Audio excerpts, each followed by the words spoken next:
Memory description forged from the shard of a fallen star, this stalwart blade is firm and unyielding. It favors those who are willing to fight to the last drop of blood and knows no surrender. Interesting. Not wasting any time, Sunny summoned the Midnight Shard. Immediately, an elegant sword appeared in his hand. The sword looked a bit like the Azure Blade, but only in the sense that it was single-edged and had a long hilt suitable for two hands. However, this was where the similarities ended. For starters, its blade was much longer, somewhere between 70 and 80 centimeters, and slightly curved. It was forged out of the same bright, lustrous metal as the Carapace Demon's armor. It was incredibly sharp. The hilt was made out of polished black wood, quite similar in appearance to the onyx branches of the great tree. The crossguard was round in shape and more pronounced than that of the Azure Blade, offering better support and protection to the wielder's hand. The sword had no decorations, no ornaments, no embellishments. It was simple and austere, like a true weapon designed for battle and battle alone. It seemed to radiate a cold, fearsome aura. As soon as his hand touched the Midnight Shard, Sunny felt that this sword possessed an unbreakable will. Its blade was strong enough to withstand devastating blows without suffering any damage. With this sword in his hand, nothing would be able to leave Sunny unarmed again. More than that, there was a strange new sensation somewhere deep in his heart. When Sunny held the Midnight Shard, he could feel a subtle presence, as though there was a deep well of power hiding inside of him, just beyond reach. He couldn't quite understand how to access that power yet, but it was certainly real. I guess I'll have to win its favor first. But how do I do it? I'll have to experiment later. Admiring his new weapon, Sunny looked at Nephis and said, "Even I know what type of sword this is. It's a katana, right?" She studied the Midnight Shard and then answered, "Technically, it's a tachi. It's longer than a traditional katana and has a slightly different blade shape. But they are quite similar. A tachi, well, it sounded nice anyway. And most of the principles he had learned with the Azure Blade could be applied to a sword of this type as well, since they shared the same foundation. The new acquisition wasn't quite enough to make Sunny forget about the loss of the Echo, but his mood did improve significantly. He liked the Midnight Shard a lot. There was beauty in its simple, resolute design. It was understated and deadly. Kind of like Sunny himself. It was a significant upgrade. Suddenly, a dark thought appeared in Sunny's mind. Glancing at Nephis, he cleared his throat and said after a bit of hesitation, It's a very nice weapon. Tier 3, no less. Are you sure that you don't want to keep it for yourself?" Changing Star was the one to deal the final blow to the Carapace Demon, after all. By right, the memory belonged to her. But Sunny really hoped that she would refuse. Nephis shook her head. "I already have a sword. It suits me." Inwardly, Sunny sighed with relief. Good, he thought. Makes you wonder, though, if she's unwilling to exchange her longsword for a tier 3 weapon, then what is the tier of that silver sword of hers? He didn't buy the idea that it simply suited Changing Star better even for a second. She had told him herself that the principle of using these types of swords was basically the same. Upgrading to the Midnight Shard and giving the old weapon to Sunny would not have caused her any problem. The only reason she would refuse it was that it would have been a downgrade, instead. Once again, he became curious about the exact circumstances of how Neph had gotten her true name. To receive his own, Sunny had to kill an awakened tyrant. Could it be possible that she had done the same? Or even something more incredible? But he was too tired to try and fish for information. They all were. Afraid that the strange winged creature they had seen devouring a dead centurion would appear again, this time to claim the remains of the Carapace Demon, the 3 sleepers relocated to a far side of the island and hid behind the trunk of the great tree.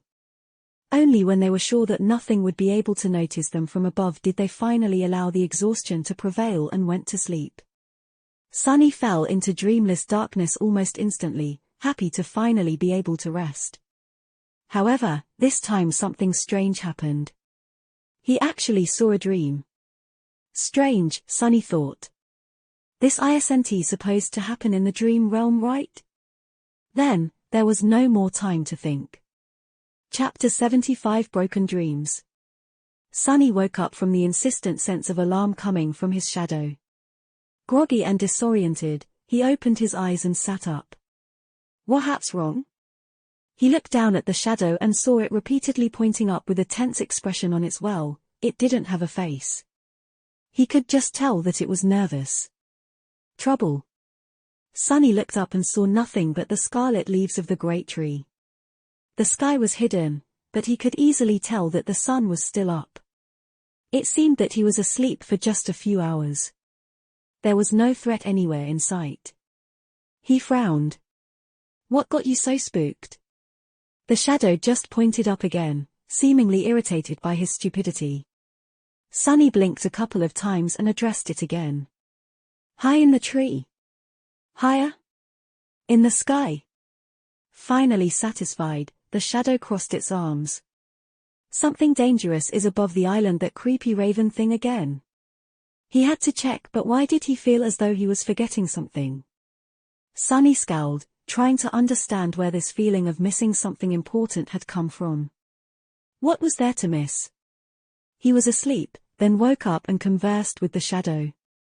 Asleep. Suddenly, he remembered bits and pieces of a strange dream. At least it seemed like a dream, was it?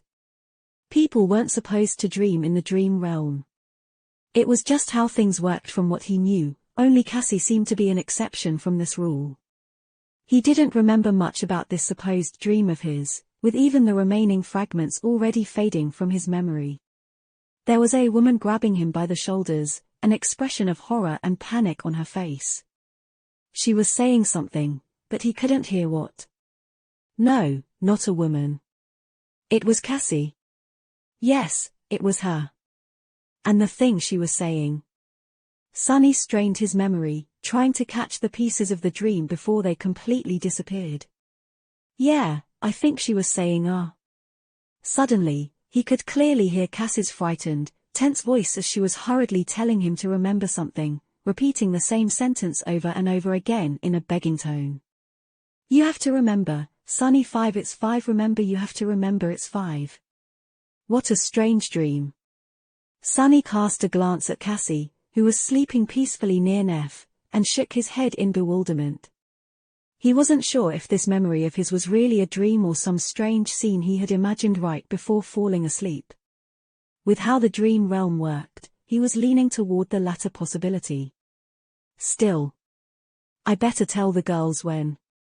He was distracted from this thought by the shadow, which waved its hands impatiently. Oh, right. There's a threat in the sky. Instantly, Sunny had forgotten all about his intention to share the contents of this strange memory of his with Nephis and Cassie. In fact, he had forgotten that it was strange and possibly important altogether. This lapse in his judgment was sudden and unnatural, but since Sunny couldn't remember things that he had forgotten, he didn't notice anything amiss and went about his business as if nothing had happened. If he did, he could have realized that this might not have been the first time he had forgotten something important since they arrived at the Ashen Barrow. Standing up, Sunny summoned the Midnight Shard and glanced darkly at the blood-red leaves of the great tree. Feeling the coolness of the black polished hilt in his hand, he felt a little calmer. Woken up by his quiet movements, Nephis opened her eyes and looked at him, her body tensing up. There was a silent question in her eyes. Sunny shook his head. I don't know yet. Stay with Cassie while I check things out. Leaving the girls behind, Sunny walked forward. He was planning to reach the edge of the island, where the branches of the colossal tree were not as thick and the sky could be seen through the openings in its crown. Technically, he could have sent his shadow to do this instead of going himself. But in situations like this, where the danger was unknown, Sunny usually preferred to keep the shadow close by in case he needed to use it. Reaching the eastern slope of the Ashen Barrow, he carefully looked up, still hidden in the shadow of the great tree. Up above in the vast grey sky, a small black dot was circling around the island. Sunny's chest became heavy with weariness. Back when the terrible winged beast had first appeared, it looked exactly like this from the distance. Leaving the shadow behind to keep watch on the black dot, he returned and briefly told Nephis and Cassie about his discovery. Right now, it's just flying above the island. I don't know if it's the same creature or not, and when it is going to land. Changing Star frowned. Last time, it wasn't very interested in searching for live prey. Perhaps it's mostly a carrion eater, and thus is only interested in the carapace demon's carcass. Cassie offered her own opinion. Maybe we're too weak and little to satiate it. After all, it never came for the corpses of the scavengers we had slain. As if eating mere beasts is beneath it. Sunny shook his head. Back then, it did come for the carapace centurion's meat. But it took a few scavengers with it as well before leaving. So it'll be too optimistic to think that this abomination will not try to devour us too if given a chance. Nephis thought for a while, then gave him a nod. You're right. The best course of action would be to stay away from the carapace demon for now and hide when it decides to land. Then, looking up, she added. But first, we must observe it to make sure that it's the same creature and confirm its intentions. Not having an argument against this logic, Sunny led the girls to the spot where he had left his shadow. There, they sat on the ground and watched the black dot as it circled around the ashen barrow. Observing the flying creature left them disturbed and unsure of what to do. The black dot drew closer a few times, allowing them to discern that it was indeed the same terrible monstrosity that they had encountered a few weeks before, or at least a creature of the same type. However, it never got too close to the crown of the great tree, as though hesitating to land in its shadow. What's worse, as hours passed by, it was joined by two other abominations of the same breed, each as horrifying and repulsive as the first one was. Now, 3 black dots were circling in the skies above their heads, filling Sunna's heart with dread. One of those creatures, with its corpse-like white body and raven black feathers, with an unnatural mess of powerful limbs protruding from its wide chest, each ending with a set of terrifying talons, was enough to wipe out their entire group. The memory of how easily the creature had broken through the adamantine shell of the carapace centurion with its massive beak was still fresh in his mind. He suspected that these abominations were at least as powerful as the carapace demon was, or perhaps even more so. And now there were 3 of them. We'd better hide well, he thought, cold sweat running down his back. However, the flying monsters seemed to be reluctant to approach the ashen barrow for some reason. They just circled around it, sometimes hesitantly approaching, but then gaining height again. Their behavior was strange and disturbing. After some time, Cassie quietly said, "Maybe they're not hungry?" Sunny blinked, trying to imagine a world where a nightmare creature might not be hungry. Was it even possible? He, on the other hand. I don't know about these albino chickens, but I'm hungry as hell. This was true. The 3 of them had not eaten anything since yesterday. Sunny was afraid that if the abominations did decide to land on the island, the loud growls of his stomach would give away his position. Nephis glanced at him and asked, "Want to eat some grilled chicken?" Sunny opened his eyes wide and hissed, "Don't even think about it." She stared at him, then turned away with a smile. That was a joke. She knows how to joke. Well, at least someone's sense of humor was worse than his. In the end, their worst fears did not come true. After the sun began to roll toward the horizon, the 3 flying abominations finally made a decision and left the skies above the ashen barrow, flying west in a loose wedge formation. They never descended low enough to notice the 3 sleepers, let alone landing on the surface of the large island.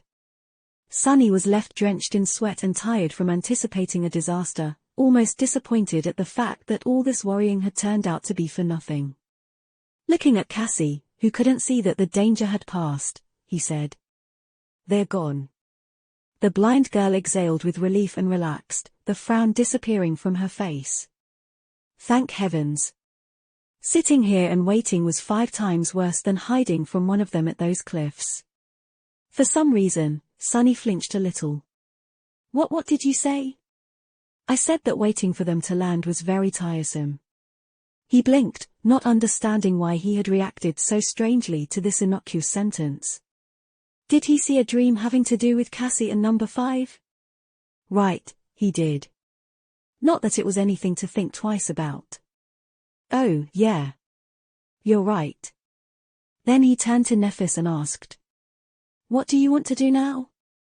Changing Star looked west, where the black dots had disappeared from sight, and said after a short pause, "Let's check the western edge of the island and decide on the next high point to reach."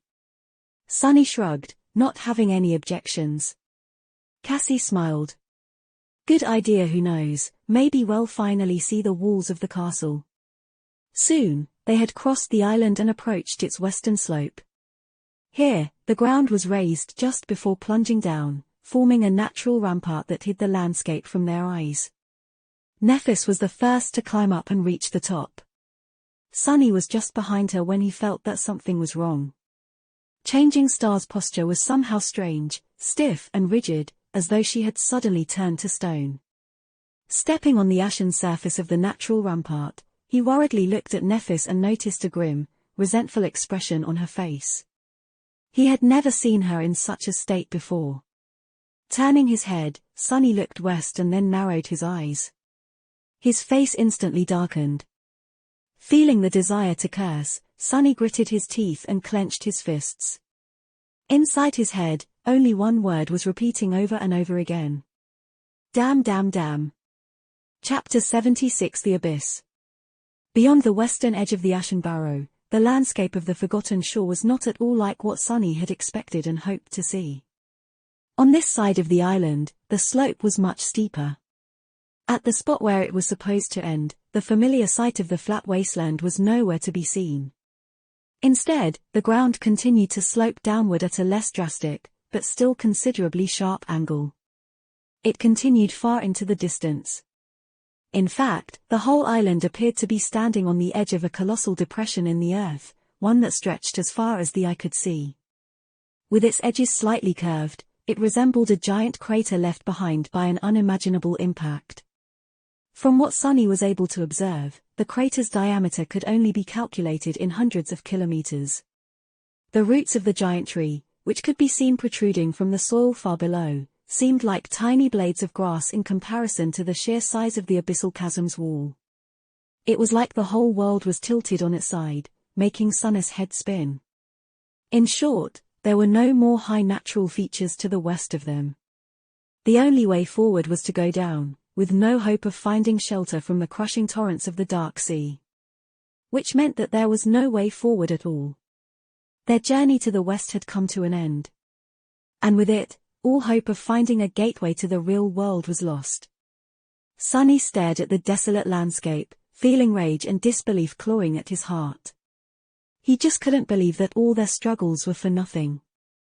But the proof was right in front of him, real and undeniable. Damn it all. He tried to think of some cunning way to solve the situation, but there was nothing his imagination could come up with. The Dark Sea with all its horrors drowned the world every night, and the only way to escape it was to climb high enough before the sunset. With no heights anywhere in sight, what could he do? Sunny glanced at Nephis, who seemed to be even more crestfallen than him. Her face had turned into an icy mask, a dark look full of bitterness and resentment in her eyes. He opened his mouth, trying to come up with something to say, but no words came to his mind. In the end, they both remained silent until the distant rumble announced the return of the Dark Sea. Deep in the colossal crater, dark torrents appeared from beyond the horizon, rushing to fill it to the brim. A little bit stunned, Sunny watched as the water level rapidly rose, finally turning the endless chasm into a vast sea of black. Then, it began to overflow, sending an unstoppable flood of water into the wasteland.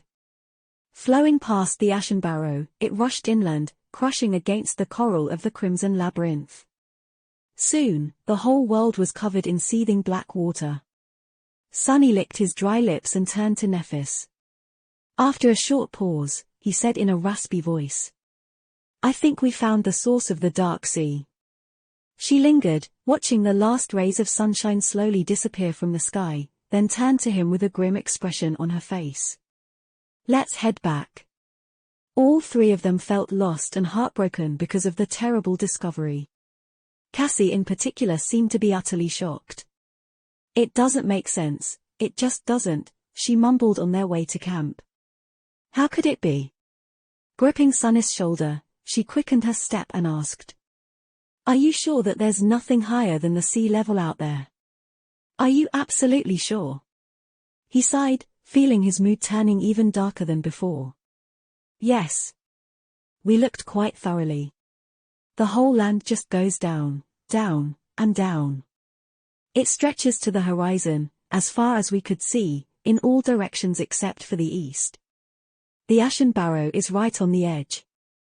The blind girl shook her head. But how could it be?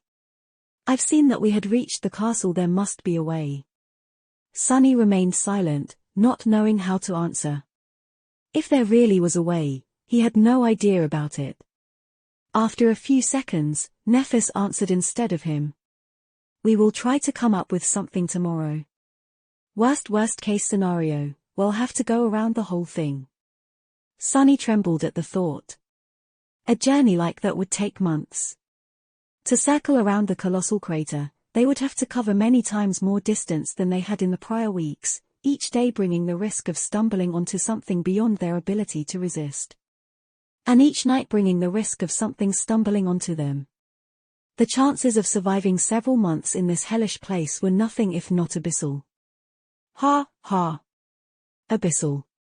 With a grimace, he tried to not think of the worst-case scenario. The darkness of the falling night was not the best environment for scary thoughts. Tomorrow. Well, rest, recharge, and think of something tomorrow. It is just like Cassie said since she saw us entering the castle, there must be a way. They reached their temporary camp due before the sun had completely disappeared. Lying on the makeshift bed of fallen leaves, Sunny tiredly closed his eyes and thought. I hope I won't see any dreams today. Then, he slightly frowned. Dreams? Since when am I capable of dreaming in this place? Oh, right, there was that one dream, or was it a memory? What was it about again, huh? I can't seem to remember. With that thought disappearing from his mind, he fell asleep. In the morning, the mood between the three of them was pretty somber. No one seemed to want to talk or do anything, aimlessly staring at the ground or the rustling leaves of the great tree. In addition to the blow of yesterday's revelation, they were also hungry. The corpse of the carapace demon was starting to look more and more appealing, at least to Sunny. However, he was still not at the point of breaking his promise to Cassie. Finally, Nephis broke the silence. Standing up, she looked up with grim resolution and said, I'm going to climb to the top of the tree and take a look around. Maybe you'll notice something that we missed from up high. Sunny stared at the giant tree, suddenly feeling incredibly small. It was truly enormous. The Ashen Barrow itself was already much taller than the giant knight statue and every other shelter they had seen, and the tree almost dwarfed it in size. Climbing all the way up would take a lot of time and effort. But maybe she would really be able to notice something from that incredible height. He scratched the back of his head and said, All right. But be careful. Keep an eye on the sky. If you notice those winged abominations again, come back down. Changing Star gave him a nod and headed for the tree. Without turning her head, she calmly said as a farewell, Take care of Cassie while I'm gone. It shouldn't be more than a few hours. Sunny waved a hand and watched her walk away. Then, he tried to think of something to do. On a usual day, he would have already started his morning training. But today, he was too hungry. Come on. Hunger is not an excuse. Do you think you'll always have a full stomach before a battle? No, so get up and train. Don't you want to try how the midnight shard feels in your hand? With a sigh, Sunny got up. He trained for an hour, enjoying the swift and reliable feeling of his new sword. The long tachi was truly incredible. It was light, maneuverable, and unrelenting. Its edge sang as it cut the air. Sunny already felt as though it was a part of him. His movements were fluid and measured, almost elegant. After the training session was over, he decided to do something useful. Walking over to the Carapace demon's corpse, Sunny spent some time prying the soul shard out of it. In the end, he gathered all 3 of the crystals with some effort and stashed them into the seaweed rucksack. What to do now? After a bit of pondering, he suddenly got an idea and tried to find the place from his memory, the one where the Carapace demon had dropped the transcendent soul shard into the sand. That shard had been brought to the Ashen Barrow by the subservient Centurion and would be a real treat for Neff or Cassie. He quickly found the right spot. However, no matter how hard Sunny looked, he couldn't find the alluring crystal. In the process, a couple more hours had passed by. Stang. It was quite large. Where could it be? He was determined to continue the search. But, at that moment, the shadow that he had left with Cassie noticed movement in the branches of the great tree. Nephis was back. Sunny walked back to the camp, thinking about what she had found. Was there hope for them after all? Or was there only more bad news? By the time he returned, Neff and Cassie were sitting on the ground with relaxed expressions on their faces. She saw something? Sunny thought, suddenly excited. But in the next second, his eyes widened. The 2 girls were holding something in their hands, their lips painted red. They were eating. They were eating the fruits of the great tree. Chapter 77 Enthralled. Sunny stumbled and looked at his companions in utter shock. Nephis and Cassie were each holding a large, round, glistening fruit. The skin of these fruits was smooth and black as onyx, while the succulent insides were red as ruby. Their hands, chins and lips were smeared with red juice, making it look as though they were feasting on blood. The air was filled with an alluring, sweet aroma. Sunny recoiled. But his stomach involuntarily growled, reminding him how hungry he was. Nephis looked at Sunny and offered him a relaxed smile. Hey! He stared at her, lost for words. Finally, after a few seconds had passed, Sunny collected himself and screamed. What do you mean, hey?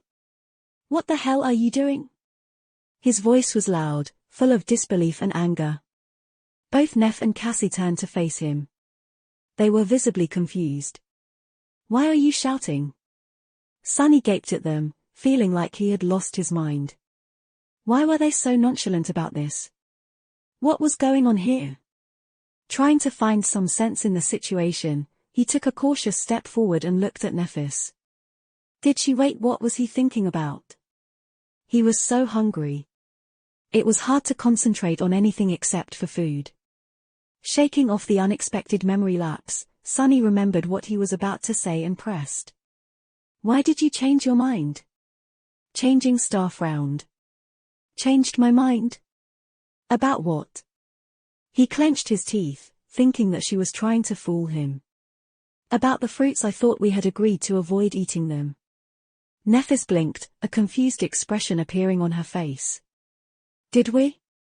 Why? Sunny opened his mouth to answer, but then froze. Actually, why did they make that agreement?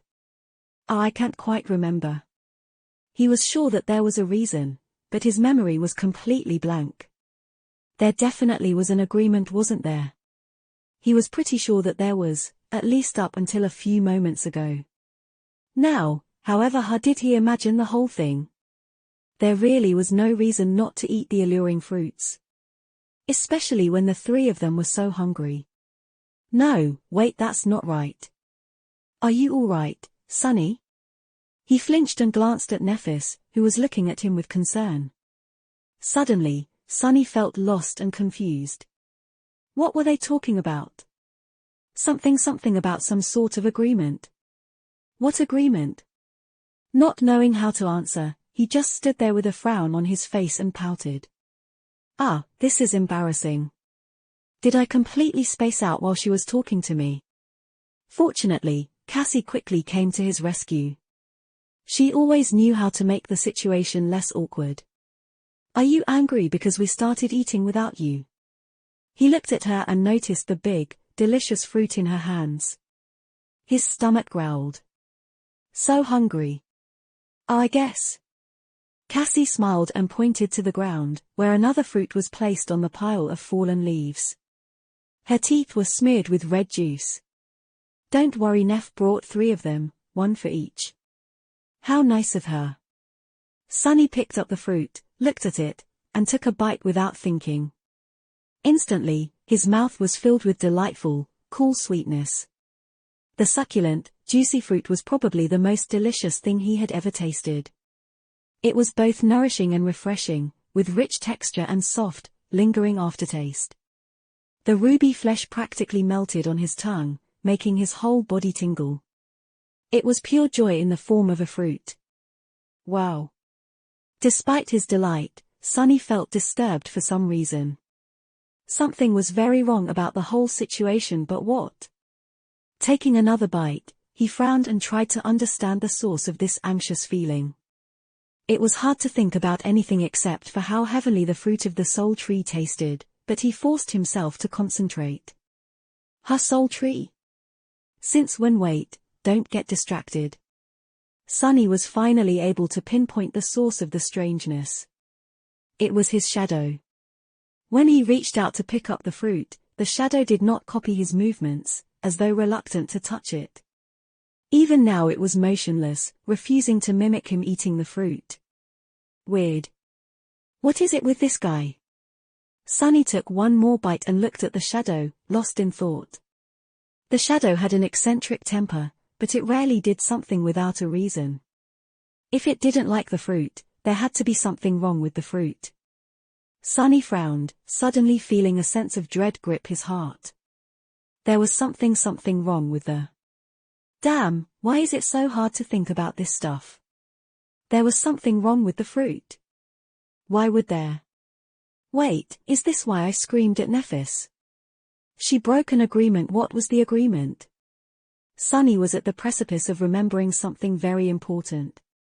He felt as though he just needed to pull on the thread, and the whole truth would reveal itself. Something terrible was going to happen if he failed. But then, Sunny got distracted. Something unexpected happened, something that required his full attention. Instantly, he somehow forgot all about the problem with the soul tree's fruits. Because at that moment, the spell was talking into his ear. Your shadow grows stronger. What? He blinked, then looked at the delicious fruit in his hands. The spell announced the increase in his power right after Sunny swallowed his 3rd bite. Stunned, he raised his head and looked at Nephis. Changing Star, too, was staring at her fruit with a strange expression on her face. Feeling his gaze, she looked up. Sunny licked his lips. Did you? At the same time, Nephis said. I just absorbed a point of soul essence. Without saying anything, they both turned to Cassie. The blind girl was enthusiastically devouring the fruit. Red juice was flowing down her chin and dripping to the ground. Stopping for a moment, she smiled. Actually, I received mine a few bites ago. Sunny's eyes widened. Excitedly, he summoned the runes and found the right cluster. Shadow Fragments 971000. He really received a fragment. He received a shadow fragment without risking his life in a battle against deadly monsters. Finally, Sunny was able to realize why the carapace demon had been so fixated on the soul tree and its fruits. These fruits were pure magic. Forgetting all about the uneasy feeling, he raised his hand and greedily bit into the succulent, delicious, nourishing flesh. Late in the evening, when the sun was already hidden behind the horizon and the dark sea had once again turned the Ashen Barrow into a lonely island, the 3 of them were preparing for the night. They had moved their camp to rest between the roots of the great tree. With newfound energy received from consuming miraculous fruits, all their worries seemed to fade. With no way to move further west, Nephis, Sunny and Cassie had decided to rest for a few days before making any decisions. They deserved a short vacation. The Ashen Barrows was a perfect place to recuperate. There were no monsters in the surrounding wasteland. It was large enough to protect them from the horrors of the sea, and they had plenty of food thanks to the soul tree. What's more, that food could even provide them with power. Where else would they be able to grow stronger without risking their lives? As far as hell goes, this place was almost a paradise. Sunny lay on the makeshift mattress of fallen leaves, feeling relaxed and optimistic for the first time in many, many days. Things seemed to be getting better. Before falling asleep, he glanced at the mighty branches of the great tree and thought with a bit of regret. With the carapace demon gone, there's no one to protect this magnificent tree anymore. When we continue our journey, it will be completely defenseless. What a shame. His consciousness was already half asleep. However, one last thought entered Sunny's mind right before he completely slipped into the embrace of darkness. What a shame that no one will be here to serve it and feed it and help it spread its seeds. Chapter 78 Bliss. In the morning, Sunny was woken up by the gentle rustling of leaves. Opening his eyes, he saw rays of sunshine falling through the scarlet crown of the soul tree, painting the world in soft shades of pink. The sight was beautiful and tranquil. It felt as though none of the dangers and terrors of the dream realm could reach him here. A soft breeze touched his skin, bringing with it coolness and the smell of fallen leaves. For the first time in a long while, Sunny felt at peace. Is this what a vacation feels like? If so, their decision to have one was the best decision ever. He sat up with a yawn and lazily looked around. Cassie and Nephis were already awake. Seeing them put a smile on Sunny's face. Why the hell am I grinning? Shaking his head, Sunny put on a serious expression and said, "Good morning." The girls greeted him. Then, Nephis slightly tilted her head and asked, "Hey, do you remember why we didn't leave anyone to keep watch last night?" Sunny blinked. Indeed, why hadn't anyone guarded the camp? No. I guess we were too tired. Plus, it's so safe here. Why deprive ourselves of sleep? She frowned. Sunny expected Changing Star to berate them, but, unexpectedly, she just shrugged. I guess. That's not like her. Am I not the only one in a great mood? To make Neff feel better, he pointed down and said, "Don't worry. My shadow would have warned us if anything had happened." She seemed to have forgotten about her question already, returning to whatever she had been doing before. All three of them were easily distracted these days. Sunny sighed. "So what are you guys going to do today?" Cassie turned to him with a smile and answered in a teasing tone. "Nothing, we're on vacation, remember? So we're just going to rest and relax." Sounds like a plan. Speaking about plans. At that moment, Cassie scowled and said with a comically strict expression, "You two, Sunny, you are not allowed to plan, plot and scheme. Just sit back and enjoy the day." "All right." Sunny scratched the back of his head. "All right." He felt as though he was forgetting something. But what? Looking at Nephis, Sunny hesitated and asked, "Remind me, why did you climb the soul tree yesterday?" She glanced at him in confusion. "Oh, I don't really remember." "To get the fruits?" Sunny smiled at the mention of the miraculous fruits and nodded. "Yeah. That makes sense." A few days passed by. Sunny, Nephis and Cassie spent them idling away, not concerned with anything in the world. Their tired bodies and minds needed time to rest. They slept until noon, ate the delightful fruits and sat around the fire, talking or simply soaking in the warmth. Sometimes, they would play games or engage in other forms of entertainment. Other times, they would keep to themselves, enjoying the almost forgotten feeling of privacy. Sunny had been a loner for most of his life, so these past few weeks that he had spent side by side with other people, without even a minute to himself, were a taxing experience. He relished the opportunity to be alone with his thoughts once again. Luckily, the island was large enough for the three of them to stay apart if they didn't wish to be disturbed. Not that it happened often. At first, he had expected that lazing around doing nothing would very quickly grow boring, but surprisingly, it did not. He felt perfectly fine simply laying on the ground and staring at the gently swaying branches of the Soul Tree, caught in a blissful reverie. In moments like these, he would lose track of time, often realizing that entire hours had passed only when the sun was about to set. The concept of time, in general, had become strangely hard to grasp. Sunny wasn't entirely sure how many days they had spent on the peaceful island. He was pretty sure that it was less than a week, but couldn't remember the exact amount. Not being able to remember something had become a common occurrence. All three of them were turning increasingly absent-minded and forgetful. Sometimes, Sunny would catch himself straining to remember details of his previous life or notice the strangeness of their behavior. But a minute later, he would forget about these concerns, distracted by some innocuous thought or occurrence. His memory was becoming hazier and hazier. The only clear things in it were how delicious and refreshing the magical fruits were, how pleasant it was to live under the shade of the Soul Tree, and how magnificent it was.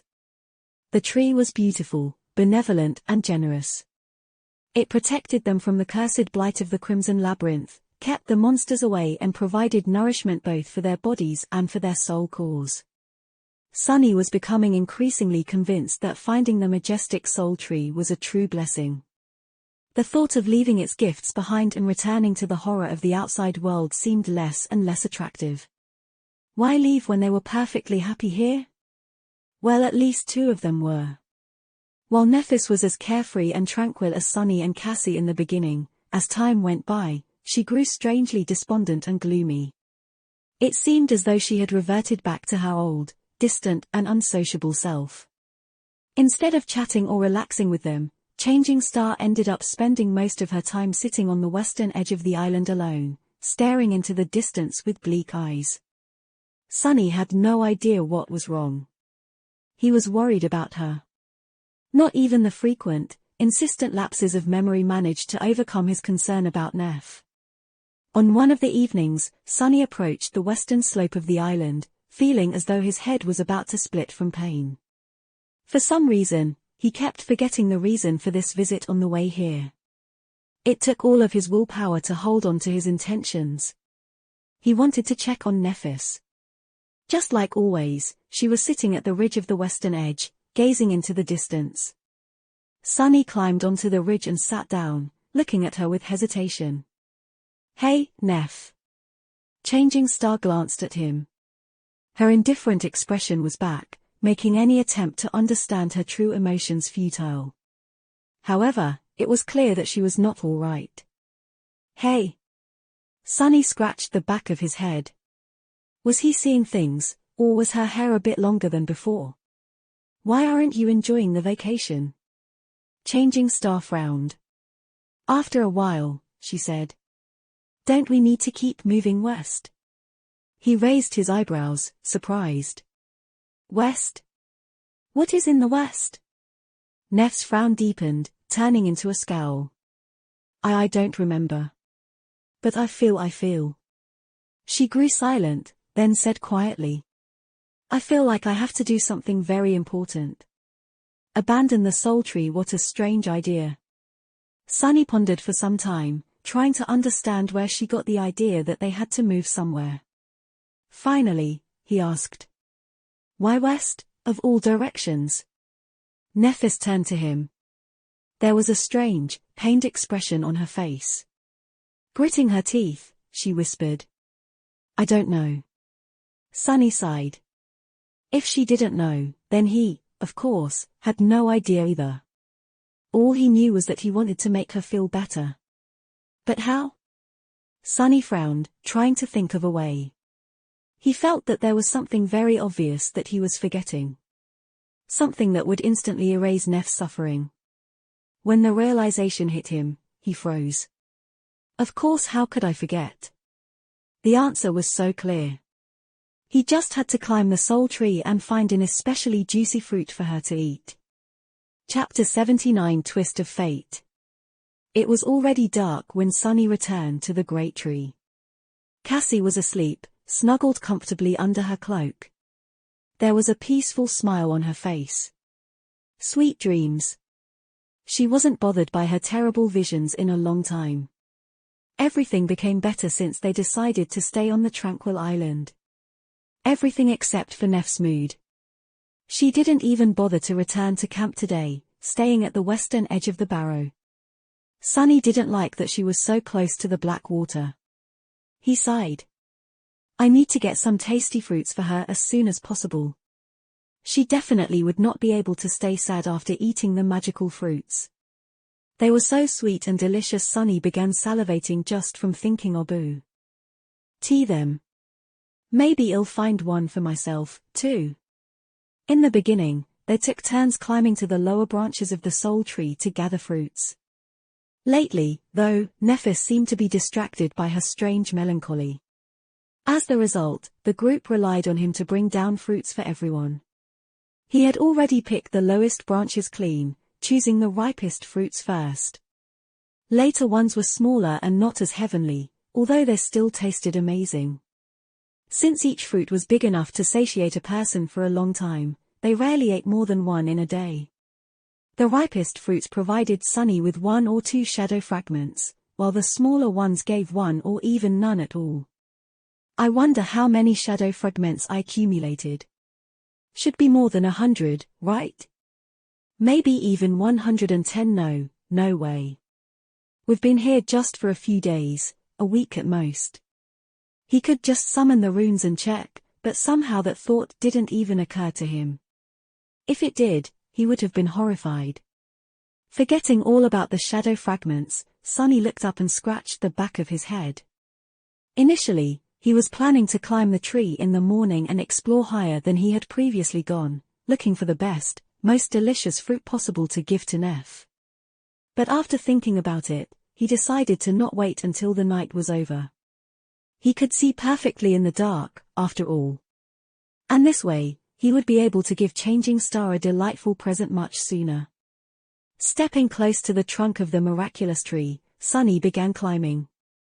The first stretch was the most difficult since he had nothing to grab except for small cracks and bumps on the smooth, obsidian bark. Reaching the branches required a lot of effort. However, he was already accustomed to it. Moving his hands and feet almost on instinct, Sunny got higher and higher. Soon, he was already pulling himself on top of an enormous, wide branch. These first branches were as wide as roads. He sat down and rested for some time, enjoying the coolness of the night air. Sunny had never climbed the soul tree in the dark before. Without the bright sunbeams falling through the leaves, it looked strangely different. The vibrant magnificence was gone, replaced with eerie stillness. The rustling of scarlet leaves did not seem calming and tranquil anymore. In fact, it made Sunny shudder. It sounded like thousands and thousands of trapped souls, all screaming in agony. What's up with me today? How can I even think of such things? What a fool good thing that the great tree can't hear me, otherwise, I'd be so ashamed. Please forgive me, soul tree. Shaking his head, Sunny stood up and continued climbing. He was very disappointed in himself. After all the good things that the tree had given them, he had stupidly doubted its benevolence, its greatness, its desire to devour, always ravenous, always growing, starving, hungry forever. How ungrateful. Why did he even begin to think about her? What exactly was he thinking about? Sunny frowned, failing to recall his train of thought. Whatever. I'm here to find a tasty fruit for Neph, not practice my reasoning. Climbing higher and higher, he soon abandoned the area that they had explored before. The crown of the great tree was vast enough to form a maze of its own. The large branches grew chaotically in all directions, twisting and crossing each other, with thick foliage blocking lines of sight and making any attempt of looking for the fruits difficult and time-consuming. Still, Sunny was determined to continue. He figured that if he went really high, where sunlight was denser, the fruits would be much riper. They had never tried a fruit from the higher branches. If he could find a really amazing one, Nephis would have to change her mind and abandon her strange thoughts of leaving the island. After all, these fruits were magical. Maybe she'll even smile. Encouraged, Sunny continued climbing. Time slowly passed. After a long while, Sunny finally decided that he had climbed high enough. He wasn't sure how many hours ago he had started the ascent, but judging by the soreness of his muscles and the visibly diminished width of the branches, he was somewhere in the upper part of the tree. Stepping on one of the branches, he slowly walked forward and looked from side to side. Searching for the fruits was not easy. It required good perception and patience. And a great sense of equilibrium. Of course, falling from this height would not be a great experience. In fact, it would be his last. Carefully observing the surroundings, Sunny moved further and further away from the trunk of the great tree. The branches were softly swaying under his feet. A few times, he jumped from one to another, causing a change in the melody of rustling leaves.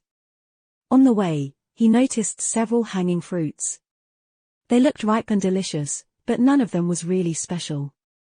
And he wanted to find the most wonderful fruit possible.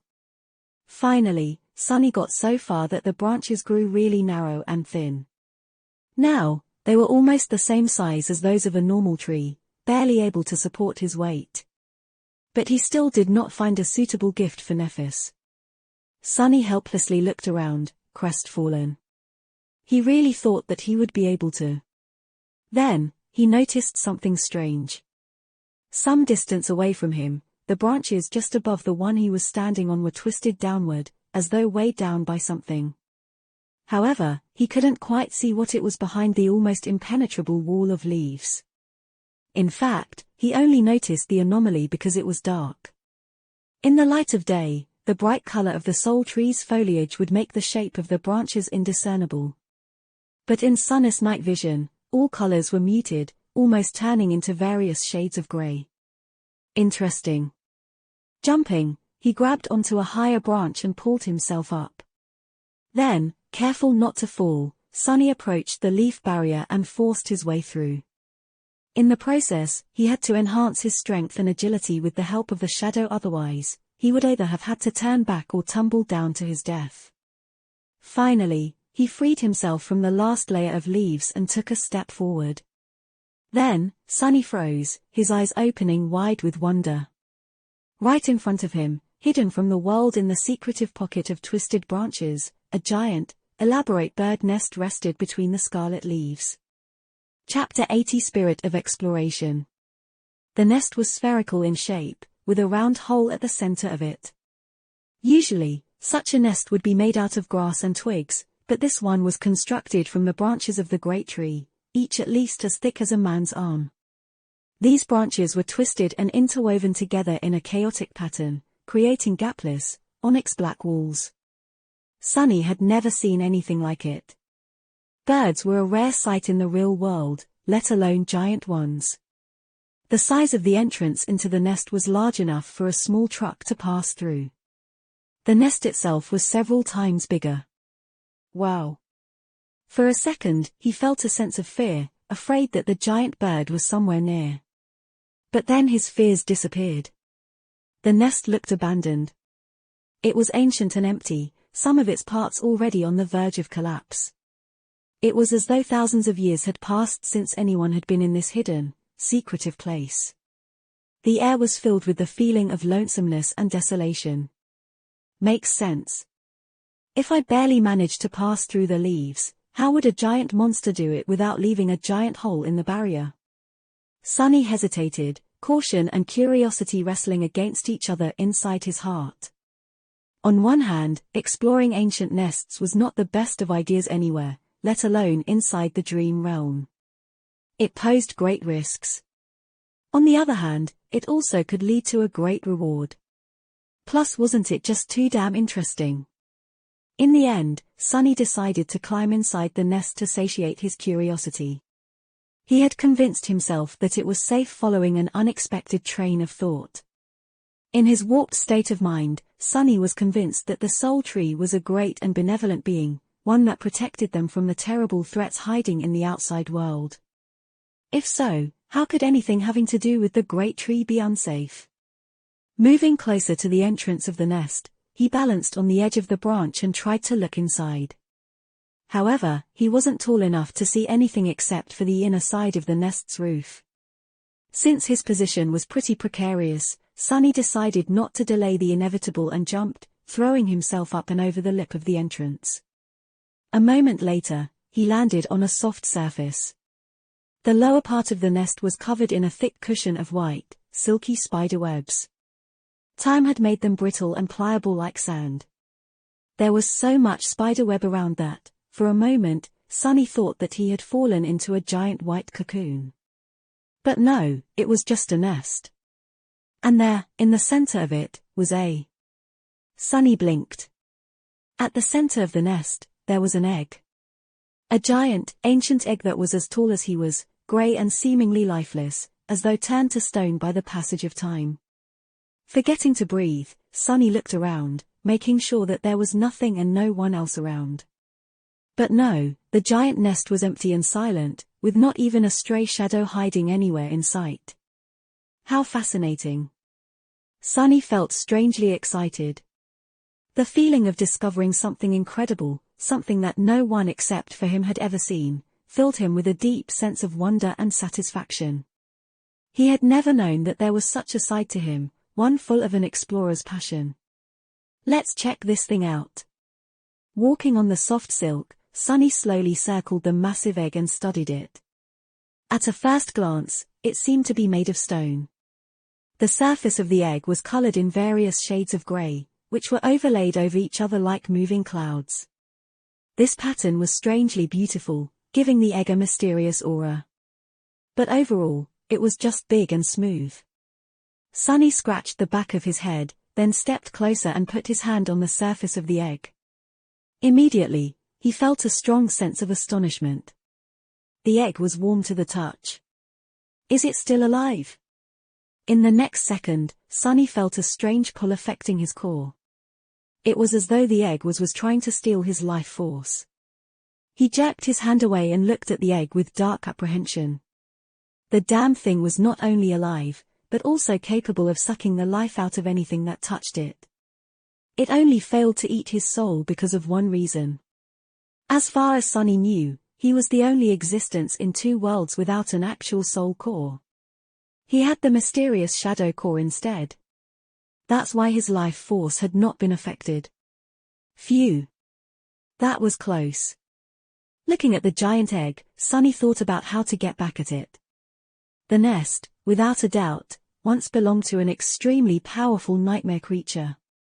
Therefore, its spawn was also a being of considerable strength. However, due to some unknown reason, that being had not been able to hatch and was left behind by its parent, destined to remain trapped within the egg for all eternity. Or at least until some unfortunate fool came close enough to feed it with soul essence and give it enough power to break free. Luckily, I'm not a fool. Wait, or maybe I am. His decisions have been very strange lately. He couldn't quite explain some of them, including this latest one. It was as though his thinking ability had been reduced. Whatever. I'm still smarter than a damn egg. Like a true explorer, he went where no one had gone before and made an incredible discovery. He found an unbelievably mysterious, rare being, one that not a single human had ever heard of. Naturally, he had to kill it.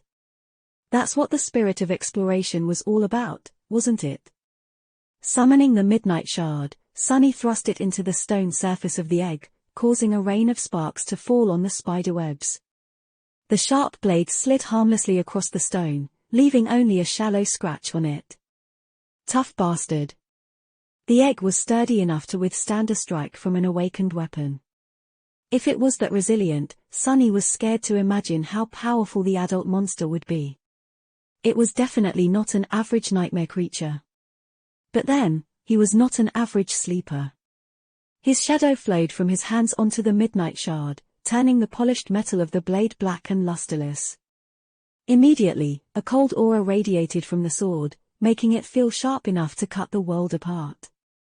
Stepping forward, Sunny raised the shard above his head and sliced down, delivering a crushing blow. Enhanced by the shadow, the dark blade bit into the stone surface of the egg and split it apart. Cracks ran through the giant stone egg as Sunnis' sword plunged into it. A flash of sinister crimson light shined through the cracks, then disappeared, leaving behind nothing but darkness. A torrent of viscous, black liquid flowed onto the white spiderwebs. In the ensuing silence, Sunny heard the spell's bewitching voice. You have slain a great devil, while thieving birds spawn. Your shadow grows stronger. You have received a memory. Chapter 81 Weaver's Eye. Chapter 81 Weaver's Eye. Sunny blinked. You have received a memory, Dropovika.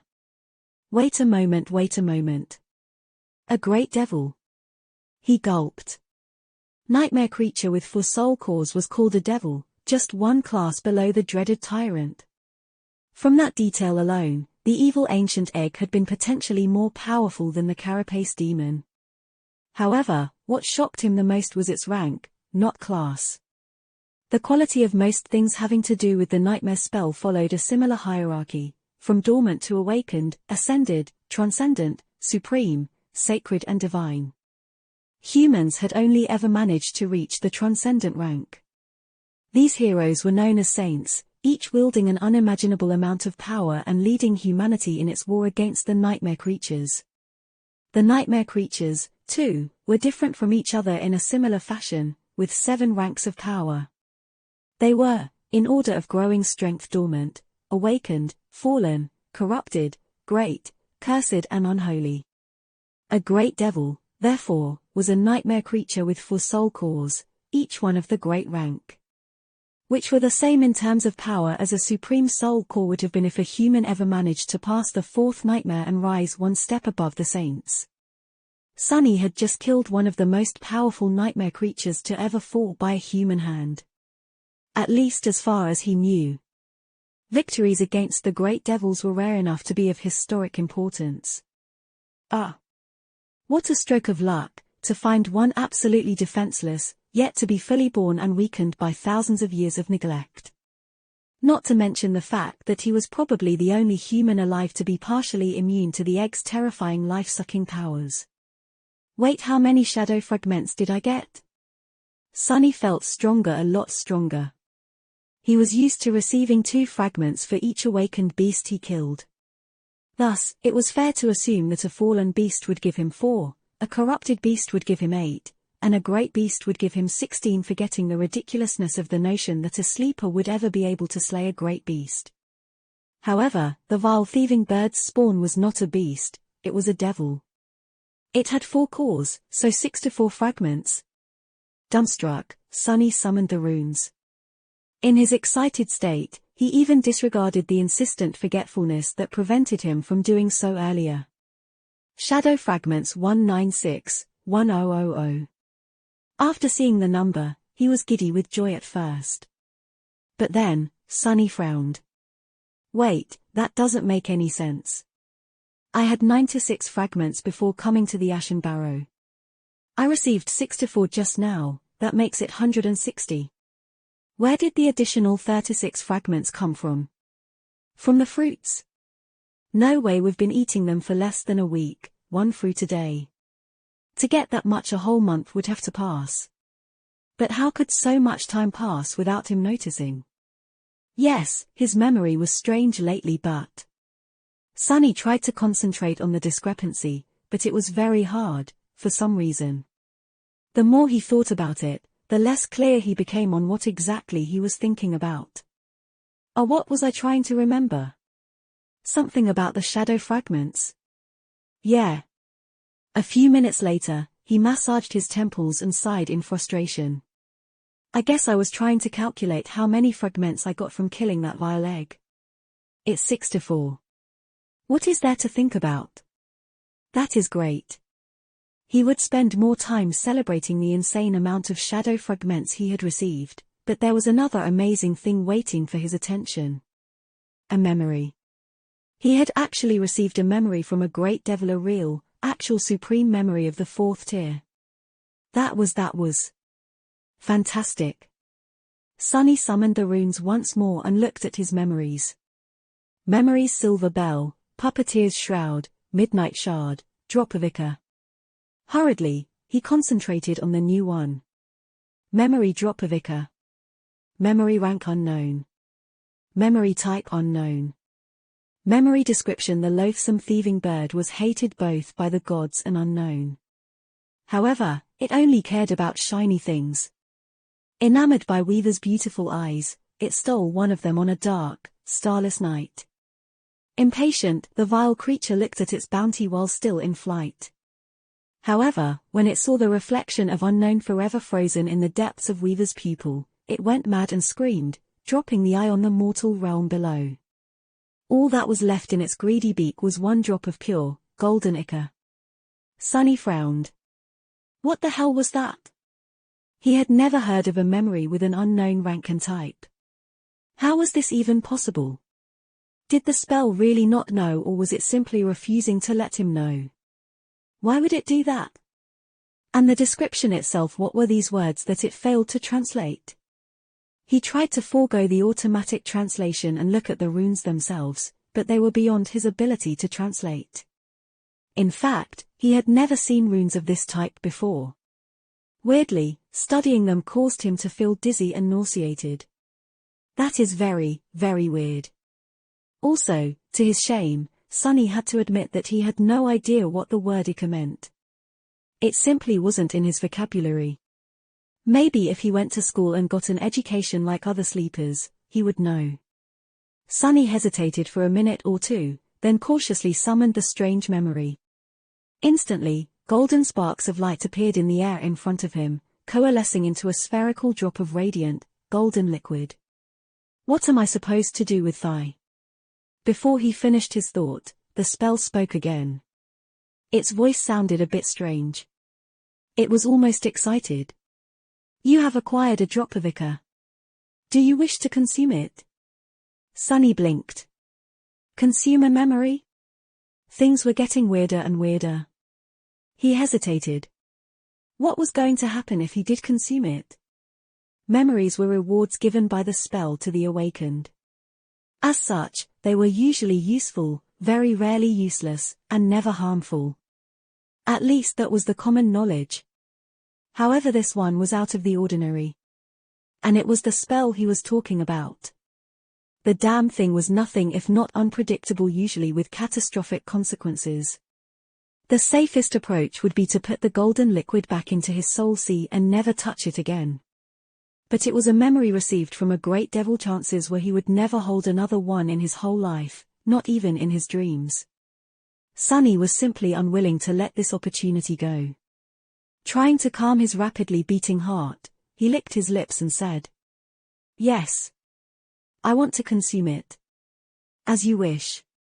The golden sphere separated into two streams of beautiful, radiant liquid. The streams flowed through the air, approaching Sunny's face. He felt a gentle caress his cheeks. Then, the golden liquid reached his eyes and flowed through them, entering his soul through the pupils. Soon, it was gone. Sunny was frozen, not knowing what to expect. A second passed, then another. He raised his trembling hands to his face, finally feeling something. In the next moment, Sunny opened his mouth and let out a terrible, wailing shriek as unimaginable, blinding pain tore through his entire being. Chapter 82: Fear of the Unknown. Sunny fell into the soft embrace of spiderwebs, screaming, his whole body convulsing in spasms of terrible pain. The unbearable agony radiated through his nervous system, his mind drowning in the endless torrent of torturous, excruciating, harrowing suffering.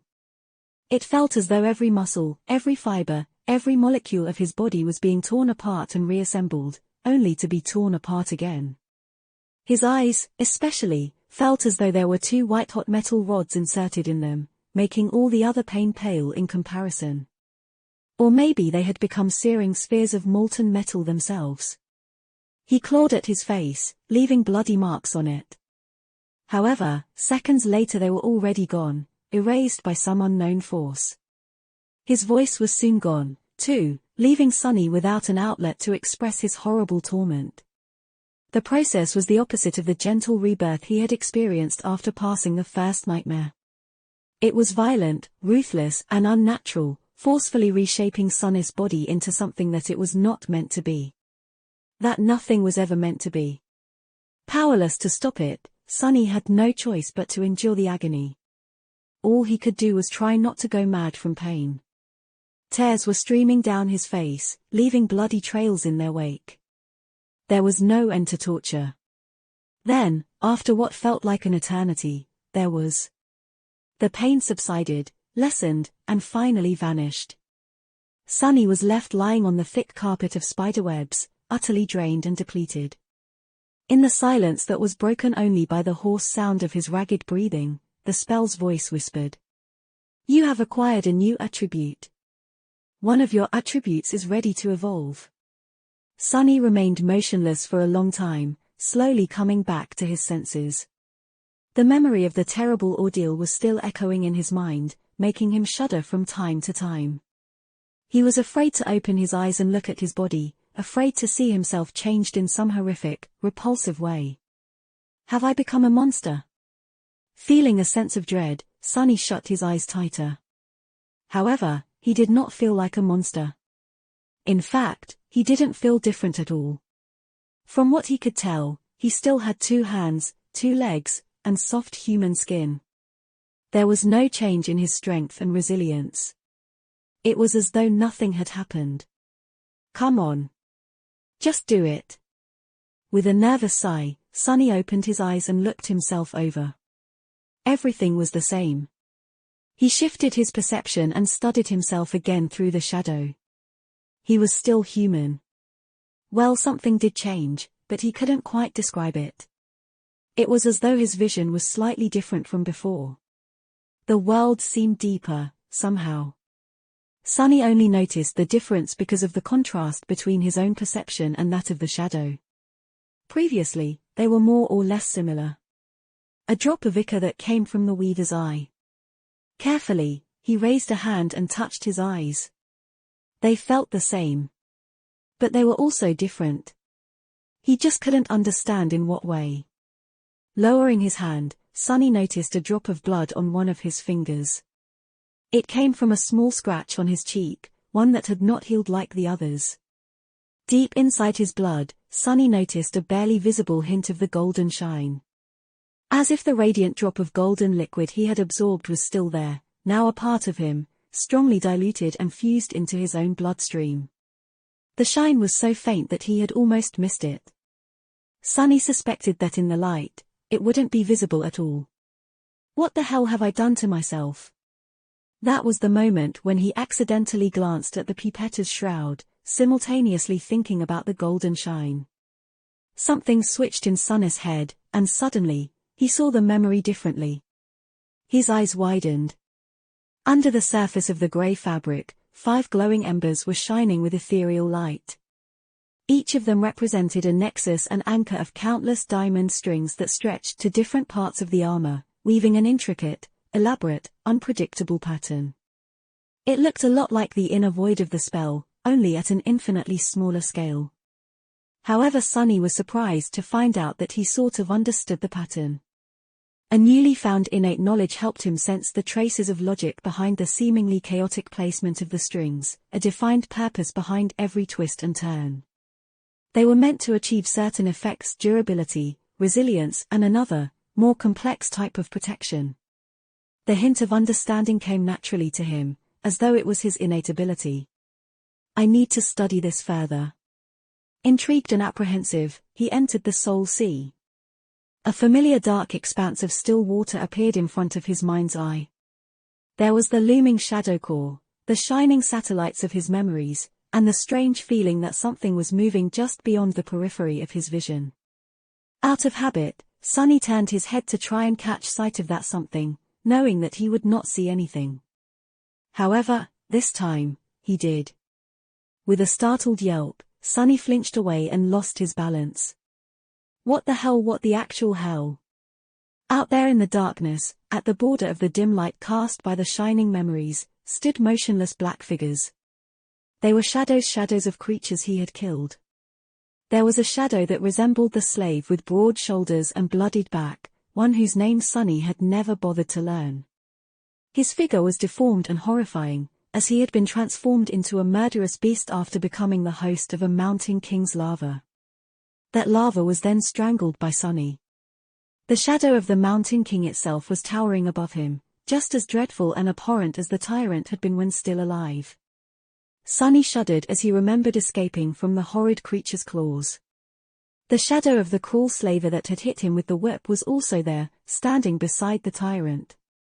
This was the first, and for now the only, human whose life Sunny had ended with his own 2 hands. He even stole the boots and cloak of the dead man's body. On both sides of them, there were other shadows. Hulking carapace scavengers stood silently, their pincers lowered to the ground. A fearsome centurion's savage silhouette could be seen among them, surrounded by the giant centipedes, bulbous knots of carnivorous worms and a few strange, man-eating flowers. Every single being that had fallen by Sunny's hand was there in the form of a shadow. Or, to be more precise, every being whose shadow's fragments had been absorbed by him.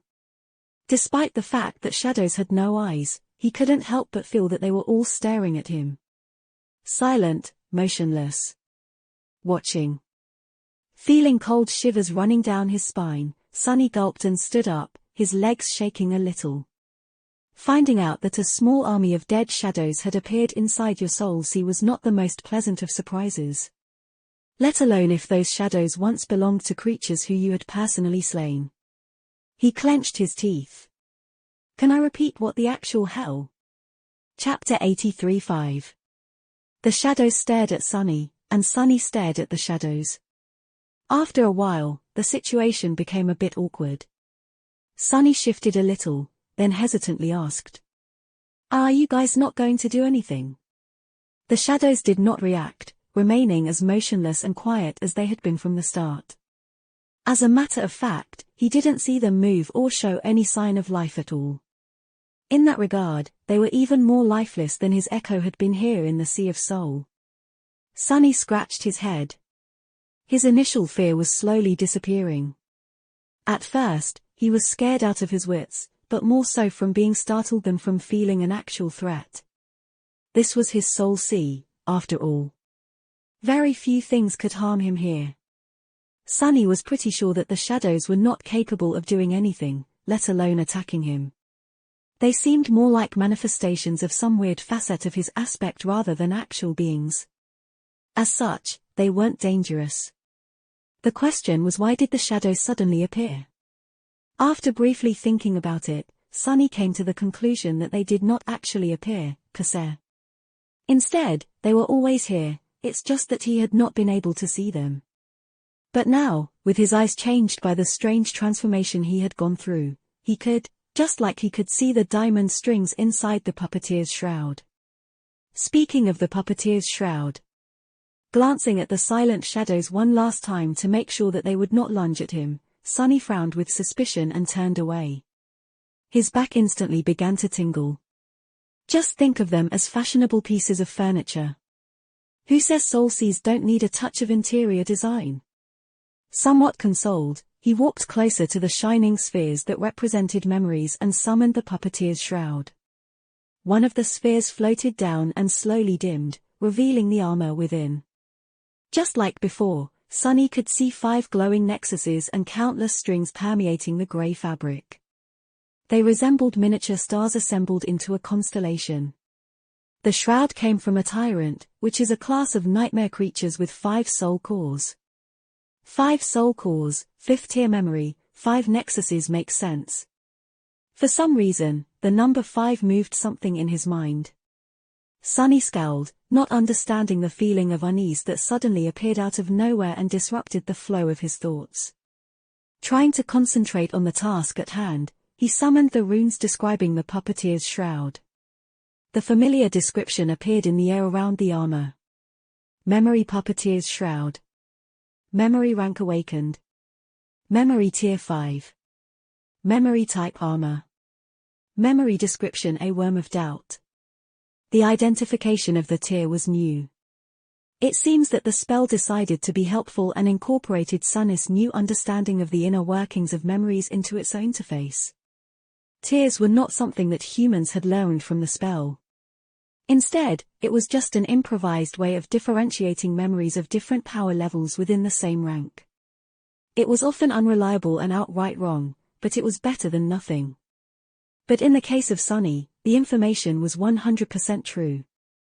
He could confirm it with his own two eyes just by counting the number of core remnants inside a memory.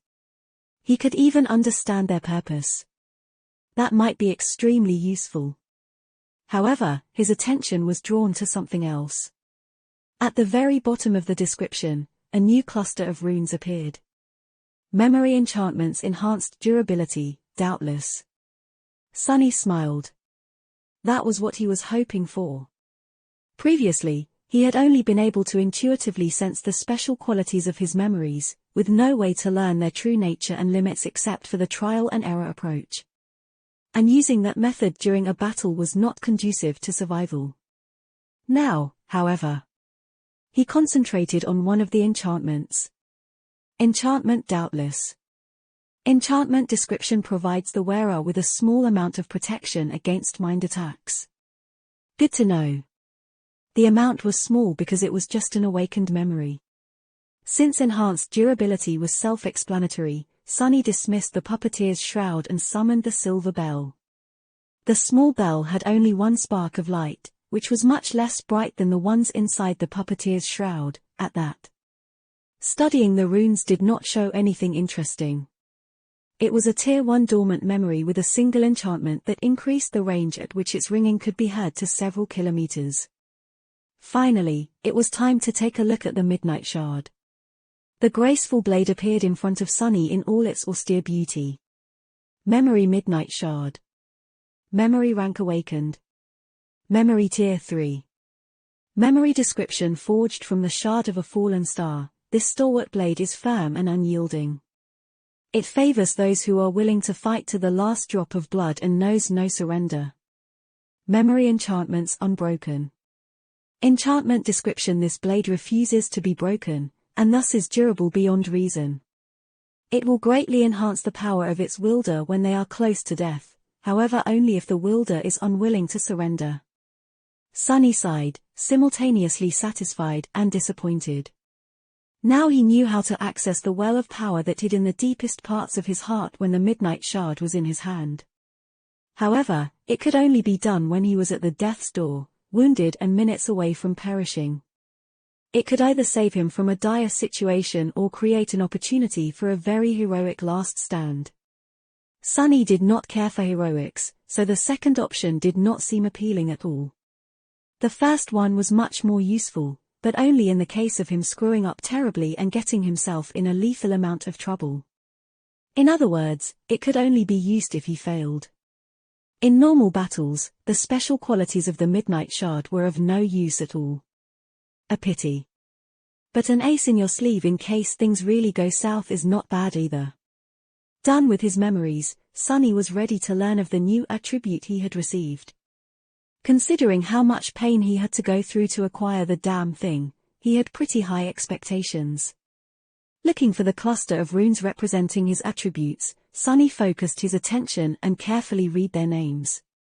There were 5 attributes: fated, mark of divinity, child of shadows, and the new one, bloodweave. Sunny was about to summon the description of the bloodweave, but then stopped. Something was not right. Something did not add up. The feeling of unease from before had returned, now much stronger. When did he first feel it? For some reason, his thoughts were slow and murky. He felt a strong inclination to forget all about the strange feeling and concentrate on something else. But this time, he did not. It was when I was studying the puppeteer's shroud. And it was connected to the number 5. 5? What meaning was there to the number 5? With his attention beginning to wane, Sunny bit his lip, causing drops of blood to roll down. A burst of pain cleared his mind for a moment. There were 5 attributes: fated, mark of divinity, child of shadows, and bloodweave. What? There were 5 attributes. but he only counted 4. Bewildered, Sunny stared at the runes. He was sure that there was a 5th attribute. But no matter how hard he tried, he couldn't read its name and description. Every time his gaze fell on the runes corresponding to the 5th attribute, he would find himself distracted, his memory wiped clean of any mention of it. Just remembering that there were 5 attributes was incredibly hard. Clenching his teeth, Sunny tried to keep his concentration, not allowing himself to be distracted. He was not going to forget.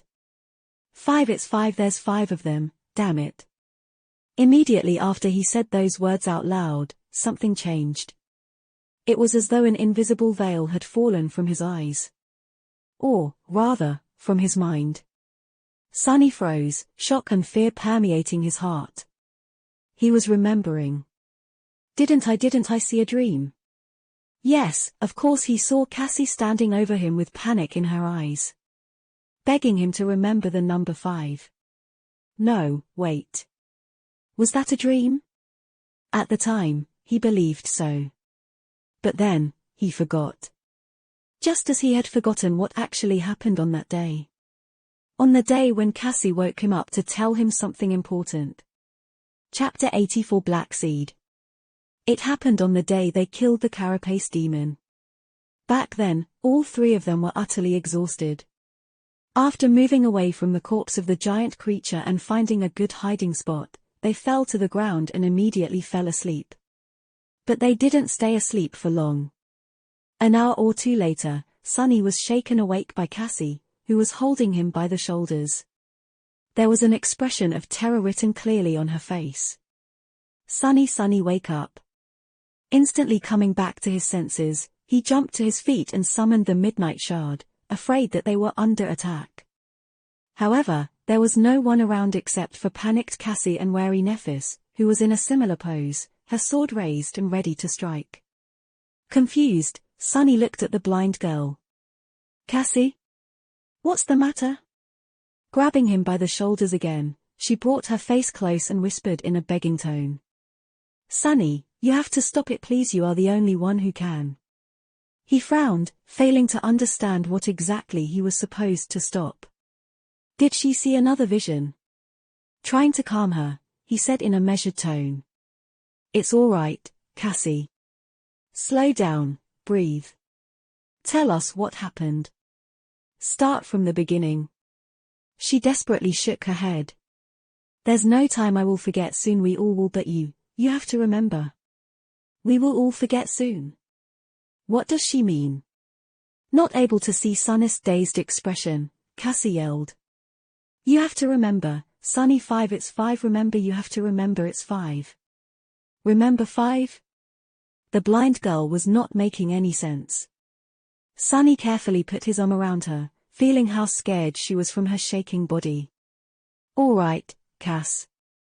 I promise I'll remember. 5, right? See, it's pretty hard to forget. Nephis was looking at them with a frown, not neglecting to scan the surroundings for any signs of danger from time to time. For some reason, Cassie was only talking to Sunny, not paying her any attention. What was it that she thought Sunny could do, but Changing Star could not? Hearing his answer, the blind girl calmed down a little. However, she was still terrified. Good. Remember, it's 5. You promised. Her voice sounded quieter and quieter, as though she was not sure of what she was saying. Sunny was barely able to discern her mumbling. The more complex a thought, the harder it will be to hold on to it. That's why I can only tell you this one word, the simplest thing to impart. When the right time comes, it might change things. Carefully choosing his words, Sunny hesitantly asked. Cassie? Can you tell us what happened, exactly? Hearing his voice, the blind girl flinched and raised her head to face him. There were still traces of fear in her eyes, but mostly, it had been replaced by confusion. Huh? Did something happen? Sunny blinked. Wasn't she the one who woke them up in a panic? Wait, why did she wake us up, to begin with? For some reason, he had trouble remembering the details of the past few minutes. The conversation they just had was already hazy in his memory. I guess I'm still groggy from waking up so abruptly. Lack of sleep affects concentration. You wanted to tell us something. It had to do with the number 5? Cassie raised her eyebrows. 5? Why 5? Sonny didn't know what to say. He was going to ask the same question. I have no clue. Perplexed, he looked at Nephis, hoping that she will be able to clear the situation. Changing Star was standing a few steps away with a distracted expression on her face. Sensing his gaze, she stared at him and asked, "Why do you have your sword out?"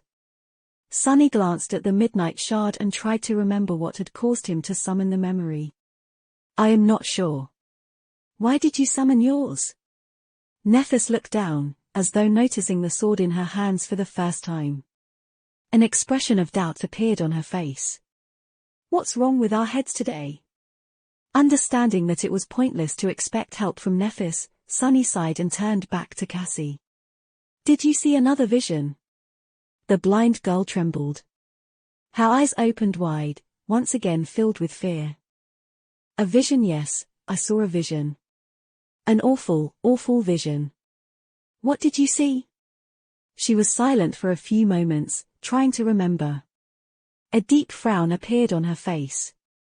Finally, Cassie quietly said, I saw a mountain of corpses. Countless bodies piled on each other until they formed a blood-soaked hill. And at the top of it, a tiny black seed was floating in a pool of blood. She grew silent, then continued. That was the past, I think. But then I saw the future. It was us. Oh, gods, we were. Her voice trembled. As though not daring to say something aloud, Cassie stopped. Sonny waited for a while, then carefully asked. We were what? The blind girl turned to him in confusion. What? He scratched the back of his head. What were they just talking about?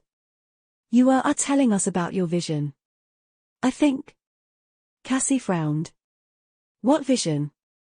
To his embarrassment, Sonny wasn't sure either. He just remembered something about the number 5 and a seed. For some reason, he felt as though that number was very important. But why? He had no idea. I forgot. Suddenly, Nephis, who was standing nearby, lowered her hands and dismissed the sword that she had been holding for some reason. Looking at them with a bit of confusion, she hesitantly asked. Why are you guys awake? We need to rest. Something might get attracted by the demon's corpse, so we'd better return to peak condition as soon as possible. Distracted and already forgetting about the conversation with Cassie, Sonny blinked a couple of times, shrugged, and decided to go back to sleep. None of this made sense anyway. They were probably struck dumb by exhaustion. He felt so tired. A few hours later, when the shadow noticed the winged creature circling around the island, he awoke again. By that time, the memory of Cassie's warning was so fragmented and hazy that it seemed like a strange dream. But the seed was already planted deep into his subconscious. And now that it had blossomed, Sonny was finally able to fight through the haze of oblivion and remember everything. Chapter 85 One Step at a Time. Sitting inside the vile thieving bird's nest, Sonny frowned and clenched his fists. Something unnatural was happening to them ever since they came to the Ashen Barrow. Now that he had remembered Cassie's warning, it was apparent that their minds were affected, making them forgetful and easily distracted. Even now that he knew about it, thinking straight was strangely hard. It took all of his will just to keep the knowledge of the anomaly in his memory. The events of these past few days were still hazy. Remembering something else, Sonny closed his eyes in frustration. Had they really spent mere days on this island? The number of shadow fragments he received from eating soul tree fruit suggested otherwise. It was quite possible that as much as a whole month had passed since the first time they ate them. And their minds were corroded a bit more with every day that passed. Pretty soon, there would be nothing left of them at all. Only empty shells, walking around wearing their faces. Sonny's face paled. with a growing feeling of dread, he realized that there were large gaps in his memory. He could not remember how they got to the Ashen Barrow, and where they were going. Other things, too, were unclear and blurry. Stay calm. Despite how compromised his memory was, there were still ways to understand what was going on, and then maybe undo it. After all, he was able to remember Cass's warning. That meant that their memories were not gone, just obfuscated. First step: resist the impulse to forget everything again. Not succumbing to the constant pull on his mind was not an easy task, but he was able to manage, at least for now. Second step: try to understand the reason why you were able to remember these things. When Cassie begged him to remember the number 5, she must have already known that he would receive a new attribute. He had noticed the existence of the mysterious 5th attribute as the result, which triggered the frightening revelation. However, why was he able to not forget about the existence of the 5th attribute altogether? What made him so special? Cassie had even said that he was the only one who could do it. Why him and not Changing Star? Sunny massaged his temples. Then, a sudden realization came to him. Doubtless. One of the enchantments of the puppeteer's shroud was providing him with a small amount of resistance against mind attacks. That's why he was slightly less susceptible to the frightening forgetfulness that infected them on the Ashen Barrow. That was the reason why he had been the last one to agree to eat the miraculous fruits. Why he had often felt that things were wrong. He was also the only one who had managed to remember Cassie's warning, even if it took him a long time. Cassie knew about the puppeteer's shroud, and that's why she had chosen him instead of Nephis. Smart girl. So their warped state was the result of a mind attack. But who could attack them on this desolate island? The answer was pretty obvious. That damn tree. Looking down, Sunny felt cold sweat running down his back. The Soul Tree was, in fact, a colossal, ancient and utterly horrifying nightmare creature. If he was right, then its power had to be simply unimaginable. He was afraid to even think about what its rank and class were. No wonder it was able to drain a whole area of the Crimson Labyrinth of all life. No wonder it was able to survive and thrive in this hellish place. Of all the horrors in this hell, it might have been the most terrifying. Finally, Sunny knew the reason why no other nightmare creature dared to approach the Ashen Barrow. Even monsters were afraid of the Soul Tree. Except for equally harrowing things that dwelled beneath the waves of the deep, dark sea. There was no way for them to destroy it. The Soul Tree was just too big, old, and powerful. For a moment, Sunny entertained the idea of setting it on fire, but quickly abandoned it. He would need a volcanic eruption or some sort of divine intervention to burn that colossus down. So what to do? After thinking for some time, Sunny decided not to be hasty and move forward one step at a time. First, he had to know the exact situation with his attributes. Summoning the runes, he tried once again to read the description of the hidden 5th attribute. The result was the same. He knew it was there, but could not remember what it was no matter how much he tried. Figures. Confirming that it was still impossible for him to solve that mystery on his own, Sunny moved his attention to the Mark of Divinity. New runes appeared under its description. Mark of Divinity attribute description: you bear a faint scent of divinity, as though someone briefly touched by it once, a long time ago. Mark of Divinity is ready to evolve. Proceed? Not wasting time, Sunny said yes. Immediately, the name and the description of the attribute changed. The new runes read: Attribute Spark of Divinity.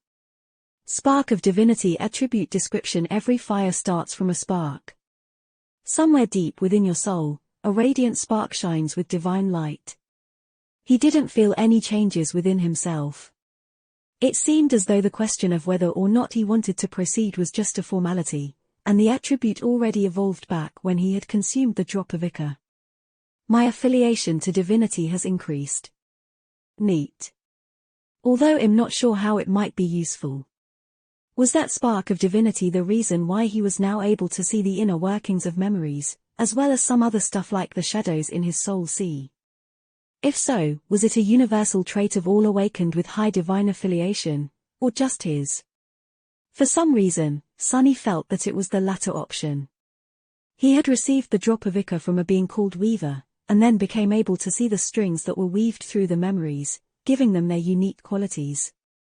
It wasn't hard to see the connection. If this was true, did it mean that there were different kinds of divinity? And he inherited a small amount of a very special kind of divinity. Was Weaver even a deity? Every god he had heard about was named in a similar fashion. There was Shadow God, War God well, that's it. He had never heard the names of any other god. However, Weaver's name was different. Maybe Weaver was not a deity at all. Maybe he, she, or it was actually one of the unknown. Sunny shook his head, feeling that he had almost allowed himself to get distracted and release the hold on his memory. He could not allow himself to go on tangents now. Concentrating, he looked at his new attribute, Bloodweave. Bloodweave attribute description: you have inherited a part of Weaver's forbidden lineage. Your blood has been altered and imbued with odd tenacity. So he would be less likely to bleed out in the future. That was a very nice enhancement. However, it did not help Sunny with his current situation. It was time for the next step. It was early morning when Sunny descended from the soul tree. However, he didn't bring any fruit with him. Walking over to sleeping Cassie, he took her by the shoulders and gently shook her awake. The irony of how this situation mirrored the one where Cassie had told Sunny to remember the number 5 was not lost on him. The blind girl slowly came to her senses and turned to face him with a sleepy, confused expression. "Sunny? Why are you up so early?"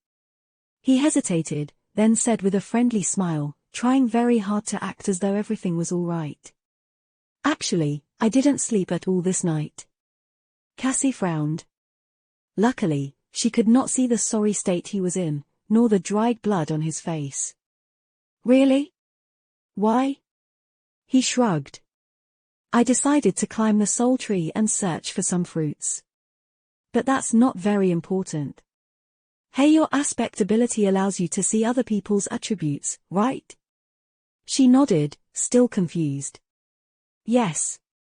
You know this. Why?" Sunny lingered, then said in a carefree tone. "Can you take a look at mine?" Chapter 86 Final Clue. Sunny's thought process was very simple. Honestly, in the state he was in, complex ideas that went against Soul Tree's indoctrination were almost impossible to hold on to. He was already at his limits just trying to remember what had happened in the giant nest. On his way down, Sunny had to bite himself several times, leaving bloody marks on his hands. Sharp pain cleared his mind for a few moments and gave him temporary relief from the constant pull of forgetfulness. Coincidentally, he was already noticing the effect Bloodweave was exerting on him. The bites only bled for a short while, quickly turning into scabs. The speed of coagulation of his blood was clearly enhanced. He also felt more energetic, his endurance substantially better than it had been before. Which made sense. The human body was a system where every part affected the other. A comprehensive improvement of one of these parts, especially one as important as blood, had to lead to a chain reaction of lesser improvements throughout the system. It seemed that he had severely underestimated the importance of his new attribute. Focus, idiot, no tangents. Gritting his teeth, Sunny concentrated on the task. He wanted to use Cass's aspect ability to learn the truth of the hidden attribute. Her sight was different from his. Sunny could only see the information provided by the runes because it was a default function of the spell. He simply accessed that information with his mind. Cass's sight, however, came from her aspect. Thus, even if their minds were compromised, it should not have affected her ability to see other people's attributes. She also had a high affinity to revelations and fate. So, there was a high chance that Cassie would be able to succeed where he had failed. Finally reaching the ground, Sunny woke the blind girl up and, after a short conversation, mentioned the attributes. Then, he carefully asked, "Can you take a look at mine?" Cassie was visibly confused by this question. Can't you do it yourself? Sunny smiled. I can, but I think you'll be surprised when you see them. The blind girl hesitated, then shrugged. All right. But if it turns out that you woke me up for nothing, I'll be pretty upset. That was not very nice of you. She turned to face him and froze for a moment, as though staring into his eyes. Fated, child of shadows, spark of divinity, wait, wasn't it mark of divinity? I must have remembered wrong. Stopping for a second, Cassie shyly covered her mouth with her small hand and yawned. My memory has not been too good lately. Too much rest, I guess. Where was I? Oh, yes. Bloodweave, Where did this come from? Sunny forced a chuckle. This thing? From an egg. Anyway, is there something else? Cassie blinked a couple of times. An egg? Well, if you say so. Usually, an appearance of a new attribute was not something one would gloss over. But in the state she was in, Cassie's attention span was severely reduced, and her mental capacity was clouded. She just frowned for a second, then forgot all about the discrepancy. Sunny's heart, meanwhile, was beating like it was going to explode. With a fake smile frozen on his face, he waited for the blind girl's next words. They were going to decide whether or not he would be able to get to the bottom of things. And, therefore, find a way to rise from that bottom. With an absent-minded smile, Cassie said. My mom makes the best eggs. What were we talking about? Right, your attributes. The last one is enthralled. Wait, where did this? Knowing that there was very little time, Sunny hurriedly asked. The description. What does the description say? A bit of tension seeped into his voice. Startled by this intensity, Cassie didn't ask the same question again and simply said. You've been mesmerized by the ancient fiend, soul-devouring tree, and are being turned into its thrall. Once the process is complete, there will be no escape. As soon as Sunny heard these words, it was as though heavy chains fell from his mind. Suddenly, his memories returned in an avalanche, making him stagger. His eyes opened wide. Only now that he had fully recovered his memory did Sunny realize the extent to which his mental state was warped, how much of his true self was gone, how close he came to being completely obliterated without even knowing that a terrible monster was slowly devouring his mind. An extreme feeling of terror filled his heart. For a few moments, Sunny lost the ability to speak, covered in cold sweat and shaking. Calm down. Calm down. It didn't happen, you stopped it. You're back, it didn't eat you. Slowly, he was able to get a grip on his feelings and achieve some semblance of composure. He came very close to the edge, but did not take the last step. He was still himself. It wasn't over yet. They still had a chance. Looking at Cassie, Sunny slowly exhaled and said, Thank you. The blind girl smiled and raised her eyebrows. For what? She had already forgotten all about their conversation. Sunny was free from being mesmerized by the soul devourer, but Cassie was not. Her memory, mind, and thinking were still compromised. Turning worse as they spoke. A pained smile appeared on Sunny's face. Struggling to keep his tone light and cheerful, he said. For helping me out just now. Sorry about waking you up so early. Go back to sleep. I'll take it from here. Cassie hesitated for a few moments, then got distracted and forgot that he was there at all.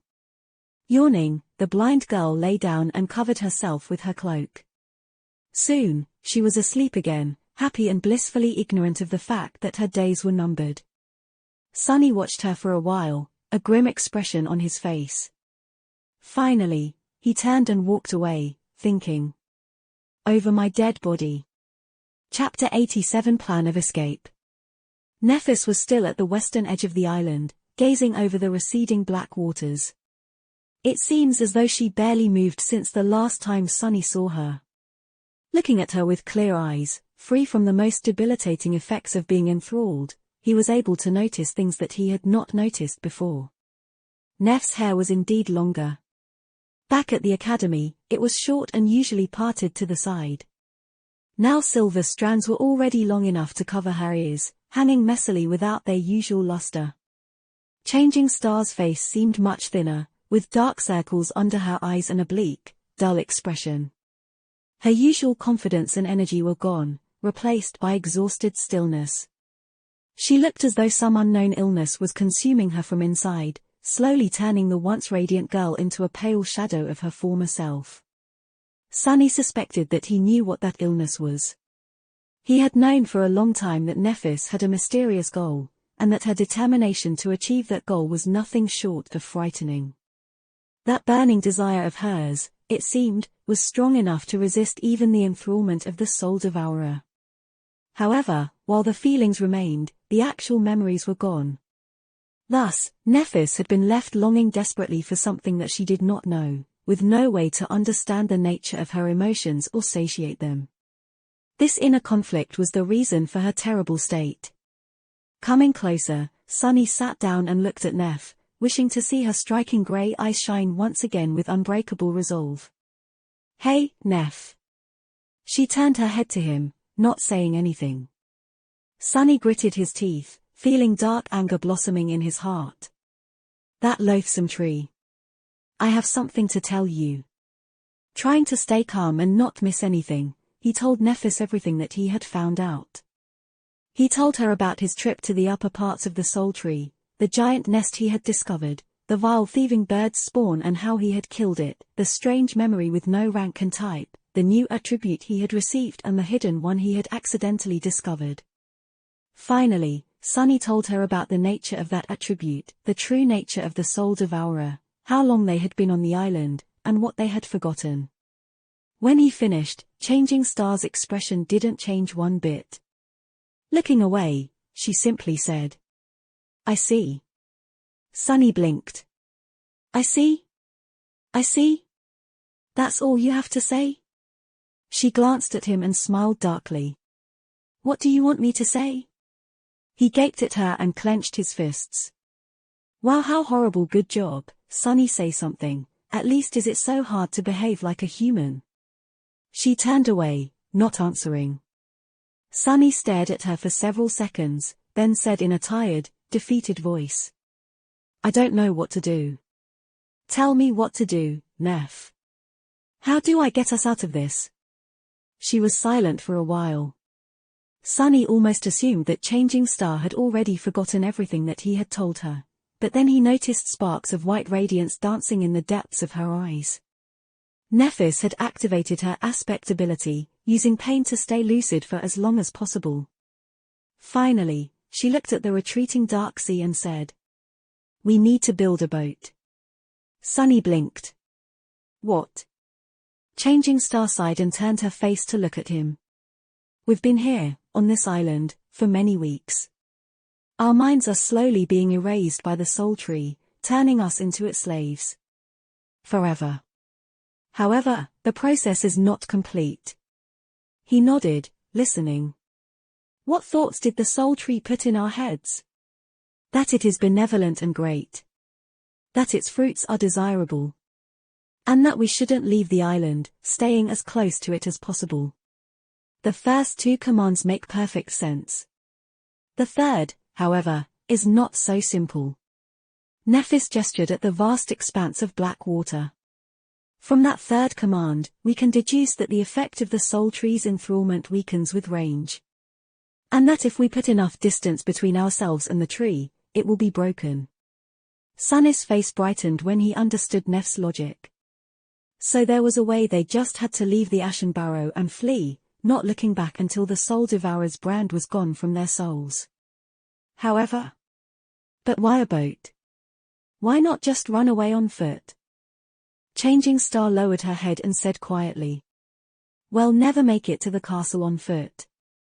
We'll just die. I was too arrogant before to think, well, it doesn't matter now. It will take many months to go around the crater through the labyrinth, especially now that we don't have the echo. And every day we spend there is another day we risk encountering something that will kill us without even breaking a sweat. She sighed. We were already lucky to survive for as long as we did. But in the end, no matter how much we fought and persevered, we still encountered the Soul Tree. This should have been our end. Do you know how improbable it is that we even got a chance to have this conversation? Sunny hesitantly shook his head. First, we had to have an oracle in our group to see the future. Then, Cassie had to formulate and execute an ingenious plan in the short amount of time her memory remained intact. That plan was based on the fact that there was someone with an awakened armor of 5th tier in our group, one enchanted with the extremely rare mind protection trait, no less. Awakened with the revelation affinity were few and far between. Sleepers with a memory equal to the puppeteer's shroud were even rarer. That person then had to find and kill a great devil. More incredibly, he had to receive an actual lineage memory from it. Do I need to explain how implausible this combination of events is? Sunny slowly shook his head. Nephis closed her eyes.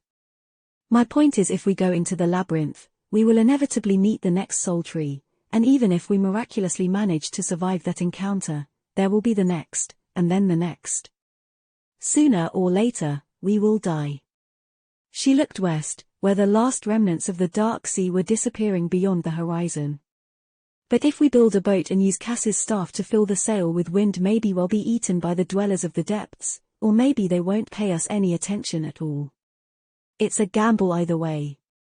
Either we die, which is the same as returning to the labyrinth, or not. If we survive, we'll be able to travel 100, maybe even 200 kilometers in one night. More distance than we had covered so far. Sunny froze, stunned by that number.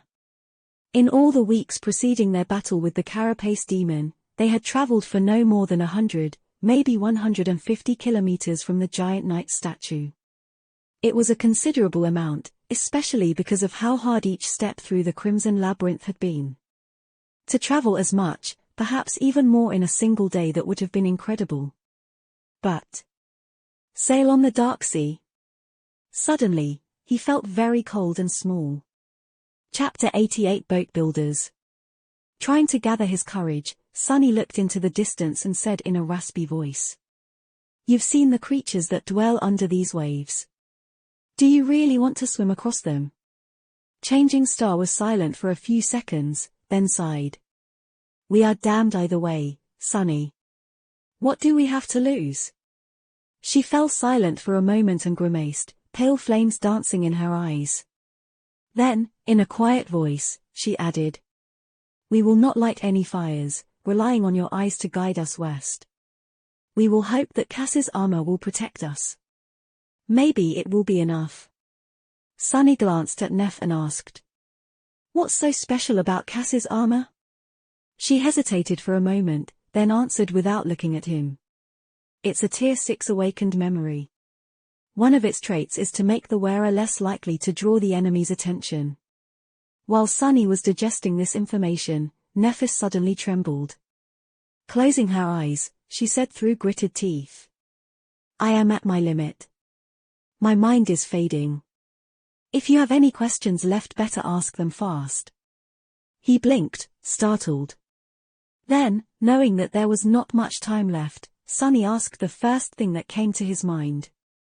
Do you even know how to build a boat? Changing Star simply nodded, letting him know that she did. Her expression was slowly turning lost and dull again. Racing against time, Sunny frantically thought of another question. How do I convince you to leave the island once your memory is gone? Nephis looked at him, struggling to hold on to the last shreds of lucidity. For a moment, her eyes became clear again. White flames ignited in their depths, illuminating her pale, beautiful face. Asta Song Vale. Say those words to me, and I will listen. Starting to lose the grip on her thoughts, she turned away and added after a short pause, her voice steady and even. If anything happens, take Cassie and flee. Don't. Then, the light in her eyes slowly dimmed, and soon, Changing Star was staring west once again, all memory of their conversation gone from her mind. Sunny sat by her side for some time, waiting. After a while, he shifted a little and said, "Hey, Neff." She turned to him, her face bleak and full of confusion. "Sunny? Oh, when did you get here?" "A while ago." Then, he smiled and said in a carefree tone, "Hey, can I ask you something? Do you know how to build a boat?" Nefis was very surprised by his question, but eventually agreed to help him. Sunny didn't tell her why exactly he wanted to build a boat, dodging the questions with practiced finesse. His flaw was not making things easy, but with the state Neff was in, persuading her was not very hard. Manipulating her felt a little strange, but explaining everything once again would have taken too much time. Not to mention that he wasn't sure that it would work again. And there was not much time left. With every hour, their condition worsened. Even Sunny was having trouble keeping his lucidity intact. Every time he felt that his mind was beginning to slip, he had to inflict pain on himself to get a few moments of reprieve. Even so, his thoughts were slow and fragile. Keeping them together was taking a heavy toll on him. They had to flee the island as soon as possible. Sunny was determined to be ready by the time the dark sea returned. Turning away from Nefis to not let her see the pained expression on his face, Sunny bit his hand once again. Feeling the bitter taste of blood on his tongue, he let the wave of pain clear his mind and blinked, amused at the irony of the situation. He was gnawing on himself to prevent himself from being eaten. What a funny contradiction. Hiding his bleeding hand behind his back, Sunny turned to Neff and asked, "So, how are we going to make the boat?" She thought about it for some time, then said indifferently, "We will have to use the materials at hand. For the hull, we will have to use the dead demon's carapace. We can strip several armor plates of suitable shape and tie them together with the golden rope."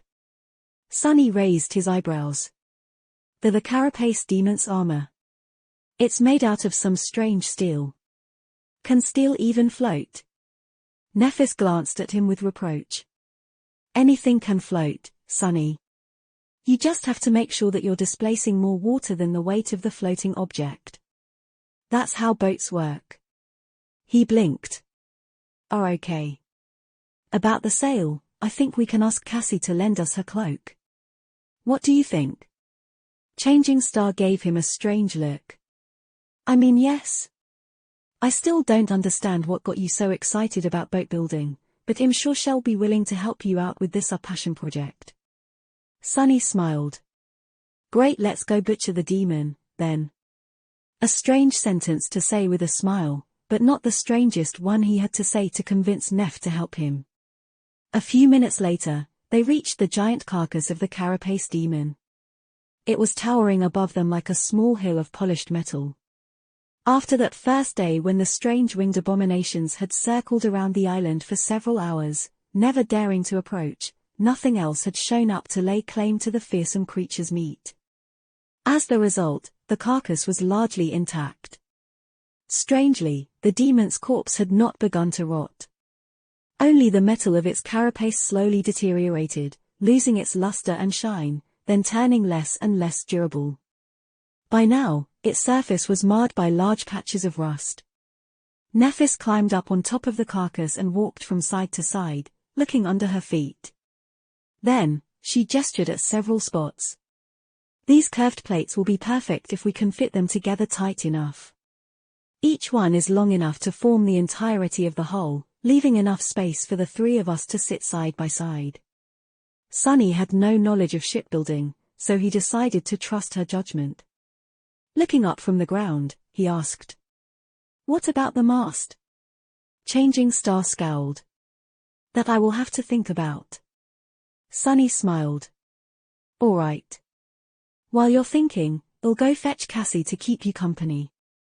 Chapter 89 Demon's Bones. Chapter 89 Demon's Bones. Sunny had a lot to do before the sunset. The parts of the plan spun in his head, making it ache.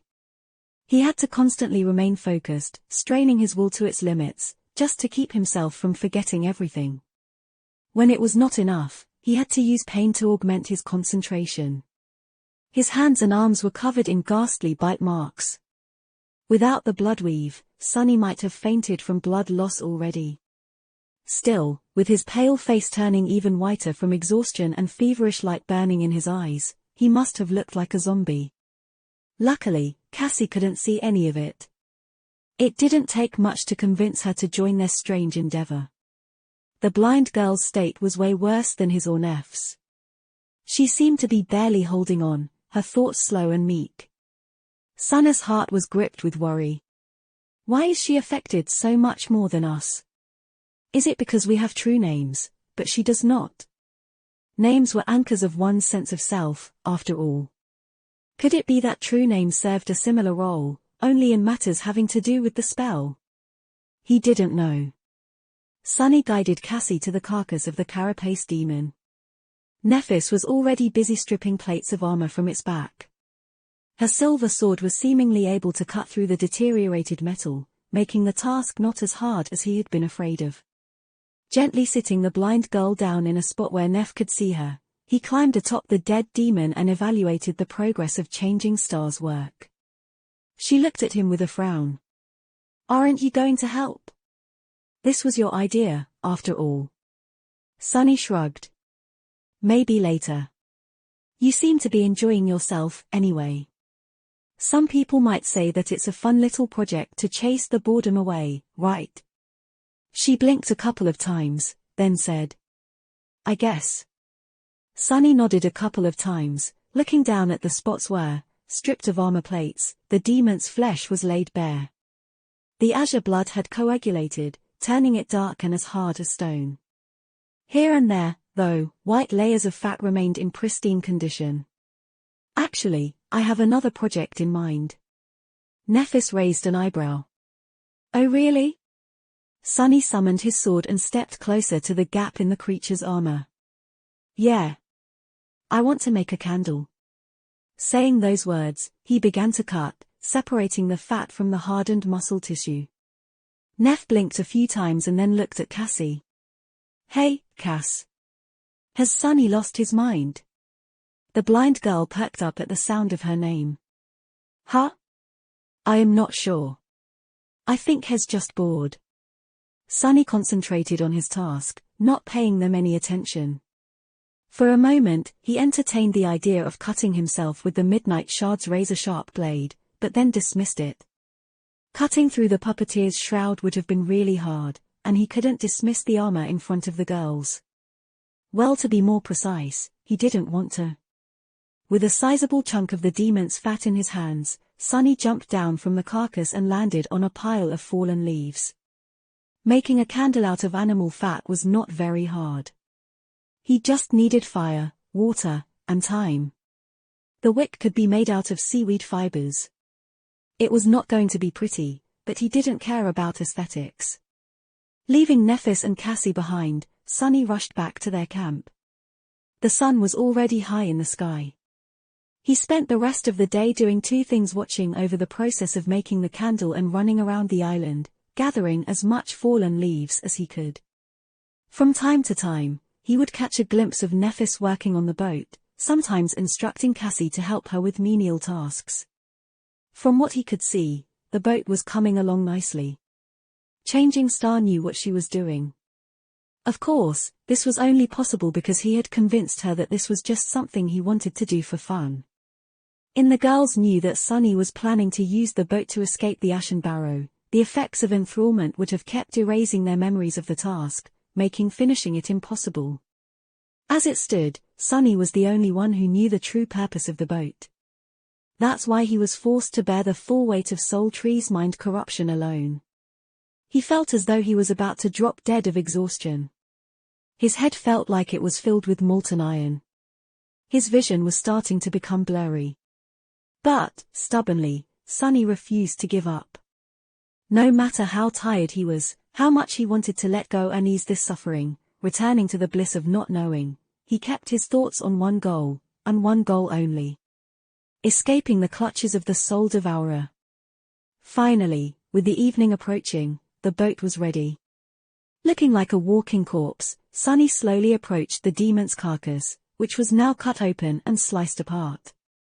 It was as though a mad vivisector had visited the island to perform an autopsy on the giant and forgot to sew the poor creature back up. Nephis looked at him with concern. "Sunny, are you all right?" Giving her a crooked smile, he shrugged. "I'm fine. Comparatively." He did not specify what exactly he was comparing his current condition to. Turning his head, Sunny looked at the boat with dark satisfaction. It was not how he had imagined it. The hull was made out of curved plates of polished metal, with sharp spikes protruding from them in all directions. The plates were held together by the golden rope that was tied tightly around them. Changing Star had managed to make the gaps between the different parts of the hull so thin that no water could seep through. The mast was made out of the demon's spine and ribs, with Cass's enchanted cloak hanged on them to serve as the sail. There was even a steering oar, fashioned out of the tip of the giant's scythe.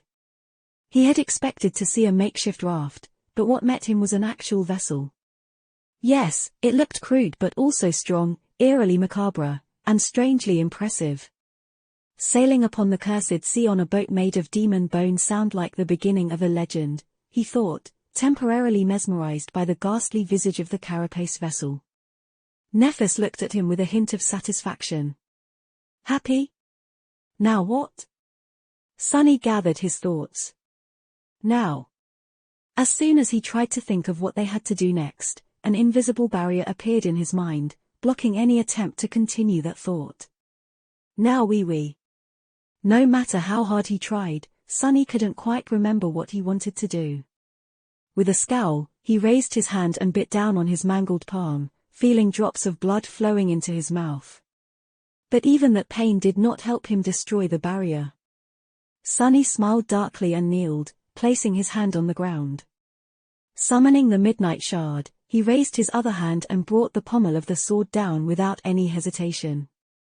As the brittle bones of his ring finger shattered from the powerful strike, a wave of agony washed over his mind, obliterating the adamantine barrier. Now we get the hell out of here. Chapter 90 Nightfall. Nephis stared at Sunny, shocked by his sudden act of self-mutilation. Hissing through gritted teeth, he dismissed the Midnight Shard and slowly rose back to his feet. A crap that really hurts. His poor finger was red and swollen, pulsating with sharp pain. It was unmistakably broken. Sunny was so full of self-pity that he wanted to cry. Why am I so unlucky? First that nightmare in the nest, now this. How come no one else is suffering, just me? He conveniently decided to forget that Changing Star had been literally torturing herself for weeks and that due to her blindness Cassie was always covered in bruises. Hearing his pained voice, the blind girl turned her head and asked, "Sunny? What happened?" He grimaced and tried to smile. It's nothing serious, really. I just, sort of smashed my hand a bit." Nephis opened her mouth to say something, but he hurriedly interrupted whatever she wanted to say. "Anyway, Neph. Can you help me drag this gruesome masterpiece of yours to the edge of the island?" At this point, one wrong question could make things very complicated. He didn't want to reveal the true purpose of his actions until the last moment. That way, he would have more leeway in how to deal with problems should any arise. Changing Star hesitated. A few seconds later, she shrugged, looking at him with a concerned frown. "Are you sure you're okay, Sunny?" He forced a smile. "I will be if you help me." Giving up, she shook her head and walked over to the front of the boat. Sunny turned to Cassie. "We're off, Cass. Wait here for a bit, all right? I'll come get you soon." She lingered, as though not quite understanding his words, then answered with an uncertain expression. "Okay." Sunny raised his healthy hand to grip her shoulder, then hesitated and turned away with a dark look in his eyes. Enduring the pain, he walked toward the boat. "Hold on a little more, Cassie. It will be over soon, I promise." The night was already approaching. Sunny and Nephis dragged the boat across the island, pulling it as oxen yoked to a wagon. The ashen sand was not the most difficult of terrains, but the spikes on the strange vessel's hull were making the task harder. Thankfully, the boat was lighter than it looked. Sunny knew that the alloy of the demon's carapace was extremely light from his experience with the Midnight Shard, which was forged from the same lustrous metal. If he were to believe the sword's description, this miraculous alloy came from a shard of a fallen star. Whether this omen was good or bad, he didn't know. Soon, they heard a thundering rumble in the distance. It came from the direction of the colossal crater. The dark sea was awakening. Gritting his teeth, Sunny grabbed onto the golden rope that was coiled around his chest and pulled harder. Come on faster. The sun was just about to touch the horizon when they finally reached the edge of the island. Falling to his knees, Sunny released the rope and gasped for air, his chest rising and falling frantically. A wave of overwhelming exhaustion was drowning his senses, making it hard to stay awake. Not yet, you can't let go yet. Nephis was silent, looking at him with a frown. For once, Sunny felt glad that she was weirdly taciturn by nature. Gathering his strength, he stood up and glanced at the darkening sky. Time was running out. Turning to Neph, he strained his parched throat and said in a raspy voice, "I'll explain everything once Cassie is here. Don't go anywhere until I bring her, all right? Please." Changing Star stared at him for a few seconds, then shrugged with indifference and didn't say anything. "I'll take it as a yes." What else could he do? Cursing under his breath, Sunny turned around and hurried away. He had one last task to accomplish before returning for Cassie. Some time later, he came back to the spot where he had left Cassie. The blind girl was still there, sitting some distance away from the carapace demon's carcass and idly staring into the ground. Hearing the sound of his approaching footsteps, she smiled weakly. "Sunny?" He walked over, tired to the bone, and said while trying to keep his tone casual. "Yeah. It's me." Cassie got distracted for a moment, then asked, "Do you have a fruit?" "I'm hungry." He flinched, then shook his head. "No. Listen, we need to. I'm hungry. Do you have a fruit?" Sunny stopped, looking at the blind girl with a forlorn expression. She sounded like a broken doll, repeating the same phrase over and over. Her condition wasn't good. He licked his lips. "Come with me, and your hunger will disappear." This was the best misdirection he could come up with within the confines of his floor. However, this time, he failed to achieve the desired effect. Cassie smiled and said, "Really? You'll take me to the fruits?" Due to his exhaustion and the debilitating effect of the enthrallment, Sunny got distracted for a moment and failed to control the floor. Without realizing it, he opened his mouth and said, "No." Cassie pouted and lowered her head. "That's not nice, Sunny. Why did you lie to me?" Still reeling from his mistake, Sunny missed the moment and made things even worse, turning a small oversight into a real problem. "Because I want to take you away from this cursed island." As soon as the words left his mouth, Sunny froze and opened his eyes wide, refusing to believe that he had just messed up that bad. However, the damage was already done. Cassie turned to him with a deep scowl. "Take me away." "But I don't want to leave." "Why would I leave the Soul Tree?" Sunny silently cursed and shouted, abandoning any attempt to control himself. "Because that thing is evil, it's pure goddamn nightmare, come on, let's go." Grabbing her hand, he tried to pull the delicate girl away, but she resisted with surprising strength. "Let go of me, you jerk." Cassie managed to rip her hand away from his grip and flinched back, looking at Sunny with anger. "I said I don't want to go, you're acting strange. Sunny, stop, please." Sunny froze, not knowing what to do. This island is our home, it's so nice here, with the three of us together, why do you want to leave?" He lingered, struggling to do what he knew had to be done. Finally, Sunny gritted his teeth and said, "Because it's 5, remember?" "I'm sorry, Cassie." Then, He lunged forward and violently grabbed the blind girl, easily suppressing her resistance. "What are you doing? Stop, help, Neff." Throwing her over his shoulder, Sunny turned around and ran toward the edge of the island. Cassie resisted desperately, using her small fists to pummel his back with a rain of punches.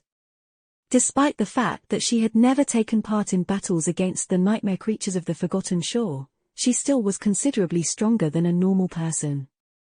All those soul shards Changing Star had shared with her gave Cassie enough strength to make Sunny feel every strike. It wasn't enough to seriously injure him, but more than enough to hurt like hell. "I'm sorry, I'm really sorry, Cassie."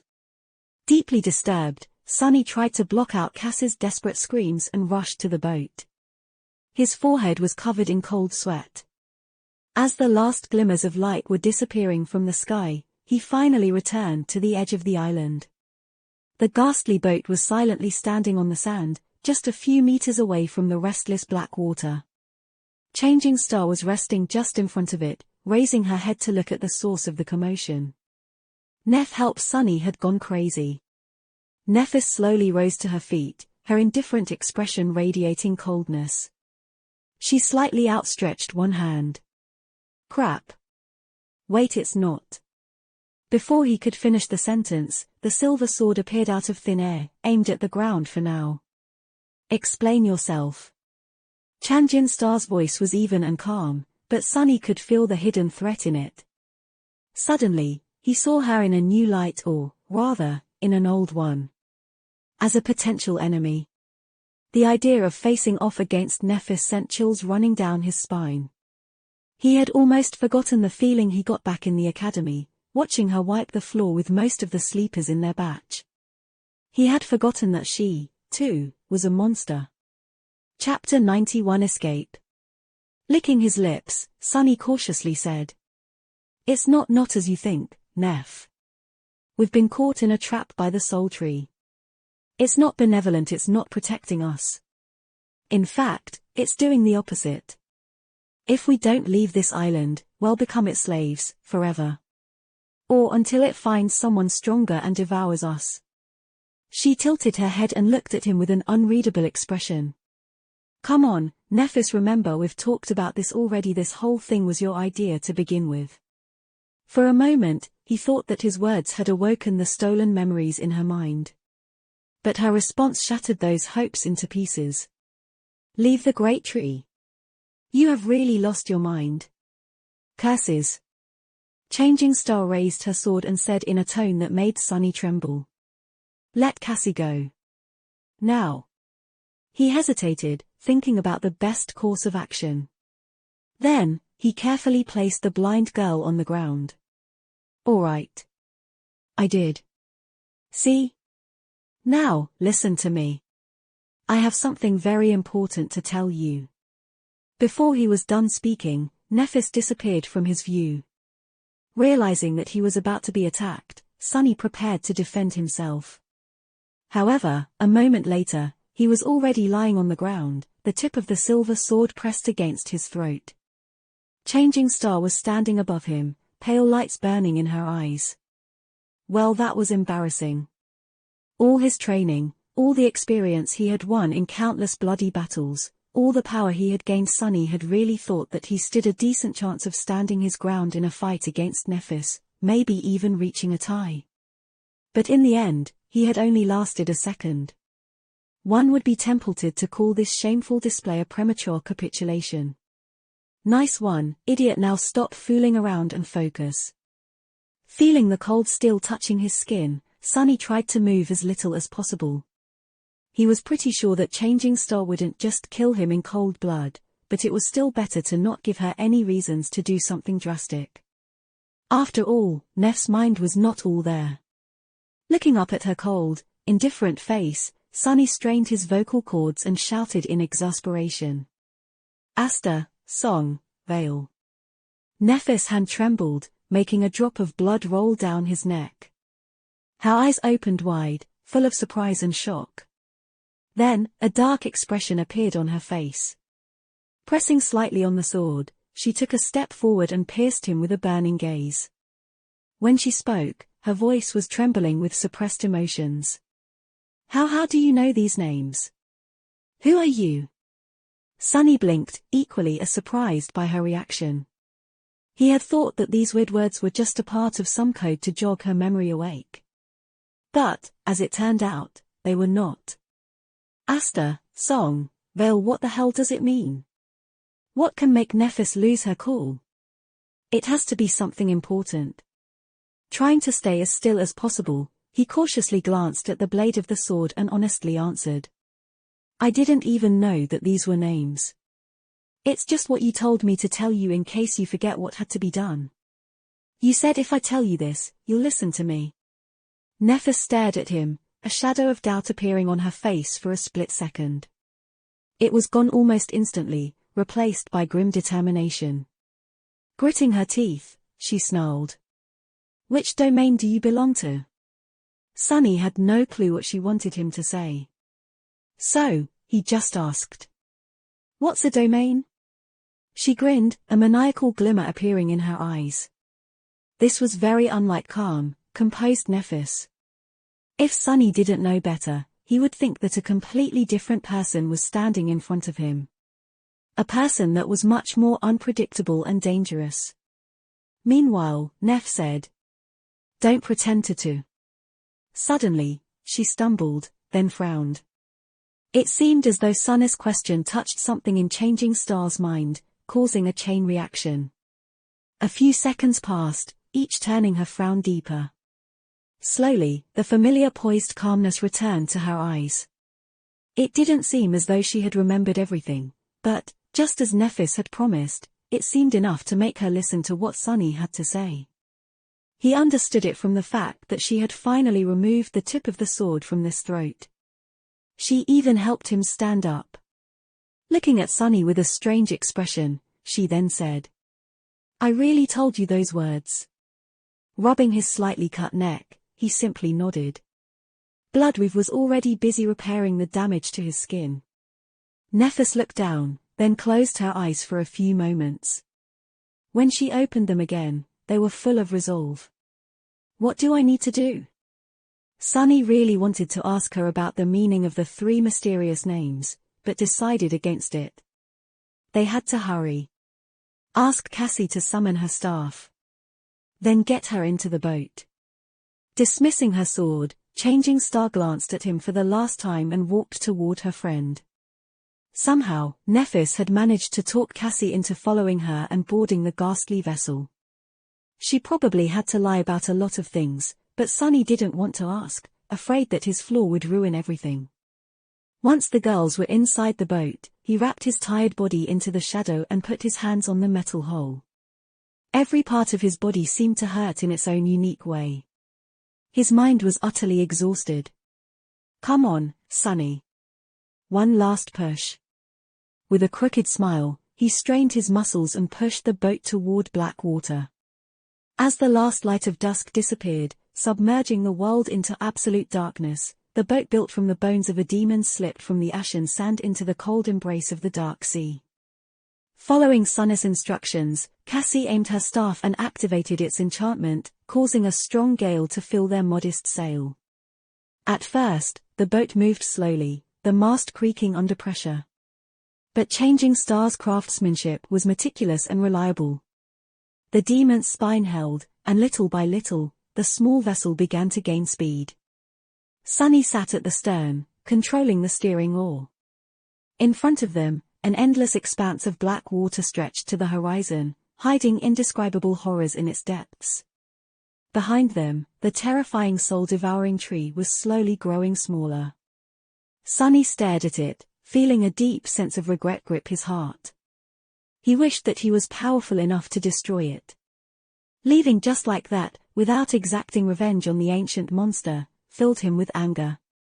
Well, at least he left it a present. Back at the Ashen Barrow, a candle was burning in a small alcove of stones that protected its flame from wind. Near the candle, a tall pile of dry, fallen leaves was towering over the alcove.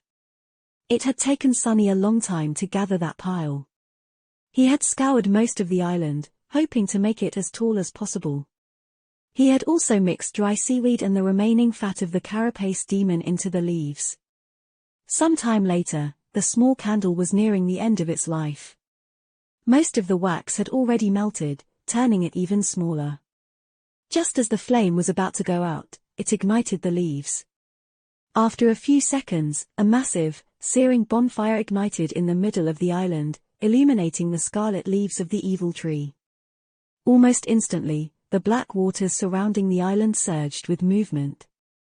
Sunny was already too far away to see any of it.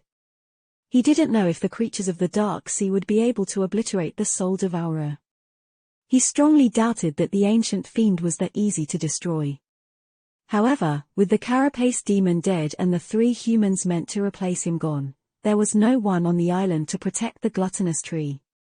Perhaps it would be seriously harmed, at least. For now, it was the best he could do.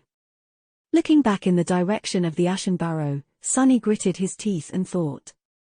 One day, I will become powerful enough to destroy that tree, these monsters, and anyone else who would dare to stand in my way. One day, I will become powerful enough to never be afraid again, of anyone or anything. Instead, all of them will fear me. He didn't notice that, just as he was thinking these words, Cassie suddenly raised her head and turned in his direction. On her face, a dark expression appeared, soon erased by uncertainty and doubt. Chapter 92 Journey into the Night. In the absolute darkness, a small vessel was gliding on the black surface of a restless sea. Its mast, made of adamant spine, was straining under the assault of the winds. In the eerie silence of this vast and lightless void, the swift boat cut through the waves like a blade. No sounds could be heard except for the creaking of bones and the crashing of water against its polished metal hull. Sunny sat at the oar, steering the carapace vessel. He was guiding them west. With no moon or stars to show them the path, it was hard to keep the boat on course. But there was a mark left in his mind by the cold and menacing shadow of the crimson spire. Using it as a compass, he was able to navigate the treacherous waters without losing his way. Black skies above, dark sea beneath. With nothing but a thin layer of steel separating them from the tenebrous abyss, they sailed through the night. Below them, countless horrors were hiding in the cursed depths. Several times, Sunny felt gargantuan shadows moving close to the small boat, attracted by the sound of its passing. Powerless to do anything, he had no choice but to tremble in silence, praying that the terrible creatures would turn away. So far, luck was on their side. Perhaps they were too small and feeble to satiate the hunger of these ancient leviathans. A few hours after the start of the voyage, Sunny felt that the constant pull on his mind had begun to wane. His thoughts were slowly becoming clearer, the haze of forgetfulness weakening with each minute. Soon, a ghostly sound of shattering glass resounded in his head. Instantly, the last remnants of the fog that was clouding his consciousness disappeared. He was free from the enthrallment of the soul devourer. Relieved, Sunny couldn't help but smile. However, his smile was weak and hesitant. With the effects of the mind hex gone, his usual sharpness had returned. It felt as though an invisible weight had been lifted, allowing his thoughts to finally flow unobstructed once again. Everything became clearer, as though the whole world suddenly came into focus. It was a wonderful feeling. But with it came a better understanding of how terrifying and precarious their current situation was. They were quite literally balancing on the edge of a hungry abyss, their lives relying on nothing but capricious fortune. The decision to venture into the dark expanse of the cursed sea on a makeshift boat was pure insanity. But then again, there was nothing sane about the forgotten shore to begin with. In this desolate hell, the craziest choice was sometimes the best one you had. Gritting his teeth, Sunny held the oar and stared into the darkness. A few minutes later, Cassie suddenly shifted, making the boat gently sway. She handed the magical staff to Nephis and cautiously moved closer to Sunny, feeling her way through the darkness with her hands. Before Sunny could guess what was it that she wanted from him, he was suddenly caught in a tight embrace.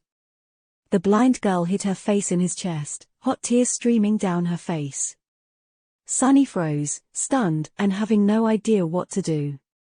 He could feel Cass's body pressed against him and shaking from crying, her hands tightly wrapped around his neck. While he was trying to comprehend the situation, she quietly whispered, "Thank you, thank you." Feeling extremely awkward, Sunny pretended to clear his throat. No need to thank me. If it wasn't for your warning, we would still be stuck on that island. So, we're even." Then, he raised his hand and awkwardly patted her on the back. Both of them were careful to keep their voices as quiet as possible, afraid that they will attract something from the black depths. Cassie silently cried for several minutes, then finally let go of him. Wiping her face, she pulled her body away and whispered, "I'm sorry." Her voice sounded a bit strange. Confused, Sunny raised his eyebrows. What is she apologizing for? I'm sorry too. For, grabbing you back then. She smiled and, wiping the last tear from her face, turned away to move back to the middle of the boat. Sunny was left alone once again. With nothing to do except for holding the steering oar, he let his thoughts wander. With his mind clear again, many things were worth revisiting. He had to distract himself from the eerie pressure of the endless dark emptiness somehow, anyway. Despite the fact that their experience with the Soul Devourer was nothing short of harrowing, Sunny had somehow managed to end up considerably better off on the other end of it. His haul this time was truly unbelievable. He had received an amazing new weapon, no less than 100 shadow fragments, and 2 new attributes. Spark of Divinity was a real improvement over its previous version. The ability to perceive the inner structure of memories alone opened a whole new horizon of possibilities. However, he was more interested in the mysterious Bloodweave. Somehow, Sunny felt that he had severely underestimated the uniqueness and importance of that attribute. Its origins, too, were covered in a veil of secrets. Who was that weaver whose ichor he had consumed? Who were the unknown that even the spell was reluctant to mention? What was their connection to the gods? Why were the type and rank of the initial memory he had received from the vile thieving bird's spawn left empty? How was it even possible for a memory to give an awakened new attributes? That last question guided him to think of something else. Glancing up, he stared at Nephis and tried to recollect their conversation. Looking back, she had revealed a lot of things that he had failed to notice in the moment. First of all, Sunny now knew that Cass's enchanted armor, which had been given to her by Changing Star, was an awakened memory of the 6th tier. That meant that it came from an awakened terror, a nightmare creature 1 class above Mountain King that he himself had killed in his first nightmare. The secret of how Changing Star had managed to earn her true name was now one step closer to being revealed. Chapter 93 Blackwater. Apparently, as far as accomplishing the impossible went, Nephis had outdone even Sunny. An aspirant triumphing over an awakened tyrant was already unbelievable enough. But killing an awakened terror gave the word unbelievable a whole new meaning. No wonder her aspect ability is so versatile. Now, he was almost sure that Changing Star's aspect was of the divine rank, just like his. That would explain why she was able to both heal and destroy with her strange and formidable powers, a combination as rare as his own shadow control. What's the probability of 2 sleepers with divine aspects ending up so close to each other in the dream realm? Close to 0. It seemed like the unpredictable fated attribute had twisted the strings of fate once again. Sunny felt shivers running down his spine. His innate attribute was capable of bringing both terrible curses and incredible blessings. At first glance, their meeting with Nephis seemed like the latter. But, if it was truly the result of fated manipulating destiny, it could turn out to be the worst of calamities in the end. After all, one of the possible meanings of her true name was Star of Ruin. The fear he had felt in that short moment before crossing swords with Nephis was still fresh in Sunny's mind. And there were other things that she had revealed, too. She apparently knew something about the drop of ichor, being that she had called it a lineage memory without batting an eye. That suggested that Nephis knew much more about the spell than Sunny and the rest of the public did. It seemed as though there were secrets in the upper echelons of Awakened that they didn't want anyone else to know. The 3 mysterious names she had told him might have been another of these secrets.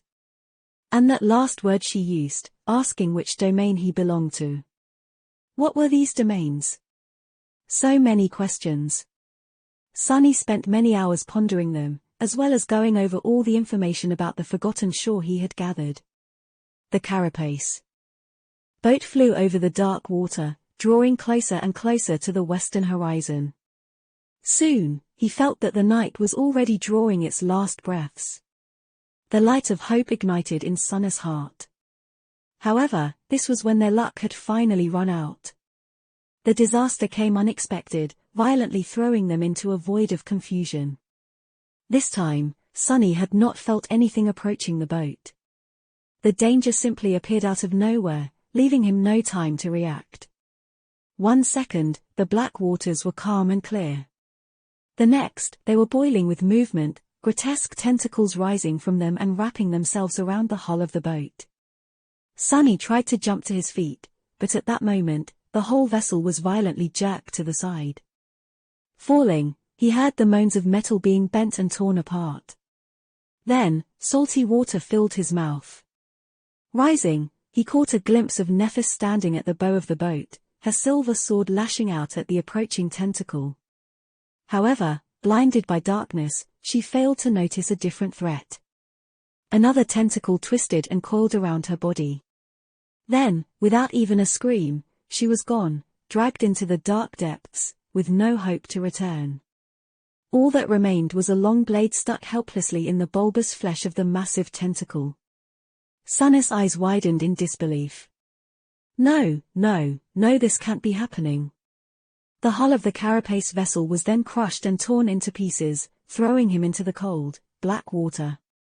For a moment, Sunny was stunned by the coldness. Then, wrapping the shadow around his body, he swam up, trying to reach the surface. Soon, he succeeded and spun, trying to see anything to give him hope. But there was nothing around, only undulating waves and twisting tentacles. Except for far in the distance, Sunny noticed an unclear shape rising above the water. He strained his eyes, trying to discern its nature. Then, his heart skipped a beat. A few 100 meters away, a giant stone hand towered above the surface of the sea, its palm opened as though trying to embrace the sky. It was slender and delicate, carved by the unknown sculptor with almost inhuman skill. If Sunny didn't know better, he would have thought that the hand belonged to a living, breathing being. But all of this didn't matter right now. All that mattered was that he had a chance to survive. Straining every muscle in his body, Sunny dodged a twisting tentacle and swam toward the hand, moving as fast as he could. But then, he suddenly stopped. And looked back. Misshapen pieces of metal and bone, all that remained of their boat, were floating on the surface of the dark sea. He had seen Neph being pulled under the water by the tentacles of the unknown creature, but Cassie, clad in her enchanted attention-repelling tunic, had a chance to escape. He couldn't just leave without at least trying to find her. Or can I? A dark thought appeared in Sunny's mind. After all, his own survival was the only thing that really mattered. Everything else was just a distraction. Why don't you think about yourself for a second? Are you really going to risk your precious life on the off chance that this helpless girl is still alive? He hesitated. Admit it, she is nothing but a burden. You always knew that one day she was going to drag you down. Yes, he did. But what? You're going to die, fool, turn around and flee, now. Why was he even hesitating? This was his chance to escape, his only chance. Perhaps he had to survive. Feeling an almost unbearable feeling of regret filling his chest, Sunny slowly inhaled. Then, he gritted his teeth and dove down, heading back to the spot where their boat had been destroyed. What are you doing? Have you lost your mind? He couldn't see in the black water, but his shadow sense was still somewhat effective. He had a chance to feel Cassie's presence, at least if she wasn't already dead and dragged to the bottom of this cursed abyss. You fool, how is she worth it? Why are you doing this? Grimacing, he forced his annoying inner voice to shut up. In his mind, the answer was clear. Because I want to. Chapter 94 Battle in the Depths. Because he wanted to. For once, Sana's heart wasn't full of fear and despair. Instead, it was filled with defiant indignation. He was tired of bending under the pressure of the world, furtively clutching to the tiniest glimmers of hope, always afraid, always willing to do anything, abandon anything, just to survive for another day. It wasn't enough anymore. He wanted to make the world bend to his wishes instead. He wanted to live like a human being instead of an animal. In these past months, Sunny had changed without even noticing. Somehow, he had grown unsatisfied with his previous way of life, one where his sole goal of survival at all cost overshadowed everything else. Whether he lives or dies had always been the only thing that mattered. But now, how he lived mattered more. What was the point of having no master if he lived like a slave? Gritting his teeth, Sunny dove into the dark abyss. The cold water embraced him like a burial shroud. He couldn't see in this cursed blackness, relying only on his shadow sense for guidance. Salt sipped into the bite marks on his hands and the cut on his neck, making them burn. Not paying the agony any attention, Sunny used his considerable strength to propel himself deeper and deeper into the darkness. He could feel the giant tentacles moving in the water around him, pulling the pieces of the carapace boat into the gargantuan maw that was hiding somewhere far below. Once or twice, he had to desperately twist his body to avoid being touched by one of them. But still, no sign of Cassie. His lungs were starting to burn. Sunny dove deeper. At this depth, the water pressure was starting to affect his movements, making each stroke feel heavier. Even with his body enhanced by the shadow, there was a limit to how much it could withstand. Sunny suspected that without the blood weave, he would have suffocated a long time ago. What's worse, he felt as though he was getting closer and closer to the actual body of the unknown horror that had destroyed their vessel. He still couldn't sense its massive shape, but judging by the girth of the tentacles that surrounded him, the monster couldn't have been far. And then, Sunny finally noticed something.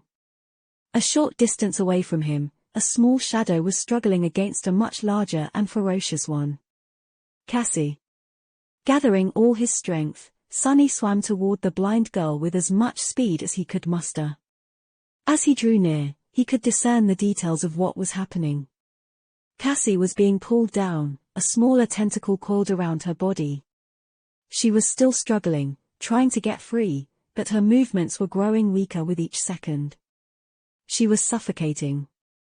Filled with fury, Sunny propelled himself forward and grabbed onto the tentacle, feeling slippery flesh throbbing in his grip.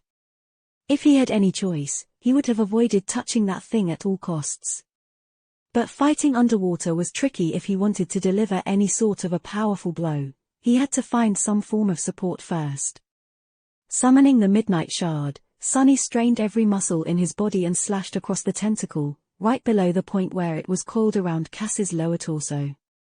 He knew that he wouldn't be able to do any serious harm with that strike, which was slowed down to a crawl by the burdensome resistance of the black water. However, his amazing sword was still sharp enough to cut into the fleshy tentacle, causing a cloud of dark blood to gush out of the wound. The tentacle furiously twitched and shot sideways, as though trying to shake the attacker off. Flying through the darkness, Sunny held on for dear life and moved his blade upward, slicing the spongy flesh apart. He never hoped to chop the tentacle off with one strike. No amount of strength would have allowed that to happen. Luckily, swords were able to pierce, slash and cut. Pushing the blade, Sunny cut deep into the tentacle. When the Tsuba was about to touch the wound, he changed his grip and pulled the tachi down. Monster's flesh spread apart under the razor-sharp blade, barely offering any resistance. A torrent of blood surged out, and with the last push, the tentacle was completely severed. Sunny was finally able to turn his attention to Cassie to see how she was doing. What he sensed made him scowl. The blind girl was barely conscious. He needed to get her to the surface as fast as possible. Pushing away the twitching remains of the tentacle, Sunny dismissed his sword and grabbed Cassie across the torso, feeling how cold her skin was through the thin fabric of her tunic. Weakly, she tried to resist, not realizing that it was him and not the monster. Pressing the blind girl to his chest, Sunny turned his head up and felt a wave of desperation crashing against the walls of his mind. His lungs were in agony, no air whatsoever left in them. His body was slowly losing its strength, full of terrible pain and thirsting for a breath of fresh air with maddening intensity. Even if he could see anything, at this point, his vision would have begun to darken. And they were so far away from the surface. What's worse, the horror of the depths was now alerted to his location. Countless tentacles were already moving, surrounding them in an impenetrable barrier of flesh. A second or two later, they would be crushed to death in the devastating embrace of the sea monster. Sunny didn't know how to save them. But he wasn't going to give up, no matter what. Making an arduous stroke with his one free hand, he held tightly onto Cassie and swam up. The tentacles were approaching, blocking all paths of escape. Sunny gritted his teeth and, in the next moment, the water around them suddenly turned pure white. An incandescent radiance filled a vast expanse of the cursed sea, obliterating any sign of darkness. The explosion of light was so intense that it pierced through Sunny's eyelids and hurt his eyes. It was as though a miniature sun had ignited somewhere far below them, turning the endless black abyss into a pristine white void. Tidal currents of radiant water surged tumultuously, throwing the world into disarray. The gargantuan tentacles convulsed and writhed madly, as though in the throes of unbearable pain. The unbreakable barrier of flesh fell apart. Sunny wasn't about to let this chance go. Straining his suffocating body, he swam to the surface, dodging the writhing tentacles. With the furious white sun burning in the depths below, he could see their shapes clearly. Moving faster and faster, he propelled himself up with everything he had left. Sunny knew that surfacing that fast was dangerous, but there was no other choice. Both Cassie and himself did not have a lot of life left in them. They needed air. Although it seemed like an eternity, the white radiance began to dim just a few moments later. But it didn't matter. Sunny was already past the barrier of tentacles, swimming up with desperate speed. He was afraid that they wouldn't make it. His consciousness was already beginning to wane, slowly slipping into the cold clutches of empty nothingness. Even knowing that there was nothing but water around, he was still overwhelmed by the suicidal desire to open his mouth and inhale as deeply as he could. His muscles were spasming, devoid of oxygen for too long. And then, finally, Sunny's head broke the surface. Blinded by pain, he drew in a gasping breath and coughed uncontrollably. Held tightly in his arms, Cassie was doing the same. Her chest was ruggedly moving up and down, sucking in the sweet ambrosia of air. Sunny never knew how precious it was before, not even while being slowly poisoned by the harmful, polluted air of the outskirts. They made it. Trying to compose himself, Sunny looked around. The last remnants of the white radiance were long gone, erased as if they had never existed. The world was once again consumed by absolute darkness. However, far away in the east, the first light of dawn was about to shine from beyond the horizon. Catching the glimpse of the giant stone hand, Sunny gripped Cassie's shoulders and swam in that direction. Chapter 95 Starlight. Sunny felt that he was at the end of his rope. He had put himself through too much abuse during these last few days. Now, it was hard to even remember when was the last time he had slept. A day before climbing the soul-devouring tree in search of a special fruit, perhaps. Since then, he had lived through the harrowing torture of the Bloodweave transformation, spent countless hours on the verge of mental collapse to resist the effects of the enthrallment, mangled his hands to stay lucid, guided the boat through the terrors of the dark sea in absolute darkness, saw it being destroyed by the horrid dweller of the deep, and gave battle to that monster in the cold black depths, almost drowning as the result. His body and mind were on the brink of shutting off. Despite that, Sunny stubbornly continued to swim, bringing himself and Cassie closer and closer to the giant stone hand that was rising from the water, as though trying to embrace the skies. The dark sea was surging around him, still reeling from the effects of the light explosion that had rocked it some time earlier. Tall waves were threatening to drown the two sleepers, throwing them around like toys. Struggling against them was a hard task. And still, he persisted. The dawn was drawing close, but for now, there was still nothing but cold, darkness and danger all around them. Any second, something could rise from the depths of the abyss and put an end to their desperate attempt to save themselves. At least the tentacles were gone, perhaps scared away by the pain of being exposed to the searing light. By some miracle, Sunny eventually managed to reach the stone hand. Hoisting Cassie up, he helped her climb on the dark rocks and followed closely behind. Soon, they reached the open palm of the hand and crawled to its center, then fell down, utterly spent and exhausted. For a long time, neither of them was able to talk. All Sunny could do was lay motionless, draw in raspy breaths, and try to stay awake. His mind was empty of thoughts. That was fine, because he didn't want to think. If he did, he would be forced to remember what had happened to. Shut up. What was the point of remembering? He couldn't change anything. The sound of the black water crashing against the base of the giant hand reminded him that the night was still not over. Opening his eyes, Sunny tried to understand their current circumstances. Their shelter was slightly raised above the waves, the base of the giant thumb almost touching the surface of the dark sea. The palm was not very spacious, roughly half the size of the circular platform that had saved his life on his first day on the Forgotten Shore. It was angled upward, creating a slight slope. The fingers were higher above waves and wide enough to accommodate a person, but they were bent upward toward the sky, making them less suitable to serve as a refuge. We need to get further away from the water. With that thought, Sunny tiredly stood up and bent down to touch Cassie's shoulder. Cassie. Stand up. We have to move higher. His voice sounded hollow and brittle. The blind girl flinched and raised her head, her skin deathly pale. Sunny? He nodded. Yeah. It's me. She was still in shock. Sunny could see that Cassie's mind was not all there yet, so he gently pulled her to her feet. Come on, let's go. It's just a few meters. She lingered. What happened? I heard a sound and then something was pulling me down. He gritted his teeth and tried to keep his tone even. We were attacked by a sea monster. The boat was destroyed.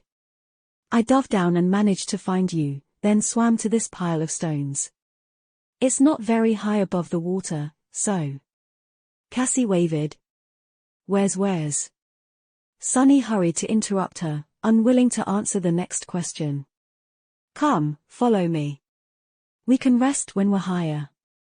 Gently guiding the blind girl, Sunny climbed to the base of the giant hand's index finger, which was the highest point they could reach without climbing the fingers themselves. Sitting down on the cold stone, he rested his back against the giant phalanx and stared at the restless surface of the dark sea. His eyes were cold and empty. Cassie was silent by his side. Her pale face was contorted, as though she simultaneously wanted to ask the question and dreaded the answer. Finally, gathering her courage, the blind girl whispered, her trembling voice barely audible. Sunny. Where is Neff? He stayed silent, not willing to speak the words out loud. Stupidly, he felt that if he spoke them, they would become the truth. But if he didn't, there was still a possibility that they were a lie. Him not answering. A few moments later, the familiar pressure appeared in his mind. The pressure grew and grew, making his head spin. Him not. Then, the piercing pain came. Sunny stubbornly endured it. He lasted for much longer than he had ever done before, keeping his mouth shut until hot tears rolled from his eyes, his whole body shaking from the terrible suffering. But eventually, he was still forced to say those bitter words. She's G. Before he could finish, a subtle sound attracted his attention. It came from below, from the edges of the restless dark waves. Sunny's heart skipped a beat. Out there at the base of the giant thumb, where the cursed sea was almost touching its stone surface, a pale white hand appeared from the black water and grabbed onto the rocks. Then, a tall figure slowly pulled itself onto the opened palm of the stone giantess. His eyes widened. Feeling that something was wrong, Cassie turned her head and asked, "Sonny? What is it?" He trembled and whispered, gripped with sorrow, "It's Nephis." An uncertain smile appeared on the blind girl's face. "Neph? She is all right?" Sonny found himself unable to answer. No, Nephis was not all right. In fact, he didn't know how she was even alive. The Starlight Legion armor was shattered and torn, revealing the mutilated flesh beneath. There was a horrifying gaping wound on Changing Star's torso, looking as though almost half of her right side was missing. Sonny could see the sharp shards of broken ribs, the rivers of blood streaming down her legs, and the mangled mess of viscera spilling over the edges of the wound. He wanted to close his eyes. Another large chunk of flesh was missing from her thigh, exposing the shredded remnants of muscle and the white surface of the femur, cracked and barely holding together. Her right arm was severely damaged, too. In fact, it was almost torn off, hanging only by a narrow strip of skin and a few tendons, like that of a mistreated, broken marionette. Even her face was not spared. One of Neph's eyes was gone, its socket crushed and shattered. The skin of her cheek was shaved off as though by sandpaper, leaving behind a mangled mess of bleeding flesh and broken teeth. The sight of her was harrowing and heartbreaking. It was apparent that Changing Star was about to die. "Sonny? Why are you not answering?" He glanced at Cassie and bit his lip, trying once again to suppress the answer that was fighting its way out. Something sharp and hot was stabbing at his heart, making his vision blurry. Meanwhile, Nephis staggered and blindly stepped forward. Her legs buckled, and she heavily fell to her knees, splattering blood all over the cold surface of the stone. A terrible moan escaped from her lips as her cracked femur finally shattered, bone piercing through muscle and skin. Sonny felt as though he was thrown into his worst nightmare. He wanted to scream, but his voice was gone. A deep, almost physical pain was tearing him from inside. He didn't want to be here. He didn't want to see this. And yet, he couldn't look away. That's why he noticed instantly when two white flames ignited in Neph's eyes. The radiance grew brighter and brighter, spilling from her eyes, her mouth, the gaping wounds in her body. It was as though there was a flaming star burning in the place where her heart should have been, as though she was nothing but white flame hidden behind a thin layer of human skin. The incandescent radiance filled Changing Star's blood, turning it into streams of liquid white fire. As Sonny watched, frozen in place with his eyes opened wide, that fire began to melt and reshape her flesh. Slowly, her muscles repaired herself, her organs returned to their places, her bones reassembled themselves from the shards. Where there was nothing to replace a missing part, the fire took its shape and solidified. With a terrible scream, Nephis grasped her almost severed arm and tore it away, then pressed it to the stump that was bleeding with white flame. Soon, the mangled halves melted together, becoming whole again. Shocked, he saw every terrible wound on her body heal, washed in the purifying fire. Soon, there was nothing but pristine white skin showing through the wide gaps in the shattered armor. Nephis raised her head, looking at them but not seeing anything. There was no recognition in her gaze, all understanding destroyed by the cruel crucible of the sacred fire. Then the last daughter of the immortal Flame Clan closed her eyes and fell to the ground, losing consciousness. Finally, the first rays of sunshine appeared from beyond the eastern horizon. The dawn was coming. In the end, Nephis had remained unconscious for an entire 2 days. On the third day, she finally opened her eyes and slowly rose, looking around with subtle confusion. Her face, as usual, was calm and indifferent. However, she did flinch a little when her gaze fell on Sonny, who was sitting at the top of the giant hand's index finger and grinning from ear to ear at her. Frowning, Changing Star looked herself over, noticing the embarrassing gaps in her armor, and said, "Why are you smiling?" Sonny gave her a mischievous wink and shrugged. "Look behind you." Lingering for a few seconds, Neff sighed and turned around, wondering what is it that he wanted her to see. Behind her, a dark expanse of land was rising above the slope of the colossal crater. And on it, a tall city wall built of grey polished stone was towering over the giant chasm of the abyss. It looked ancient but still impenetrable, able to withstand the crushing pressure of the dark sea for 1,000 more years. Theve made it. That had found the human castle. End of Volume 1. Child of Shadows. Chapter 96. Exile. Wake up, Sunless, your nightmare is. Shut the hell up. Trying to remain in the blissful embrace of sleep, Sunny hissed through his teeth and stubbornly closed his eyes tighter. He was warm and comfortable under the blanket, on his own bed, where all the problems of the world seemed less serious and dire. For a moment, there was silence. That's better. Wake up, Sunless, you're. Goddamn. Thrusting one arm from under the blanket, Sunny summoned one of his memories. Immediately, a triangular leaf-shaped throwing dagger appeared in his hand, only to be thrown blindly at the source of the irritating voice. Missing its mark, the kunai clinked against the stone wall and fell to the floor. However, the voice did fall silent. Sunny sighed. It was already too late. He was awake. Far in the distance, the waves were starting to crash against the city wall. The night was coming, so it was time to get up. Opening his eyes, Sunny sat up and looked around. His room was beautiful and spacious. The stone walls were engraved with intricate patterns, creating an atmosphere of sanctity and elegance. The furniture was made out of pale polished wood, with several mismatched pieces that Sunny had scavenged from different places himself. The room had no windows, however, there were light wells cunningly hidden here and there. Sadly, the ingenious system of mirrors that was supposed to bathe the hidden chamber in sunlight was long destroyed, leaving only darkness inside. Sunny didn't mind. In fact, this was one of the features of his secret lair that he enjoyed the most. Darkness was his best friend. Yawning, he stood up and rubbed his face to chase away the last remnants of sleep. His long, dirty hair was getting in the way, so he moved it back. Let's make some breakfast. But first things first.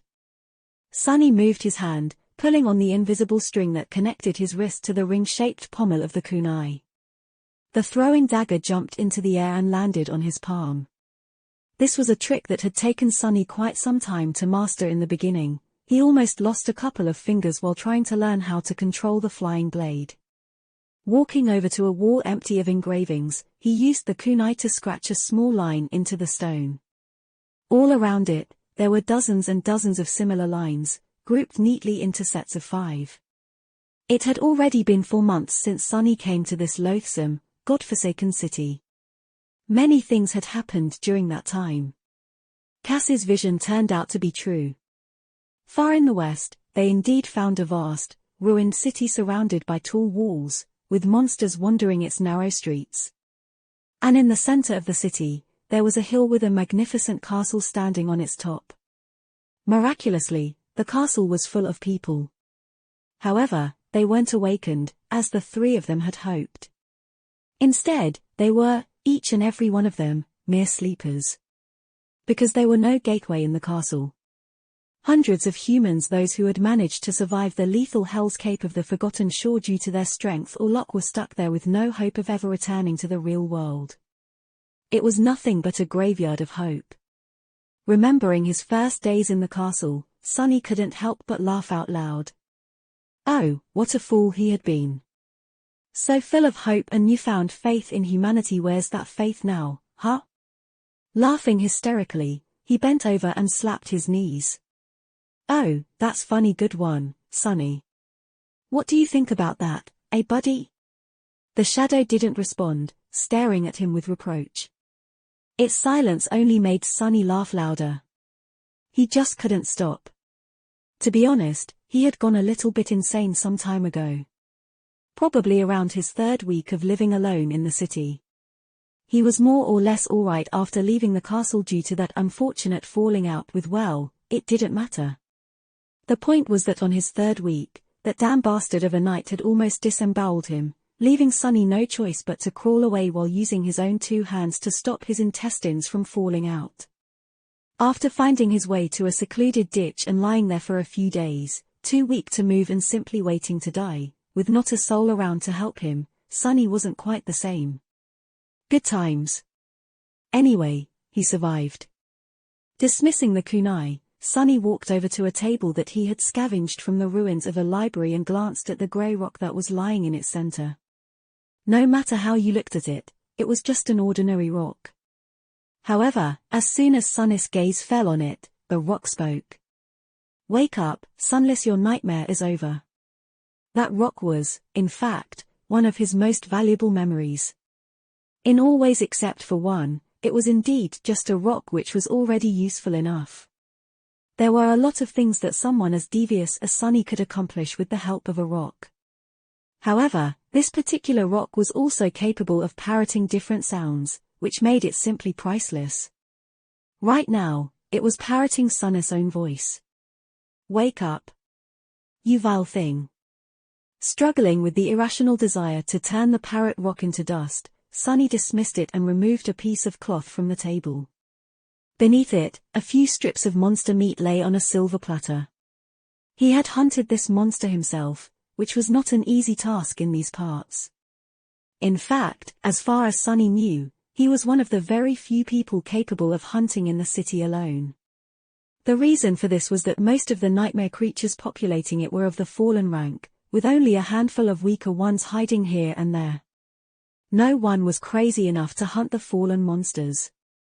Instead, large hunting parties used experienced guides to avoid these powerful creatures while searching for easier prey. But to Sunny, singling out stray awakened monsters were comparatively easy. He hunted at night, using deep shadows to make himself nothing short of invisible. If he didn't want to fight a fallen abomination, he didn't have to. Most of the time. In any case, he never went hungry. Sunny grinned and said in a deeply satisfied tone, "Ah, life is good." Chapter 97 Hunter's Dream. Chapter 97 Hunter's Dream. Life, indeed, was good.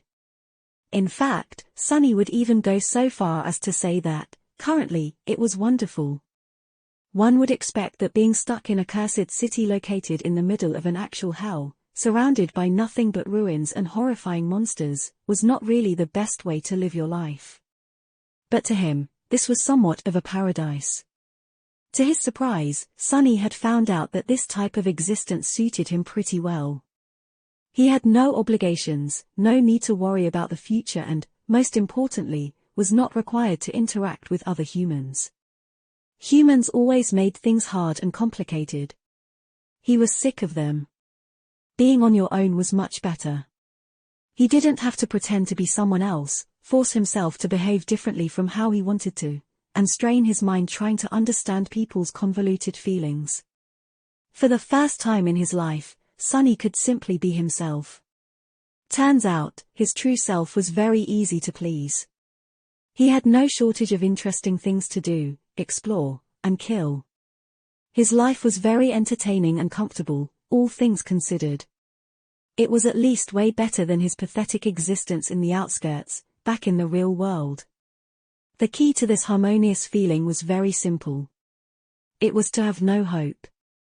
Sunny discovered that hope was the true enemy of peace. It was the most vile and poisonous thing in the universe. If there was even a glimmer of hope to return home, he would have been desperate, full of anxiety, and probably in the middle of some insane disaster right now. Like he had always been before. But without hope, things were simple and pleasant. He really couldn't wish for more. Keep telling yourself this crap. You might really believe it. Sunny grinned. What is there to believe? It's the truth. The shadow silently shook its head, long accustomed to his crazy tirades. Lately, Sunny had been talking with himself a lot, having long arguments that sometimes descended into screaming matches. It was a good way to pass the time. A bit later, he emerged from his secret chamber. Sunny's lair was situated in the upper part of a ruined cathedral, the entrance hidden behind a tall statue of some unknown goddess. There was a small balcony that allowed him to observe the grand hall of the temple over the goddess' shoulder, concealed from sight by the strands of her stone hair. The balcony was really high above the floor, making it impossible for any creature to climb on it by accident. Falling down would certainly kill a normal human. Sunny had discovered the hidden room while spying on the bastard that had gutted him. He had entered the cathedral through the hole in its roof and landed on one of the wide support beams, then walked across and accidentally noticed the small balcony. That's how he and the bastard had become neighbors. The bastard was, in fact, the guardian of this place. He patrolled the grand hall, killing anyone who dared to come inside. Sunny saw plenty of powerful nightmare creatures fall to his sword, cleaved apart without much effort. Of course, the bastard was a nightmare creature of considerable power himself.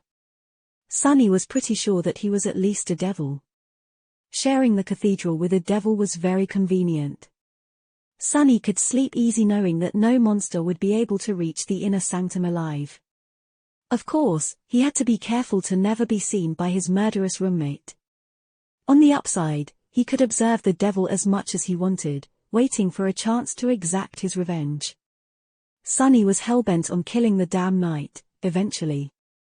The bastard had to die. But before that, Sunny had to become stronger. Much, much stronger. Walking across the beams of the cathedral, he approached the hole in the roof and climbed through it. Outside, the night was already reigning over the world. It was time to hunt. A skeletal, hunched figure was slowly walking along the narrow street of the cursed city. The creature had long arms that ended with vicious claws and a deformed head with a wide mouth full of razor-sharp fangs. Even with its back bent, the monster was at least 2 meters tall. It was dressed in a torn shroud that was once white, but had long ago turned brown from the dried blood. This was Sunny's prey. The creature, which was called a blood fiend, was among the weakest dwellers of the cursed city. It was merely an awakened monster, barely intelligent and comparatively easy to kill. Of course, nothing was really easy to kill here. After all, each and every human on the Forgotten Shore was just a dormant beast. Despite the fact that they shared the same rank and class, blood fiends were less formidable than carapace centurions in terms of strength and speed. However, that was only until they smelled blood, which sent them into a murderous frenzy. In that state, these fiends were a true menace. Pathetic, Sunny thought, stalking the nightmare creature from the shadows. He had killed a few of these monsters in the past and had a great time each time, well, except for this one encounter where he had accidentally scratched himself on a sharp stone. That was not fun at all.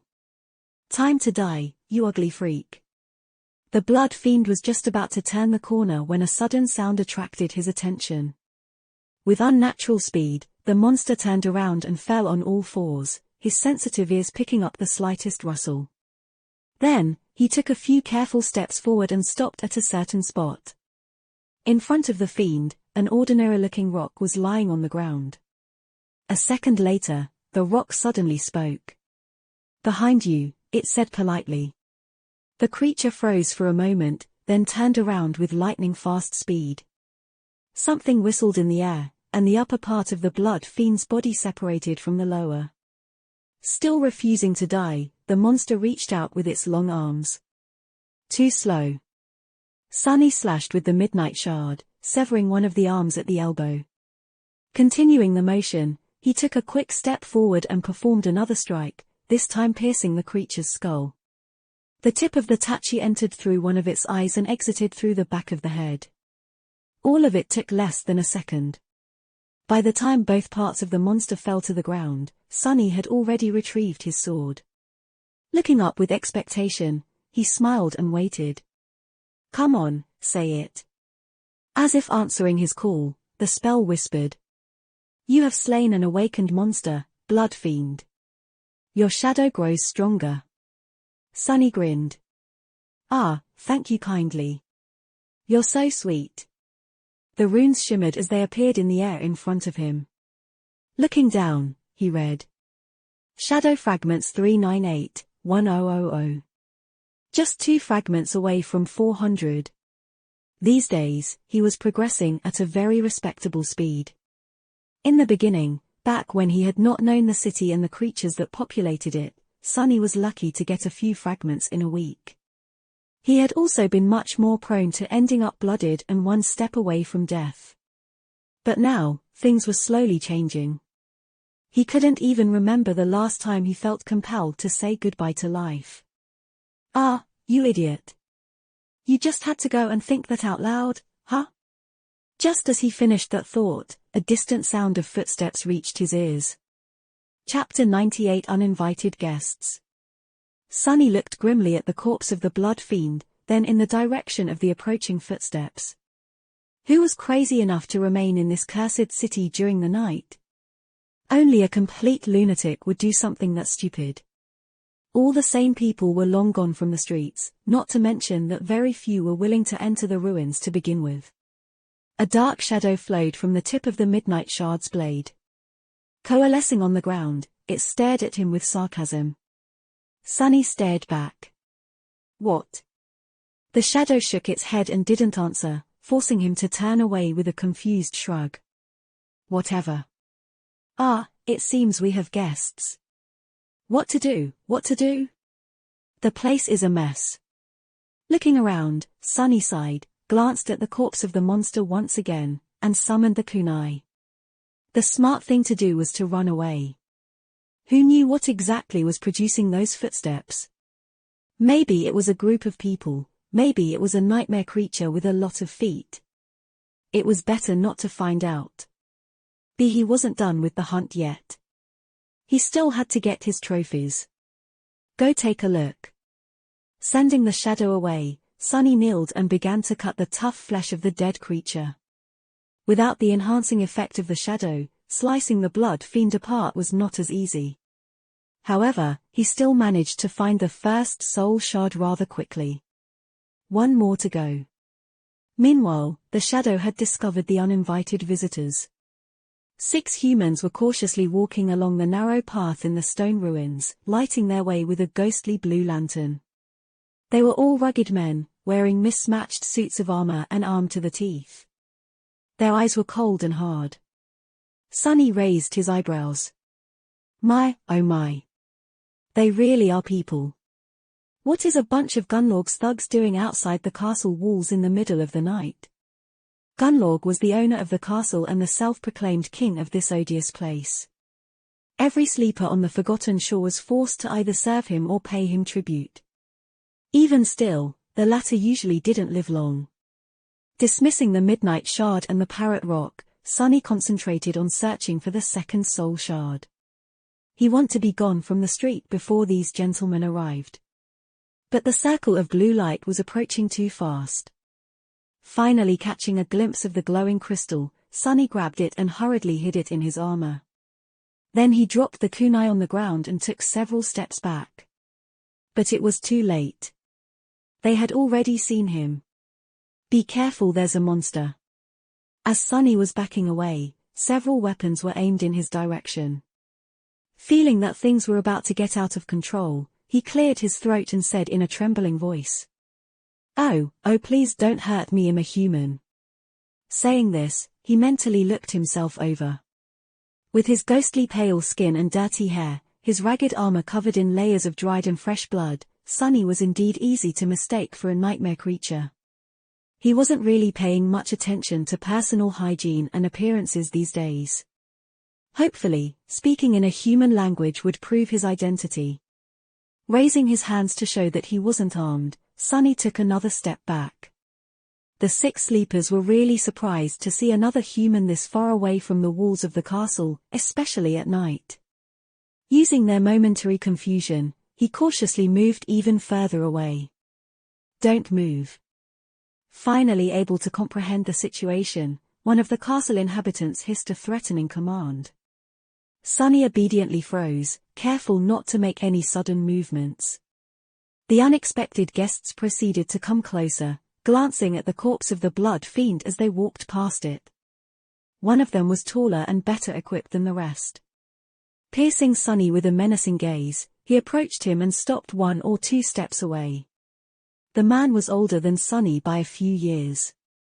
He was tall and muscular, with a patchy beard covering the lower part of his face and a mean look in his watery blue eyes. From his demeanor and memories, it was easy to tell that the leader of the group had spent no less than 3 years in the Forgotten Shore. He had experience and time to grow stronger than most sleepers here. However, it was also apparent that he wasn't really high up in the ranks of Gunlorg's army. Otherwise, his equipment would have been much more impressive. Still, the heavy battle axe that was resting on the man's shoulder looked really sharp. It would take him only a second to bring that thing down on Sunna's head. "Who are you? What the hell are you doing here?" Sunny blinked a couple of times, then gulped and answered carefully. "I am Sunless. I live here." The leader of the hunting party, if that what it was, narrowed his eyes. "What, live here? Do you take me a fool, boy? No one can survive in the city." The other sleepers were of the same opinion except for one, who looked at Sunny with doubt. Frowning, he took a step forward and said in an uncertain tone, "Wait, Chief. He might be telling truth. I heard that there's a crazy kid who lives in the ruins alone." The taller man scowled. "How is that possible?" His subordinate glanced at Sunny and shrugged. "From what I heard, his aspect allows the boy to hide in the shadows really well. I guess he crawls around like a rat and picks up the leftovers after the monsters are done eating. I don't really know, but someone was talking about him back in the castle. I thought they were just telling tales." Sunny frowned. "Crazy, boy, rat, why did everyone feel compelled to call him names?" Meanwhile, the helpful sleeper thought for a bit and added, "I think he came into town with that bitch, Changing Star." Sunny's frown turned into a scowl. Looking down, he whispered to his shadow. "These guys are really very rude, don't you think?" Of course, his whisper was easily heard by everyone around. The sleepers stared at him in confusion. Sunny tilted his head a little and opened his eyes wide, as if shocked by something. "What? You think I should kill them all? I mean, I sent it a little bit over the top. I should give them a chance to apologize, at least." The leader of the hunting party took a step forward and said in a low, growling voice, "What are you mumbling about, rat?" Sunny looked at him with scorn and dissatisfaction. "Hey, I was talking to my buddy. Can you please not interrupt?" A wide, dangerous smile appeared on the tall man's face. With a sigh, Sunny turned to him and said, "All right, if you insist. You guys have offended my dearest friend, Nephis of the Immortal Flame Clan. She and I are very, very close. So I'll give you one chance to apologize for calling her a well, you know. If you don't, say goodbye to your lives." The older man stared at him for several seconds, then suddenly raised his head and laughed. "Oh, that's a good one, have you heard, guys? This tiny weasel will give us a chance. How generous should we be generous too, huh? What do you say? The boy is sick in the head, after all." The other 5 sleepers were not sharing his enthusiasm. One of them smiled darkly and said, "No, Chief. I think we should just kill him. Put the poor fool out of his misery, you know." The sleeper that had collaborated Sunna's story before, meanwhile, was frowning again. "Wait, guys, has one of Changing Star's people, remember? The original group, I mean. They had survived 2 entire months in the labyrinth on their own. We shouldn't underestimate." However, the leader interrupted him with a contemptuous scoff. "I heard that Saint Nephis carried 2 useless sacks of shit on her back all the way to the castle. The bitch is fond of taking care of weaklings, right? That delicious little friend of hers is blind, for God's sake, I'm sure that this one is no better." Then, he turned to Sunny and grinned. "I tell you what, rat. Give us all your memories, and we'll be generous enough to let you live." If an awakened died, their memories disappeared with them. The only way to get the memories was to make the owner transfer them of their own free will. However, whether or not that wall was affected by coercion or torture didn't really matter. At least not to people like these. Sunny blinked. So you're not going to apologize? The tall man grinned. I think not. Sunny sighed. Oh well. So you want my memories, eh? I have a few. Let me think. How about this one? Lowering one hand, he summoned the parrot rock. It immediately appeared on his palm, looking as boring and ordinary as always. The leader of the hunting party frowned, not taking his eyes away from Sunny's face. Despite his crude exterior, he was paranoid and careful. Years of experience had taught him to never lower his guard. A moment later, the rock spoke. Behind you. That was the most basic of tricks. The tall man grinned, still looking Sunny in the eyes. Do you really think that I would fall for? However, before he was done talking, the blade of the kunai hit him from behind, penetrating the back of the man's skull and killing him on the spot. Chapter 99 Pursuit. Sunny had dropped the throwing dagger near the monster's body in advance and then took all those steps back to make this exact situation possible. As soon as the parrot rock spoke, he pulled on the invisible string, sending the kunai flying back in his direction. The tall bastard didn't just happen to be in its path, either. You have slain. The leader of the hunting party really should have listened to that rock. Shadow grows stronger. Before the sleepers even had time to react, Sunny was already moving. The shadow had been wrapped around his body a long time ago, making him that much faster. Summoning the Midnight Shard, he fluidly slashed at the nearest enemy, severing the man's arm at the elbow. The blade struck right between the vambrace and the kuta of his enchanted plate armor. To Sunny, these people were slow and clumsy, their power level and technique severely lacking. He had already been more experienced than them after the harrowing journey through the Crimson Labyrinth, learning how to wield the sword in combat from Changing Star herself. The 3 months he had spent hunting and surviving alone in the Cursed City only made the gap that much wider. Despite looking like easy prey, Sunny was anything but. However, he wasn't foolish enough to challenge all 5 of them. People might have been weaker than nightmare creatures, but what made them really dangerous was their unpredictability. Each aspect was unique, arming humans with a formidable arsenal of inexplicable abilities. Facing something you couldn't understand was the surest way to end up dead. With his advantage of surprise gone, Sunny decided that it was time to retreat. Turning around, he jumped out of the circle of light and ran.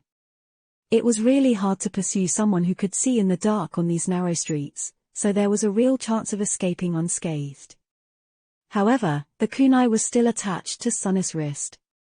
Sliding out of the dead leader's skull, it fell to the ground and clinked loudly against the stones, then jumped a few meters away and hit the pavement again, creating more noise. Get the bastard, he killed the chief. Following the sound of metal striking against stone, the sleepers lunged forward, following in Sunny's footsteps. What a persistent bunch. Even the guy who had lost his arm was on his heels, either having a way to stop the bleeding or simply unwilling to let the attacker escape even if it cost him his own life. This part of the city was Sunny's hunting ground. He knew every nook and cranny of these streets like his own 5 fingers. Honestly, he was unsure what these guys were even thinking. If it wasn't for him carefully choosing the path, they would have ended up disturbing some terrifying fallen creature and becoming its dinner a long time ago. Something wasn't quite right here. Gunlog's people might have been thugs, but they were experienced and accomplished hunters. They feared the city and knew how to behave while outside the castle walls. Otherwise, all of them would have been dead a long time ago. Come to think of that, it was extremely rare to see them going anywhere near the city at night. Were these fools even real hunters? If not, what were they up to? Sunny briefly considered leaving one of them alive to interrogate later, but then decided against it. To be honest, he wasn't really curious. Human business had long ago lost its allure in his eyes. He had much more interesting things to do. Finally reaching his goal, Sunny lingered on the steps, pretending to be in a panic. The 5 sleepers were once again able to lay eyes on their victim. The scrawny kid was hesitating in front of the entrance to a large ruined building, fear clearly written on his dirty, pale face. It seemed as though he didn't know where to go, afraid to run into a dead end. Noticing them, he flinched and dove into the building with desperation in his eyes. "You have nowhere to run now," rat hissed the man who had lost his hand to Sunnis Blade. Full of killing intent, the sleepers followed the crazy young man into the building. However, once they got inside, they saw no sign of the scared kid. The only thing they saw was a simple rock lying on the floor. As the one-armed man belatedly realized that something was wrong, the rock said in an ominous tone, "Say goodbye to your lives." A second later, a massive silhouette stepped out of the darkness. The man's eyes widened as the figure of a regal knight clad in a menacing black armor reflected in them. The creature was more than 2 meters tall, his Gothic armor forged from a lusterless, anthracite steel. Every part of the armor was decorated with intricate engravings that told a tale so horrifying that anyone would go insane from looking at them for too long. The helmet of the Black Knight was crowned with curved horns that might have been wings once. In the narrow fissure of his visor, 2 ghastly red flames were burning with indescribable menace. Before the sleeper had time to react, a heavy black blade fell from above, effortlessly severing his body from head to groin, cutting through flesh, bone and armor with similar ease. A torrent of blood surged to the floor. Climbing onto one of the supporting beams of the ruined cathedral, Sunny sat down and looked at the slaughter that was happening below. "Ha! The bastard is in a really bad mood today. Well, have fun." Some time later, as the echoes of screams began to fade away, he sighed and counted the corpses lying on the distant floor. It was hard to count, because most of them were in pieces. Making sure that not one of the pursuers got away alive, Sunny frowned and shook his head. 6 people, their disappearance won't go unnoticed. Especially if they were really up to no good. Why do I feel like I had just gotten myself in trouble? Chapter 100 Clear Conscience. The Black Knight remained motionless for several minutes, silently observing the corpses of his enemies. Drops of blood fell from the blade of his fearsome greatsword, gathering into a puddle beneath his feet. The thoughts of the cruel creature were a mystery. To be honest, Sunny wasn't even sure that this unstoppable mountain of murderous black steel was sentient. In that regard, the monstrous inhabitants of the cursed city were a bit strange. Usually, nightmare creatures of higher classes possessed a perverse form of intelligence, which was often comparable to that of humans, and sometimes even surpassed it. However, that rule did not apply to every monster in this eerie place. From Sunny's observations, the dwellers of the ruined city could be roughly divided into 2 groups. The first group consisted of various creatures that came here from outside the wall, be it from the labyrinth or from the depths of the dark sea. These abominable things more or less followed the unnatural laws of the spell that every awakened was familiar with. The second group was different. These creatures, he suspected, were either created from the remains of the ancient residents of the city or, creepily, had actually been them once. The wraiths, as he called them, were much more unfathomable and dangerous. Their powers and behavior refused to abide by any sort of sense or logic. The Black Knight was one of these sinister revenants. That's why Sunny had trouble predicting his actions. Most of the time, the regal devil was content simply patrolling the grand hall of the ruined cathedral and killing anything that dared to come inside. Just like he had killed those poor fools. With a sigh, Sunny lay down on top of the support beam and, not paying any attention to the deadly height of his improvised resting spot, closed his eyes.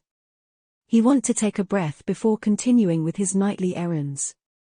Soon, the sound of heavy footsteps informed him that the bastard had resumed his never-ending patrol. Good riddance. Despite the fact that nothing was disturbing his peace anymore, Sunny still felt strangely restless. His inner voice was in the mood to chat. "Ah, Sunny. Aren't you forgetting something?" He frowned. What was there to forget? He was just catching his breath before going out again. He also had to wait for the right moment to scavenge through the possessions of these dead hunters. You just killed 6 people. Don't you feel guilty? Sunny was a little startled by this question. Curious, he listened to his emotions and came to the conclusion that no, he did not feel guilty at all. This was his 3rd time killing a human being. Granted, the first time happened inside a nightmare, where people were supposed to be simple illusions. However, Sunny wasn't sure that he believed in this theory. The old slaver's anguish had felt awfully real to be just a figment of his imagination. The second time, well, he didn't want to think about that. That happened in the castle, anyway, and that part of his life was over. The 3rd time was the cleanest of them all. Those thugs were going to rob and kill him, anyway.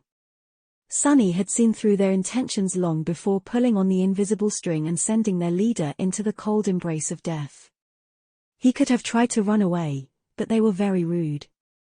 If the thugs had insulted just him, Sunny might have tried to end the confrontation without bloodshed. However, they insulted Nephis. Bastards deserved to die. Despite the fact that his relationship with Changing Star had become strained, he still cared about her a great deal. Leaving the castle did not mean that he had forgotten their friendship. It's just that there were more reasons to leave than to stay. With a sigh, Sunny summoned the beautiful bottle made out of patterned blue glass.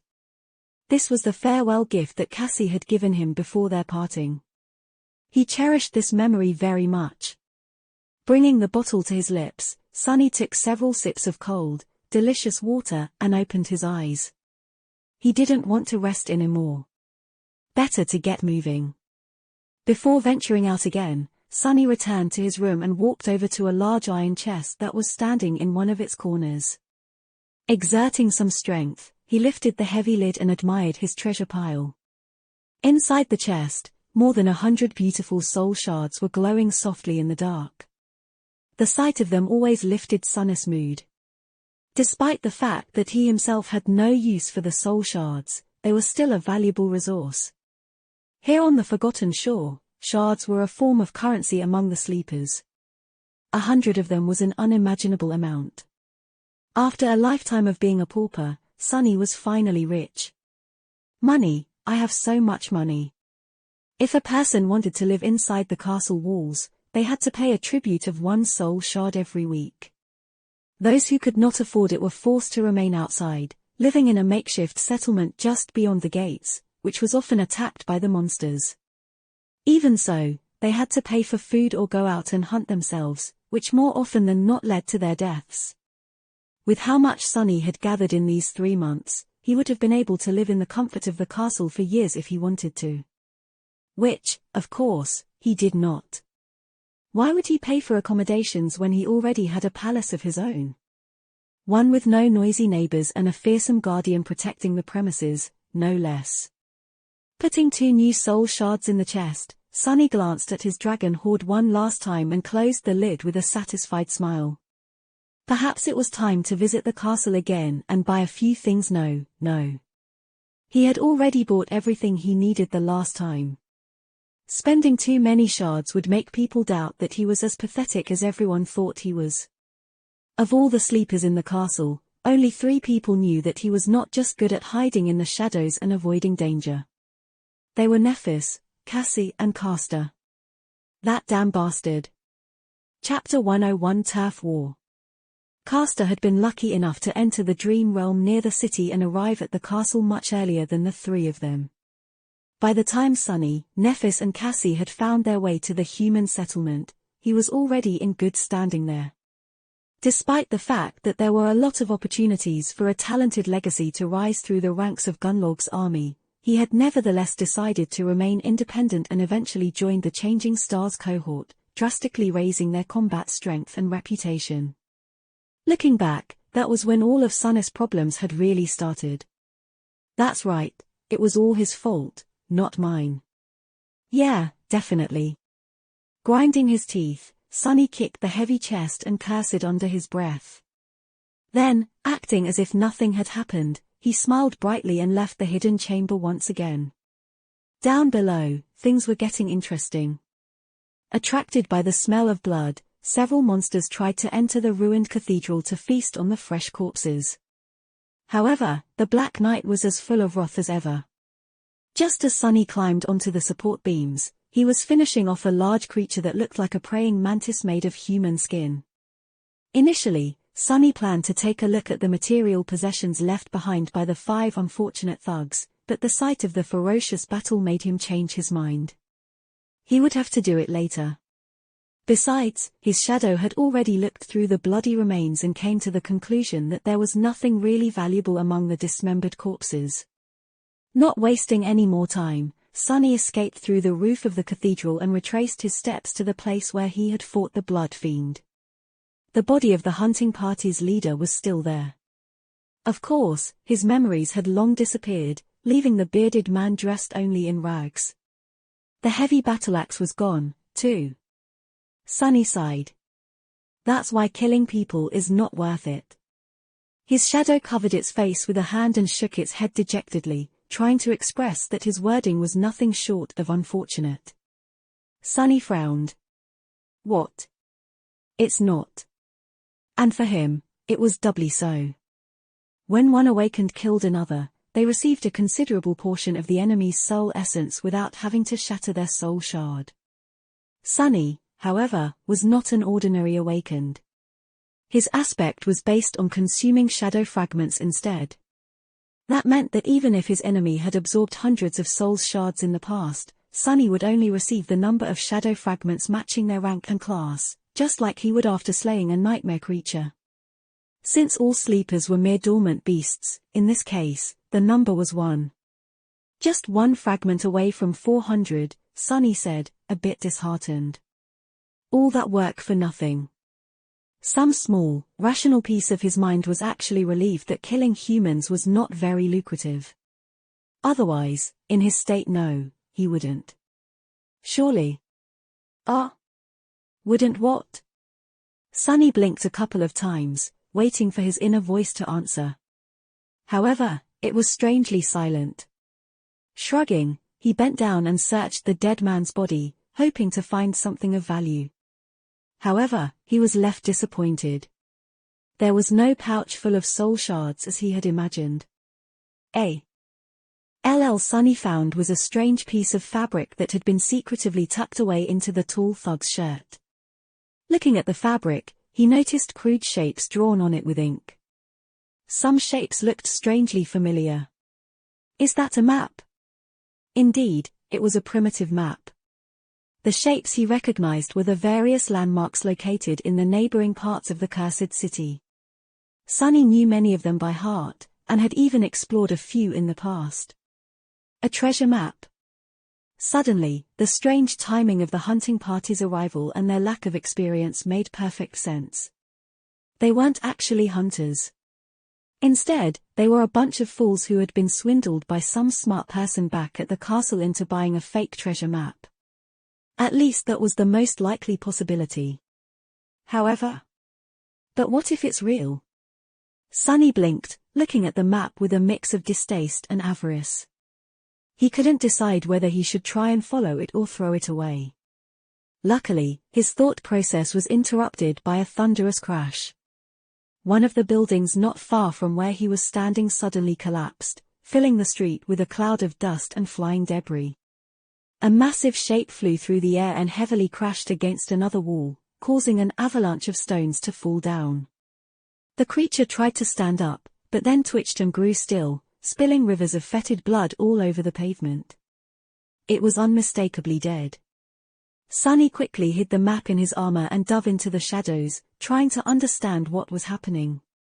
Somewhere near, furious roars and the sound of steel clashing against steel could be heard, growing closer with each second. Strangely, there were no human voices. A battle between nightmare creatures. Such things were not rare in the Cursed City, but to Sunny's knowledge, there were very few things capable of challenging the current masters of this street and the adjacent square. These creatures were not the most powerful among the inhabitants of the city, but due to their unique characteristics, Sunny tried to avoid them like the plague. He saw several monsters much more powerful than anything he would be willing to take on ending up sliced and diced into tiny pieces on that square. However, none of them was able to give the protectors of the square as much trouble as they were having right now, at least judging by the desperate sounds of the battle. Intrigued, Sunny decided to take a look. Hidden in the shadows, he climbed up the tall wall of an ancient building and soon arrived on its roof. Watching his footing, Sunny walked forward until he reached the opposite edge of the building. From there, he could see the wide square in all its dark glory. In the middle of the square, a moving statue was fighting against several hulking monsters. Chapter 102 Stone Saint. On a dark square surrounded by ruins of once magnificent buildings, a vicious battle was coming to an end. The remains of its solemn protectors were lying on the cold cobblestones, ruthlessly shattered into pieces. Sunny blinked in shock. They actually lost. He was really astonished. The living statues that used to guard the square were a very tough bunch. As far as nightmare creatures of the cursed city went, they weren't the most formidable in terms of size and physical might. However, their strange bodies were extremely durable and capable of withstanding truly devastating amounts of damage. Aside from that, the stalwart stone warriors were also disciplined, proficient in the use of weapons and utterly deadly. They were able to perfectly coordinate their movements, using strategy and tactics to silently overwhelm opponents whose power far surpassed their own. Countless monsters fell to their blades. That's why Sunny had always avoided getting into a confrontation with these weird creatures. Even though they weren't fallen by rank, the stone revenants represented a threat that was enough to make him wary. However, now the ownership of the square was about to change hands. The bodies of the previous masters lay shattered to pieces. In death, they looked just like broken statues. Even their metal armor and weapons had turned to stone after the wielders were destroyed. There were 5 or 6 of these stone piles scattered around the square, while the attackers seemed to have lost only 3 of their numbers, including the massive monster that had been sent crashing through a building earlier. Each body towered above the dark cobblestones like a small hill. The invaders were of a type of the nightmare creature that Sunny had never seen before. These new menacing monsters looked like giant spiders with bodies covered in thick plates of wrought iron. They moved with terrifying speed and force, sending cracks running through the cobblestones with each step. There were currently 2 of them left on the square, circling around the lone surviving stone warrior. The last of the living statues seemed to be a female. Compared to the spiders, she was almost comically small in stature, standing no taller than Sunny himself. The graceful stone creature was armed with a sword and a round shield, wearing a plate armor that covered most of her body, leaving only the eyes exposed.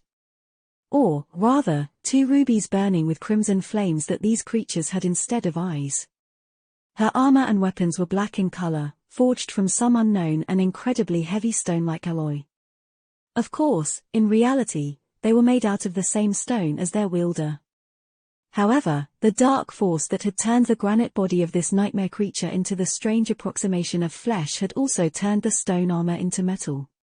Currently, the last of the living statues was standing with her shield raised, the blade of the sword resting on its rim. Her head was lowered, ruby eyes silently following the movements of the 2 spider monsters. Sunny didn't know for sure, but he suspected that these spiders were both fallen beasts. In any case, the stone woman was doomed. Her enemies were just toying with her, savoring the helplessness of their victim before finishing the job. He didn't really care. In fact, he was waiting for the show. Watching nightmare creatures slaughter each other was one of his favorite pastimes, and the best thing about it was that it didn't matter who won. Come on, get her. However, in the next moment, he was surprised. In a strange turn of events, the stone monster lunged at the spiders first. Calmly striking her sword against the rim of the shield twice, she dashed forward with grim determination. The spider she was aiming at was a second too late to react. However, due to its superior physical form, it was still able to meet the sudden onslaught with a vicious strike of its own. One of its legs shot forward, threatening to shatter the stone body of the attacking living statue into tiny pieces. The smaller creature deflected the blow with her sword and bashed the spider with the round shield, putting all of her weight and inhuman strength into the strike. Sunny blinked as the massive body of the fallen beast was thrown back and toppled over. The black sword immediately lashed out, sending a shockwave through the spider's guts.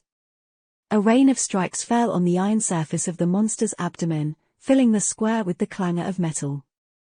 The stone warrior attacked with savage ferocity, using both the sword and the shield to inflict as much damage as possible in a short amount of time. Just as the iron plate protecting the soft innards of the monster cracked, the second beast joined the fray. The following bloodbath was nothing short of horrifying. Despite the fact that the spiders were much faster and stronger, the steadfast stone wraith kept up with them for a while. Her indomitable will and ruthless resolve were enough to give the fearsome creatures pause. Moving with the deadly precision of a bloodthirsty killing machine, the living statue completely disregarded self-preservation in favor of making her enemies suffer. It seemed as though she was determined to take them to the grave with her. Soon, the terrible wounds on her body accumulated, making the stone creature look like a vandalized piece of macabre art. However, the spiders were no better. Their fetid blood was spilling everywhere, painting the whole square red. Severed limbs and shards of cracked iron littered the ground, mixing with the shattered remains of the fallen stone warriors. Finally, one of the spiders fell heavily to the ground and twitched, drawing its last breath. The remaining beast lunged at the staggered stone monster, its countless eyes burning with fury. The round black shield rose one last time and then flew aside, torn away along with the right arm of the stalwart living statue.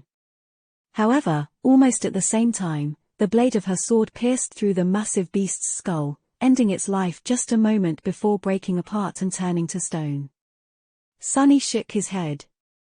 What an impressive sight, a lowly awakened creature slaying two fallen beasts. Midnight Shard would have liked that fierce last stand a lot. Come to think of it, this was nothing short of inconceivable. However, the graceful stone warrior paid dearly for performing the bloody miracle. Staggering once again, she fell heavily to the ground, clearly done for. The battle for the ownership of the Dark Square was over. Nobody won. Chapter 103 Coup de Grace. As the dust settled, Sunny abandoned his hiding spot on the roof of one of the buildings surrounding the square and jumped down.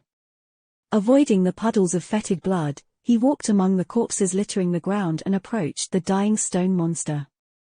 The nightmare creature was lying on her back, her body battered and broken. From up close, Sunny was able to see it better. The black armor of the strange monster was slowly turning to stone. In its gaps, he could see her slightly lighter skin. It was smooth like polished granite and dark gray in color. Streams of ruby dust was flowing from the terrible wounds, looking almost like blood. Two crimson gems that served her as eyes slowly moved, focusing on Sunny.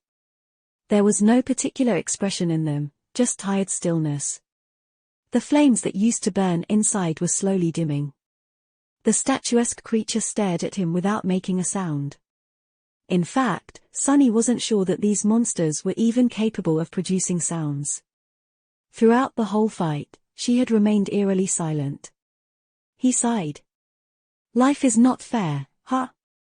With these words, he summoned the Midnight Shard and thrust it through the visor of the dying creature's helm. Even at the death's door, the stone-like flesh of the living statue proved to be extremely tough.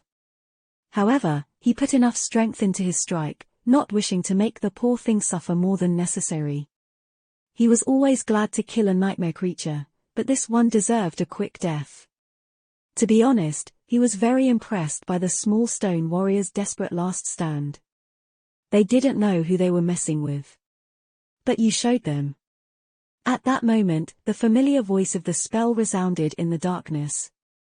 You have slain an awakened monster, Stone Saint. Your shadow grows stronger. Sunny smiled. That's 4 shadow fragments. Finally 403. However, in the next second, he forgot what he was thinking about. Because the spell wasn't done talking. Whispering into his ear, it slowly said, "You have received an echo, Stone Saint." Sunny's eyes opened wide. Did he hear it right? An echo? He had finally received another echo. Cautiously looking around, Sunny lowered his voice and said to the shadow, You heard it too, right? The shadow stared at Sunny in exasperation, then gestured at its mouth, lowered its hands and didn't say anything. He smiled. Exactly, that's what the spell said. Humming a song, he paced back and forth for some time, then suddenly flinched.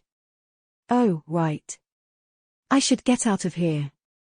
Now that the stone people are gone, who knows what kind of horrors will try to make this square their nest. He made a move to leave, but then stopped and looked at the scene of slaughter with avarice. However, I really should get some mementos first. It's not every day that you stumble upon that many dead nightmare creatures before the carrion eaters arrive to feast on the corpses. This was a chance he won't get any time soon. Sunny hesitated for a few seconds, trying to decide which monsters to approach first. The spiders were obviously much stronger. If they were really of the fallen rank, their soul shards would be incredibly valuable. However, buying anything with a bunch of ascended soul shards would be very suspicious. Plus, it would take a while to find the crystals inside the massive bodies of the giant beasts. The living statues were of the lower rank, but their shattered remains were easy to search. The other inhabitants of the cursed city could arrive at any minute. So, with a deep sigh, Sunny ran to the nearest pile of shattered stones and kneeled beside it, hoping to notice the gleam of the soul shards as soon as possible. He was barely done with the second dead statue when a sudden noise made him stop. Knowing that greed had doomed a lot of people to their deaths, Sunny suppressed the desire to linger here to the last possible moment and quickly dashed away, putting the last crystal he had managed to find inside his armor on the run. Summoning the kunai, he threw it into the air and then pulled on the invisible string, making the dagger spin around a stone column. As soon as the string coiled itself around the column, he jumped and made the string contract, sending him flying up. Just like the golden rope, the invisible string that connected the kunai to his wrist was incredibly sturdy and capable of changing its length at will, which allowed Sunny to use the throwing dagger as an improvised grappling hook from time to time. Using the top of the stone column to jump even higher, he grabbed onto the cracks in the wall of one of the ruined buildings and quickly climbed up. By the time he reached the roof, the noises produced by the approaching creature were already loud enough to make him shiver. Whatever that thing was, Sunny didn't want to find out. The sound it produced while moving made him think of a giant snake, one with countless mouths, each hissing the notes of a strange, maddening tune. Luckily, he left the wide square just in time to never meet that abomination. By the time Sunny had returned to the ruined cathedral, the night was already coming to the end. The eastern horizon was growing lighter, and the sound of the black waves crushing against the city wall was growing restless. Walking across the support beams stretching above the Grand Hall, he caught the glimpse of the marching Black Knight and sighed. One day he was going to kill the bastard on some glorious day. But not this day. Today, he had other things to do. Reaching the safety of his hidden lair, Sunny put the soul shards into his treasure chest and then sat down on a magnificent wooden chair. There was an excited smile on his face. It was finally time to find out what was the difference between a normal echo and one transformed into a shadow. Chapter 104 Soul Arsenal. Not wasting any more time, Sunny dove into his soul sea. Despite his changed mental state, it was as calm as always. The silent expanse of still water stretched into the empty distance, with the shadow core hovering above like a dark star. Tiny spheres of light floated in the air around it, reflecting on the surface of the tranquil sea. The silent shadows were still there, standing motionless at the edge of darkness. Compared to before, their ranks had swelled. Monsters of all shapes and sizes were among them now, making Sunny's collection of slain enemies look increasingly impressive. Walking past them, he glanced at one or another from time to time, recalling the thrilling battles with a mix of dread and pride. This was his personal museum, a dark monument to all his sins. Wait, sins? Why sins? Just at that moment, Sunny stumbled and stopped. Not too far away from him, a gaunt shadow stood among the menagerie of terrifying creatures, silently staring at him with empty eyes. That shadow once belonged to a young man, not much older than Sunny himself. He had lived in the ramshackle settlement beyond the castle's gates, struggling to survive like everybody else. Before. Sunny looked away. Don't you look at me like that. It was your own fault, fool. You shouldn't have asked me all those questions. Out of the 3 people he had murdered with his own hands, this kill was the only one that made Sunny feel something. Because it wasn't done in the heat of the battle or to settle a personal score. This one was done in cold blood. It was why he had to leave the castle among other things. Sunny grimaced. I said stop looking at me, just stay dead and don't bother me with your nonsense. Huffing angrily, he turned away. Soon, he walked past the shadows of the Blood Fiend, the hunting party's leader, and the deadly stone saint. Glancing at the statuesque figure of the stone monster, Sunny forgot all about the gaunt shadow and smiled. He was here to take a look at her echo, after all. The prospect of having another echo under his command was already very exciting. The loyal and strangely personable scavenger had been of great help to Sunny in the past, tremendously increasing his combat performance. After all, despite having a divine aspect and a uniquely powerful ability, Sunny was still just a dreamer, one whole rank below the Echo. The scavenger, however, was merely a beast while the stone saint was a monster. Her power was comparable to that of the ferocious carapace centurions, far surpassing anything that Sunny could ever hope to achieve in this cursed place. The strange nature of the steadfast living statue made her even more formidable. Having a servant like that would make many impossible things possible. However, Sunny wanted even more. He was waiting to see what miracle his aspect was going to perform, hoping that the results would surpass his wildest expectations. Soon, he was standing under the black sun of his shadow core, observing the spheres of light that represented his memories. There were 9 of them now. The ones that he actually used were the puppeteer's shroud, the midnight shard, the prowling thorn, the ordinary rock, and the endless spring. Savoring the anticipation, Sunny summoned each of them one by one and read the glowing runes surrounding the memories. He had gotten the heavy kunai after defeating a peculiar creature that resembled a monstrous armored porcupine. The rain of jagged bone quills had left several holes in Sunny's body, but the reward was well worth it. Memory prowling thorn. Memory rank awakened. Memory tier 2. Memory type weapon. Memory description: this flying dagger is as unpredictable and fickle as the affection of a young beauty, but, perhaps, not as deadly. Memory enchantments: rose of betrayal. Enchantment description: the prowling thorn is connected to its wielder by an invisible string. This string is strong but mercurial, just like the treacherous bond of sentimental attachment. After reading this description for the first time, Sunny couldn't help but wonder if the spell had been scorned by a lover once. The runes practically exuded bitterness. Next on the list was his most dangerous memory, the talking rock. Memory ordinary rock. Memory rank awakened. Memory tier 1. Memory type tool. Memory description: just an ordinary rock. Memory enchantments: not really. Enchantment description: the word is mightier than the sword. The rock is mightier than the word. The funny thing was that the ordinary rock, which was capable of repeating various sounds, had fallen into the hands of a person who was unable to tell lies. It was now the most honest memory in 2 whole worlds. It had also made Sunny think twice before opening his mouth. Sometime.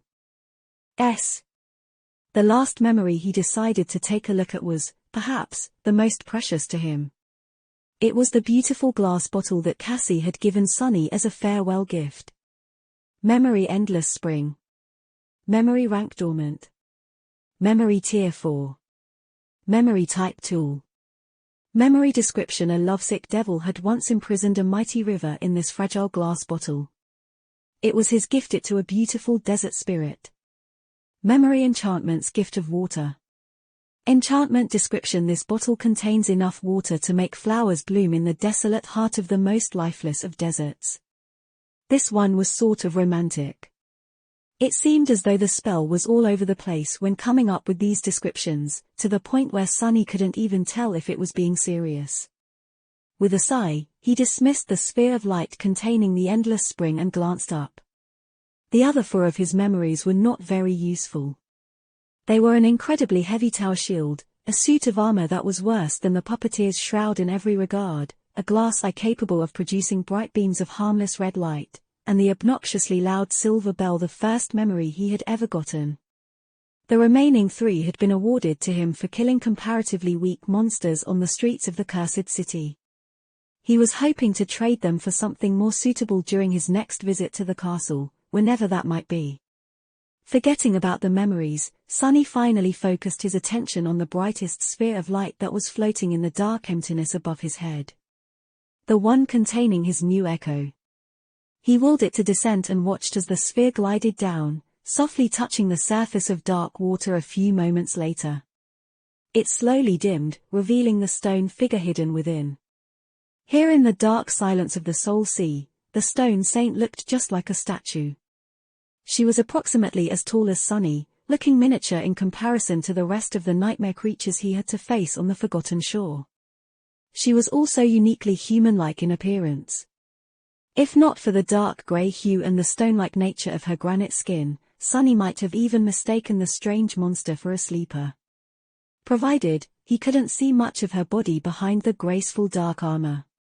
The nature of these strange creatures remained a mystery. Chapter 105 Living Stone.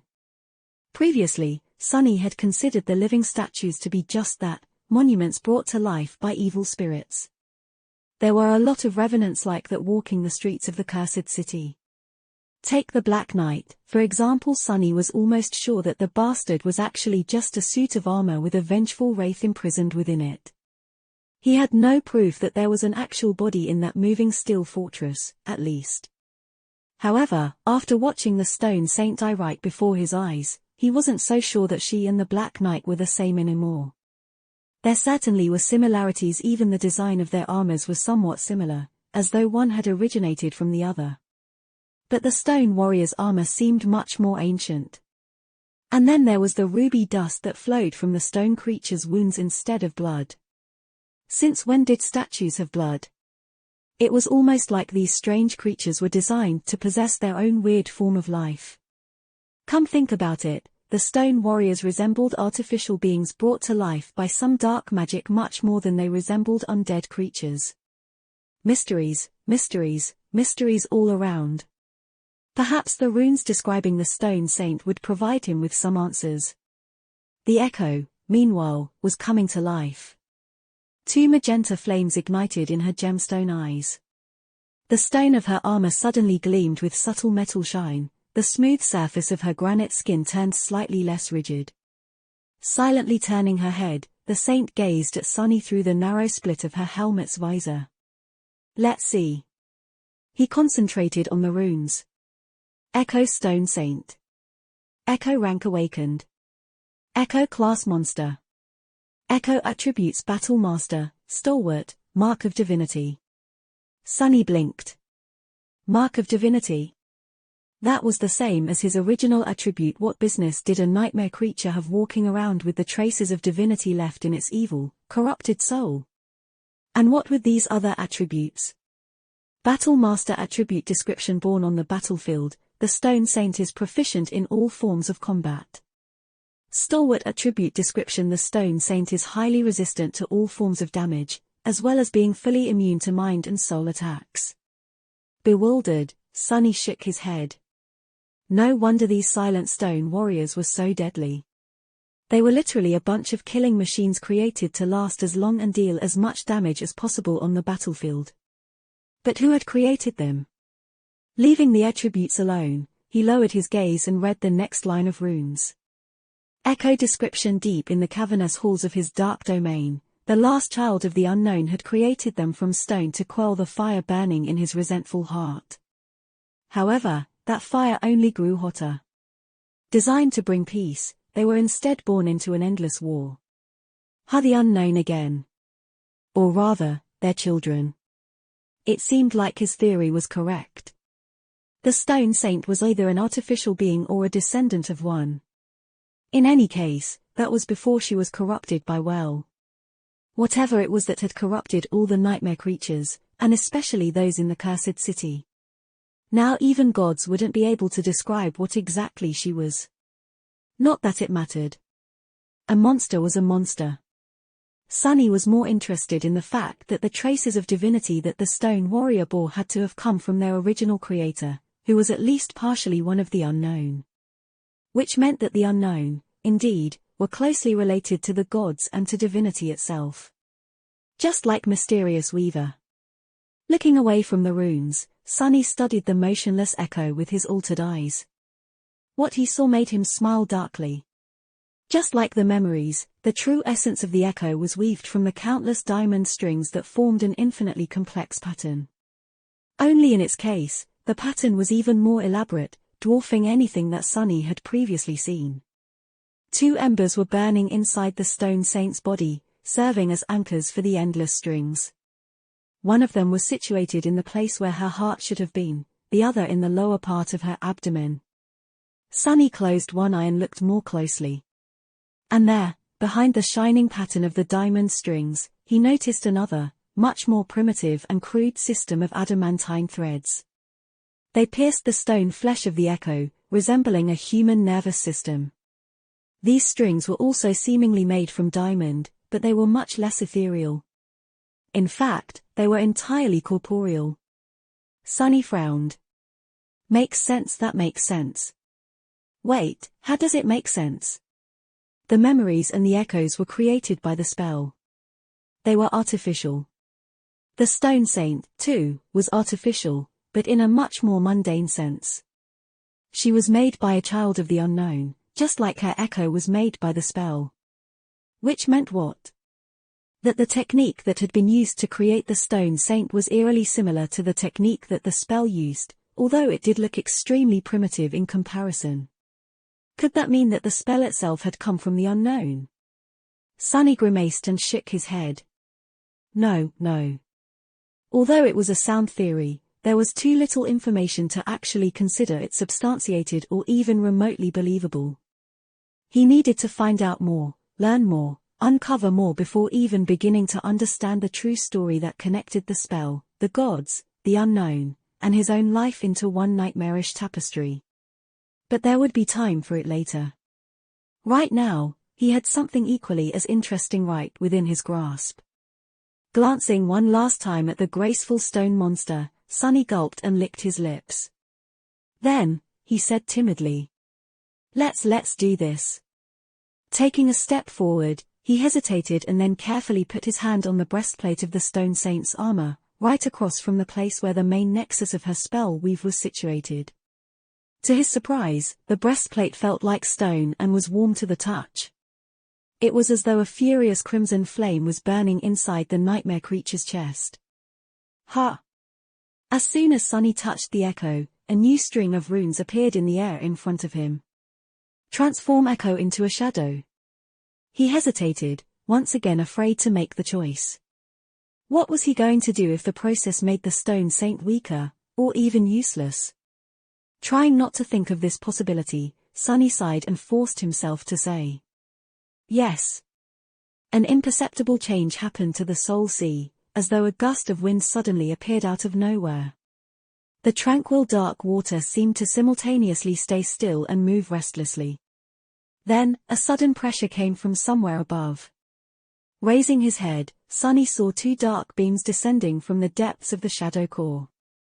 One of them fell on the echo, while the other landed on one of the silent shadows that stood motionlessly behind his back, as though connecting them together. Bathed in the dark light, the shadow of the dead stone saint slowly dissolved into it. And then the echo began to change. Chapter 106, Creating a Monster. Under Sunny's watchful eyes, the echo began to change. The light falling from the shadow core seemed to seep into the flesh of the stone creature, making it shine with dark radiance. Wisps of shadowy fog emanated from beneath her impervious plate armor, slowly merging with it. It looked as though the stone saint was engulfed in ghostly black flame, being remade by it. What little color there was on her body was washed away and replaced with nothing but darkness. Only two crimson fires burning in her ruby eyes remained, slightly changing their hue and becoming more menacing. Of course, all these changes were happening on the surface. If not for the traumatic transformation that Sunny had gone through to inherit a part of Weaver's forbidden lineage, this would have been all he saw. However, with his eyes altered by the agony of consuming the drop of divine blood, he was able to see much more. Beneath the surface, the essence of the echo was being changed as well, in a way much more fundamental than its outer appearance. The shining embers that served as anchors for the weave of diamond strings had lost their radiance, becoming as transparent and empty as the shadow core itself. The diamond strings were gone, replaced by a sea of darkness. That darkness had a form, a shape that perfectly followed the lines of the stone saint's body. It was as though a living shadow was now inhabiting it, usurping the role that had been played by the pattern of the sorceress strings once. Although similar in appearance to the original echo, this new creature was a completely different type of existence. Sunny had never seen anything like it before. It was created by his aspect, after all.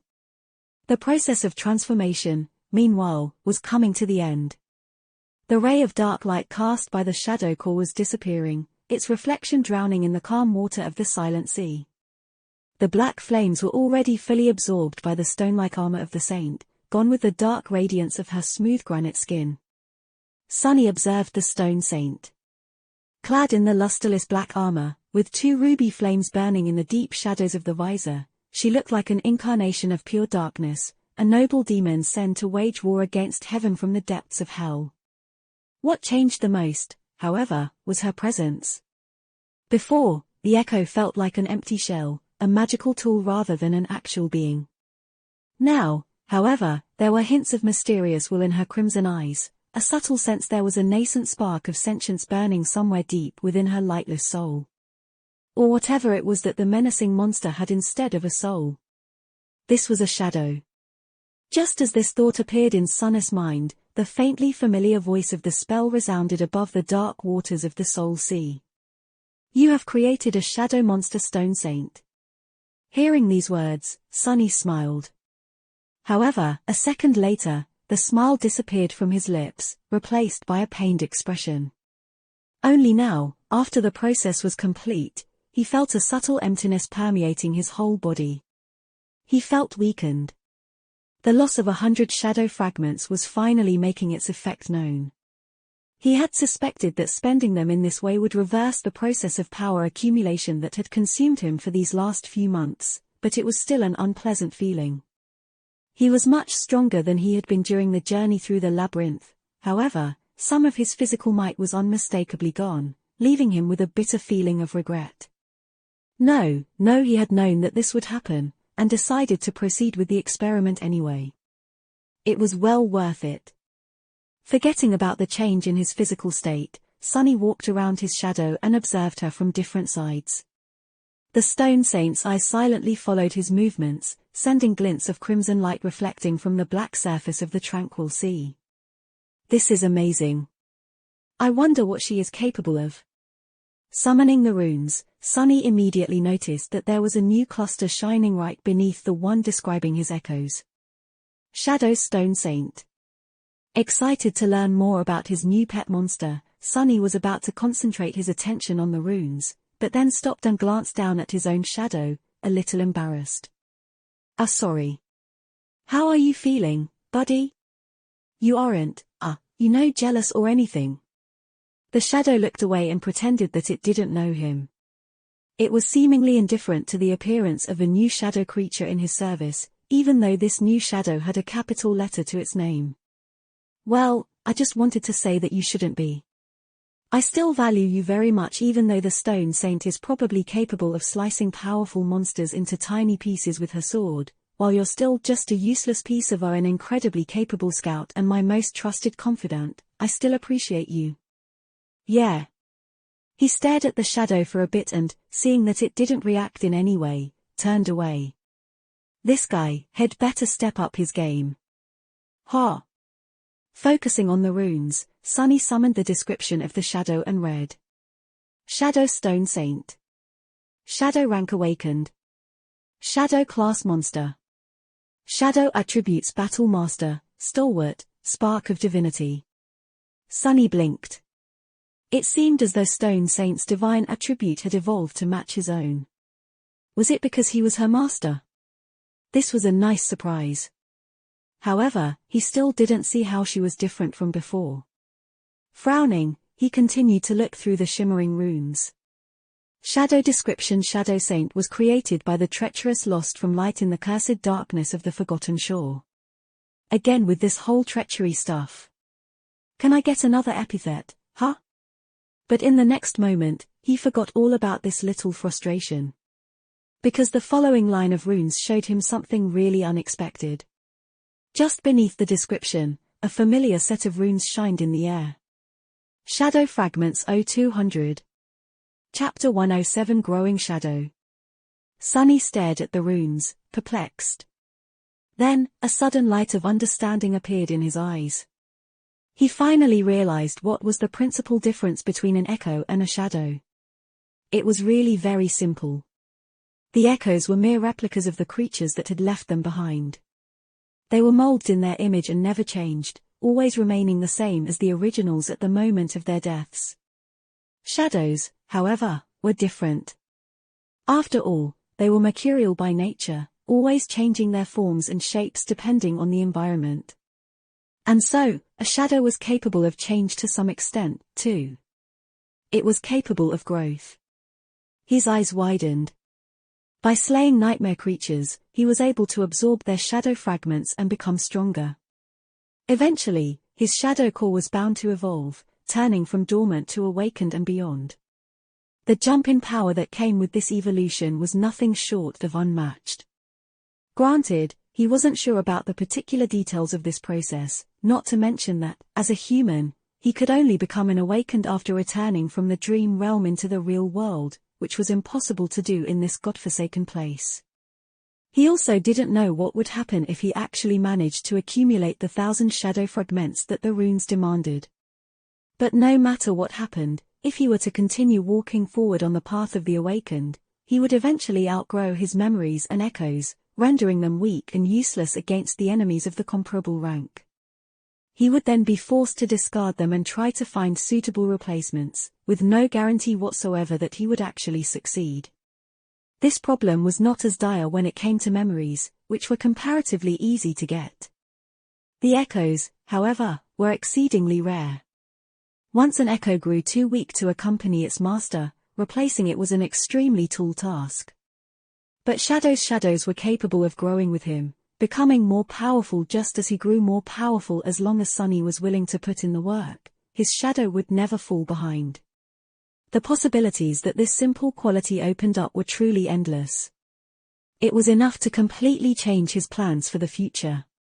In the past, Sunny always envisioned himself as the main force on the battlefield, only relying on memories and a stray echo or two to support him. That was because echoes of higher ranks and classes were so unimaginably hard to come by.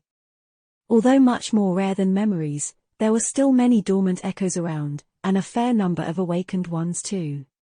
They were mainly shared among masters and saints, who were capable of defeating the nightmare creature of these ranks with comparative ease. But battles against fallen and corrupted monsters, not to mention anything even more dreadful, were never easy. As such, there were not enough trophies brought back after killing creatures of their kind to make the idea of acquiring an echo of a higher rank a realistic possibility. For everyone except for Sunny. He could slaughter weaker monsters, get lesser echoes, and then cultivate them into unstoppable beasts of slaughter. Not bound by the laws of probability and diminishing chances, he could slowly build an army of powerful shadows to fight his battles for him, and then watch them destroy his enemies from a safe distance while sipping on a cocktail. That's what rich people drank, right? Not to mention that monsters were not bound by the need to pass nightmares to raise their rank, at least not to Sunny's knowledge. To be honest, he had no idea how nightmare creatures evolved their cores. Carapace Demon had seemed to do just fine just by eating the fruits of the soul tree and slowly absorbing large amounts of soul essence. In any case, there was a possibility that he would be able to make the Shadow Saint much more powerful than he himself had the chance to become on the Forgotten Shore. Perhaps even powerful enough to make his life here truly tolerable. Looking at the shadow with excited sparks dancing in his eyes, Sunny grinned from ear to ear. You and I are going to accomplish great things together, buddy. If his own shadow wasn't worried about its place in his heart yet, it would be smart to start worrying about it right about now. The question that was consuming Sunny's thoughts now was this: how, exactly, was he supposed to feed the Shadow Saint with fragments? If he could simply transfer some of his own to her, he would do it without a second thought, even though that would diminish his personal strength even further. However, there seemed to be no way to do so. No amount of looking at the runes, touching the silent stone creature or trying to talk to the spell did the trick. Sunny even asked for advice from his own shadow, but that guy was in no mood to talk. The scornful word traitor was written all over his expressionless dark spot of a face. At least that's what Sunny read from it after being met with the silent treatment. In all the excitement, he failed to remember that the shadow was physically unable to speak. Scratching the back of his head, Sunny paced around the Soul Sea and tried to come up with a reasonable way to stuff some shadow fragments inside the taciturn stone monster. Well, the most obvious answer is to go and make her kill some nightmare creatures. However, will it work? When my loyal scavenger killed something, it was I who received the fragments, not him. Wait, him? Did Cassie infect me with her childish desire to assign human qualities to everything? It, not him, it was I and not it. Right, that's better. Wait, what was I talking about? Glancing at the outside world, Sunny frowned. It was currently the day there usually, he would be sound asleep by now. Going out during the day was dangerous. He would have to walk outside the shadows, allowing all kinds of fallen horrors to lay eyes on him. He only survived for so long in this hell by being extremely cautious, cowardly, and only hunting during the night. He paid a harsh price to learn these lessons, almost losing his life in the process. But still should he risk it? Chapter 108 Test Dummy. Still undecided, Sunny dismissed the Stone Saint. He was curious to see if the slumbering shadow would become a sphere of light just like an echo would. However, she did not. As soon as he gave the command, the ornate armor of the stone creature was immediately engulfed in black flame, and with a gust of ghostly wind, she was gone.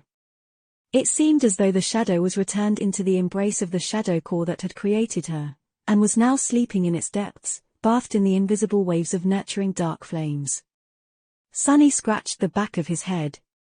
So, the shadows literally dwelled within the deepest part of his soul. He didn't really know how to feel about this, but felt that it was strangely fitting. He was a child of shadows himself, after all.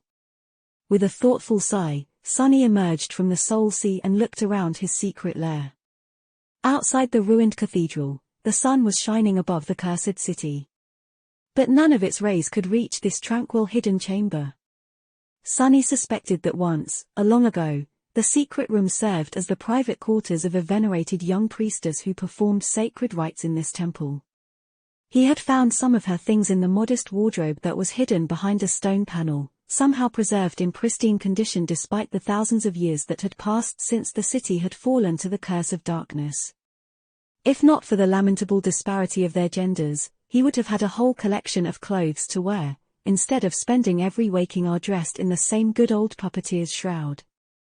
There were limits to the amount of abuse that even a fifth-tier armor could withstand.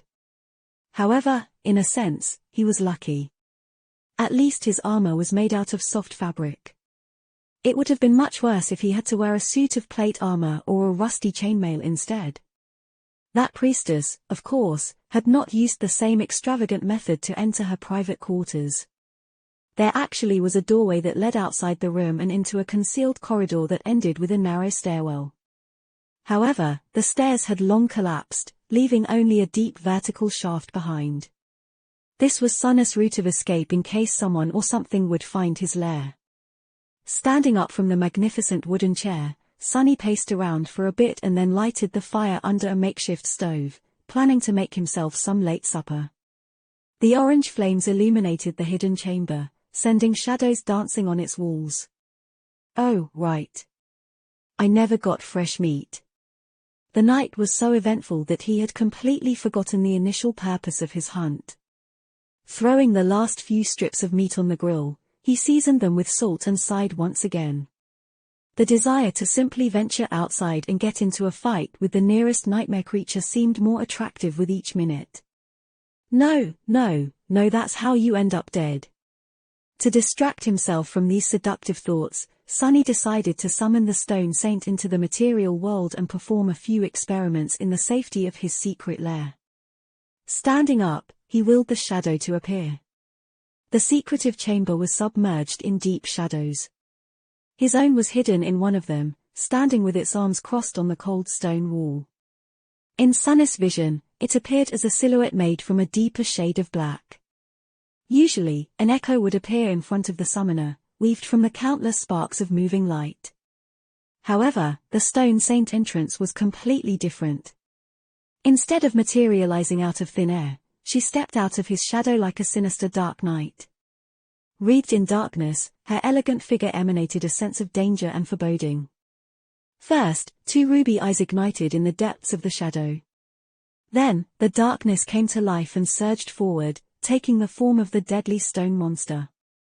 The sole of her stone-like soleret touched the floor with a loud clang, and a moment later, the Shadow Saint was standing in the middle of his room, her hand resting on the pommel of her sword. Sunny grimaced, feeling a slight headache. So the shadow was hiding in a shadow, and then the shadow came out of the shadow to stand with it in the shadows. This is starting to get out of hand. I really need to come up with better terminology.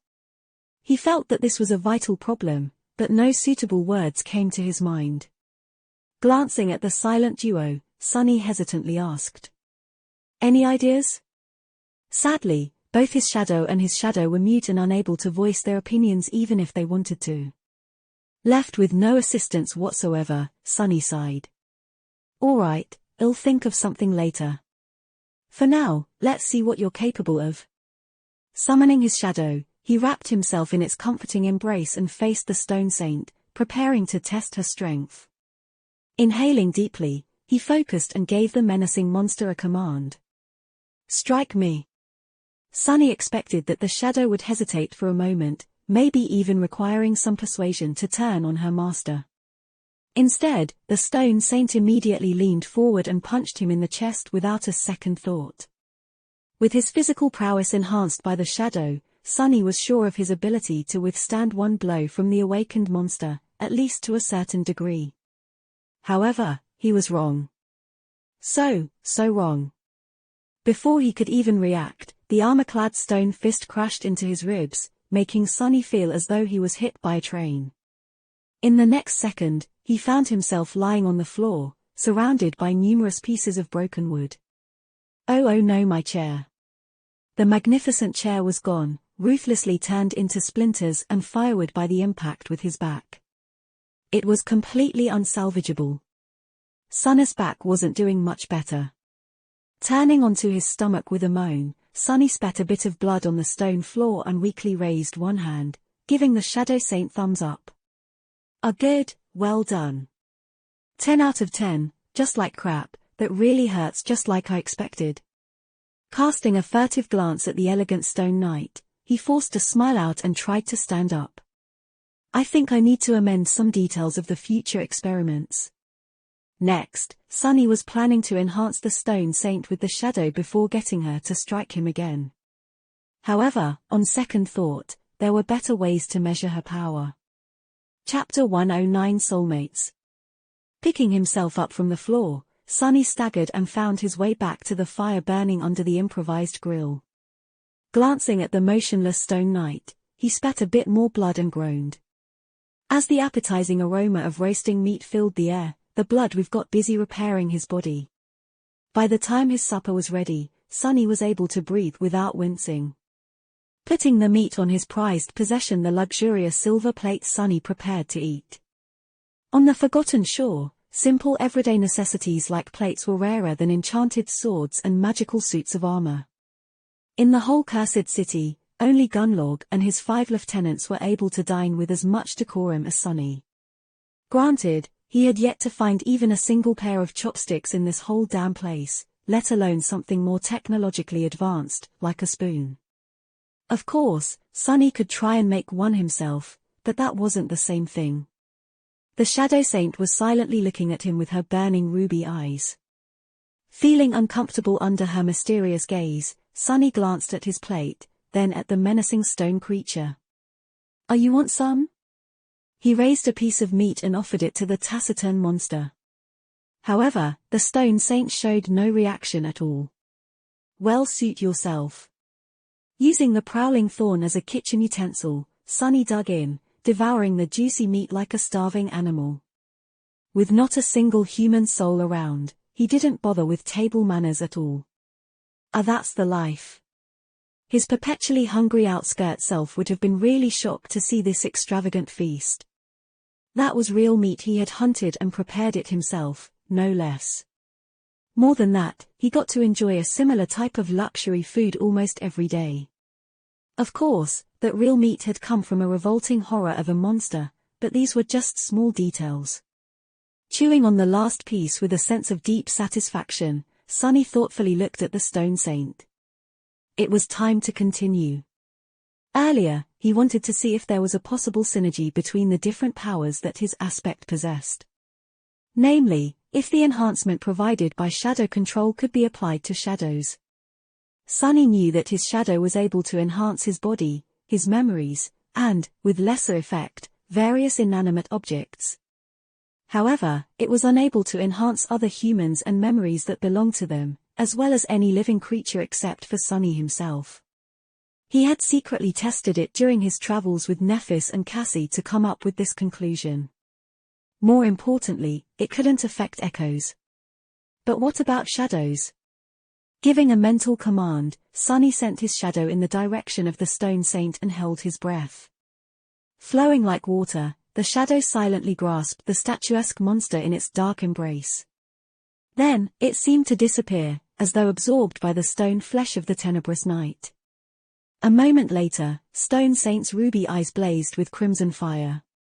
Her smooth granite skin shined with dark radiance once again, smoky wisps of the ghostly grey fog oozing from beneath her stone-like armor like dancing flames. Suddenly, it felt as though the temperature in the hidden chamber dropped by a couple of degrees. Shadows around the menacing creature seemed to swell, becoming deeper and darker, like a vast mantle sown from boundless empty blackness. The elegant Stone Saint had always looked dangerous and deadly, but now, she was downright fearsome. Even without having the Shadow Saint strike him again, Sunny could tell that the experiment ended in a resounding success. It was apparent that the two types of his shadows were practically created for each other. Her power was increased twofold, at least. A bit peeved, he looked down and sighed. Why does she look so much cooler than I do when using the shadow? Shouldn't it be the other way around? I'm the true divine shadow here, me where's my aura of mysterious coolness? Shaking his head, Sunny lamented his lack of good looks and simultaneously congratulated himself on becoming the master of such a stylish monster. Technically, it didn't matter how his shadows looked, just as long as they were powerful. However, he was secretly glad that his first shadow was not only powerful, but also a darkly beautiful sight to behold. Killing monsters was great, but killing monsters while looking good was even better. Wait, if she can use my shadow, what else can she use? Suddenly excited, Sunny finally swallowed the half-forgotten piece of meat and dismissed the Stone Saint. Then, he shifted his perspective to look at the Soul Sea and summoned her again, this time inside it. The shadow appeared in the whirlwind of black flames and stood motionlessly upon the still waters of the silent sea. Her mysterious ruby eyes stared at him through the narrow visor of her stone helmet. Not wasting any time, Sunny looked up at the spheres of light circling around the shadow core. What if I can equip her with actual memories? What to choose? She was extremely strong and very proficient with her round shield, so wasn't it logical to assume that a tower shield would suit her even better? Coincidentally, he happened to have one of those. Sunny summoned the memory that he had gotten in one of the fights on the streets of the Cursed City. It was a large, square tower shield that was almost as tall as him. The thing was too heavy and unwieldy to actually use in combat, at least not by Sunny. Plus, he wielded a tachi, which could only perform to its full potential while held in both hands. Grabbing the cumbersome shield, Sunny walked over to the Shadow Saint and handed it to her with a hopeful smile. Here. Take this. Please? The shadow stared at him for a few moments, then lowered her head and glanced at the tower shield. Come on. Come on, take it. His heart skipped a bit when the statuesque creature slowly raised her hands and grasped the memory with her stone gauntlets.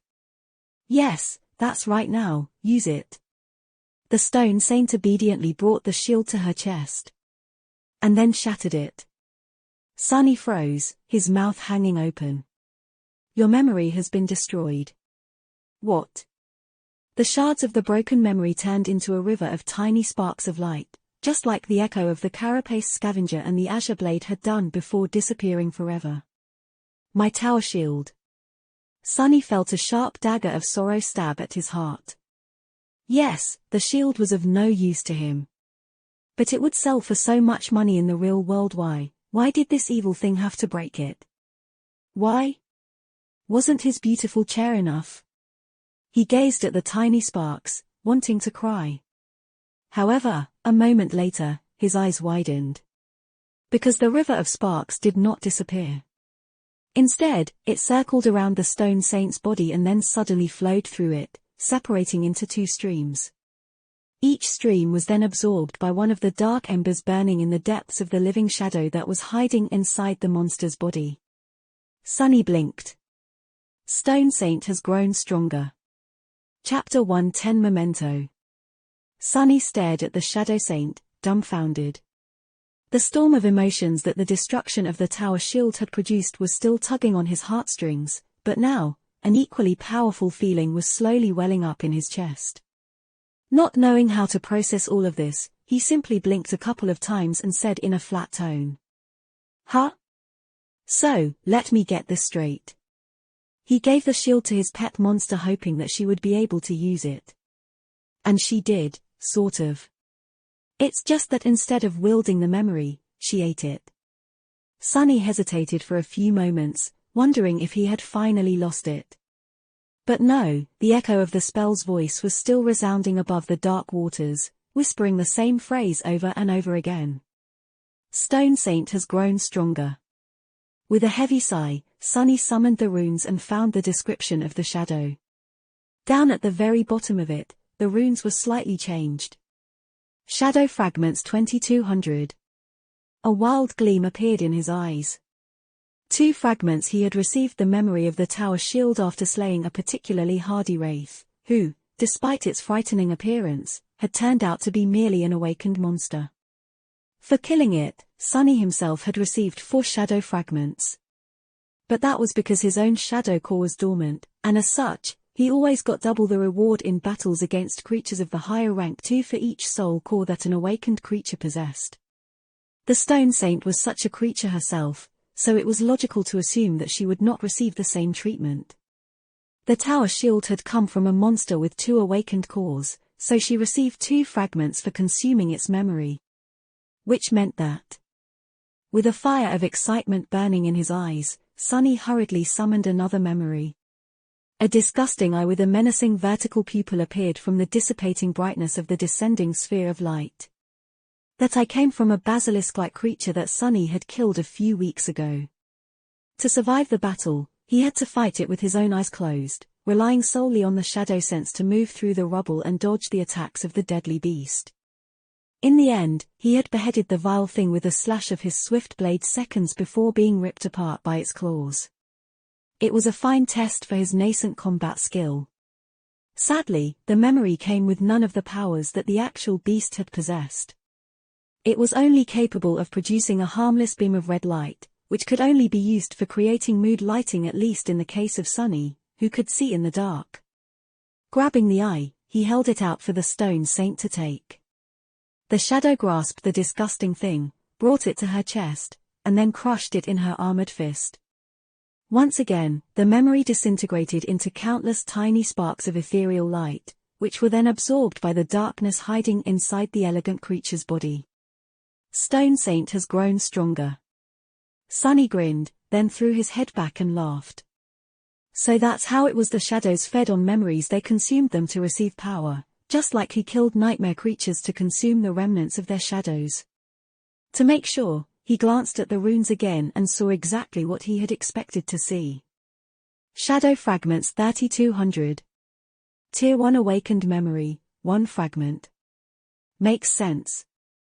Giddy with anticipation, Sunny summoned the next memory. A bulky suit of rusty plate armor appeared from the sphere of light and hovered in the air in front of him. This one he had received after burning the towering nest of monstrous, flesh-devouring termites to the ground.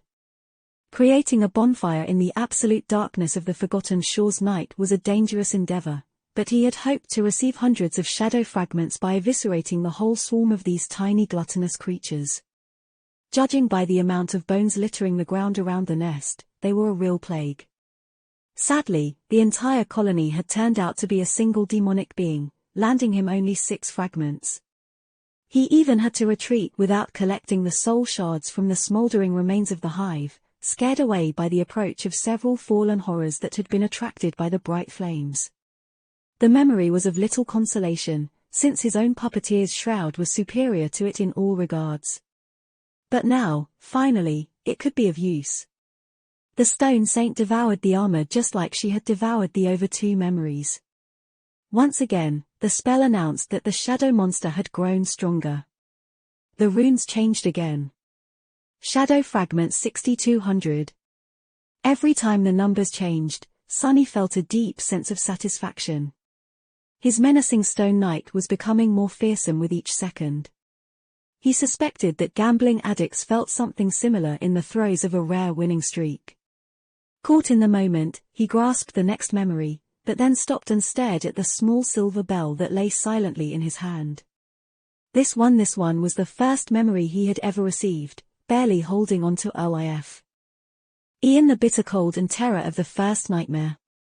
It was the weakest memory he had, but also the most meaningful. Sunny had killed one human to receive it, and had used it to kill another. The silver bell was a reminder. With bleak eyes, he read the runes that shimmered in the lightless emptiness of his soul. A small memento of a long-lost home, which once brought its owner comfort and joy. Suddenly drained of the excitement that had been consuming him just a few moments ago, Sunny sighed heavily and dismissed the memory. There was a dark expression on his face. Glancing at the motionless Shadow Saint, he turned away. That's enough for today. What a long day. I think you'll go to sleep now. Leaving the Soul Sea, he stood silently for a few minutes, then slowly walked to his bed and fell on it. Dismissing the puppeteer's shroud, Sunny wrapped himself in the blanket and closed his eyes. He was so tired. Chapter 111 Lesser Creature. Sunny woke up from the oppressive feeling that drowned the whole world. The sunset was drawing near, and with it, the abyssal shadow of the Crimson Spire had once again fallen on the cursed city. The distant spire could be seen from anywhere in these somber ruins, looming over the forgotten shore like an eternal dark omen. It was cyclopean and unimaginably high, with its roots growing from the endless sea of crimson coral and its peak lost somewhere beyond the veil of grey clouds. In these past few months, Sunny had gotten accustomed to its presence and learned to not pay it any attention. Thinking about the spire was a sure road to madness. After all, somewhere inside that inconceivable structure lay their only hope of ever returning home. And hope was a poison. Yawning, Sunny stood up and stretched his arms. His good mood, which he had momentarily lost for some strange reason, was already returning. Now that he had some time to put the events of the previous night into perspective, he understood even more clearly how amazing his luck had been recently. The acquisition of the Stone Saint and her following transformation into a shadow were nothing short of miraculous. His life was about to change for the better. However, Sunny had to think things through thoroughly. He was in uncharted waters in regards to how to cultivate his pet monster.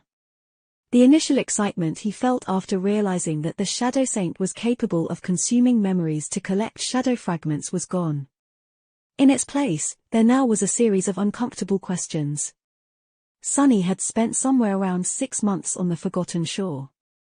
In all this time, he had only been able to collect 3 memories that were suitable to be fed to the shadow, giving her mere 6 shadow fragments. With the current speed of progression, he would have to wait for 16 full years to see his labor bear fruit and find out what exactly was going to happen once the Stone Saint had accumulated all 200 shadow fragments that the runes demanded.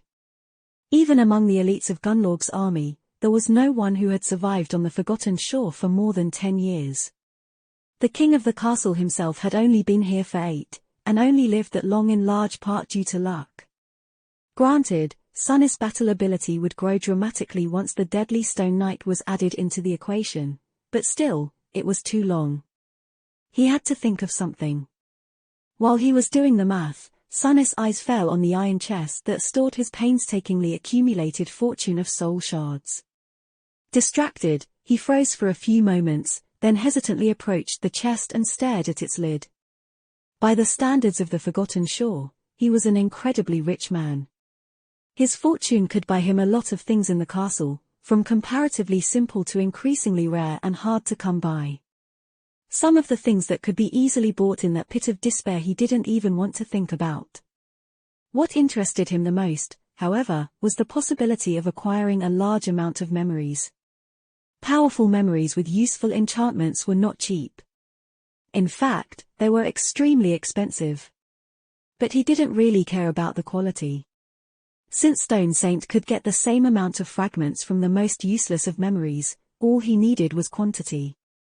If he were to spend all of his shards, her power would instantly leap by a considerable amount. In the future, he would be able to cultivate the shadow at double the speed, 2/2 of the materials coming from the memories he would be acquiring from slaying monsters, the other from the memories he would be buying with the soul shards the monsters had left behind. That would potentially reduce the overall timeframe to a somewhat sensible period. However, there was a big problem with this plan. Once Sunny began to spend a large number of soul shards, he would inevitably draw a lot of attention. Dealing with random daredevils who would try to rob him, while not pleasant, was not a big problem.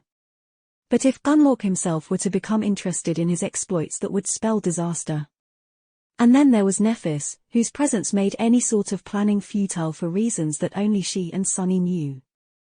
Everyone else seemed to be blind and deaf to the truth, which was the source of the problem. Sunny frowned and turned away from the chest. I might come back to this idea later. But first, I'll have to check if consuming memories is the only way for a shadow to grow stronger. He still wanted to know if the Stone Saint could absorb shadow fragments by slaying nightmare creatures, just like he could.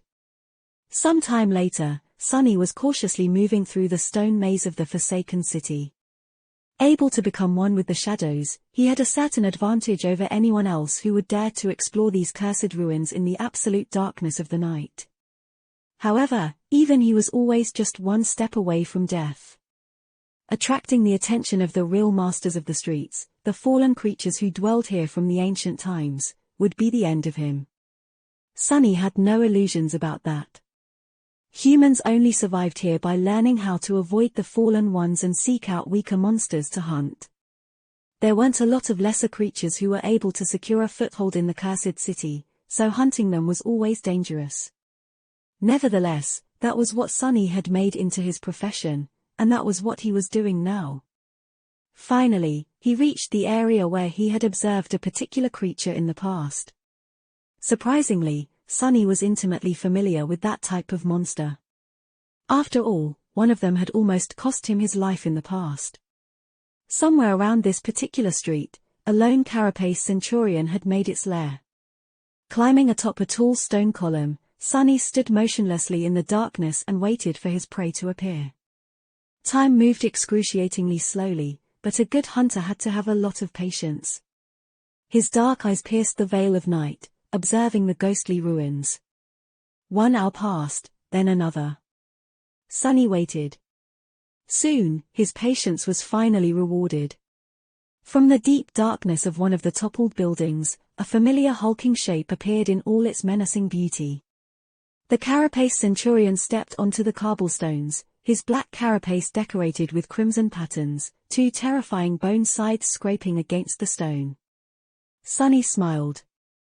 The Carapace Centurion only had time to take a single step before two crimson flames suddenly ignited in the deep shadows that consumed the ruined street.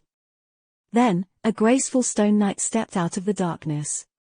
Raising her shield, she rested the blade of her sword on its rim. Wisps of ghostly grey fog were seeping from under her armor, a strange dark radiance emanating from her skin. The darkness around seemed to move, as though wanting to embrace her like a dark mantle. The two monsters, one massive and savage, one small and steadfast, froze opposite each other. And then, all hell broke loose. Chapter 112 Duel of the Monsters. Just like in the battle against two fallen beasts, the Stone Saint attacked first. Striking her sword against the rim of the shield twice, she dashed forward without fear or hesitation. Of course, Sunny was not sure if shadows were even capable of feeling fear. The Carapace Centurion reacted swiftly and savagely, lunging at her in a furious onslaught of adamantine chitin and jagged blades. In front of this towering creature, Shadow Saint looked meager and slight. The two monsters collided in the middle of the street, a small shockwave spreading outward from the point of their impact. Dust and small pieces of gravel were sent flying through the air. Sunny watched the battle with vigilant eyes. He suspected that these two nightmare creatures were somewhat equal in terms of power. The Centurion was much bigger and heavier, the impenetrable carapace making it an especially deadly adversary. All carapace creatures were unnaturally tough and strong. It also had the advantage of reach and mass. The Shadow Saint was equally as resilient due to her heavy armor and stone-like nature. Despite her small frame, the graceful knight possessed a stunning amount of strength. Sunny also had to keep reminding himself that she was not actually human, and as a being made of stone, weighed much more than a human would. The disadvantage of her size was bridged by battle awareness and skill, making the outcome of the fight unpredictable. However, that was only true if he failed to account for the dark embrace of his shadow. With its reinforcement, the Stone Saint was unimaginably more powerful. Sunny was pretty sure that the Centurion stood no chance. Meanwhile, the two monsters were entwined in a ferocious battle. The Shadow Saint withstood the onslaught of bone scythes by bashing one away with her shield and evading the other. Not losing her momentum, she brought the shield down and slammed its edge into the Centurion's carapace, causing the hulking creature to stagger. The force of the impact was so grievous that it sent cracks running through the impregnable carapace. Sunny marveled at the sight, congratulating himself on the decision to not test the augmented monster's strength on himself. Using the opening that she had created, the Stone Saint twisted her torso and delivered a backhand blow with the boss of the shield, striking the same spot again. The already damaged chitin plate splintered, revealing the soft flesh beneath. A moment later, she was already moving to evade the fierce retaliation of the savage carapace creature. The graceful knight was miserly in her movements, dodging each strike with measured precision. Although Sunny was only a novice in the art of combat, he had learned enough to be able to recognize the hints of a distinct battle style in how the Stone Saint fought. Her whole technique was based in simplicity and economy of movement, each action calculated and efficient. Combining hard blocks, dodges and deflections with grounded footwork and well-timed ripostes, the Shadow was able to create a stark contrast between defense and offense, the former being solid and indomitable, the latter abrupt and inevitable. It was very different from the flowing and unpredictable style that Nephis had used, and that he himself had been taught. Only now did Sunny realize that the basic katas and forms he had practiced were, in fact, very unique and unusual. Where did his fighting style come from? There was a lot to consider here, both in terms of how to improve his current technique and how to incorporate new elements into it. However, that was a task for the future. Right now, he was more interested in the outcome of the fight. The Stone Saint was already suppressing her monstrous enemy. A few of the Centurion's legs were either broken or severed, streams of azure blood gushing out of the terrible wounds. However, it was still resisting furiously. But no matter how enraged it became, the silent and menacing poise of the graceful Shadow Knight was much more terrifying.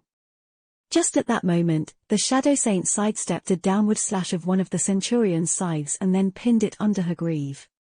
Using her weight to immobilize the enemy's weapon, she delivered a vicious blow with the rim of her shield and shattered the bone blade into pieces. The carapace monster screeched, dazed by the loss of its scythe, and immediately tried to eviscerate the loathsome little fiend with the remaining one. However, he was a fraction of a second too late. With one side of its body left defenseless, the stone saint now had much more space to attack. Deflecting the scythe with the shield, she dashed forward and lashed out with an upward slash, severing it near the joint. Continuing the motion, she then stepped through the rain of azure blood and mercilessly thrust her sword into the opening in the centurion's armor that had been created by her at the start of the fight. The stone blade pierced through the flesh of the monster and devastated its spine. The force of the blow was so immense that the tip of the sword broke through the chitin on the centurion's back.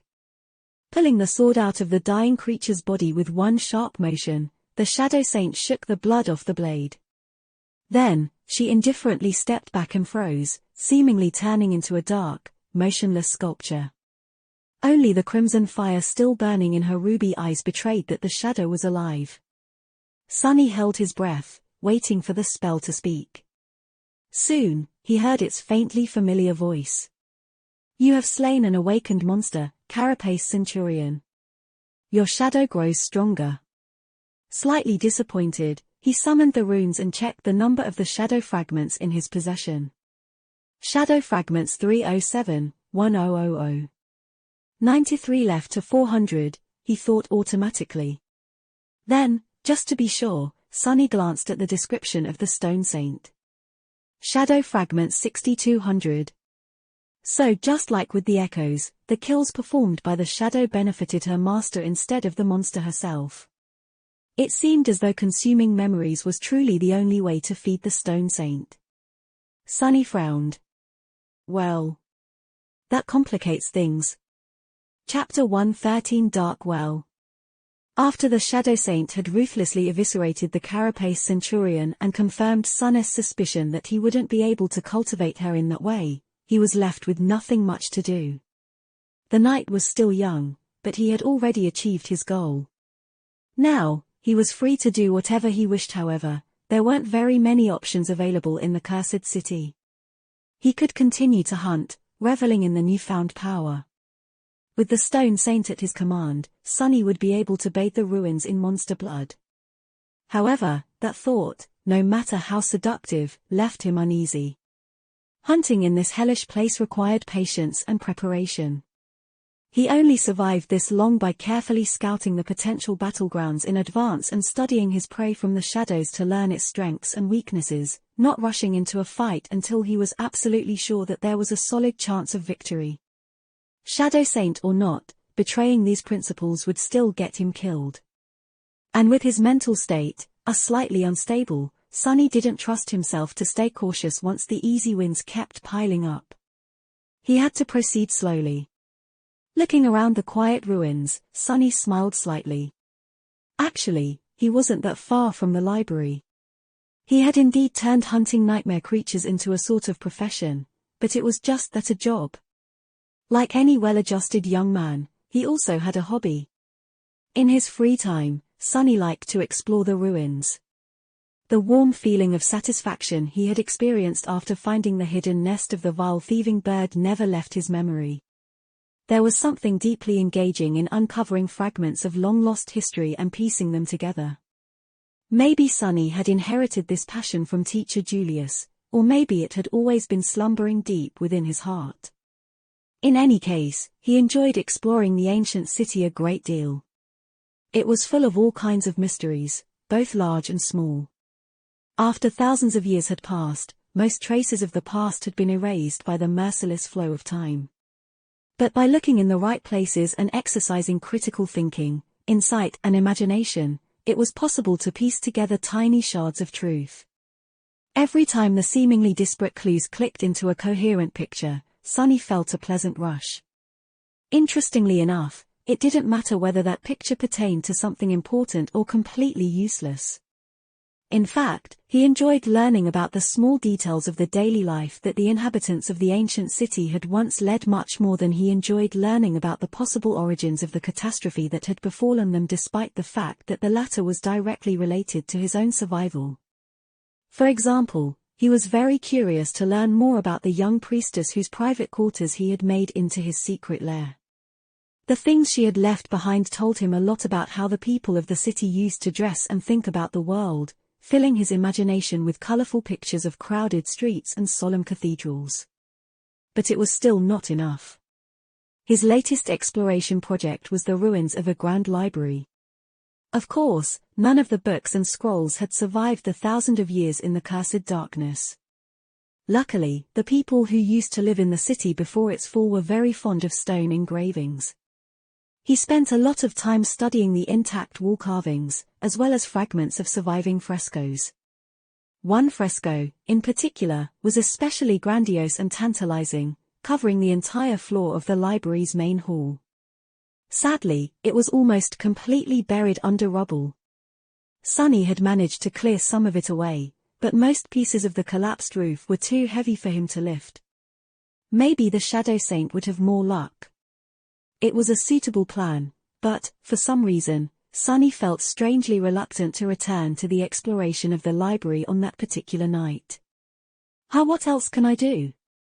He jumped down from the stone column and approached the dead carapace centurion to carve out some meat and the soul shards.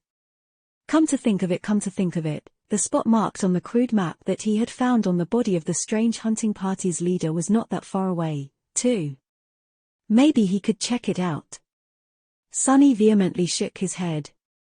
No, the map has to be fake anyway. Right? Trying to suppress the unhealthy fire of curiosity burning in his chest, Sonny concentrated on the task at hand. Once the meat and the shards were in his possession, though, the persistent desire to follow the map returned. And if it's not fake, that's even worse.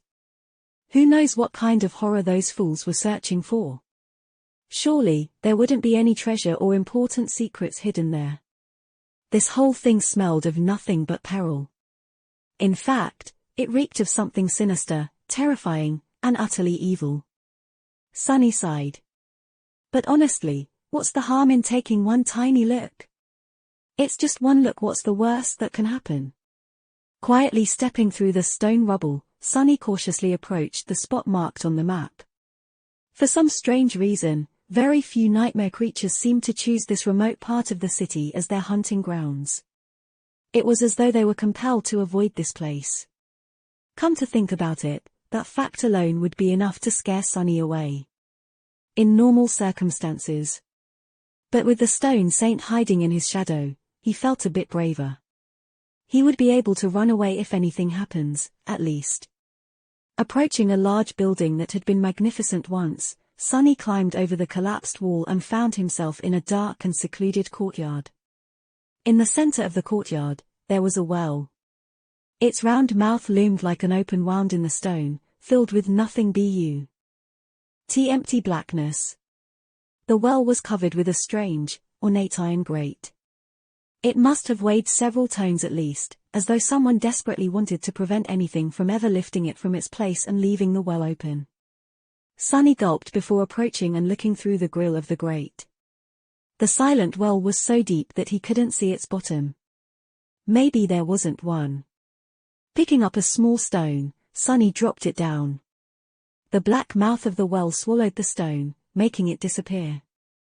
Many seconds passed, but there was no sound of the rock hitting anything. Sonny was almost ready to try again, but then the well spoke. A melodic, strangely enchanting voice resounded from its dark depths, filling Sonny's ears with sweetness.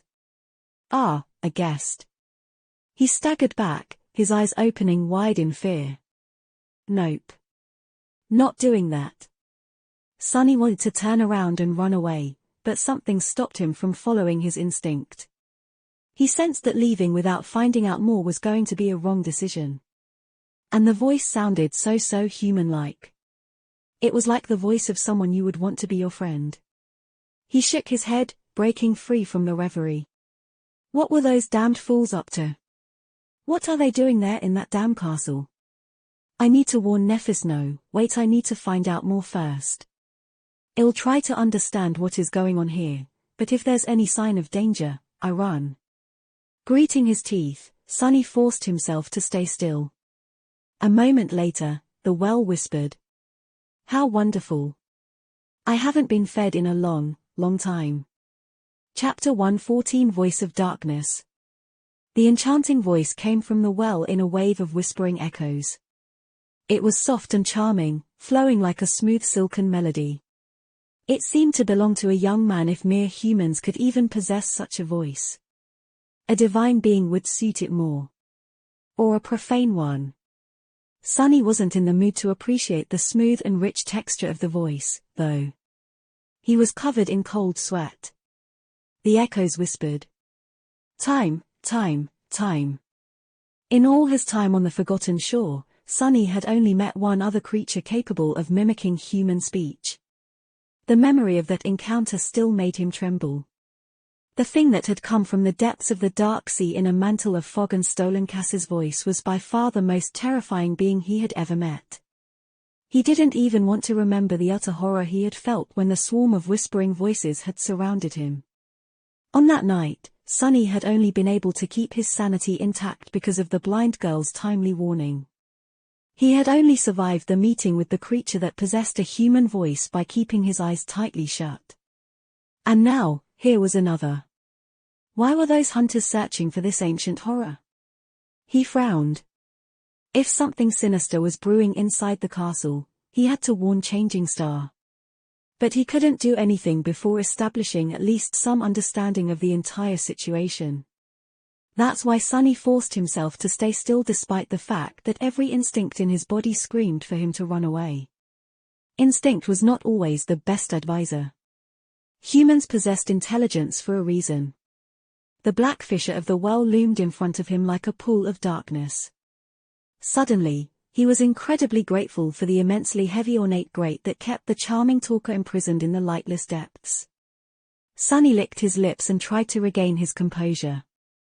Ready to summon the Stone Saint and the Midnight Shard at any moment, he took a step forward and gazed into the dark emptiness once again.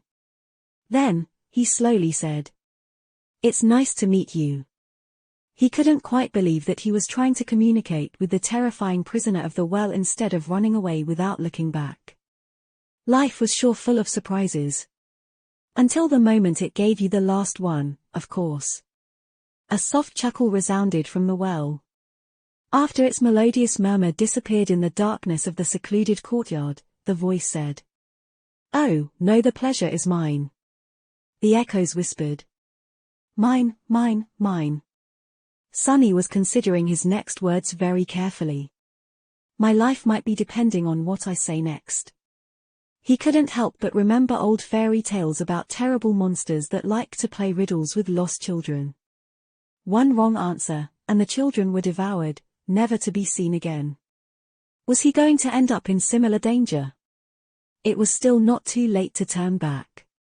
However, before he could ask his question or make the decision to retreat, the thing in the well spoke again.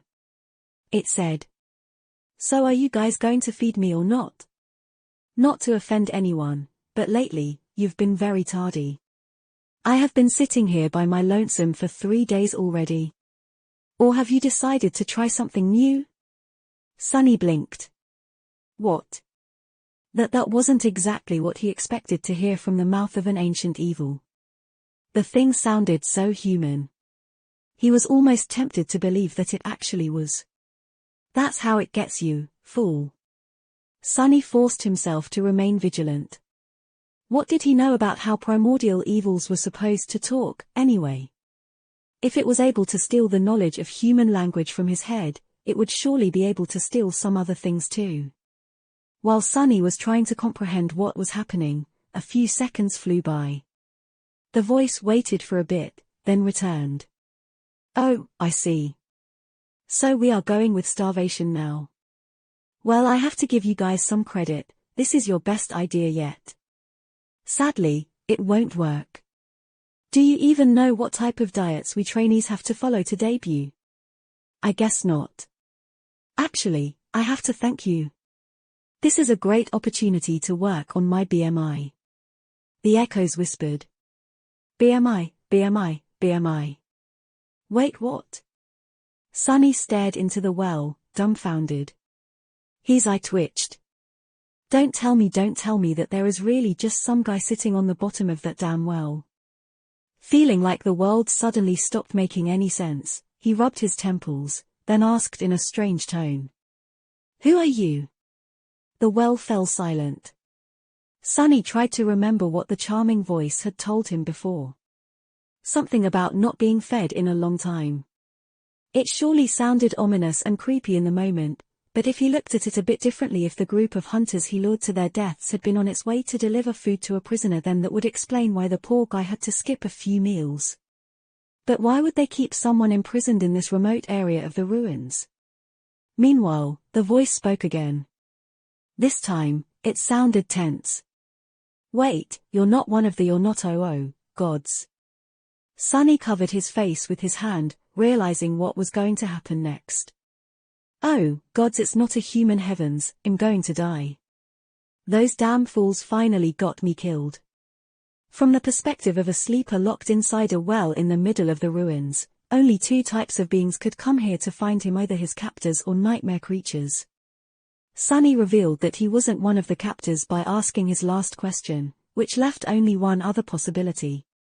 The fact that he came to the well during the night, alone, and not using anything to light the way only made the conclusion easier to make. Wait, it speaks, oh, gods, I've only ever heard of one other creature on the Forgotten Shore that can mimic human speech. No, not like this. Damn, he really does have a nice voice. It's beautiful even when full of despair, huh? What? It's just a voice, why am I so enamored with her? Was he so desperate to hear a human voice? Why? He was doing fine on his own. Great, even better than ever. Focus on the task. But what exactly was the task? Sunny had never expected to find a human at the end of the crude map. What was he supposed to do now? I guess the first step would be to find out who the guy in the well is, and how he got there. Then I can decide what to do with him, or if I should do anything at all. But there hid the problem first. Sunny had to convince the young man in the well that he was actually a human, too. Sunny glanced at his shadow, feeling somewhat helpless. The shadow was bent over, holding its stomach. Its shoulders were shaking. Chapter 115 Nightingale. Sunny could really understand how bad the situation looked from the perspective of the young man with a beautiful voice. The only thing that could be worse than approaching a terrifying dark well while thinking that there's an ancient and utterly evil creature hiding inside was to actually be locked inside that terrifying dark well while thinking that some abominable thing was looking down on you from above. At least Sunny had a chance to escape if things were to turn really bad. The poor guy in the well literally had nowhere to run. Of course, there was still the possibility that all of this was just a cunning act performed by some incredibly horrifying monster. Sunny had to keep that in mind while exploring the other theory. So if he is indeed a human, how do I make him believe that I'm not a monster? That wasn't a very simple task for Sunny. He had never been good at communicating with people in the first place, and 3 months of complete isolation did not make things any better. In fact, they had made everything worse. Now, even Sunny sometimes felt uncomfortable when talking to himself. What would Cassie say? He cleared his throat. Are you a human? I am too. I am a human, too. We are both humans. Great job, idiot. After that abhorrent attempt, Sunny wouldn't be even surprised to find out that he was not, in fact, a human. Who talks like that? The young man in the well grew silent. Then, he silently said, Yeah, it's definitely all over for me. Oh, well. I had a good run, I guess. Sunny sighed heavily. Stop panicking, you idiot, I really am a human. The owner of the charming voice laughed. Please forgive me if I don't believe you. He was using respectful honorifics, as though recognizing Sunny as an elder. Which was logical, given that he believed him to be an eldritch horror. An eldritch horror would technically count as an elder, all things considered. Sunny groaned inwardly. Why are you using honorifics? I bet I'm younger than you. The young man imprisoned in the well hesitated. Wait, you really are human? Sunny smiled with excitement, feeling that he was making progress. Yes. I really am. The voice returned a dozen seconds later. How come you're here alone and in the middle of the night? You also don't seem to have any source of light with you. Please don't get angry, Sir Monster, but that's not exactly something a human would be able to do.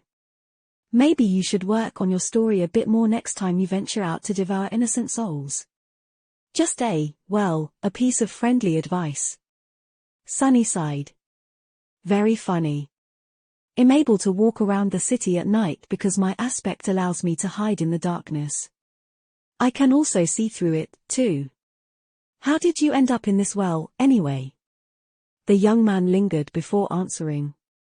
How does one usually end up in these situations?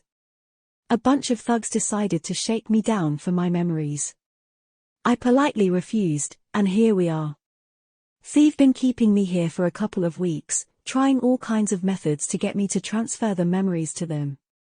But I must say, their attempts were very clumsy. In terms of knowing how to terrorize people, these fellows are not even anywhere near the laziest of Sasarangs.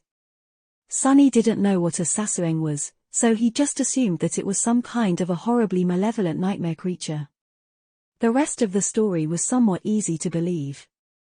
Of course, it would take a very special kind of fool to choose the ruins, of all places, to keep a prisoner, but thugs were not known for their intelligence. Plus, their plan seemed to have worked pretty well right until the moment they had the misfortune of stumbling onto Sunny. Well, now he knew what this whole thing was about. Just some tiresome human business. How disappointing. Nephis and Cassie were also not in any sort of danger, at least not with regard to this mess. The mystery was solved. He had wasted a whole night on this nonsense. I see. Well, goodbye. With an annoyed sigh, Sunny turned around and began to walk away. However, the owner of the beautiful voice stopped him. Wait, are you really human? Sunny grimaced. I am, I've told you already. The young man imprisoned in the well hurriedly asked. Can you maybe get me out of here? Those guys are not coming back tonight, I think. If you help me escape, it'll make it worth your while. Sunny scratched the back of his head, then frowned. In what way? After a short pause, the charming voice returned again, this time somewhat hesitant. Well, you might not know this, but I am quite a rich person. I have a whole stash of soul shards back in the castle. Some might even say that I have a small fortune. Half of it is yours if you get me out of this pit. That's 10 shards, at least. Sunny suddenly got an idea. Of course, he did not need the 10 shards that the young man was offering. The fact that he had these shards, though, that was potentially very useful. If he wanted to avoid unnecessary attention when buying memories with his hoard of soul shards, he would need a suitable proxy. A sleeper with a lot of shards of his own, one that was indebted to Sunny no less, was a perfect candidate. He smiled. Do people know that you have a fortune? The young man answered, a bit of surprise in his voice. Do they know? Yeah, I guess they do. I am known to spend a lot from time to time. On entertainment, as well as some other things. I'm a patron of arts, one can say. Perfect, so no one would be surprised if he suddenly begins to spend shards on memories. However, there was a small problem. Sunny could remove the grate, but he had no way of helping the poor guy climb out of that unimaginably deep well. Even if he was to use the prowling thorn, he doubted that the invisible string would reach that far. Its maximum length was not that impressive. And he certainly was not going to climb into the creepy well himself. Plus, he still held a bit of suspicion about the charming young man's identity. He was almost certain that he was human, but the remaining tiny bit of doubt was enough to make his paranoia ring the alarm. After hesitating for a bit, Sunny said, "What's your name?" The melodic voice answered, "It's Kai." Sunny sighed. "Well, Kai, I don't know how to tell you this, but unless you can fly, I won't be able to help you escape." The young man grew quiet. After a long pause permeated with deathly silence, he then said in a strange tone, "I can." Sunny blinked.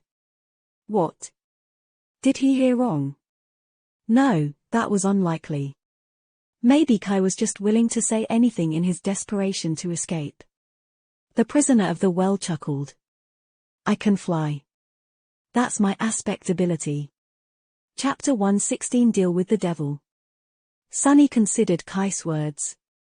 An ability that allowed the awakened to fly was not unheard of, but it was rather rare. And here on the Forgotten Shore, where a cursed flood of darkness devoured the world every night, it was nothing short of priceless. Sunny couldn't even imagine how easier it would have been to traverse the labyrinth with someone like Kai by his side. Suddenly, it made a lot more sense why someone like him would possess a small fortune of soul shards. It also explained why his captors were so gentle in their attempts to force the memories out of the young man. He was much more valuable alive. Sunny remained motionless for some time, thinking things over. After a while, Kai spoke again, his pleasant voice tinted with a bit of apprehension. "Well, will you help me?" Sunny sighed and walked back to the dark fissure of the well. "All right. I'll remove this grate, and you can fly out. However, I don't really need your shards. If you want to come out of there alive, you'll have to do something for me instead." The prisoner of the well hesitated, then cautiously asked, "What?" Sunny smiled. "I'll tell you when you need to know. Don't worry, it's nothing serious. I just need help completing a few errands inside the castle. So, do we have a deal or not? If not, I'll be on my way. I've wasted enough time here already." Kai didn't have to think about it too long. Soon, his voice resounded from the darkness once again. "We have a deal." It sounded strangely relaxed, as though the young man had become resigned to fate. Sunny slightly frowned and said, "Great. One more thing: if you break our agreement and simply fly away, I will find and kill you. This is not a threat, just facts. Do you understand?" Kai lingered for a bit before answering. "Yeah, no problem." Sunny gazed into the black cavern of the well and hesitated. He was more or less sure that Kai was human, but had to be prepared to act immediately in case he was not. Following his silent command, the stone saint came out of the shadows and kneeled near the well, grasping the grate with her hands. The steel of her gauntlet scraped against the ornate iron, and with some visible effort, she slowly moved the heavy grate to the side. Sunny shivered as he listened to the wrenching sound of iron grinding against stone. The midnight shard appeared in his hands, and he lowered himself into a combat stance with grim resolve. Whatever came out of the well, he was ready to face it. A few seconds passed, each feeling like an eternity. Sunny was tensely staring into the circle of pure darkness in front of him, waiting to see if he was right to trust the prisoner of the well or not. Then, several more seconds passed. And then a few more. Nothing happened. "Ah." Sunny tilted his head, then asked with some irritation, "Aren't you going to come up?" After a bit of a delay, the charming voice resounded from the darkness once more. "You see, I just thought of something." Sunny sighed and lowered his sword a little. "What is it?" Kai was silent for some time, then answered with a bit of wariness. It's just that this grate is so heavy that it wouldn't even budge when I tried to move it. It took all 6 of my captors to put it in place, actually. And they were all big, strong men. So." He hesitated. "I know that we have already established that we are both human, and it's not that I doubt your honesty, but would you mind explaining to me how is it that you were able to remove it all by yourself?" The honorifics were back. Sunny cursed under his breath. This guy was even more paranoid than him. He was unwilling to reveal his hidden ace to Kai, but the cautious prisoner left him with no other choice. Glancing at the Shadow Saint with a dark expression, Sunny said, "That thing is too heavy for me, too. But I was lucky enough to get a very strong echo." Kai seemed to suddenly become very curious. "Oh? That is indeed lucky. Very few people in the castle have an echo. I think I know every one of them by name." After a short pause, he added, "By the way, what is your name?" Sunny rolled his eyes and said through gritted teeth, "My name is Sunless." This conversation was entering dangerous waters. Depending on what Kai was going to say next, Sunny might be forced to climb into the well after all. Not to save the young man with a beautiful voice, but to silence him forever. Meanwhile, Kai suddenly laughed. "Sunless? That name does not sound like something only a soul-devouring demon would be called at all. Zero chance of that, right?" After saying that, he laughed again, this time with a hint of desperation in his voice. However, even then Kai's laugh was very pleasant to the ear. More pleasant than his charming voice, even, but Sunny was in no mood to appreciate its melodious sound. Goddamn.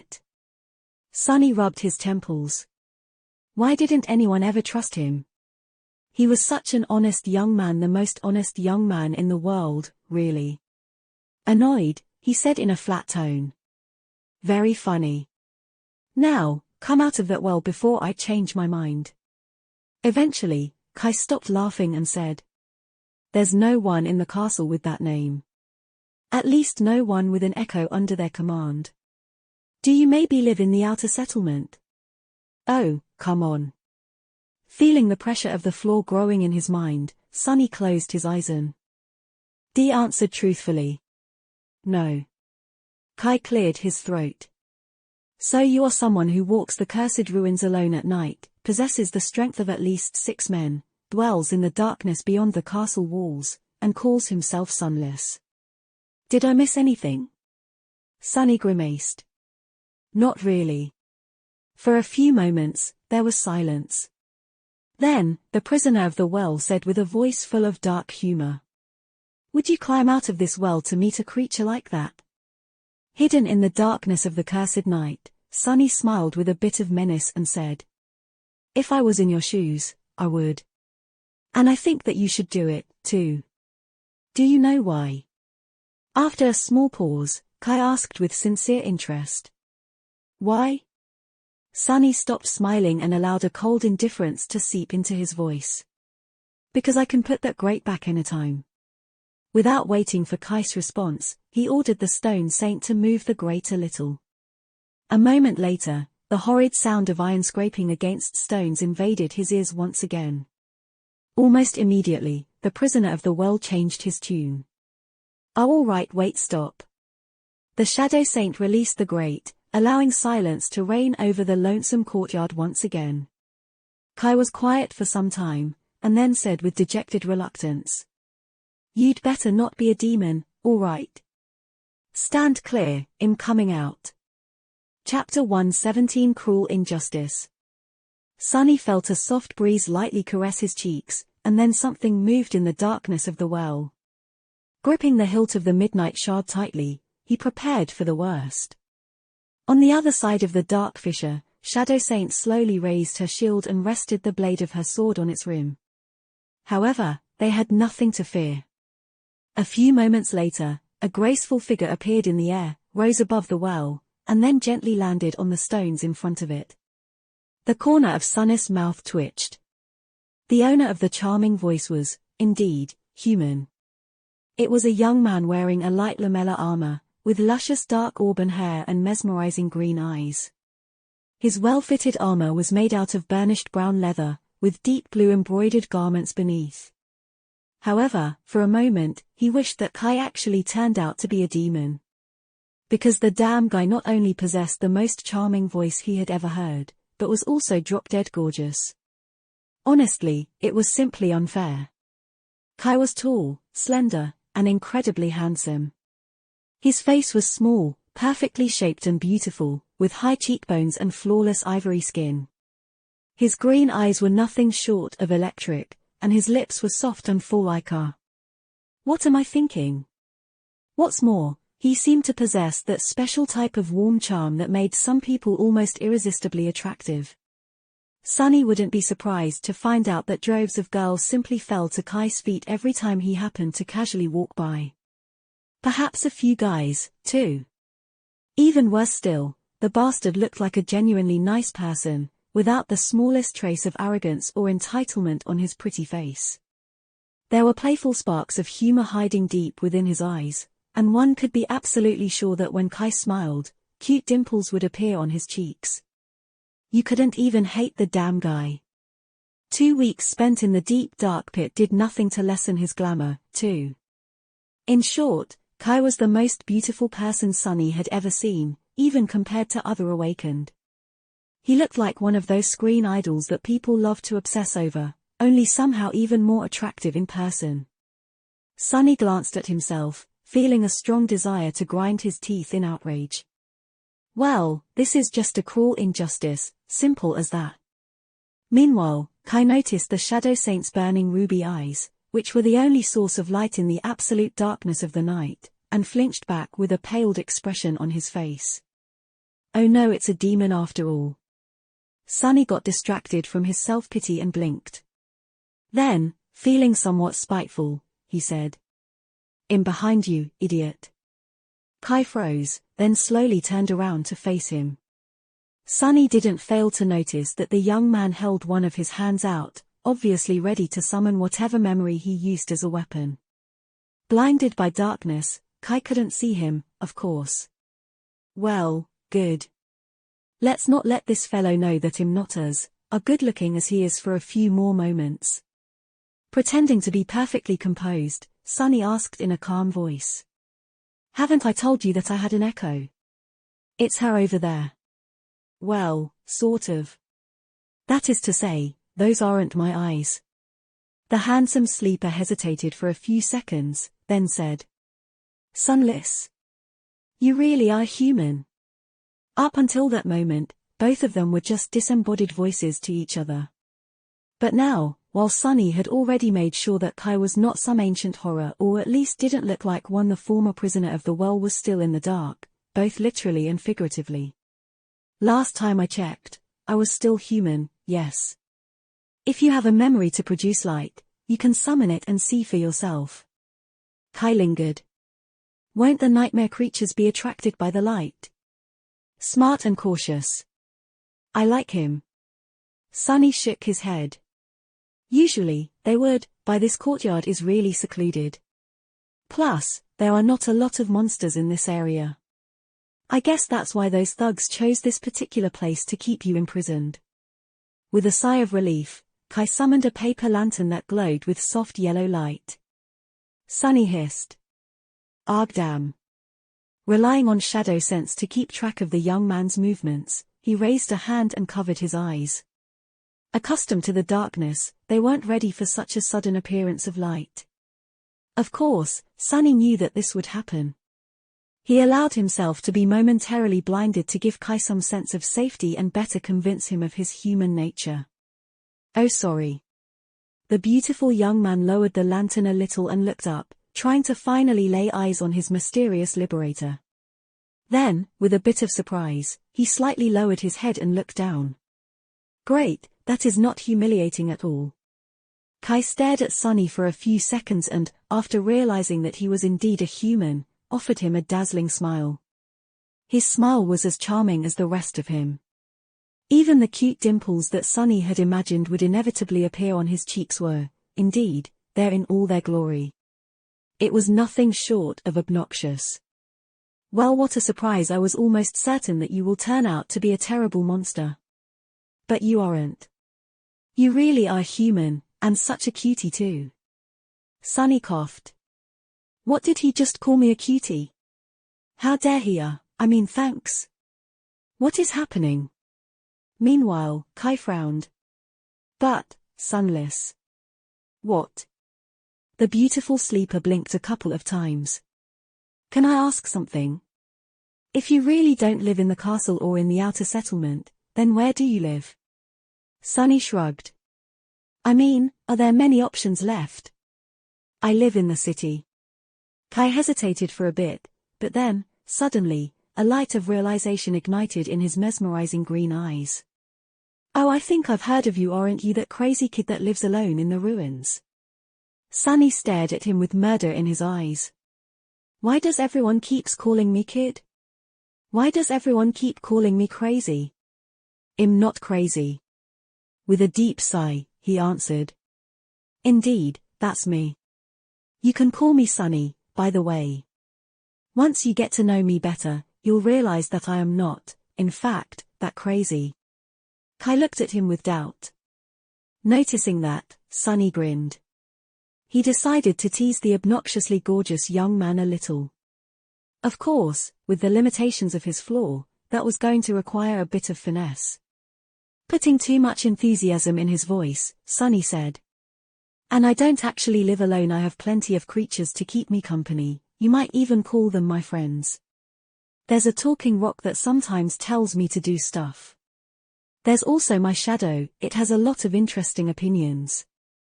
He stared at Kai with a sincere smile.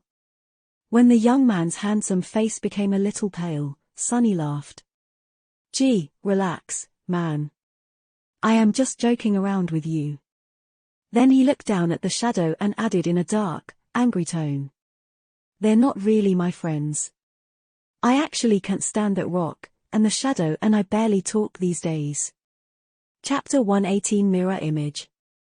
Perhaps joking around with Kai was a bit cruel, but Sunny was really annoyed by how ridiculously good-looking the other sleeper was. Plus, he had not talked to another human in such a long time that his already lacking communication skills had become truly rusty. Since they were going to visit the castle soon, Sunny had to prepare himself for the inevitable moment when he would be forced to talk to strangers. Stretching his flaw to its limits was a good practice. He wouldn't want for something like that accident to happen again. The unpleasant memory soured Sunny's mood. Meanwhile, Kai was staring at him with a very strange expression on his face. Sunny cleared his throat. Oh, that was a part of the joke, by the way.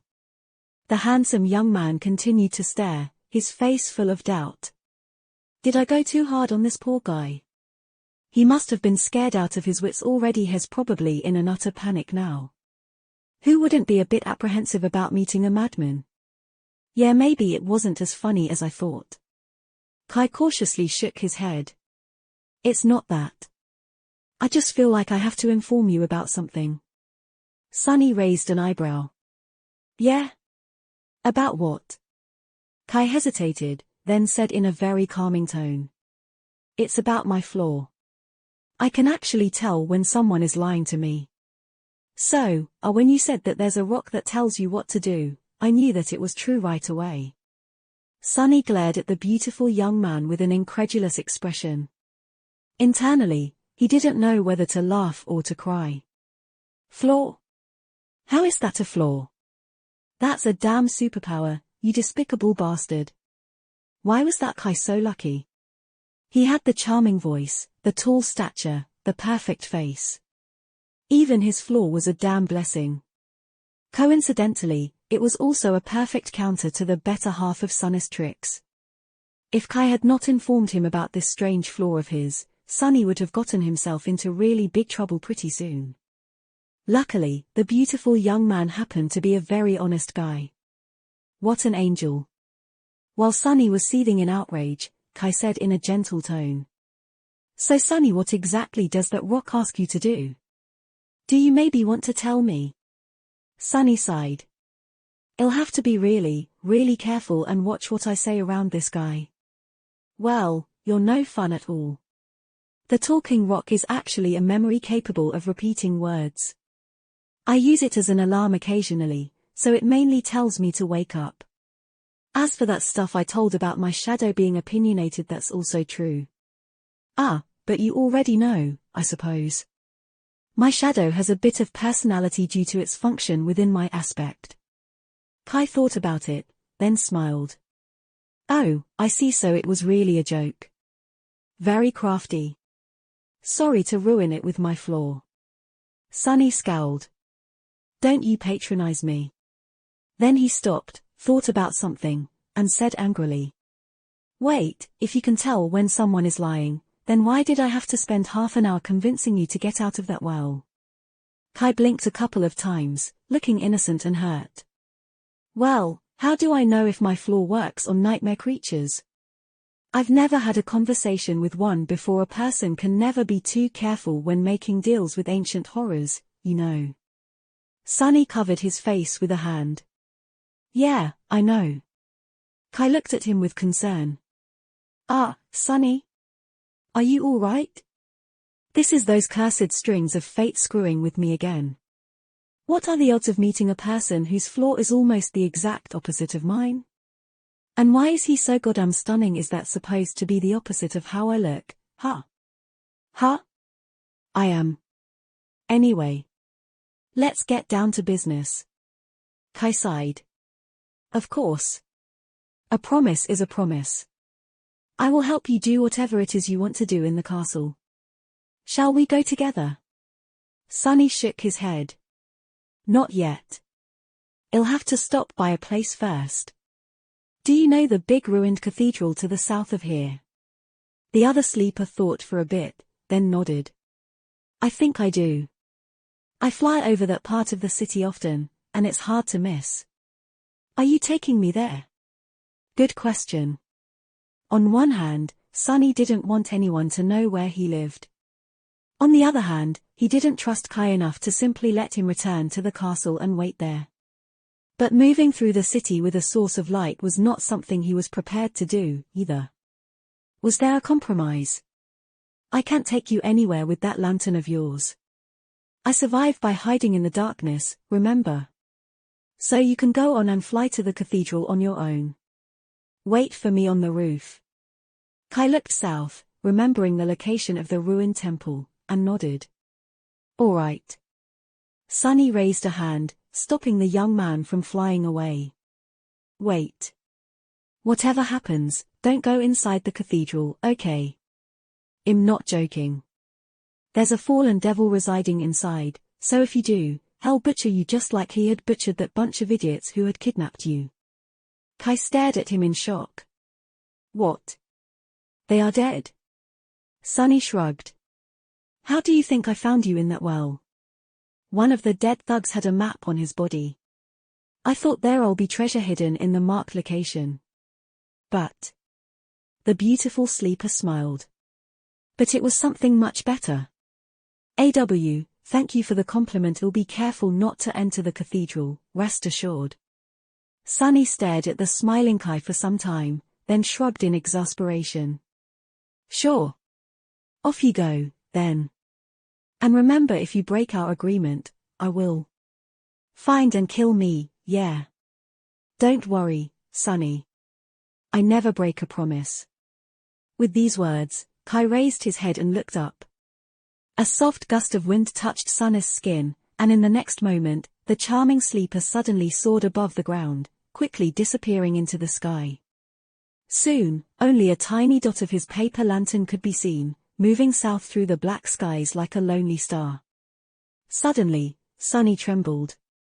A cold feeling of dread grasped his heart like an iron grip. Following the dot of light with his eyes, he whispered. There was a lonely star burning in the black skies, and under its light, the castle was suddenly consumed by fire, with rivers of blood flowing down its halls.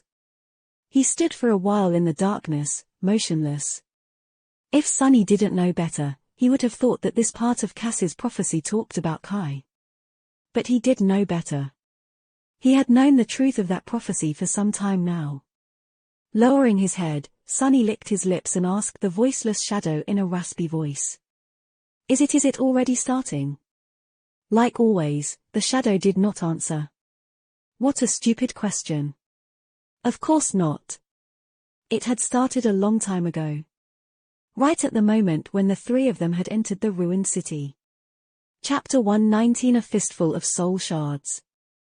It took Sunny some time to find his way back to the cathedral. With the approach of the dawn, the nightmare creatures that hunted at night grew restless. He had to be especially careful as he lurked through the narrow streets, keeping to the darkest patches of shadow. Even though there was no moon or stars in the lightless night of the forgotten shore, many of the monsters here had their own ways of perceiving shapes moving through the darkness. Their ability to see in the dark was somewhat offset by Sun's Child of Shadows attribute, which allowed him to become indistinguishable from any shadow that he dove in. However, he still had to be cautious. In this cursed place, nothing was ever certain except for danger, death, and terror. Some time later, he climbed the familiar pillars of the cathedral and appeared on its vast roof. Walking on the wide ridge separating two slanting expanses of ancient tiles, he approached Kai, who was standing nervously some distance away.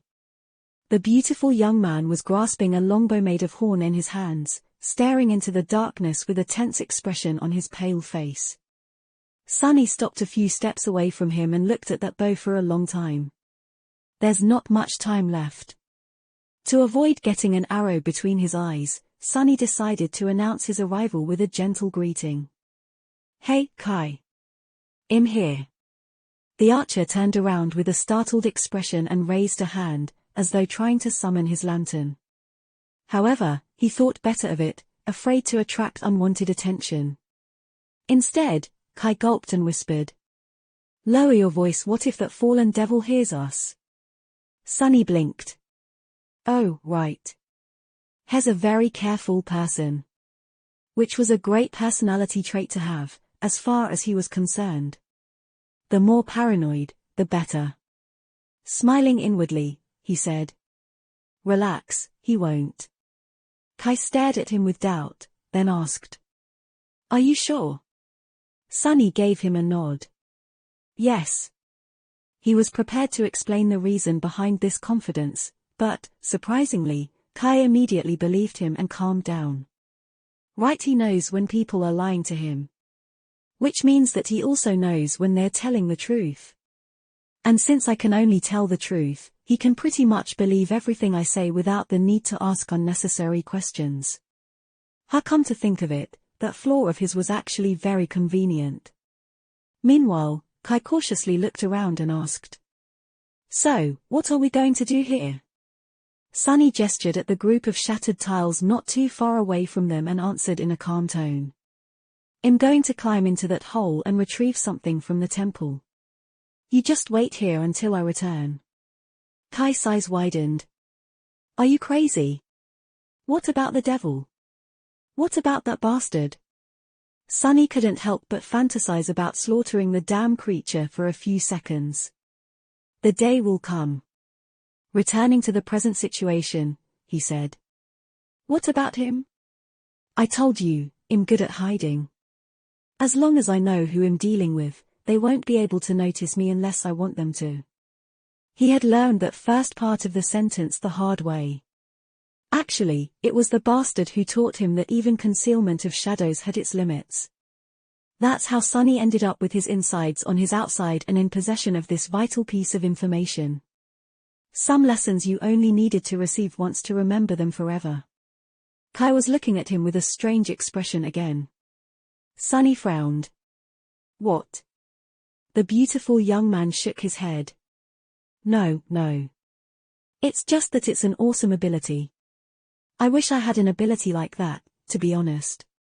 Sunny glared at him and uttered through gritted teeth. Says the guy who can fly, why would you want to hide your perfectly symmetrical face anyway? Tired of being ogled by love-stricken supermodels? Kai sighed. Something like that. How did you know? Sunny opened his mouth, then closed it again. Anyway, wait for me here. I won't be long. Throwing a glance at the charming sleeper, he shook his head and walked over to the hole hidden behind several broken tiles. Soon, he was back in his secret lair. Looking around with a bit of apprehension, Sunny sighed and removed the rucksack fashioned from the skin of a monster from his back. Then, he unloaded the strips of carapace centurion's meat on the silver plate and walked over to the iron chest. To be honest, he really didn't want to go anywhere near the castle. The idea alone made him long to stay in this dark, quiet, familiar room forever. But he couldn't. If he wanted to make the Shadow Saints stronger, he had to return to the human settlement and risk facing his fears. Whatever. I'll just go in and out. Kai will be the one doing all the work, anyway. With a heavy sigh, he raised the lid of the chest and began loading his rucksack with soul shards. Dozens of beautiful crystals were soon glittering inside. Sunny only took half of them, but the amount was already enough to drive many people to murder. He couldn't really blame them. On the Forgotten Shore, shards represented money, and money represented life. Without it, you couldn't buy yourself a place within the safety of the castle or procure food without having to risk death in the cursed maze of the city. Enion. He would be willing to commit murder in order to survive. Keep telling yourself this. With an angry grimace, Sunny shut the rucksack tightly, made sure that no light seeped through its seams, and turned around. Glancing at his peaceful hidden lair one last time, he shut his eyes for a moment, and then walked away without looking back. It was time to return to the castle. And all the terrible memories he had left there before running away. Chapter 120 Approaching the Castle. Washed in the ghostly light of the nascent dawn, Sunny and Kai were walking through the ruins of the cursed city. The night was slowly crawling away. Its retreat made one of them feel safer, while the other one grew uneasy without the familiar veil of darkness hiding him from the world. I have almost forgotten how mournful this place looks when the sun is up. Somewhere in the distance, the waves of the dark sea were halting their eternal assault on the stone walls of the ancient city. These walls had withstood thousands of years of wear and abuse without allowing even a single drop of black water to seep through. Sunny suspected that they would stand unbroken for 1,000 years more. Suddenly uncomfortable, he turned his head west and found the distant silhouette of the Crimson Spire. The menacing structure was looming over the Forgotten Shore like an evil omen, spelling doom to anyone who would dare approach it. Maybe not. Sunny had chosen a complicated and meandering route to reach the castle. Kai, who was less familiar with the cursed city, simply followed behind. The charming young man was alert and collected, his bow ready to send arrows flying at any moment. They had to circle around many areas where especially terrifying creatures were known to dwell and hunt, making slow progress. Still, it was better to be safe than sorry. At some point, Sunny raised his hand, gesturing for his companion to stop. He peered into the distance with a deep frown on his face. Kai glanced at him and whispered, "What is it?" Sunny brought a finger to his lips before answering. Listen." Soon, they heard an eerie sound that resembled stifled, heart-wrenching weeping. It was as though there was a crying woman in the fog ahead of them, slowly drawing closer. Her trembling sobs made both sleepers shiver. Kai looked at him and asked without much confidence, "What are the chances that it's actually a human girl?" Sunny gave him a crooked smile. Low. Without needing to discuss it, they hid behind a large pile of rubble and waited. Pressing himself against the cold stones, Sunny sent his shadow to climb the building and observe the surrounding streets. Kai saw the shadow off with a bewildered look, blinked a couple of times, but didn't say anything. A minute or two later, Sunny glanced at him and asked, "Where are your arrows?" The charming young man hesitated, then said, "I usually carry a quiver with a few dozen arrows that was specially crafted for me by one of the best blacksmiths in the castle. But the gentleman who put me in that well may they rest in peace weren't kind enough to let me bring it." Sunny gave him an amused look. "So that bow of yours is actually useless?" Kai lingered for a few moments before answering. "I also have arrow-type memories." "How many?" The elegant archer lowered his gaze in embarrassment. "2. Will that be enough?" Sunny was silent for a bit, and then answered in a flat tone. "No. I don't think that will be enough." Out there in the fog, his shadow was looking at the creature that had been producing the heart-wrenching weeping. It was not a human girl. A massive, four-legged beast was walking through the morning mist. Its flesh was rotten and emaciated, hanging from the bones like a tattered coat. Sunny could clearly see the white arcs of its ribs through the holes in the rotting hide, the unnatural darkness hiding behind them, and the powerful jaws of the partially bared dog-like skull that were full of terrifying teeth. One didn't have to be a genius to understand that the horrid creature was one of the fallen masters of the ruined city. As he was looking, the beast opened its maw and produced another long, human-like sob, then stopped and listened, as though waiting for an answer. When nothing happened, it lowered its head and slowly continued on its way. Luckily, although their hiding spot was somewhat close, it wasn't actually on its path. If nothing changed, the fallen would walk past without even noticing them. They just had to wait. Sunny sighed. "We'll have to stay here for 10 minutes, at least. Get comfortable." Once again, Kai didn't ask anything, simply taking Sunny's word for it. It seemed as though his strange ability to sense lies made the charming sleeper less prone to having a lot of questions. Which was a wonderful quality to have, as far as Sunny was concerned. With nothing to do but wait, they had a bit of time to rest and catch their breaths. Sunny summoned the endless spring and took a few sips of cold, sweet water. Noticing that Kai was staring at him, he hesitated, then passed him the beautiful glass bottle. The charming young man drank greedily, as though someone dying from thirst. "Come to think of it." Feeling a little guilty, Sunny asked, "When was the last time they gave you water?" Kai detached himself from the bottle, wiped his lips, and smiled in pure delight. 2 or 3 days ago, I think." "Thank you kindly." He returned the bottle and looked at Sunny with curiosity. "Hey, Sunny. Can I ask you something?" Sunny tensed up and gave the charming archer a dark look. "You can." His eyes, however, hinted that he shouldn't. But Kai either didn't notice the menacing glare or wasn't bothered by it. "You came to the Forgotten Shore this last solstice, right?" "Yeah." Sunny held his breath, guessing what the beautiful sleeper was going to ask him. How they had survived in the labyrinth. Why he had abandoned the castle. How he had survived in the ruins. Each of these questions could potentially lead to a disaster. Kai leaned forward with excitement in his eyes, hesitated for a second, and then said, What's the top music video in the charts out there right now?" Sunny blinked. "A what?" That was absolutely not what he had expected to hear. Noticing that the charming young man was staring at him with anticipation, he shifted and answered with a bit of uncertainty. "That I have no idea."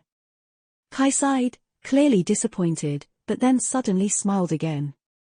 The smile was wide and dazzling. "Can I ask you another question?"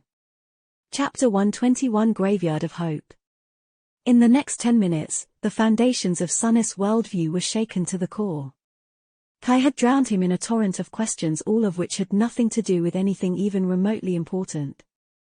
What interested the charming sleeper were very strange things like what types of shoes were in fashion, which celebrity wore what to some pompous award ceremony, who of them had a scandal and what was that scandal about, what was the latest dance craze, and so on. He was endlessly curious about that type of stupid crap and absolutely indifferent about all of Sunny's dark secrets. It was almost insulting. What's worse, Sunny felt like a complete fool because he couldn't provide even a single answer. What did he know about fashion and high culture? Nothing. After a while, Kai's enthusiasm had waned. Looking at Sunny with a comically disheartened face, he sighed and gently asked one last question. "Sunny, tell me honestly, were you a hikikomori in the real world as well?" Sunny blinked. What is this fool talking about? A hika what? Kai cleared his throat and offered him an apologetic smile. "Ah, you know, a recluse. A shoot-in? Someone who lives under a rock?" Sunny stared at the gorgeous young man, feeling like the world completely stopped making any sense ever since they had met. "What are you talking about? Why would I live under a rock? You would freeze to death. I lived in a cargo container once, but it had 4 walls and a roof, at least." Kai sighed one more time and turned away. "I see. Well, sorry to bother you. It's just that I've been stuck in this place for about 2.5 years now, and life here is so monotone. His beautiful profile was radiating melancholy and sadness, as though Kai was lamenting something serious, as opposed to utter rubbish. 2.5 years that Dimwit survived here for 2.5 years. Sunny was surprised to hear that. Kai seemed like a nice guy, but not exactly someone well suited for the ruthless nightmare of the Forgotten Shore. Perhaps he had underestimated the charming sleeper, or perhaps there was another, much simpler reason. Sunny frowned. There was a group of people who tended to live here the longest. Suddenly suspicious, he asked in a cold tone. "Are you a part of Gunlorg's gang?" Kai looked at him with surprise. Then, he chortled. "Gods, no, if there's one thing I absolutely despise, it's bullies like him. I would rather die than become one of Gunlorg's minions. Plus, the man has no style. That armor of his is the most hideous thing I have ever seen." However, after saying that, he suddenly grew quiet and added after a few seconds in a dejected voice. "But I do accept jobs from his lieutenants from time to time. That is the reason why he tolerates my existence, so I don't really have a choice." Sunny hesitated for a bit, but then decided that he believed the other sleeper. He really didn't look like one of Gunlorg's thugs. Besides, if he had been one of them, no sane person would have dared to kidnap and imprison him. Members of Gunlorg's cohort were nearly untouchable. Which meant that Kai was, indeed, much more capable than Sunny had given him credit for. Interesting. Noticing that the eerie sobs of the fallen beast had grown sufficiently distant, he shifted his perspective to the shadow and made sure that the terrible creature was already far away. Standing up, Sunny dismissed the glass bottle and said, "We're safe now. Time to move." Once they were ready to leave, he summoned the shadow back and prepared to take the first step forward. However, then Sunny suddenly stopped and glanced at the charming young archer with hesitation. "Hey, Kai. Can I ask you a question as well?" The older sleeper smiled, honesty and eagerness written all over his face. "Of course." Sunny was silent for a couple of seconds, then said in a strange voice. "That armor of yours, do you wear it because it's the best one you could get, or because it looks good?" Kai looked at him with confusion. Raising one exquisite eyebrow, he said, "I don't understand the question. Is there a difference?" Sunny closed his eyes, sighed, and turned away. "Never mind. Let's go." As the sun rose above the horizon, they went deeper into the city, slowly approaching its center. The castle stood on a tall hill in the middle of the cursed city. It was grand and magnificent, with dozens of towers rising into the air, each supported by a number of elaborate arches and columns. Grotesque gargoyles were staring down on the ruins from under the eaves. The road leading to the castle was as impressive as the castle itself. It was narrow and heavily fortified, circling the hill in a way that allowed the defenders of the castle to endlessly rain arrows down on any possible attacker. At the end of the road, a grandiose staircase led to the gates of the castle. In front of it, there had once been a vast stone platform, meant to serve as the gathering ground for the soldiers in case the enemy was to somehow breach all but this one last line of defense.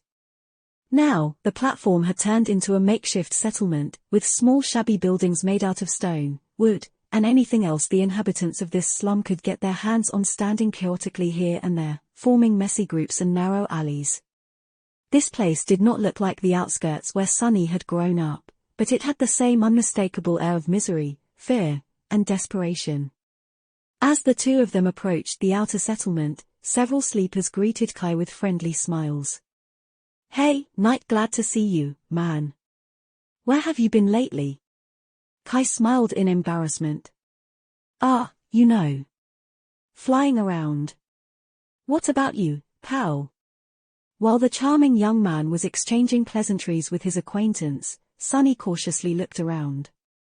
The place had imperceptibly changed since the last time he was here. The settlement itself seemed to be almost the same, with just a few buildings slightly changing shapes. The people, however, somehow seemed more energized and confident, as though the ever-present fear of death and starvation was not as pressing anymore. However, there was a strange sense of tension in the air. I guess she was busy in these 3 months, too. Finally managing to end the conversation, Kai turned to him and smiled apologetically. Sorry about that. Sunny frowned. Why are they calling you Knight? The charming young man stared at him, then cleared his throat and said with a bit of strangeness in his voice. Oh, you really don't know. Well, it's a nickname of sorts. Nightingale, that's how I am known around these parts. What a stupid nickname, Sunny thought, and decided to get things done as quickly as possible. He couldn't wait to leave this depressing place. All right, since we're here, time to make good on your promise. Kai gave him a nod. Sure. What do you need me to do? Sunny looked around, making sure that no one could hear them, and said. It's simple. Go into the castle and find out about who is selling memories, and what the price is. Then come back and report to me. His companion blinked a couple of times, clearly surprised, then shrugged. No problem. But it's going to take a while. If you want the best information possible, of course. Sunny grimaced. Do as you see fit.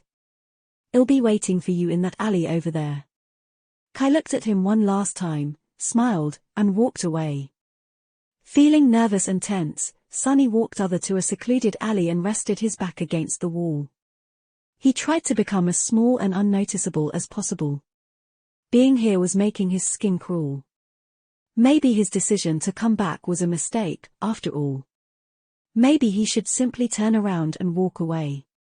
However, he didn't. Deep down inside, he knew that he had to take this opportunity to gather as many memories as possible, so that his shadow could become stronger as fast as possible. Perhaps he would never get this opportunity again. Time slowly passed. An hour went by, then another. Kai was certainly taking his sweet time gathering the information Sunny had asked from him. However, nothing bad had happened. Yet. Sunny was almost starting to believe that he was nervous for nothing, but then, of course, the thing he dreaded the most became a reality. A calm, painfully familiar voice suddenly resounded from somewhere behind him. Hi, Sunny. He froze, feeling like a beast caught in a trap, and then slowly turned around. A strange, complicated expression appeared on his face. Forcing out a smile, Sunny licked his suddenly dry lips and said, Hey, Neff. Long time no see. Chapter 122. 4 months ago. Nephis changed a lot since the last time Sunny had seen her. Outwardly, she looked almost the same tall, firm, and strangely distant, as though existing slightly apart from the rest of the world. She was still wearing the Starlight Legion armor, which accentuated the graceful lines of her slender, lithe body. Only now, there was also a white cloak draped over her shoulders, close in color to the pristine metal of the elegant plate armor. Changing Star's silver hair was much longer now, almost reaching her shoulders. Without the short tomboyish cut, she looked strangely mature and feminine, making Sunny's heart beat a little faster. Her calm grey eyes were as striking as ever. The true changes, however, hid much deeper. Perhaps only a person who knew her as well as Sunny did could notice them, or perhaps it was precisely because he had come to know her so well that the veil of detached indifference shrouding her true self cracked, revealing the deeper feelings beneath. Nephis seemed to be much more alive now, much more present. Her eyes shined with resolve and determination, radiating an almost infectious feeling of temperate confidence. This was her power. The power of conviction. Sunny shivered under that gaze.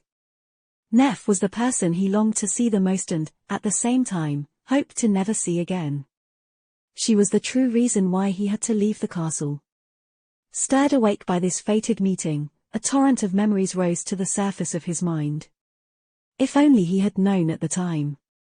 Well, it would not have changed anything, really. For months ago, on the night that they had ventured into the cursed sea on a boat made of demons' bones, Sunny was shivering in the wind. After an eternity spent in the cold embrace of darkness, the endless night of their escape was finally drawing its last breaths. He shifted and turned to the east, where a ghostly line of pale lilac appeared over the horizon. Trembling, he licked his lips and said in a raspy voice, Cassie.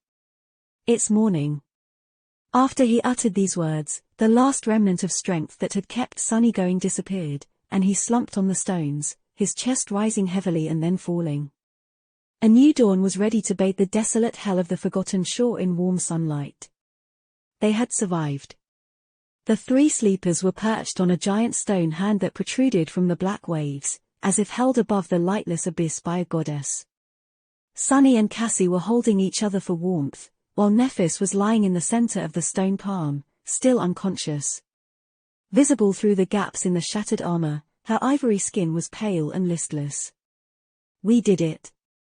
They had escaped the clutches of Soul Devourer, sailed through the cursed darkness, and even lived through a battle with the horrifying Dweller of the Depths by some miracle. Sunny couldn't quite believe that they had actually managed to pull their daring escape off. From the moment he had learned about the enthrallment hex put onto their minds by the ancient fiend, he felt that the chances of ever saving themselves from the gluttonous evil tree were more than slim. Perhaps because it had taken away his most dangerous and tested weapon, his mind. And yet, somehow, they had succeeded. Utterly exhausted, Sunny closed his eyes and listened to the dark sea as it retreated to hide from the coming sun. Without even noticing it, he slipped into the embrace of sleep. When he awoke, the sun was already high in the sky. Sunny expected to feel crippled now that adrenaline had left his battered body, but, to his surprise, he wasn't in even half as much pain as he had anticipated. Bloodweave was truly a miraculous attribute to have for someone as prone to disasters as he was. Even his broken finger wasn't hurting that much anymore. Sunny still had to groan while sitting up, though. Cassie was sleeping by his side, as drained by the events of the previous night as he was, perhaps even more so. Her delicate face seemed vulnerable and pale, twisted in an anxious frown. Sunny sighed. Nephis had yet to regain her senses. At some time while he slept, the blind girl had used her cloak to cover Changing Star, helping her to preserve some warmth. Neph lay still and motionless, her face drained of all color. Only the quiet sound of her breathing told Sunny that she was still alive. He trembled, remembering the harrowing sight of her mangled flesh restoring itself in the crucible of purifying flame. Unleashing that flame always took a heavy toll on Nephis, bringing her unimaginable pain and suffering. Who knew what price she had paid to pull herself away from the doors of oblivion? He had not even realized before that she could use it to heal herself. Perhaps there was a reason why she had never done so in the past. Only time could tell. It's time to assess the situation. Turning away from Changing Star, Sunny looked around, trying to discern their current circumstances. His heart was heavy. If they had survived the attack of the tentacle monster and the ensuing shipwreck only to find themselves stranded in the middle of the cursed sea, with no way to continue forward, that would be a truly macabre twist of fate. To the east of them, there was nothing but the empty expanse of the colossal crater. Same thing for the... Sunny froze, noticing a dark line in the distance. That was the western edge of the crater. They had almost crossed it. Feeling a strange excitement grasping his heart, Sunny quickly turned around and looked west. His eyes widened. For a few moments, his head was silent and empty. Then, a single thought appeared in it. We were so close. He sat quietly for a long time, forgetting about everything else. A few hours later, Cassie finally woke up. Feeling that he wasn't next to her anymore, she called in a frightened voice. Sunny? He licked his lips. I'm here. Cassie sat up and stretched her hand out, finding his shoulder. Why do you sound so strange? Sunny blinked, then slowly turned his head to look at the blind girl. A tentative smile found its way onto his face. Cassie, we found it. We have found that city you saw. In the end, Nephis had remained unconscious for 2 whole days. Sunny was really starting to worry about her, but then, on the 3rd day, Changing Star had finally come back to her sense. At the time, he was sitting on top of the giant hand's index finger, staring west with a warm, excited feeling in his heart. They did it, they were finally going to go home. Sunny couldn't wait to return to the real world. He didn't even care about becoming an awakened and the corresponding leap in power and status that much anymore. All he cared about was his soft bed, mountains of delicious food, and limitless hot showers. Sunny lowered his head and glanced at Nephis, trying to determine if there was anything wrong with her. In the webtoons, one of the characters was bound to suffer from something like amnesia right before things were about to take a turn for the better. But Changing Star seemed to be fine. She was still the same Neph he had known, tall, firm, and strangely distant, as though there was an invisible barrier separating her from the rest of the world. When the gaze of her striking grey eyes fell on him, Sunny felt his heart beating a little faster. He smiled. Thank gods. Nephis frowned, lowered her head, and then asked in a flat tone. Why are you smiling? Realizing that he was grinning from ear to ear like a fool, Sunny blinked, then tried to shrug with false indifference. Abort, divert her attention. Look behind you. The sight of what lay in the west was one of the reasons for his good mood, so it wasn't that much of a stretch. Neph stared at him for a few moments, then sighed and turned around. Behind her, a tall city wall built of grey polished stone towered above the slopes of the colossal crater. That wall was a sign that all their suffering was not in vain, and that all their dreams were about to come true. It was hope. Chapter 123 Helping Hand. Soon after Nephis had finally come back to her senses, they prepared to leave the shelter of the giant stone hand. The morning had just begun, so there was plenty of time to cross the remaining distance and climb out of the deep and vast crater. If all was going to go well, they would meet the next sunset on top of the tall wall of the mysterious city. Of course, numerous things could go wrong between now and then. But, for some reason, Sunny felt optimistic. This was a rare moment for his cynical, paranoid heart. Just like before, Sunny and Neph took turns climbing down a few dozen meters and lowering Cassie to one another with the help of the golden rope. However, they had grown considerably stronger since the last time they had to do it. Sunny remembered how tiresome it was to descend from the giant knight statue in that way and chuckled. Now, he felt as though he could do it 3 times in a row, and considerably faster, too. Even though he had spent the last few days in an endless nightmare and brought his body to the point where it was about to shut down, now, there was nothing but resilient strength filling his muscles.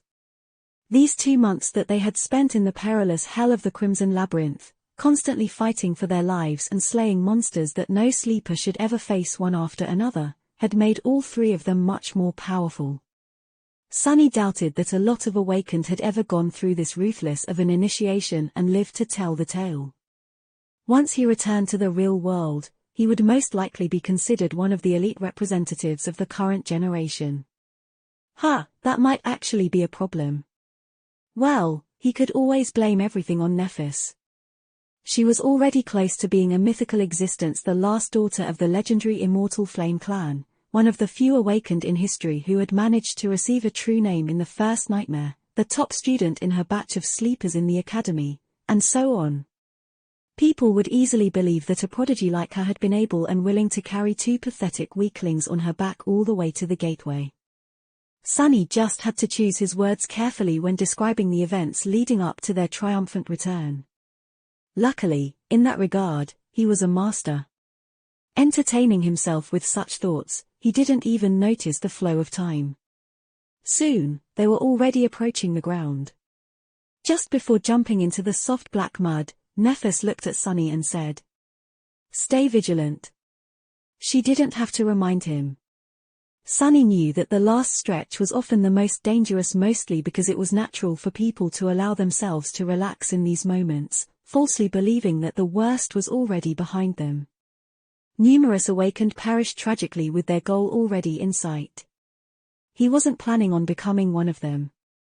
Sunny carefully lowered Cassie down, watched as Neph helped her step out of the rope loop, and jumped down. He landed on the ground in a nimble roll, immediately jumped to his feet and outstretched one hand, ready to summon the Midnight Shard at a moment's notice. However, nothing was trying to kill them. Sunny and Nephis exchanged tense looks, and then slowly walked forward.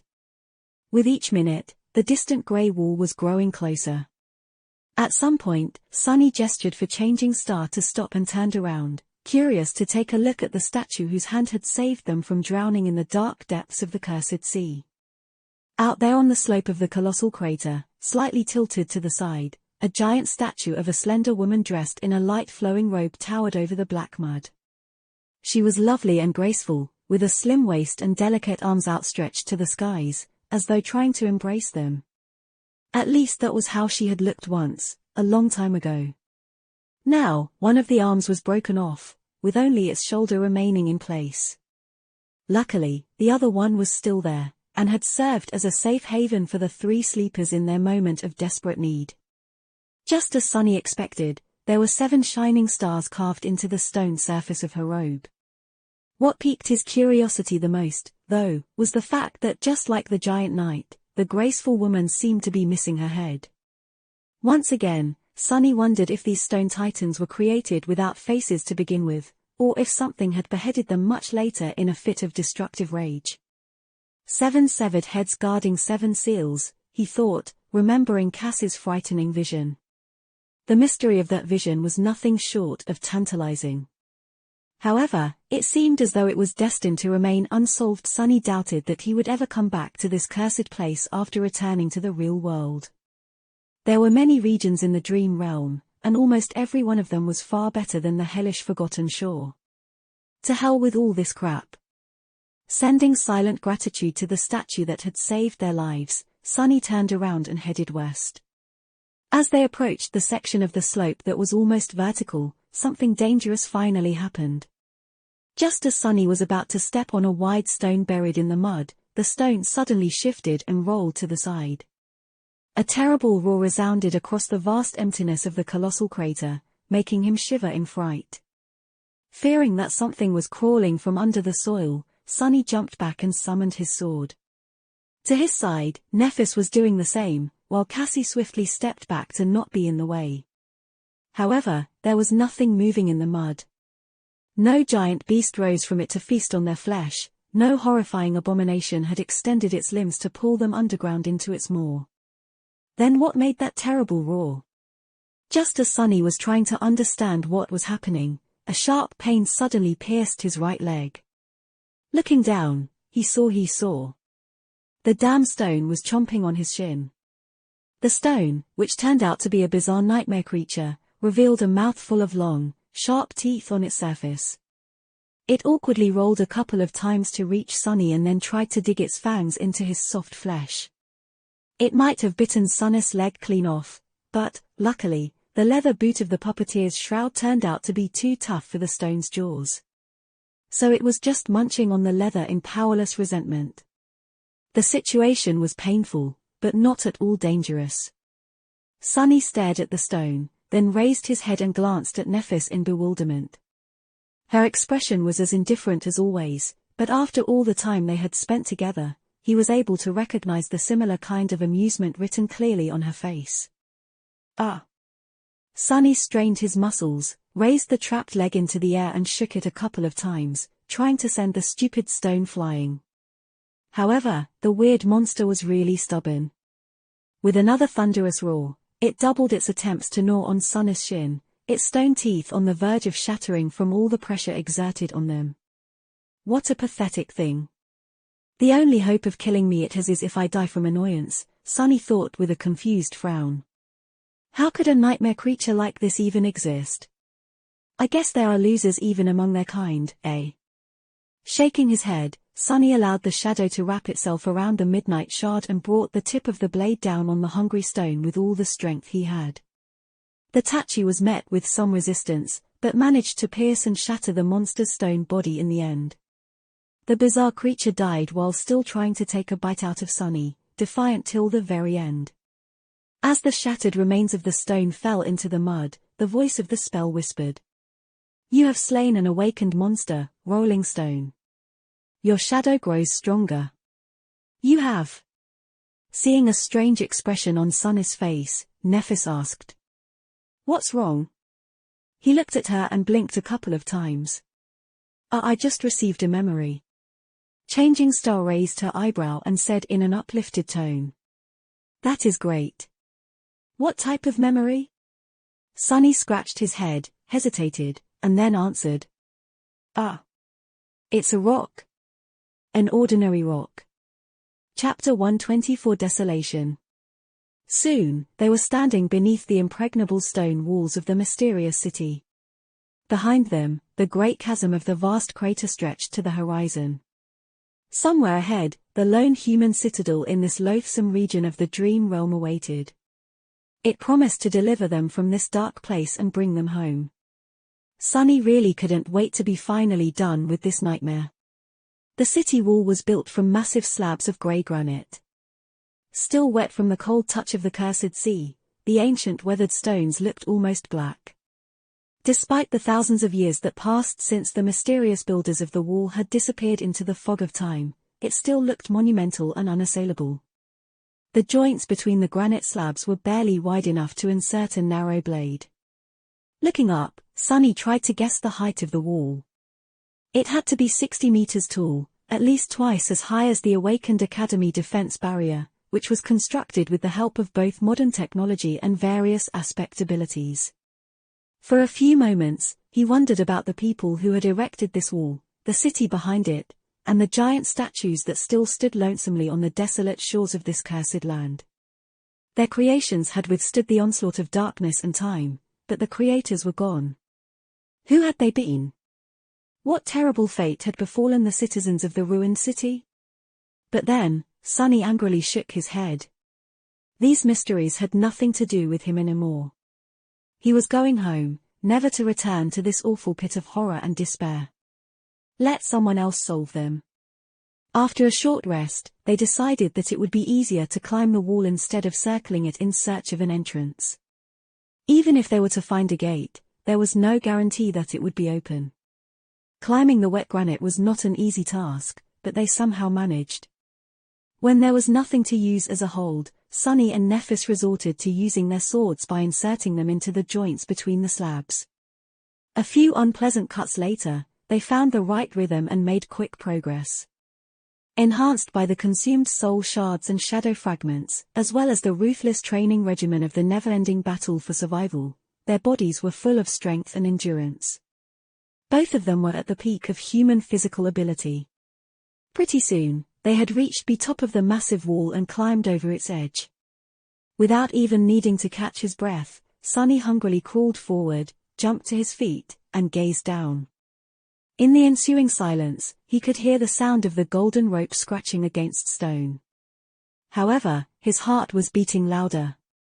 Soon, Nephis and Cassie joined him. The blind girl grasped his shoulder and asked, her voice bright and full of hope. "Sunny? What do you see?" He licked his lips. Beneath them, an expansive city lay in ruins. The beautiful stone buildings were broken and shattered, many of them turned into mere piles of rubble. There were no people walking along the wide streets, no clamor of voices to drive away the silence. Under the cold grey sky, the ruined city looked dead and mournful. It was impossible to say what terrible disaster had happened here, but it was clear that it was not natural. Many of the collapsed houses were blackened by fire, with claw marks cut into the still-standing fragments of walls. Here and there, monstrous bones of ancient horrors protruded from the ground, telling tales of desperate battles that must have had taken place on these streets once, a long time ago. Looking closer, Sunny felt cold sweat running down his back. There were strange shapes moving through the rubble, and even more hiding in the shadows. Seeing them filled him with an icy sense of dread. The ruined city was teeming with nightmare creatures. There is a vast, ruined city built of weathered stone. And there are numerous monsters wandering its streets. Just like you said there would be. The tall city wall they were standing on was as wide as a road. It stretched endlessly in both directions, enclosing the vast ruins into a strangely perfect circle. Every so often, there were towers built into its impenetrable granite body, serving as bastions against potential enemies. Who would have thought that one day this great barrier would serve not to repel the horrible monsters, but to keep the true horrors imprisoned inside? But Sunny wasn't that interested in the wall. He wasn't even too interested in the monsters. Instead, his eyes were drawn to the tall hill towering above the ruins. On that hill, there is a magnificent castle standing on a hill in the middle of the ruins. It looks like something out of a legend. Its walls are built from radiant white stone, with tall towers and majestic spires piercing the sky. It stands above the city like a symbol of hope, the only thing in this hell that seems to be untouched by the darkness and a wide smile appeared on Cassie's face. Yes, this is the castle I saw. However, Sunny didn't hear her. Just as he was describing the splendor of the bright castle to the blind girl, his gaze accidentally slid behind it. Now, all he could see was the dark silhouette of a cyclopean tower that loomed above the world like an unholy spear made out of solidified blood. As soon as Sunny saw it, his heart was gripped by an unexplainable fear. This was the Crimson Spire. The feeling of horror it emanated was enough to make him never wish to gaze at it again. And yet, he wasn't able to look away. By his side, Nephis was staring at it too, her thoughts a mystery. There was a tense, dark expression on her face. After a few seconds had passed, Changing Star was finally able to compose herself and turned away. Looking in the direction of the castle, she frowned and said, "The final stretch of the way to the citadel might be extremely dangerous. We must not hurry. Let's find a way down first." Chapter 125 A Feast in Time of Plague. Neither Nephis nor Sunny wanted to climb down from the wall, because that would leave them with no path of retreat should something terrible happen. Without the need to discuss it, they had decided to explore the nearest tower and see if there was a suitable way to descend from the wall inside of it. They followed the slightly bending wall north, keeping an eye on the ruins below. From time to time, Sunny was able to notice the shapes of creatures moving through the desolate streets of the ancient city. However, nothing seemed to be interested in scaling its tall granite bulwark. For the time being, they were safe. However, he didn't feel safe.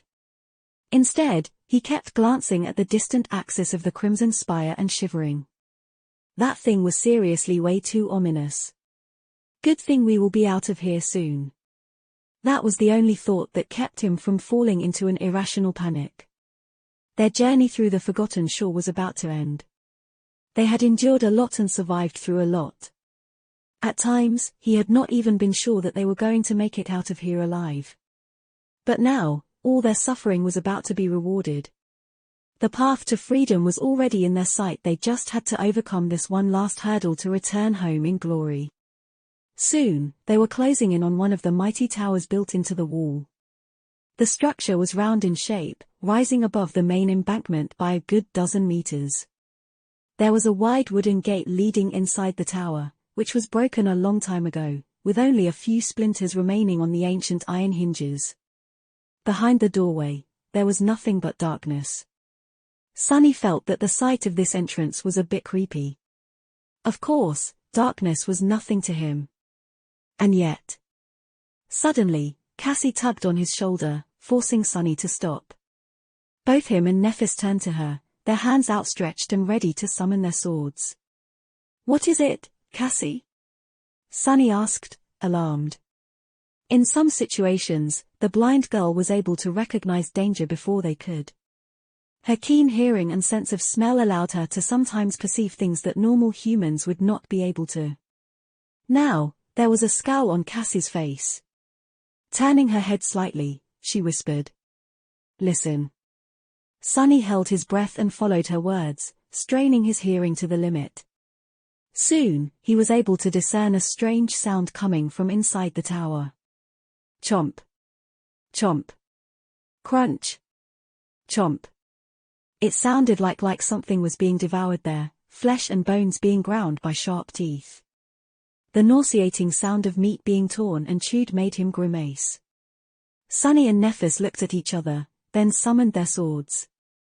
Like usual, before the two of them moved forward, Sunny sent his shadow to investigate the potent ill enemy. The shadow glided on the stones, quickly approaching the tower. Then, it dove into the darkness and concealed itself in the vast shade that permeated the structure. Sunny was able to see inside.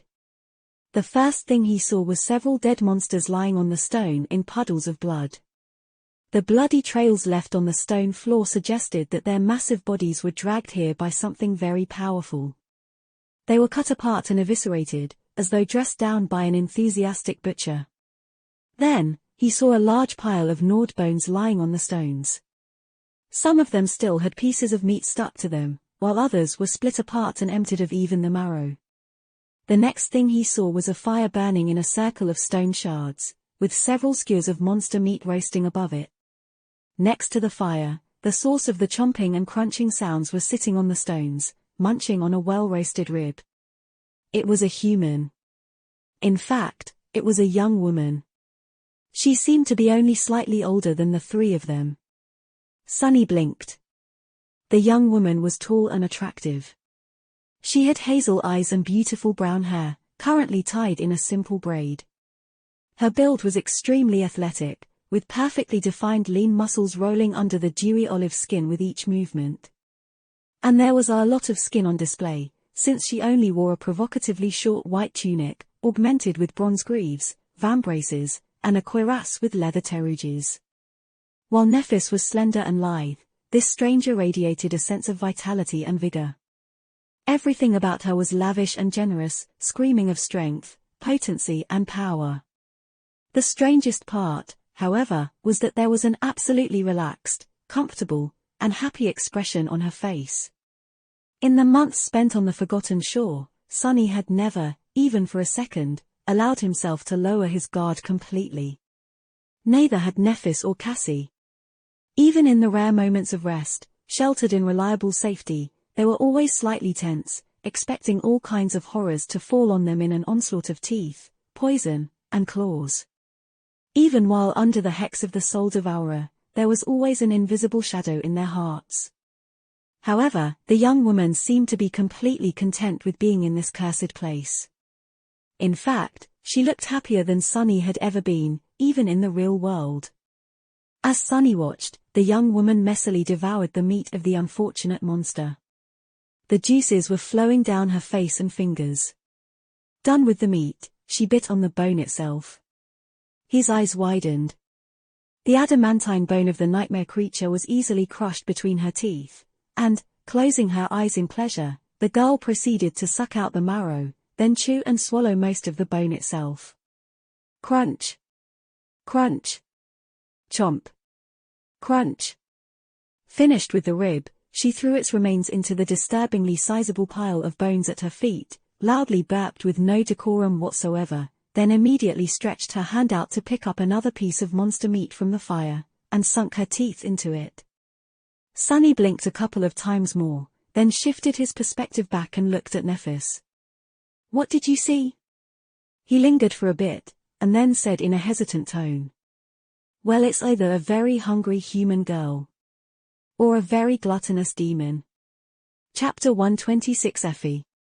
Nephis stared at him for a few moments, then turned her head to Cassie and said, "Follow behind us." The three of them cautiously approached the entrance to the tower and lingered there, uncertain of how they should proceed.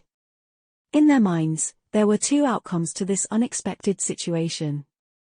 1. The mysterious young woman would turn out to be a local awakened. In that case, all their problems were going to be solved. If an awakened happened to meet a group of sleepers in the wild reaches of the dream realm, it was customary to guide them to the nearest human citadel.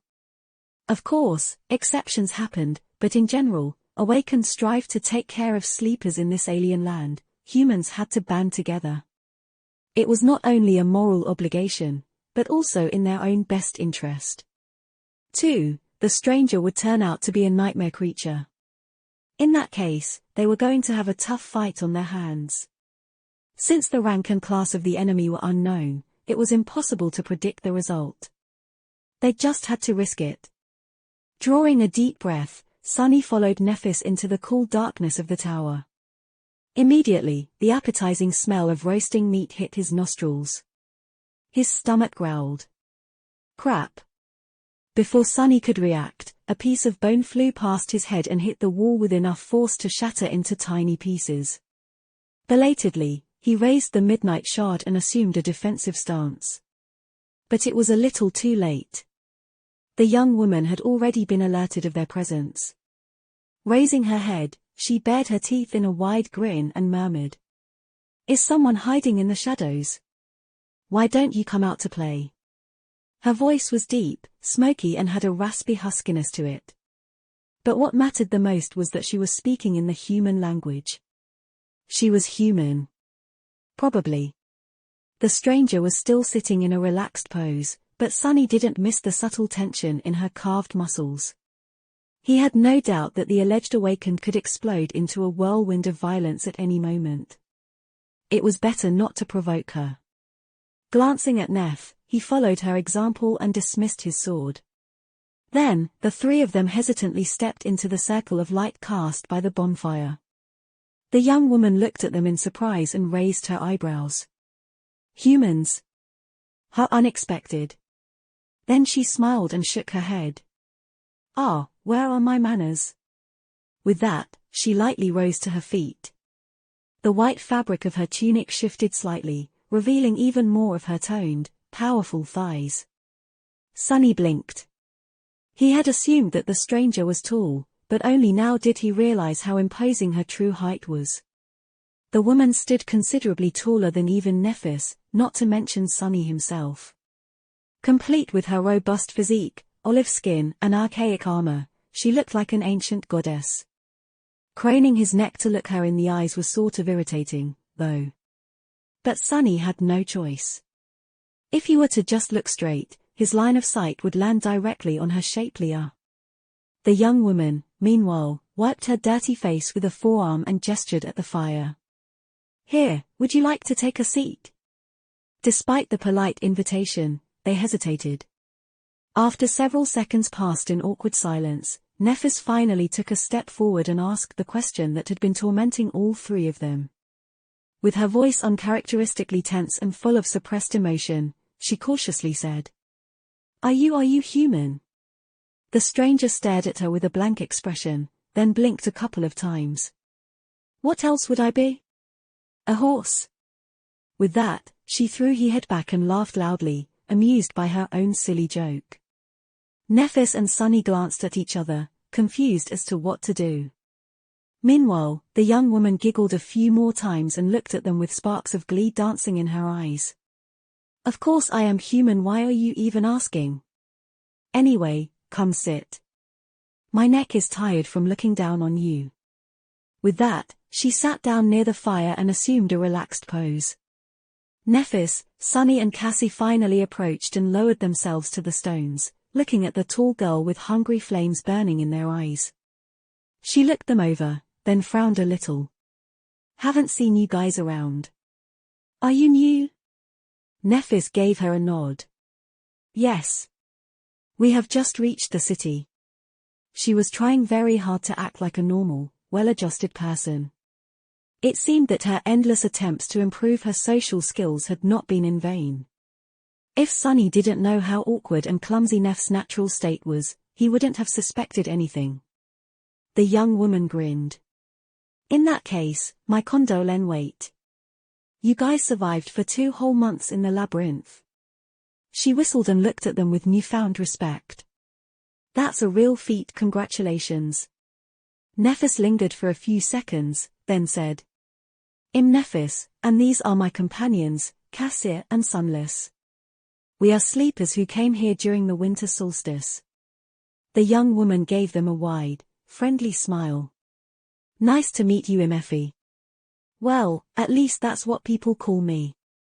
I'm also a sleeper." Sunny frowned. So the beautiful giantess was not an awakened, just a sleeper like them. Strangely, he didn't remember ever seeing her in the academy. Still, too impatient to remain silent, he leaned forward and said, "Are you from the castle? There are people living there, right?" Effie glanced at him. In her eyes, there was a hint of a strange emotion. It almost looked like pity. There are indeed people living in the castle, yes. Nephis and Sunny exchanged excited looks. Then, Changing Star cautiously asked. Can you take us there? Effie shrugged. Sure, no problem. Do you guys have shards? Sunny blinked. What did soul shards have to do with any of this? They had retrieved 2 from that weird stone he had killed at the base of the wall. Was she going to ask for payment? Nephis retrieved the soul shards and showed them to the tall girl. We have 2. Effie sighed. Only 2? Well, it's better than nothing, I guess. Keep them. You'll need them later. Not quite understanding the meaning of her words, Changing Star lingered, then said uncertainly. We were hoping to reach the citadel and access the gateway as soon as possible. How long will it take? The young woman stared at them for a long time, and then suddenly bent over in a fit of hysterical laughter. She laughed so long and hard that tears soon appeared in the corners of her eyes. Unpleasantly surprised, the 3 sleepers stared at her in shock. None of them understood the reason for this bizarre behavior. Is she insane? Sunny frowned, re-evaluating the situation. Previously, the local girl just seemed to be a bit eccentric. But maybe there was more to it. Effie's laughter stopped as abruptly as it had started. Wiping her tears, she shook her head and said in a strange tone. Sorry guys. I just couldn't help myself. Please, forgive my lack of manners. Then, she straightened her back, looked them heavily into the eyes, and said. I can take you to the castle, but there is no gateway there. In fact, there's no way out of this cursed hell at all. I've been stuck here for 3 years myself already. So welcome to the Dark City, I guess. Abandon hope all ye who enter here, and all that. Chapter 127 Abandon all hope. Shell-shocked by her words, the 3 of them stared at the young woman with pale faces. Sunny felt something brittle and precious shattering in his heart, piercing it with an almost physical feeling of pain.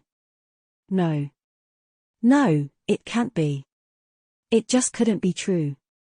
How could all of this have been for nothing? How could all of his hopes, dreams, and desires just be destroyed with a couple of words? How was it possible? Somewhere beside him, Cassie suddenly said in a tiny voice. What do you mean, there is no gateway? Effie shrugged. It's very simple, really. I'm sorry to be the one to break it to you, but deep down inside you must have known already. Didn't you? The Forgotten Shore is not really a place where humans are supposed to survive. That's why you have never heard of anything like it in the school or the academy. Sunny's face got contorted with anger. Of course, the answer was always within his grasp. He was just too naive and foolish to grasp it. The dream realm was vast and strange, with most of its regions barely explored by humans. However, there was at least a small amount of information available about them. Some were even fully under human control, with large citadels like Bastion providing shelter to hundreds of thousands of awakened. And yet, when he had first come to the Forgotten Shore, Sunny didn't recognize any of the unique characteristics of this place. At the time, he had thought that his patchy education was to blame. He should have realized the truth when neither Nephis nor Cassie managed to succeed where he had failed. Why would a region as unique as this one be utterly unknown? The most logical explanation would be that no one had ever returned from this deadly abyss to the real world to tell others about it. What a fool he was, just a few weeks in the comfortable life in the academy, and he had completely forgotten that the world never played fair against people like him. The truth was always worse than his worst expectations, so why would this time be any different? The world was a predator that always waited for an opportunity to devour you. Why would he even expect anything else? A familiar bitter taste appeared in his mouth. Meanwhile, Effie continued in a gentle tone. 15 years ago or so, a group of powerful and desperate sleepers managed to reach this city and claim the castle for themselves. Not because it had a gateway, but because it was the only place that could keep them safe. At least for a while. Ever since then, A few lucky or resourceful people would find their way to the castle each solstice, only to get stuck here with the rest of us. Nephis was sitting quietly, with only her clenched fists betraying the storm of emotions raging in her heart.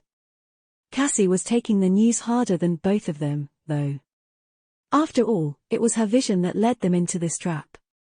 Her face was deathly pale, with an expression of pain and shock contorting its delicate lines. Closing her eyes, she whispered. "But that is not fair." Effie looked at her with pity. Then, she chuckled, smiled darkly and said, "When was anything ever fair?" She was right, of course. Justice didn't really exist outside of the ethereal realm of human imagination. Sunny had learned that lesson a long, long time ago. While he was stewing in his indignant despair, Effie's smile suddenly lost its grim undertone and turned into a happy grin once again. Leaning forward a little, she said. "But it's not all bad, at least you have met me. You guys are incredibly lucky, really. If you hadn't run into a local, you would have been dead already." Nephis stared at her and asked in a flat tone. "Yeah? Why is that?" Her awkward manner of speech was back again in all its glory. Effie sighed. "The Dark City is simultaneously the safest place to be on the Forgotten Shore, and also the deadliest. It is safe because no sea monster can cross the wall, let alone reach the castle. But at the same time, it is far more dangerous than the labyrinth because almost every nightmare creature here is of the fallen rank." Sunny blinked, feeling a cold shiver permeate his whole body. Fallen creatures were immeasurably more powerful than awakened ones. Dormant humans like them had no business fighting against the latter, let alone the former. One awakened demon was already more than they could handle without resorting to summoning a true terror from the depths of the cursed sea. Something much more powerful than the carapace demon would simply wipe them out from existence in a matter of seconds. Remembering countless shapes moving through the ruins, he couldn't help but tremble. Was each of those shapes a fallen monster? How would anyone survive even a day in this cursed city? They would have to be insane to even try. Slowly, the magnitude of the perilous trap they had found themselves in began to seep into his mind. Effie smiled. "But you guys managed to stumble into me before descending from the wall. Otherwise, the fallen ones would have been feasting on your souls already. Lucky, very lucky there are very few people in the castle who go out hunting in the ruins, let alone venture so far away from it. Meeting an experienced hunter like me was probably your only chance to avoid finding out about the true face of the Dark City a second too late." She shook her head. "That's like 1 to 1,000? 10,000? A million? At any rate, the odds were really not in your favor. Fortune is definitely in love with at least one of you, guys. So cheer up, do you want some meat? I had a truly amazing hunt today. It was so amazing that I don't even mind sharing." Nephis didn't even look at the roasting meat and instead leaned forward, her words filled with intensity. "If there is no gateway here, why didn't you try to leave?" Effie blinked a couple of times and looked at her with sincere confusion. "Leave? And go where?" The meat was about to become burnt, so she leaned to the fire and removed the skewers, then replaced them with a couple of new ones. Then, with a sigh, she turned to Changing Star and said, "You've been to the labyrinth, so you know what it's like. There's nothing else but that damn coral and cursed sea for months of travel in every direction. You can't go on foot, you can't swim. You can't even fly, because there are swarms of dreadful flying abominations hiding in the clouds. But try to leave. Yeah, many have tried. They're all dead now. Actually, that's how the initial master of the castle had perished." Sunny gritted his teeth. "So, what? You guys just hide in the castle and wait for death?" The beautiful young woman laughed. "Of course not, doofus." Then she pierced him with an unexpectedly grim look of her hazel eyes and said, "Most of us can't even get into the castle. The king demands his tax, you know. So we just wait for death outside. Chapter 128 King of the Hill. Sunny stared at her, trying to understand the meaning behind the strange words. What do you mean? Effie shrugged. The castle belongs to a man named Gunnlaug. If you want to enter and live in the safety of the castle walls, protected and provided for by his hunters, you need to pay a tribute. 1 shard each week. Of course there was exploitation going on even in this pit of despair. What else did he expect?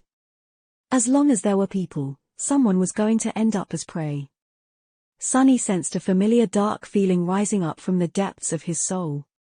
At some point, he had lulled it into a slumber and forgotten it, but now it finally returned to its rightful place. A corner of his mouth curled up. What happens if you can't pay the tribute? The huntress glanced at him with confusion. What do you think? You are not allowed to step anywhere near the gates. There's a small settlement for us unfortunate wretches beneath the castle walls, where we make do with what little we have and tremble in the night, hoping that nothing comes out of the darkness to devour us. That's pretty much it. He hesitated. But how are people even supposed to get soul shards in this cursed place? Effie gestured to the corpses of the monsters she had slain. By hunting. One can find awakened creatures here and there in the city. The trick is to find and kill them without stumbling into something far more deadly. Gunnlaug's people form parties and go out to hunt, with experienced pathfinders leading the way. They bring back food, memories, materials, and shards. Nothing stops people from attempting the same. She fell silent for a few moments, and then said in a darker tone. Of course, without good memories, vast amounts of accumulated soul essence and intricate knowledge of the city, those people usually don't live long. Most of them either die or turn to other ways of earning shards. There's very few independent hunters with more than a couple of successful hunts to their names. Ones that are still alive, I mean. Sunny glanced at the dead monsters, each of them large enough to give him pause. What about you? How many did you survive? Effie smiled. More than a couple.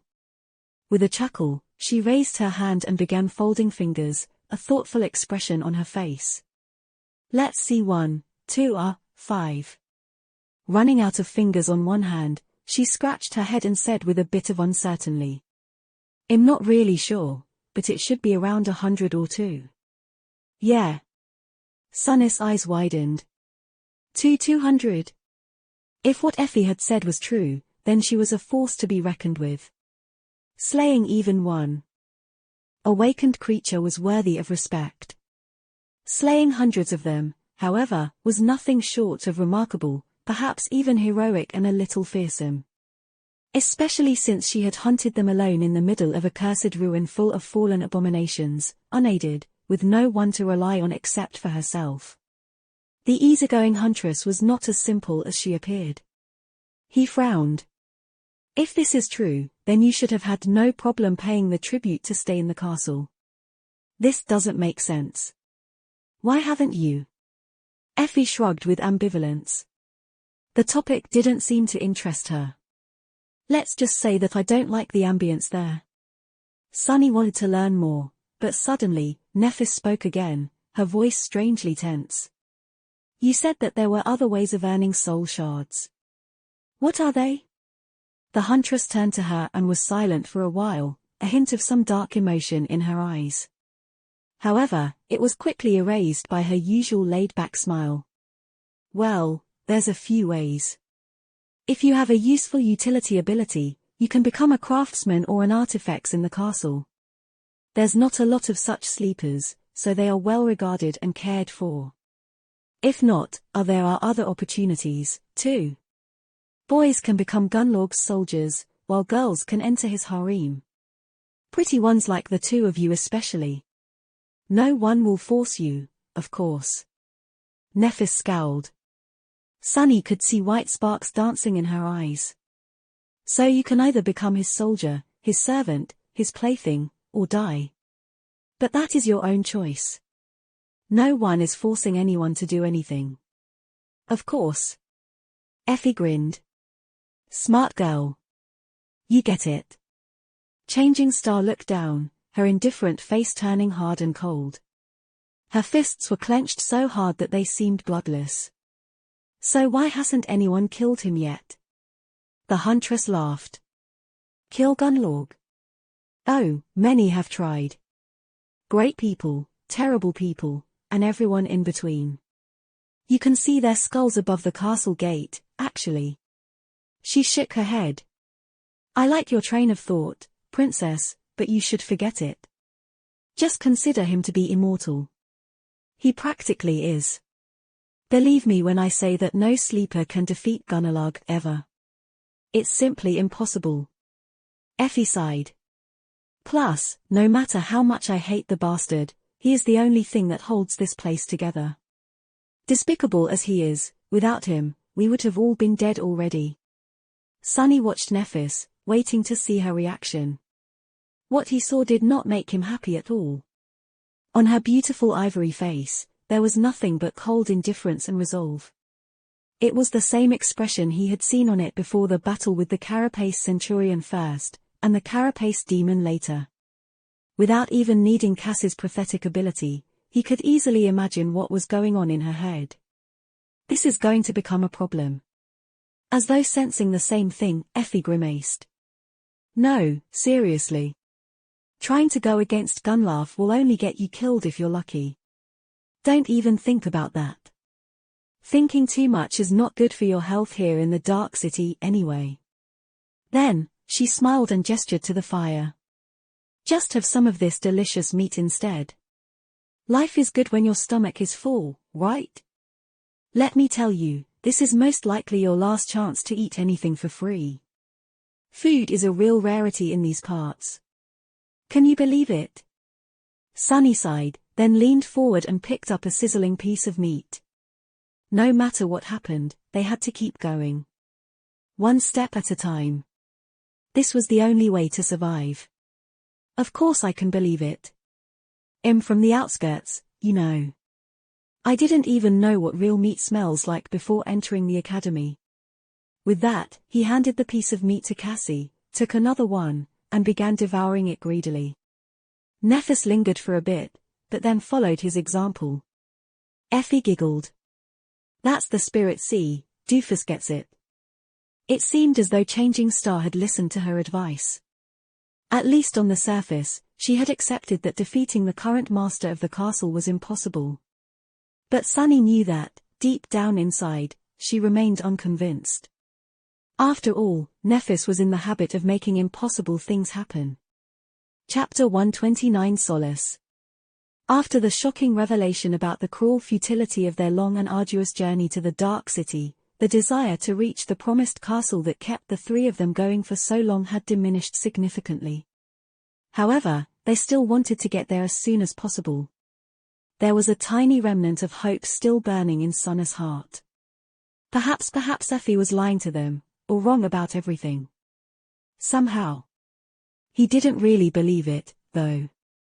The beautiful huntress seemed sincere and competent, if a little eccentric.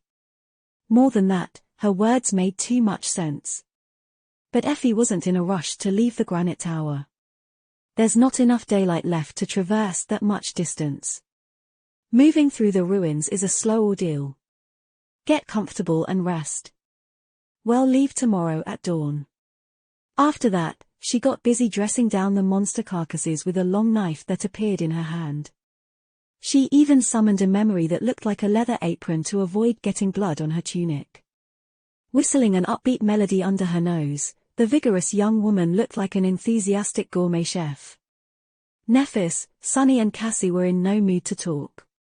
Each of them sat somberly by themselves, trying to digest the awful reality of their new situation. Sunny was utterly disheartened. He felt as though someone had pulled the batteries out of his body, leaving him with no strength or desire to do anything. The world had become dim and tiresome. That's hope for you. He didn't even have enough motivation to get angry. It was as though he had run an exhausting marathon and crossed the finish line, only to find out that there was another race waiting for him on the other side. In fact, he would have to keep running forever. He would never meet Master Jet and Teacher Julius again to thank them for the advice and teachings that had helped him survive, and maybe even repay their kindness. He would never become an awakened and learn more mysteries of his strange aspect. Most importantly, his dreams of becoming rich and spending the rest of his life in comfort were also not meant to be. Which hurt the most? Figures. Crestfallen, he made an effort to find some semblance of solace in this disastrous fiasco. Well, if you think about it, I'm still alive. That has to be worth something, right? His shadow glanced at him, not entirely convinced. Plus, I can easily stay alive for the foreseeable future.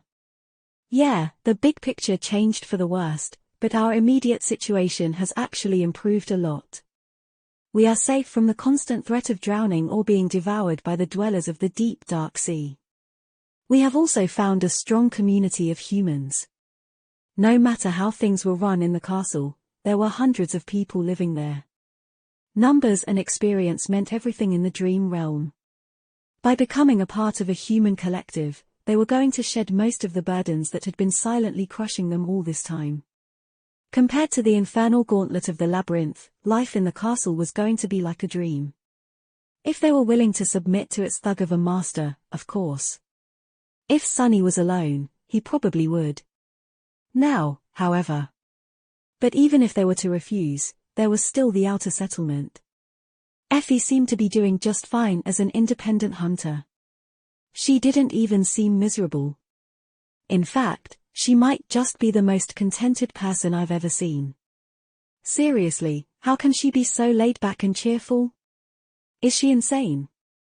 He cast a sidelong glance at the unreasonably tall huntress and frowned. Well, let's ponder about it. She has a roof over her head and a limitless supply of delicious food, provided that she hunts it down herself. That is already better than my life in the outskirts. Come to think about it, remaining in the Dark City for the rest of his life was not how he had envisioned his future, but it was not that different from struggling to survive in the slums of the real world. Actually, in a lot of senses, it was way better.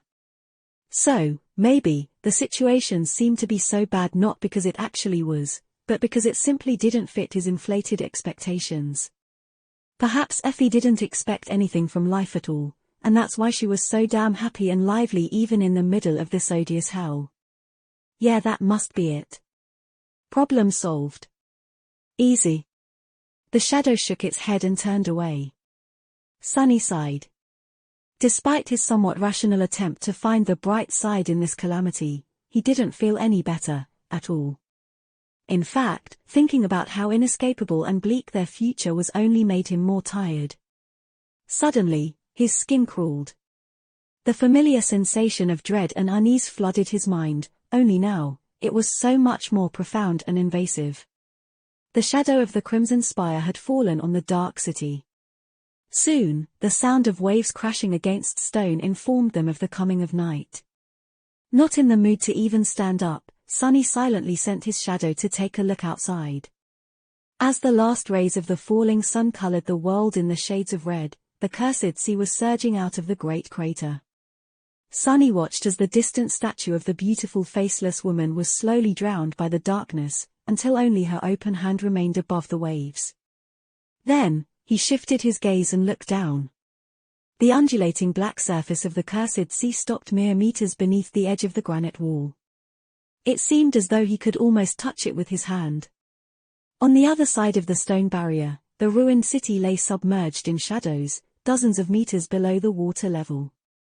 Trapped between the endless expanse of the dark sea and the vast emptiness of the ruins, the mighty wall seemed to be as thin as a sheet of paper.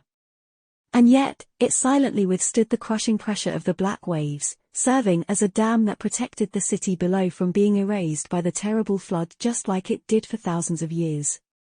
However, Sunny couldn't help but imagine all that crushing weight bursting through the collapsing wall in an all-consuming torrent of darkness. He felt shivers running down his spine. Commanding his shadow to return, Sunny finally forced himself to stand up and walked over to Nephis.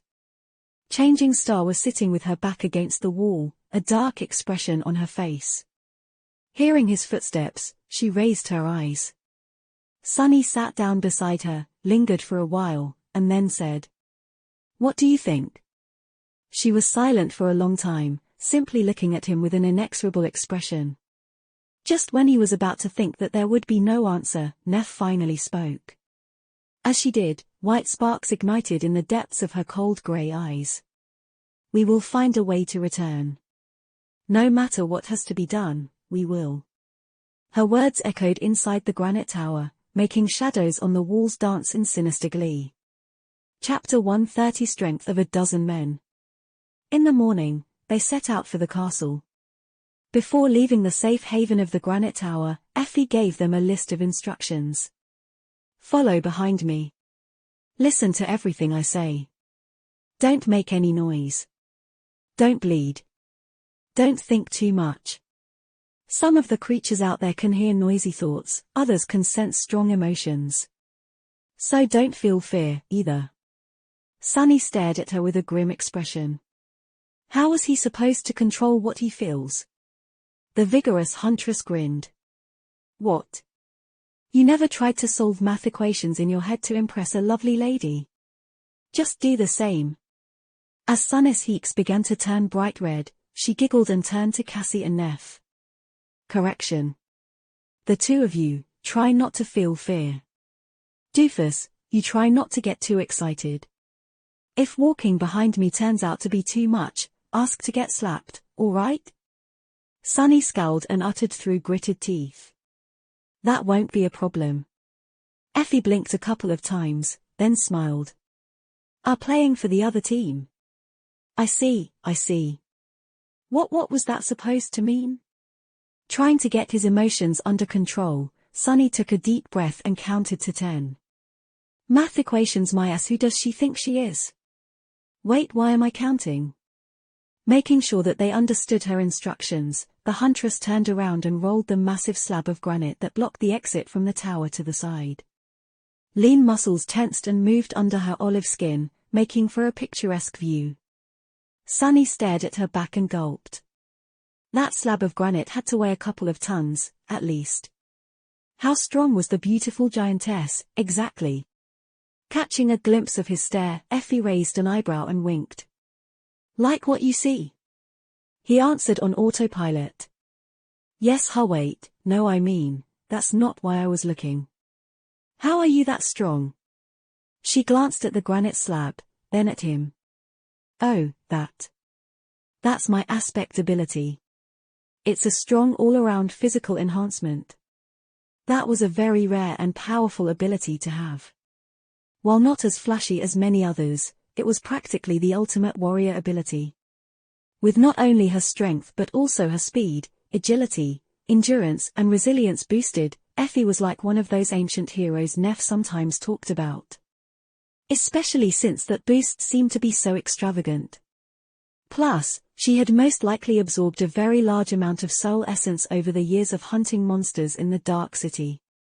All those shards the recalcitrant huntress refused to pay as tribute to the tyrannical lord of the castle had to go somewhere. But why would she just admit what her ability was? Sharing secrets like that was not a wise thing to do, especially not in the ruthless reality of the Forgotten Shore. Noticing his surprise, Effie grinned. "What? It's not like it's a great mystery. Around here, anyone with a pair of eyes knows what my ability can do. Do you want me to tell you what my flaw is as well?" There was a mischievous glint in her eyes. "Yeah, right. As if anyone is insane enough to share their. It's very simple. My aspect not only enhances all my physical attributes, it also does the same with all my physical needs. Why do you think I ate enough meat to create a literal pile of gnawed bones, for the fun of it?" She laughed and shook her head. "Well, it was fun, not gonna lie. So the price for having the strength of many men was to have the hunger of many men, as well. Out here in the Dark City, where food was scarce and hard to come by, it was a dangerous flaw to possess. It was a curse that could force a person to hunt more, and therefore risk injury and death more than anyone else would have to. Most people would scoff at its severity, but not Sunny. He knew what hunger, real hunger, felt like. What it could do to a person. Perhaps that was the reason why Effie was out here in the first place. Perhaps she had become a huntress not because she wanted to, but because she simply didn't have a choice. What other physical needs do people have? Sunny thought, a little confused. Air, then water and food, then aha? Hey, I said not to get excited. Sunny flinched and looked up at Effie, who was staring at him and cackling. Embarrassed, he gritted his teeth in anger. Don't flatter yourself, Bimpole. However, when he noticed that Nephis and Cassie were observing them with amusement clearly written on their faces, his anger somewhat subsided. Belatedly, Sunny realized that, perhaps, the experienced huntress had been joking around with him not just out of pure mischief. Perhaps she was trying to lighten the mood to get them into the right mental state, thus making traversing the cursed city less perilous. Meanwhile, Effie grinned. What? No answer? Sunny glared at her and said. Don't distract me. Then he forcefully changed the flow of his thoughts and reluctantly added. I'm solving equations. A minute later, they left the granite tower and stepped onto the streets of the Dark City. Effie had summoned the helmet of her archaic armor before venturing forth. It was of the Corinthian design, with a tall crest of blue horsehair and a narrow visor that left only her eyes and lips exposed. On her back, there was a leather bag containing the meat, bones, and hides of the monsters she had slain during the hunt. Sunny knew for a fact that this bag was much larger on the inside than it seemed from the outside. Otherwise, in order to accommodate all of F's trophies, it would have had to be comically big. However, it still weighed way too much for an ordinary person to carry. Including the armor, the long knife, and the black leather apron, it was the fourth memory he had seen the huntress summon. He wondered how many more did she have in her arsenal. He had yet to see what weapons Effie used. In the ghostly light of early dawn, they entered the cursed ruins. Chapter 131 Traversing the Dark City. The mournful ruins of the once great city sprawled around them like a desolate stone maze. With grey skies above and nothing but dead silence surrounding the cohort of 4 tent sleepers, it seemed as though they were walking through a vast, cyclopean graveyard.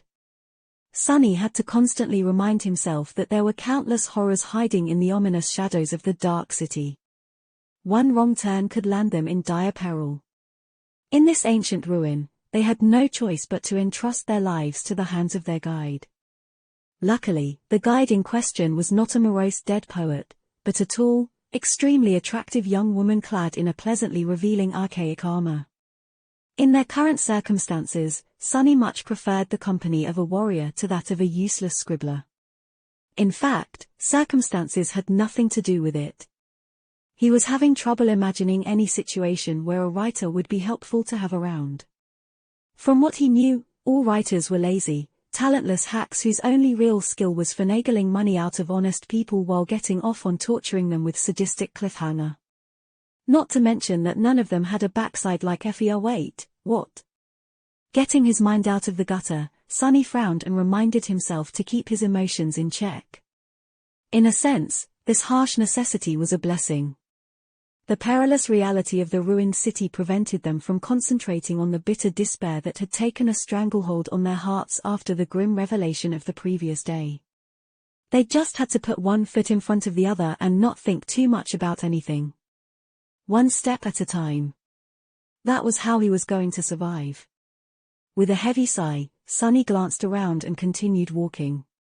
Just like Effie had said, traversing the ruins turned out to be a slow ordeal.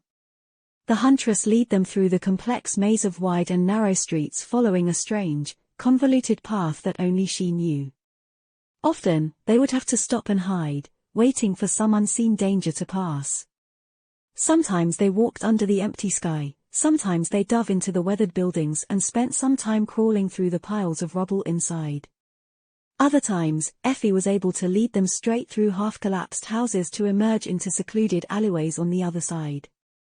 Once or twice, they had even climbed to the rooftops and proceeded forward by walking on precariously rickety tiles or bared support beams, jumping across vast chasms and balancing on half-rotten planks of wood that had been placed there by someone to bridge especially wide gaps. During these moments, either Neff or Sunny would carry Cassie in their arms. Sunny was surprised to discover that the interiors of some buildings were incredibly well preserved. It was as though the inhabitants had just left a few days ago, as opposed to the thousands of years that had passed in reality. Because of that, he was able to catch glimpses of how the citizens of this ancient city had lived all that time ago. It was a strange and eerie sight. He was also able to clearly understand that Effie indeed knew the ruins very well. Everywhere they went, there were signs of her previous visits and preparations. From the planks placed across the gaps between roofs to the heavy slabs of stone used to hide improvised passages, it was apparent that she had spent years of meticulous effort turning large parts of this lethal maze into her own private hunting grounds. He had gained a new respect for the seemingly carefree young woman. She almost made traveling through the cursed ruins look safe and easy. However, he knew that this couldn't be farther from the truth. In fact, he suspected that death was constantly breathing down their necks, only barely held at bay by Effie's knowledge and timely judgment. Several freshly eviscerated carcasses that they had stumbled on served as a clear sign that Dark City was teeming with harrowing life. Even terrifying nightmare creatures were not safe here. More than once, they heard the distant sounds of claws scraping against stone, sensed the ground trembling under heavy footsteps, or noticed swift shadows falling through the clouds. In those moments, Effie would change their course on the fly or find a perfectly concealed hiding spot without fail. Meeting her had indeed been a rare stroke of luck. But with each hour that passed, Sunny grew increasingly somber. No matter what kind of future awaited them in this cursed place, he had no doubt that they would have to hunt for food as well. That meant that he was going to have to learn all the same things that Effie had learned, and maybe even more. The task seemed incredibly daunting. He wasn't even sure that he would be able to accomplish it. At least he wasn't going to do it by himself. There was Changing Star to partner with, and Cassie. Their presence calmed him down.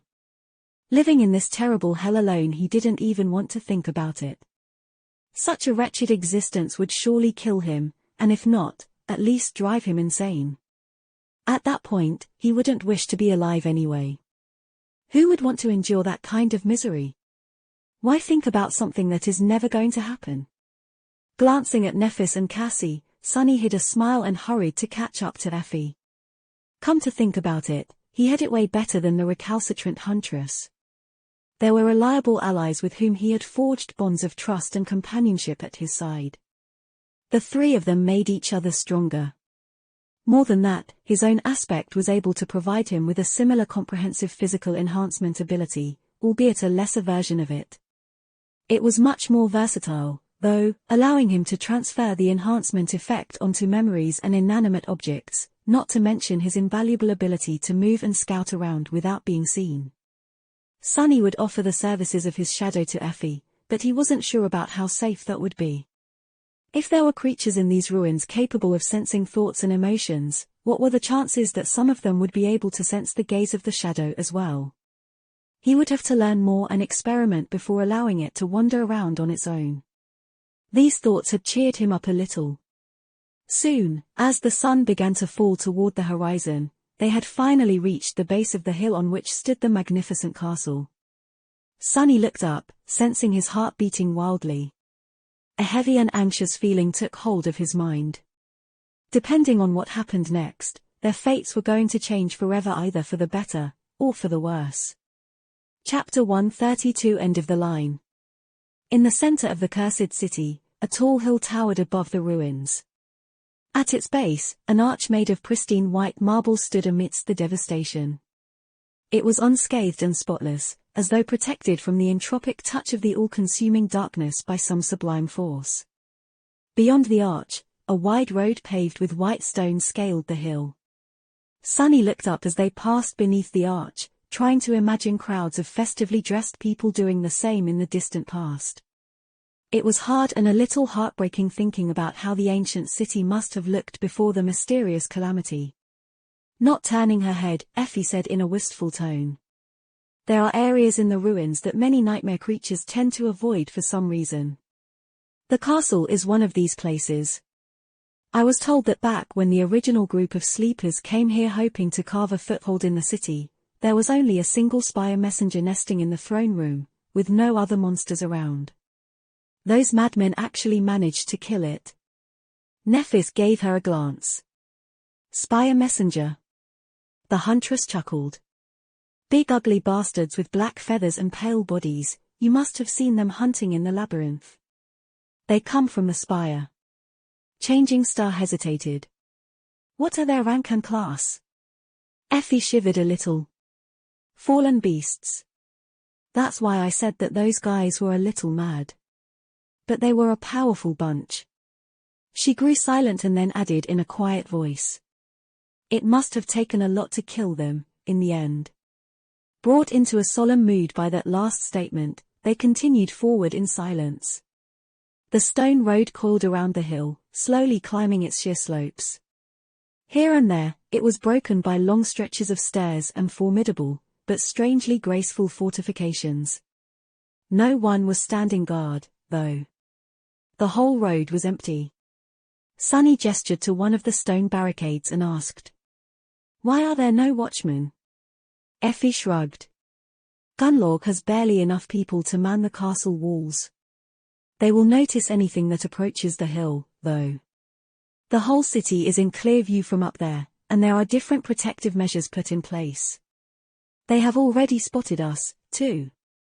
Sunny shifted his body a little, not enjoying the feeling of being watched by some unseen, potentially dangerous strangers.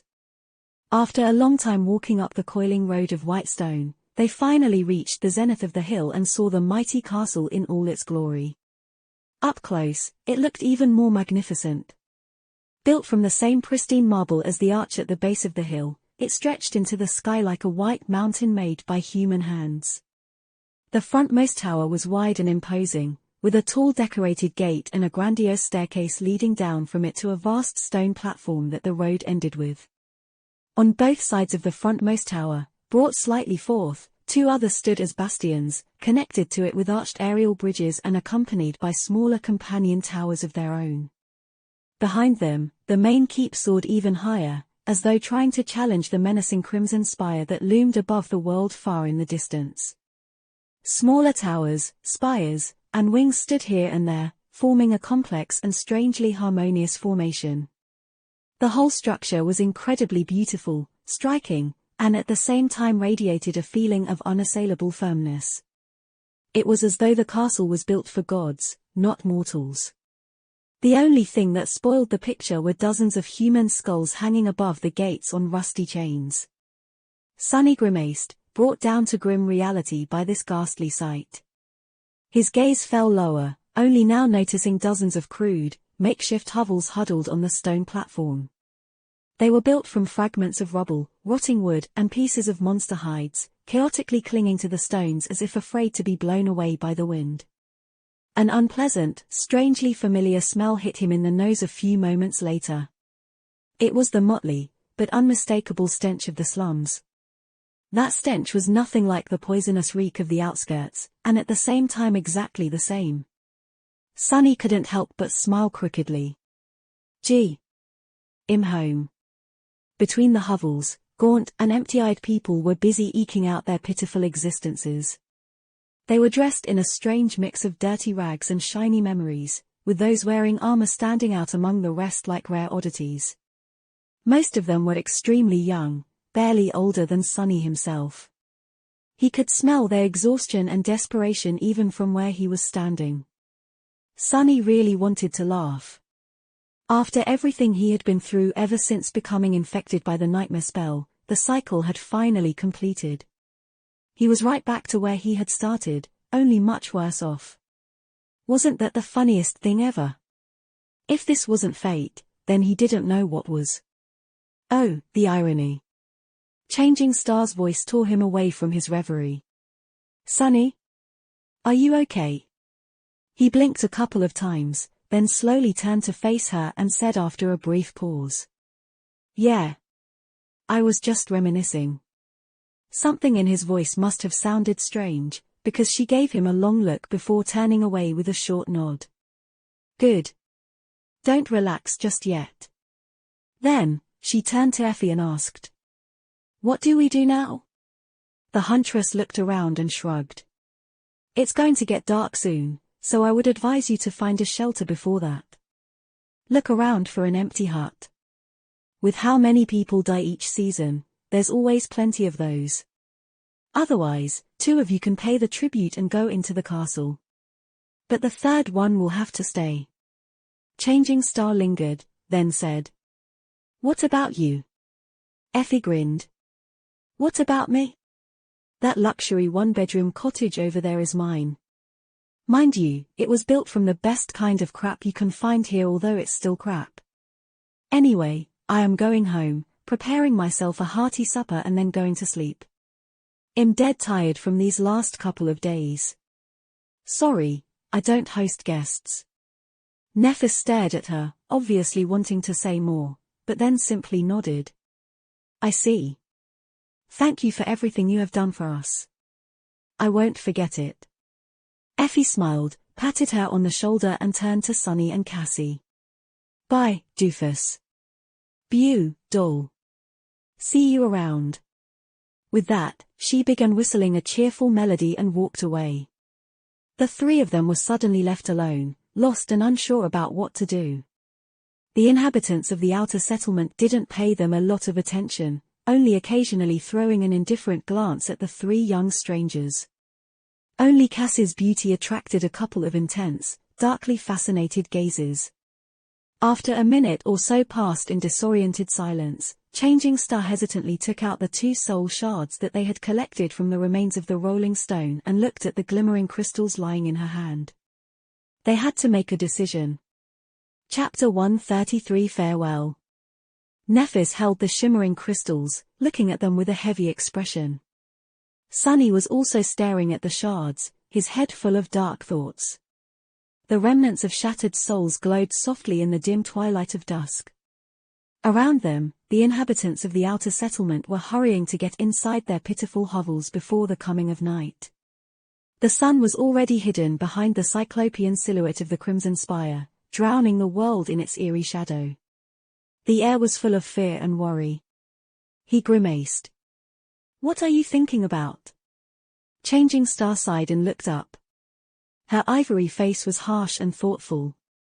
She remained silent for a while, and then said in her usual calm tone, "We need to split up." Sunny couldn't help but laugh. "You do know what usually happens when people split up in these kinds of situations, right?" She stared at him with no humor in her cold, gray eyes.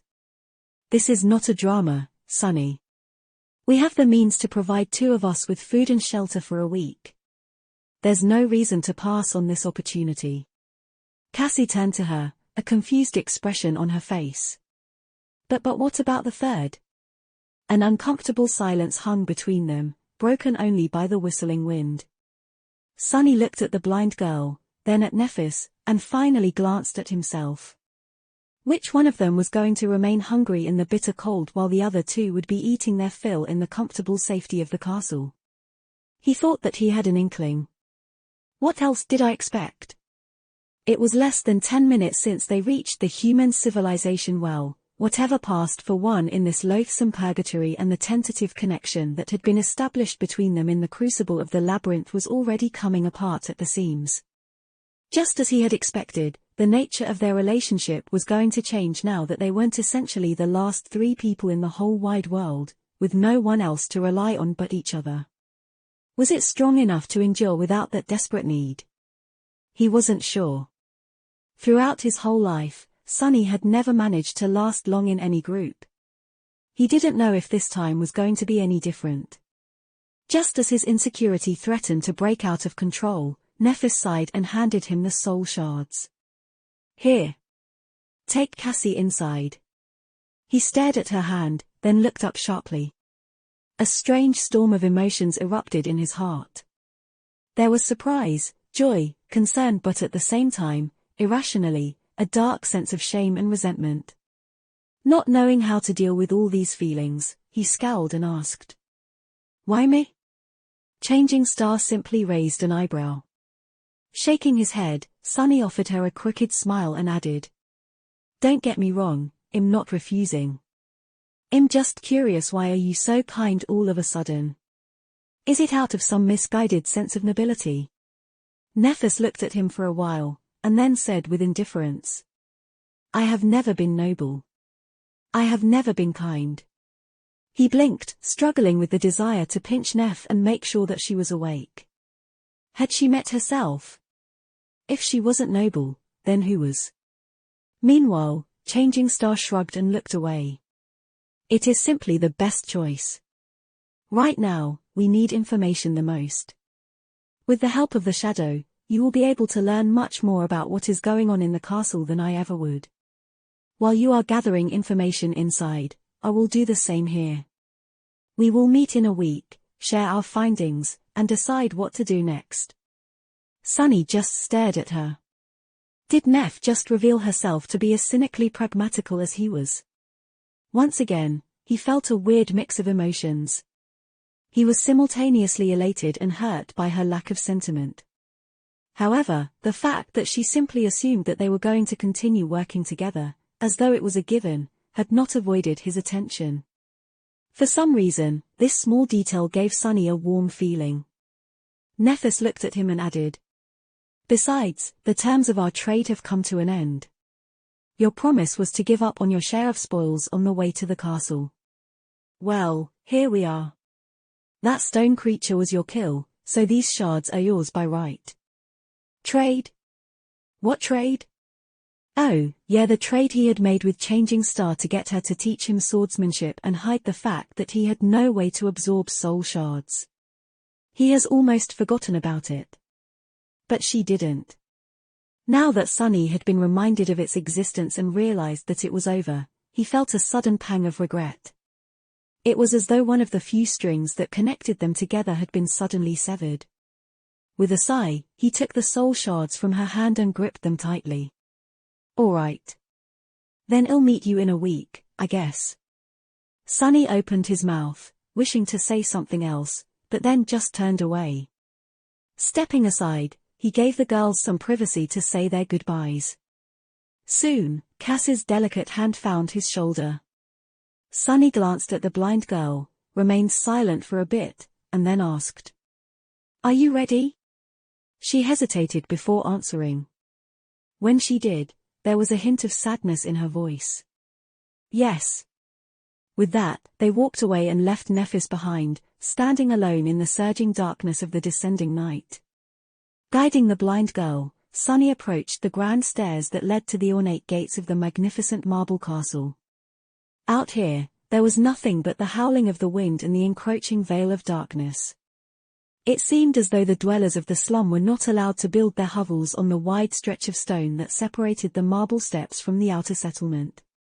Be careful, there are steps ahead. After warning Cassie, he sensed a cold feeling grasp his heart.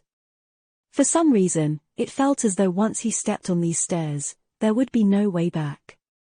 Gritting his teeth, Sunny took a step forward and began his ascent to the castle. Soon, they approached the apex and stopped in front of a couple of unfriendly guards. Both of the young men barring their way wore armor-type memories and wielded their weapons in the open, as though trying to warn anyone approaching to not test their patience. They looked at Sunny without even trying to hide their disdain. What do you want, rat? Sunny hesitated, then held out the soul shards. One of the guards glanced at them and grinned. Well, would you look at that? The rat has brought us a present. Chuckling, he took the glimmering crystals and waved a hand. Come on in. Someone will meet you inside.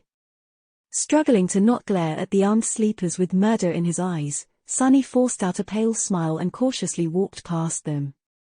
Then, looking up at the dozens of human skulls swinging above them on rusty chains, he sighed darkly and led Cassie through the gates of the castle. Chapter 134 Bright Castle. As they passed through the ornate gates, a large hall opened up before them. Hearing a strange rustle from above, Sunny raised his head and saw tall windows with stained glass panes soaring to the distant ceiling. During the day, the hall must have been filled with cascading rays of beautiful light. Currently, though, several young women were nimbly moving from one window to another, draping them with thick sheets of crude fabric. The makeshift wooden ladders they used creaked and cracked, creating a strange and almost melodic sound.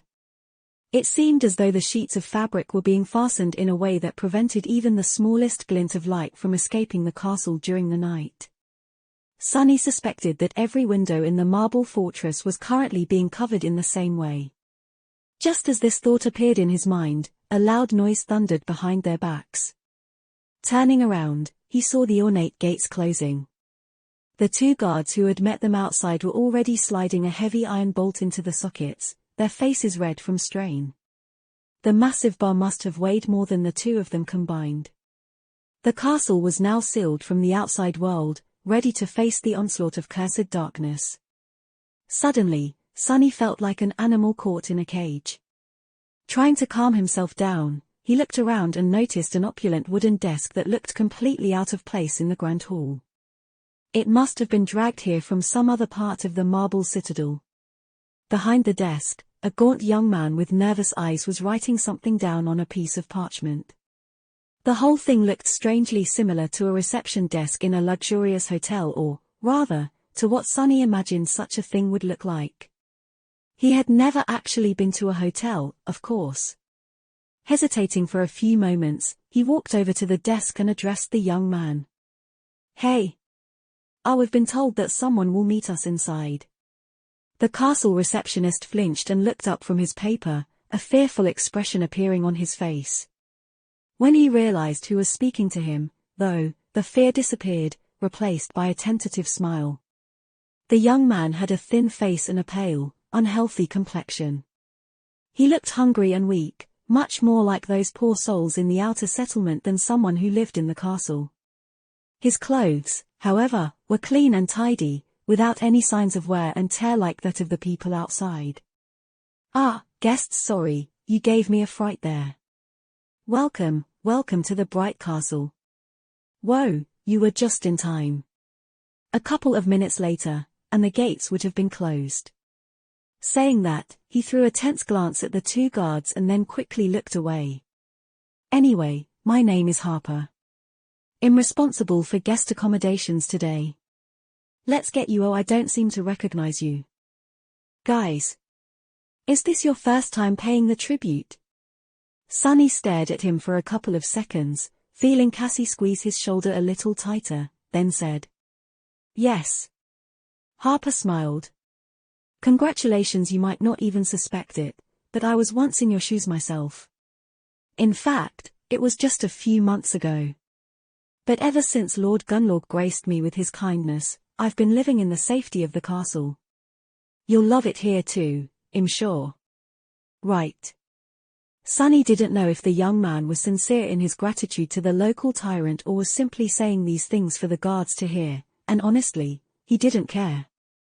What piqued his interest, though, was that Harper did not seem as surprised by the timing of their arrival into the dark city as Effie had been. But then he realized that people living in the castle might not have known who came to the outer settlement and when. They would probably assume that he and Cassie had entered the dream realm close to the ruins and then spent the last 2 months scrounging for soul shards to pay their way into the castle. This was a good detail to know, since Sunny didn't want to announce the true extent of their competence just yet. Judging by how impressed Effie was by the fact that they had managed to carve their way through the labyrinth, this would attract a lot of unnecessary attention. He smiled with the corner of his mouth. "So, what do we need to do now?" Harper picked up his quill and opened a large ledger. "That's very simple, really. I'll just need your names to mark when the two of you paid the tribute, and that's pretty much it. We have a lot of spare rooms here, especially in the Tower of Dusk. It is very quiet, so how about I settle you there?" There was a nervous glint in his eyes. Tower of Dusk probably means that it's in the western part of the castle, facing the Crimson Spire. No wonder people don't want to live there. But to Sunny, fewer people meant less danger. He gave the gaunt young man a nod. "Sure. No problem." Harper smiled. "Great, that's great. So your names?" Sunny interrupted him, trying to avoid dangerous questions. "I'm Sunless, and this is Cassia." The young man wrote their names down and marked the date of their arrival. Sunny stared at his neat handwriting, his eyes locked on the short strings of numbers. So it had actually been exactly 77 days since the night they had arrived on the forgotten shore. The three of them had scrupulously kept track of time for a while, but after their harrowing experience with the Soul Devourer, Sunny had lost the grasp on the actual count. Out there in the real world, the spring was already starting. A whole season had passed. It felt like a lifetime. Not paying any attention to the storm raging inside Sunny's heart, Harper closed the ledger and offered them a polite smile. All done. Now, leave your worries behind and follow me. Between these walls, you are completely safe. Nothing is going to hurt you. His tone was jovial, but Sunny didn't miss the quick glance Harper threw at the menacing guards standing silently by the sealed gate. Chapter 135 Cohabitation. Harper led them through the castle, explaining small details about the rules and customs one had to follow once inside. He was a talkative and friendly guy, so Sunny quickly got the gist of it. In general, it was very simple. They were free to do whatever they wanted unless it broke the basic rules of cohabitation, with a few small caveats. There were areas in the Marble Fortress open to everyone, and areas that only members of Gunlorg's host could enter. Those were marked by the symbol of a serpent coiled around a tall tower. As they walked, Sunny noticed several crude tapestries with that symbol woven on them. The cloth of the tapestries was black, with a stylized white tower and a golden serpent embroidered in their center. He guessed that this represented the Dark City, the Bright Castle, and its lord respectively. Apart from that, there wasn't much to know except for when and where to find food, water, and other necessities.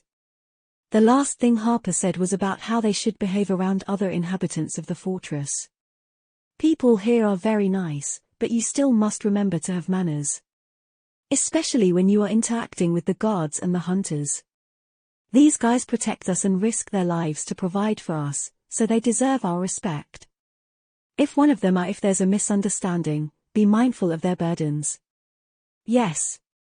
Sunny threw a dark glance at the gaunt young man and translated that statement to don't mess with Gunlorg's people, and if they are messing with you, just swallow it. How wonderful. Meanwhile, he was able to catch a few glimpses of how people actually lived inside the castle.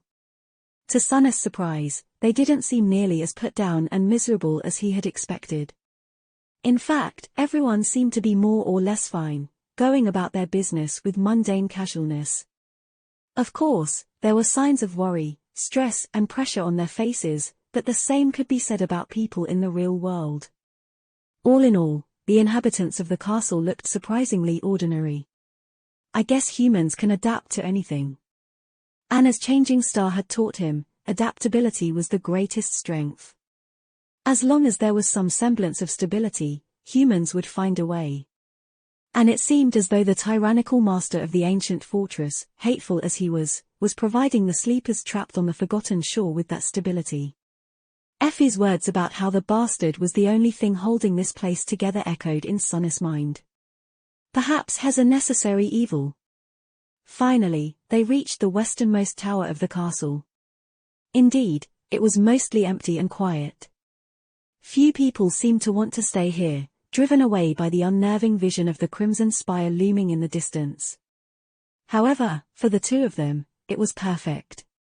Cassie couldn't see at all, while Sunny was long accustomed to the presence of the spire because of his sensitivity to shadows. Plus, right now, all the windows in the tower were closed, hiding it from sight. Harper suddenly stopped and said in a somewhat embarrassed tone. I forgot to ask. Would you guys be needing one room or two? Without thinking too much, Sunny and Cassie answered at the same time. 1. 2. Then, they froze and turned to each other with petrified expressions. Cassie blushed, while Sunny became even paler. He didn't mean anything untoward by requesting a single room for the two of them. It's just that over the months spent camping together, being close to Cassie in case she needed help with something had become his habit. More importantly, he was unwilling to let her leave his sight even for a second in this unpredictable castle. He didn't trust anyone here. But in these new circumstances, requesting a single room suggested a different meaning. But there wasn't. Clearing his throat, Sonny looked at Harper and said, "2 rooms if they're next to each other." That is not possible, then one." The skittish young man scratched the back of his head, and then answered in a somewhat surprised tone. All right. I think I can find 2 adjacent rooms for you. Follow me." With that, he began walking forward. Sonny glanced at Cassie, then shook his head and followed behind Harper. She won't misunderstand. Right? Soon, they were standing in front of 2 sturdy wooden doors. Harper handed Sonny 2 iron keys and smiled. "Here we are. The rooms are not very big, but they really are cozy. Enjoy your first night of safety, guys. You must have not felt safe in a long time." "I know I never did before entering the castle. Thank heavens that time is behind me anyway. Food will be served 1 hour after sunrise tomorrow, in the main hall of the keep. See you there." With that, he glanced at them one last time, smiled sheepishly, and walked away. Sonny and Cassie were left alone in awkward silence. Still feeling a little embarrassed, Sonny sighed and said, "I hope you didn't think that I was." Cassie suddenly giggled. "I know. I just didn't expect it. Let me guess, you distrust every single person in this castle, and therefore are going to watch me like a hawk to scare them all away. Like an overprotective, mean, violent big brother. Right?" With a smile, she turned her head this way and another, and then added, "To be honest, I don't feel safe here either. So, thank you, although I must say, this place seems almost like a hotel. My parents took me on a mountain vacation once, and we stayed at a really old hotel. What was it called? Overgaze? Overlook? Anyway, this place is exactly like that." Sonny grinned. "Right? I've never been to a hotel, but that was my first thought as well. Of course, that was if the hotel in question was populated by hundreds of nightmare spell carriers, with a murderous tyrant for an owner, and not a single police officer around to call for help if something happened." Funny. Sonny had spent most of his life scared of the policemen and trying to avoid them at all costs. But now, he actually missed them a lot. Chapter 136 Reflection. On the other side of the sturdy door, there was a tiny room with stone walls and a single, narrow window that was closed with wooden shutters and draped in thick cloth. Harper had warned them not to open the windows during the night, but out here in the Tower of Dusk, no one would want to stare at the view anyway. Allowing any amount of light to seep out of the castle at night was considered to be a severe crime, so he had been pretty emphatic on that point. Of course, the gaunt young man didn't know that neither Sonny nor Cassie required light to move in the dark. They could open the windows as wide as they wanted, not that they had any reason to. Inside the room, there was a bed with a straw mattress, a flimsy chest, and a tiny desk. On the desk, there was a basin filled with water, a few strips of clean cloth and an oil lamp. There was even a small round mirror made of polished bronze. Sonny caught a glimpse of his reflection and flinched, as though seeing a stranger. In these past 2 months, he had seen himself through the eyes of the shadow plenty of times, but it wasn't the same. He had changed a lot. His face was much sharper and angular now, the last remnants of youthful roundness chased away from it by the harsh gauntlet of the labyrinth, although Sonny never had a lot of that, to begin with. It was thin and pale, with dark circles under his eyes and other signs of extreme exhaustion. His black hair was longer, falling over his eyes in a dirty mess. What changed the most, however, were the eyes themselves. Deep in their dark depths, there was a glint of calm, heavy, bleak coldness that had not been there before. With a startling realization, Sonny understood that he, too, now possessed the look of a seasoned fighter. The type of calculating coldness hiding in the eyes of such men was known as the murder math in the outskirts. Hero and Nephis had that quality, too. Only in their case, it made them seem like true warriors. Sonny, on the other hand, Sonny had the eyes of a killer. And even deeper than that, visible only to him, golden threads of Weaver's inhuman legacy glowed mysteriously in the darkness. Staring at his reflection, Sonny grinned darkly and said in a strange, hoarse voice, "Looking good, Sunless." Leaving his shadow to guard the door to Cassie's room, Sonny fell on the soft mattress, wrapped himself in a blanket, and tried to get himself to sleep. Here in the safety of the mighty castle, surrounded by hundreds of people, lying on a real bed, it was hard to believe that just a few days ago he was traveling through the cursed darkness of the deadly sea on a rickety boat, fighting terrifying monsters in the bizarre landscape of the coral labyrinth, and losing his mind piece by piece to the gluttonous hunger of an ancient soul-devouring tree. It all seemed like a feverish dream. This isn't bad. With that thought, he fell asleep. In the morning, washed and refreshed, he waited for Cassie in the hallway. Even the puppeteer's shroud, which finally got a chance to return to the Soul Sea for a decently long period of time and restore itself, looked clean and tidy once again.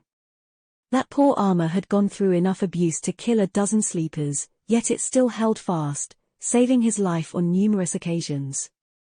Sonny was reminded of how lucky he had been to receive it. The blind girl did not make him wait for long. Soon, she came out of her room, practically glowing with loveliness and freshness. It seemed as though Cassie had done the same things as Sonny. After months spent crawling through blood and dirt in the wilderness, they finally looked and felt like humans again. "Good morning." Sonny blinked. He had almost forgotten how stunning Cassie was. With her delicate features, bright blue eyes and pale blonde hair, she looked like a beautiful porcelain doll. The blind girl had dismissed the enchanted cloak, leaving her dressed only in a light tunic, with leather sandals on her feet. She was nothing short of breathtaking. He closed his eyes and sighed. "This smells like trouble." "Good morning, Cassie." She turned her head to him and wrinkled her nose. Sonny frowned. "A what?" The blind girl knitted her brow. "I don't know. You smell different." He stared at her for a few moments, and then laughed.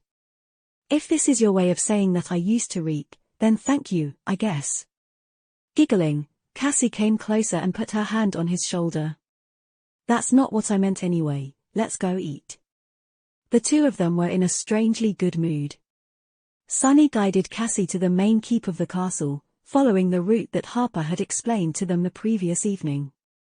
On the way, he was careful to avoid any doors and corridors marked with the symbol of the golden serpent coiled around a white tower. His shadow was going to take a look at the forbidden areas of the fortress later, most likely. But for now, they had to keep a low profile and avoid trouble. Finding the keep was not hard, as many other sleepers were going there to partake in the breakfast too. Meals were served twice a day in the castle, once in the morning and once right before sunset. If you missed one and had no other way to procure food, you would have to remain hungry for the rest of the day. Sonny observed the sleepers with curiosity, sometimes describing them to Cassie in a low voice. The inhabitants of the castle were very different from the desperate dwellers of the outer settlement. They generally seemed healthy, or at least well-fed. The amount of archetype memories here was also much higher, although many still wore clothes made of mundane fabrics. Almost all of them were young and beautiful, with only a couple of the people he had seen looking like they were past their early 20s. Despite that, few could compare to Cassie in terms of looks. Finally, they entered the main hall of the keep, where long wooden tables were placed to accommodate the morning crowd of hungry sleepers. Suddenly, hundreds of eyes turned to stare at Cassie and Sonny. Feeling cold shivers running down his spine, he gulped.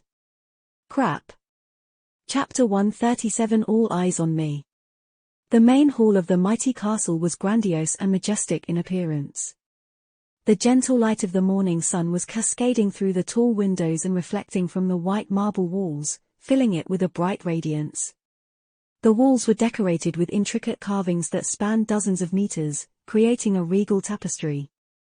At the far end of the hall, a set of stairs led to a dark alcove. The back wall of the alcove had numerous small holes cut through it, and with sunlight shining through them into the deep darkness, It seemed as though a fragment of the starlit night sky was somehow locked within the castle. Beneath that light stood an empty white throne. Sunny stared at the throne for a few moments, then lowered his gaze and glanced at the several hundred people that were looking at them. Long wooden tables were placed along the length of the grand hall, with a motley crowd of sleepers sitting on crude benches behind them, busy consuming their food. There was some sort of hierarchy in how they were grouped, but Sunny couldn't understand it yet. Currently, most of them were staring in his direction. Sunny gulped. It took him a couple of seconds to realize that all these people were not, in fact, looking at him. They were all looking at Cassie, clearly startled by her loveliness. Crap. Just as he had thought, this smelled like trouble. The blind girl, meanwhile, was oblivious to the commotion her appearance had caused. Sensing the sudden tension in his muscles, she asked, "Sunny? Why did you stop?" He narrowed his eyes, gave the crowd of sleepers his most menacing scowl, and answered in a flat tone. "Just taking in the view." Then, Sunny walked over to the young women rationing the food, received 2 plates of steaming monster meat stew, and guided Cassie to a relatively empty spot at the end of one of the tables. He even got 2 cups of something that closely resembled tea. Sitting down, he put the crudely made utensils into Cass's hand and stared at his plate. He didn't like all this attention one bit. "Look at that, Cass, they even got vegetables. I swear there's at least 2 pieces of a tomato in my stew. Or is it a carrot? What's that thing that looks like a red potato?" Sunny had only seen vegetables in the academy's cafeteria, so he was not well versed in differentiating them. Teacher Julius had also only mentioned them in passing, since the chances of encountering a vegetable from the real world in the dream realm were not very high. To be precise, he had briefly showed Sunny pictures of the most common earth vegetables and said that if he ever was to find something that makes him think, that thing looks familiar, he should turn around and run. Cassie smelled her stew and said with a smile, "I think it's a beetroot." Sunny blinked. Never heard of it. While they were innocently chatting, he was observing the sleepers through his shadow, waiting tensely for things to go wrong. And pretty soon, they did. Sunny gritted his teeth when 2 rough-looking young men suddenly rose from their benches and headed across the hall toward them with unpleasant excitement burning in their eyes. Here we go. Who would have thought that the thing that landed him in trouble would be Cass's beauty, of all things? Usually, it was either his sharp tongue or his general obnoxiousness. Never, not even once, had it been his looks. Ouch. I shouldn't be jealous, right? The worst part was that the 2 approaching sleepers were obviously a part of Gunlorg's gang. It was apparent from their armor and the fact that they carried their weapons in actual sheaths, like a pair of idiots. Memories could be freely summoned out of thin air, so the only reason to keep them visible at all times was for the sake of intimidation. He had noted that detail after meeting the castle guards yesterday. What had Harper said? If there is a misunderstanding with one of Gunlorg's people, remember that these guys carry a heavy burden. Treat them with respect.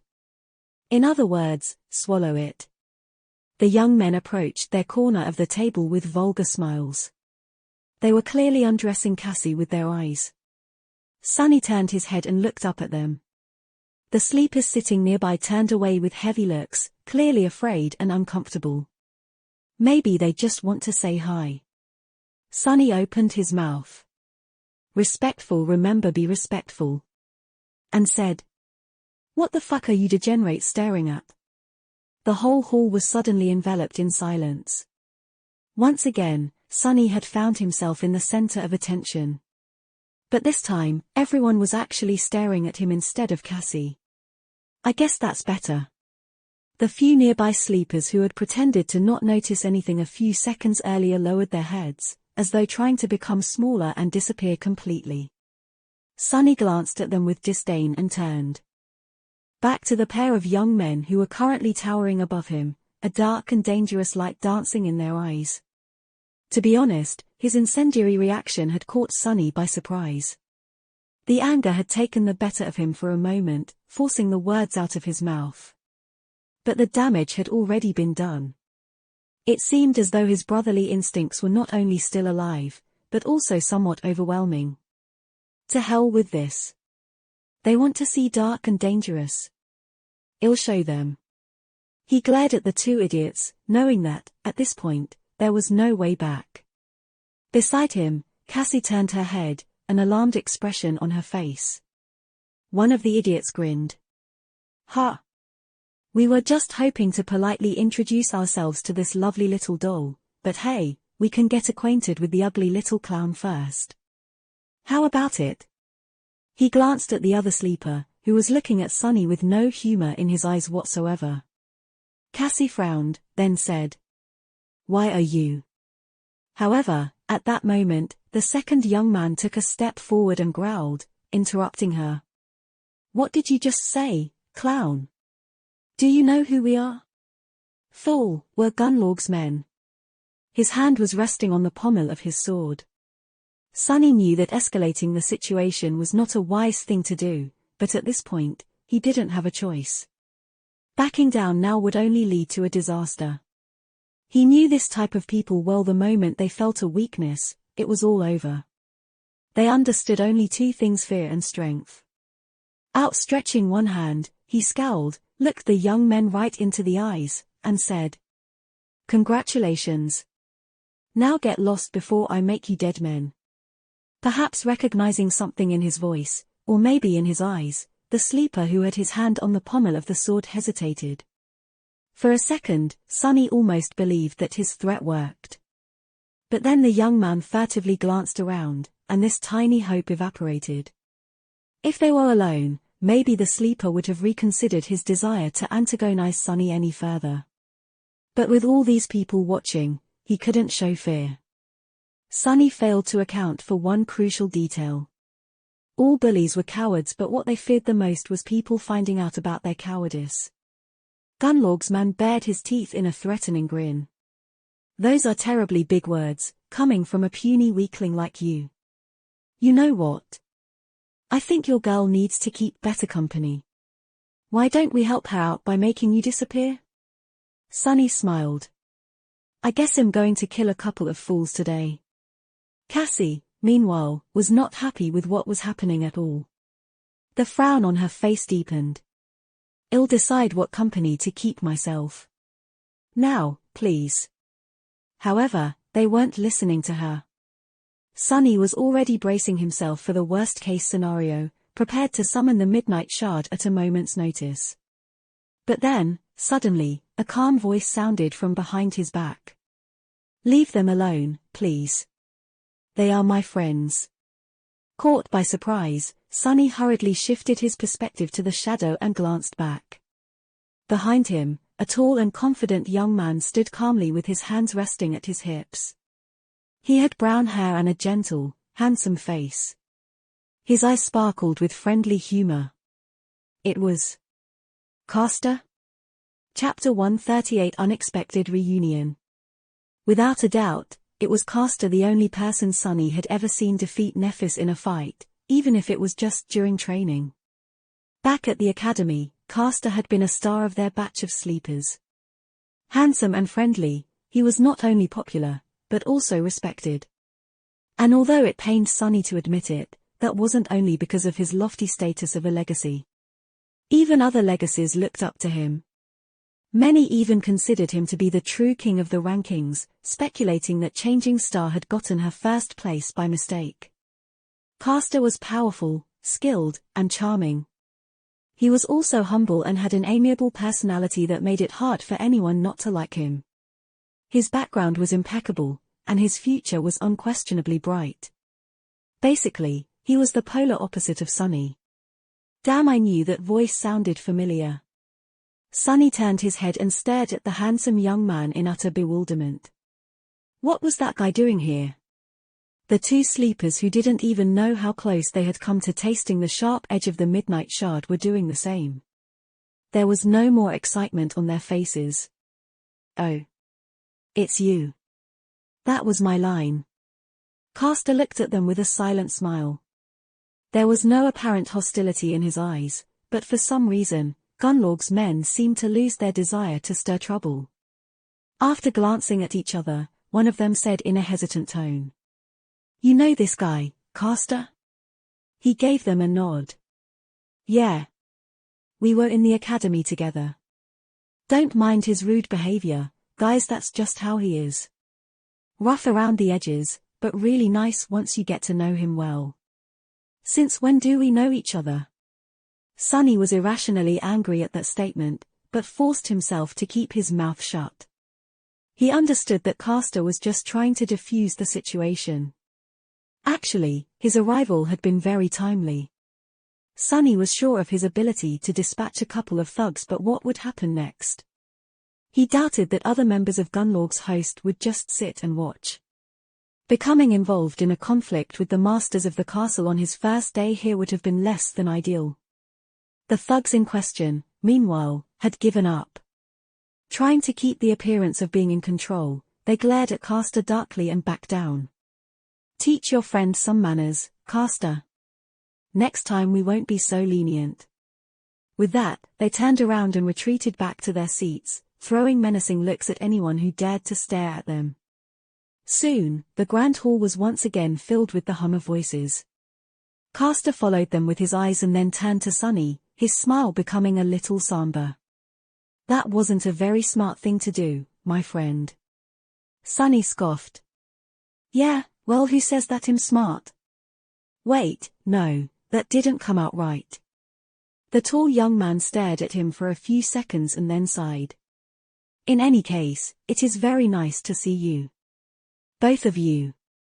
With that, he sat down, as though somebody had invited him. Well, admittedly, there was some connection between them. Wishing to talk to people with whom you had attended academy was sort of understandable. Still, Sonny didn't like it. Throwing a quick glance at Cassie, he smiled coldly and said, What? Are you very shocked to see us alive? Castor hesitated. It is good that you managed to survive. It seemed that this was his way of admitting that yes, he was surprised, but in a pleasant way. It wasn't a secret that Sonny and Cassie had been seen as two walking corpses by all the other sleepers in the academy. Just like Nephis and Castor occupied the top 2 positions in the rankings, they were dead last. Because of that, the two of them had been shunned and ostracized. Of course, when it came to Sonny, he not only welcomed the cold treatment of his peers, but had actually been the one to engineer it. In any case, no one had wanted to be around them, as though afraid of becoming infected by the invisible aura of death that followed them wherever they went. Sonny himself had been guilty of avoiding Cassie as much as he could in the past. It must have been very strange to see the two of them alive and well after months spent among the horrors of the Forgotten Shore. Cassie smiled. Thank you. Castor reciprocated her smile and asked, his tone strangely warm. You are Cassie, right? And you are Sunless. Sonny gave him a curt nod. Right. Although I'm surprised that you remember our names. Don't think that we've forgotten how you guys used to treat us. Cassie squeezed his hand and said in a disapproving tone. Sonny. Castor chuckled. No. He's right. We behaved like a bunch of jerks. Looking back, there were a lot of things we did wrong. If only we had known better. His voice trailed off, and after being silent for some time, the handsome young man suddenly smiled with nostalgia. But still, those days in the academy were not all bad, right? Heh, I still remember the first time I met you, Sunless. You made quite an impression, all those tall tales spitting in the faces of awakened tyrants, slaying sword saints with a shake of a finger. He chuckled, remembering the good old days. Sonny grinned. He was in the mood for some mischief. What, that trivial stuff? Child's games. You should have seen the things I've done in the labyrinth. Now that's something to brag about. Castor looked at him with humorous sparks dancing in his eyes. Oh? Well, do tell. What else have you done? Sonny shrugged with profuse indifference. This and that. Let's see. He pretended to think for a few moments, and then said in a bored tone. I guess the most incredible thing I've done was killing a great devil with just one strike of my sword. Finished him right off, no problem at all. I even got a memory from that kill. Ah, but before you ask, no, I can't show it to you. Because, oh, right. I ate it. Chapter 139. Castor stared at him for a long time, then suddenly laughed. Even Cassie giggled, entertained by Sunny's earnest delivery. Shaking his head, the handsome young man smiled and said, I see your sense of humor did not change. Good, that is good. Few people manage to preserve it here. Sunny blinked a couple of times and said, pretending to be offended. What do you mean, sense of humor? It's the honest truth. He received another bout of laughter instead of an answer. There was food, safety, and laughter, he thought suddenly, remembering how Cassie had described the bright castle after dreaming of it for the first time. She had also seen Sunny leading her through its gates. Her prophetic visions were turning out to be frighteningly accurate. Makes you wonder about that other vision she saw. Not allowing himself to become distracted, Sunny chased away the ominous feeling and hid a smile. Then, with a shrug, he scoffed. Well, don't believe me if you don't want to. That was just one of my many adventures, anyway.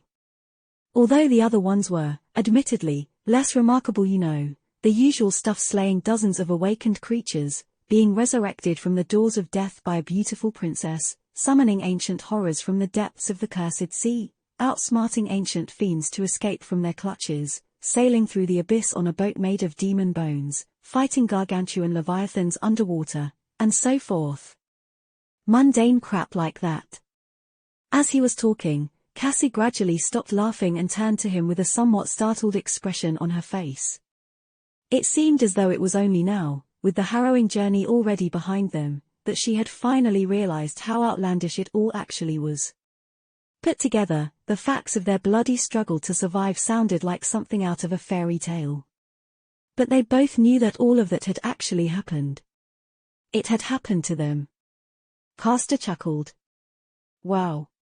Compared to you, Sunny, my own story sounds kind of lame. I just entered the dream realm near the city wall and spent a few days running away from a bunch of terrifying monsters, then stumbled on a hunting party from the castle, and that's pretty much it. He sighed. By the way, when did you guys arrive? I'm sure I haven't seen you around before. There was no reason to lie, and Sunny couldn't anyway. Looking longingly at his monster stew, which was slowly growing cold, he sighed and said, We reached the Dark City 2 days ago, and entered the castle yesterday at dusk. The handsome Legacy stared at him, then blinked a couple of times. Wait, what do you mean? Did you guys really spend 2 months in the labyrinth? Ooh-ho. Finally, the moment he had been wary of came. Sunny really didn't want for anyone to think that he was some kind of a powerful figure.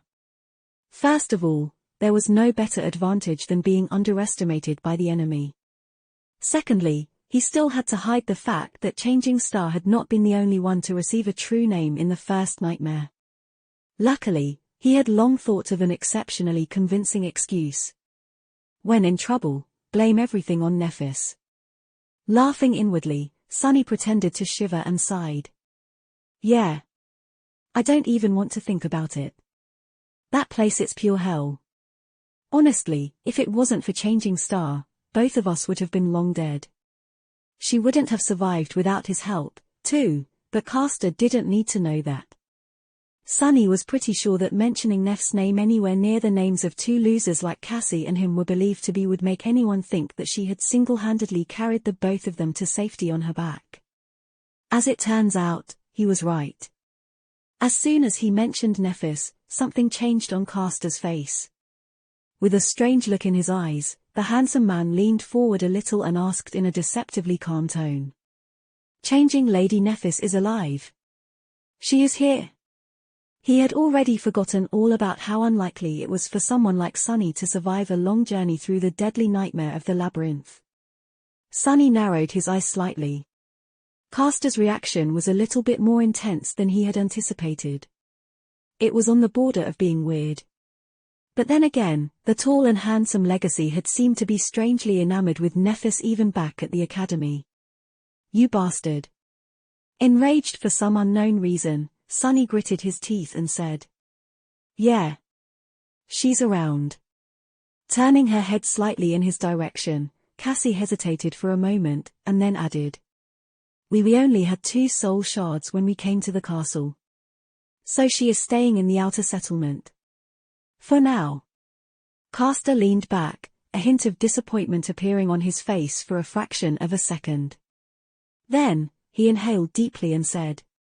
I see. I see. Sunny took a sip of his tea and asked. Why are you so interested in Nephis all of a sudden? The handsome young man looked at him with surprise. What? Oh. I'm just glad to know that more of us survived. Then, he sighed and shook his head. From what I was able to learn, there were no more than 7 sleepers sent to the Forgotten Shore by the spell this year. Up until today, I thought that I was the only one to survive. It's good to know that I was wrong. Castor's face grew solemn. If Lady Nephis was with you, that explains how you have managed to reach the Bright Castle alive. But the other 3, I'm afraid that they are long dead. May their souls rest in peace. Sunny and Cassie lowered their heads, coming to terms with this new information. It was true that they had not been treated well by the rest of the sleepers in the academy. Still, it was also somewhat heartbreaking to know that several of the kids they had known, even if it was just for a short amount of time, were now gone, killed by the vicious crucible of the dream realm. The cruel and ruthless nightmare spell had taken its first victims. Who would be next? Without having to look at each other, they quietly repeated Castor's words. May their souls rest in peace. Chapter 140 True Legacy. Some time passed in silence, with each of them thinking about what their own fates would be in this cursed place.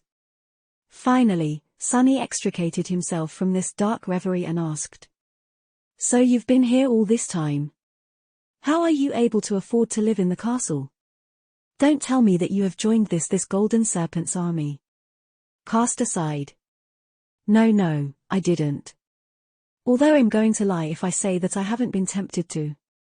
One way or the other, all roads here lead to Gunlorg and his men. I don't think there's more than a handful of powerful sleepers who have managed to remain independent. Currently, I'm one of them. Sunny stared at him and repeated his question. How so? The handsome young man shrugged. My aspect ability gives me a certain advantage when it comes to escaping the clutches of the nightmare creatures. Not so much with killing them, though. I went on a few hunting expeditions with other independent hunters, but that was a mistake. We barely escaped alive. Still, it landed me a few soul shards. The rest I got from selling a couple of memories. Right, unlike them normal people, the proud Legacy had entered the dream realm with an entire arsenal of memories that his clan had prepared for him. He had also started with a somewhat considerable amount of soul essence already absorbed, although it wouldn't have been too much. Unlike memories, which could be brought back to the real world by anyone, actual soul shards were physical objects, and as such, only masters and saints were able to transport them because they traveled between realms physically, and not just in spirit like sleepers and awakened. That meant that even rich Legacy clans couldn't afford to feed too much soul essence to their scions in advance. Masters were a rare breed, after all, let alone saints. In any case, Castor had it better than anyone else on the Forgotten Shore. His ancestral memories were enough to buy him months, perhaps even years of a tranquil life in the castle. He could use this time to learn the ins and outs of the Dark City to become an independent hunter or reconsider his position and join Gunlorg's host eventually. Even in this hell, his background gave him an enormous advantage. Lucky bastard. But that still didn't explain why those thugs were so unwilling to get on his bad side. Sunny frowned. Why were Gunlorg's men afraid of you? Castor looked at him with irony.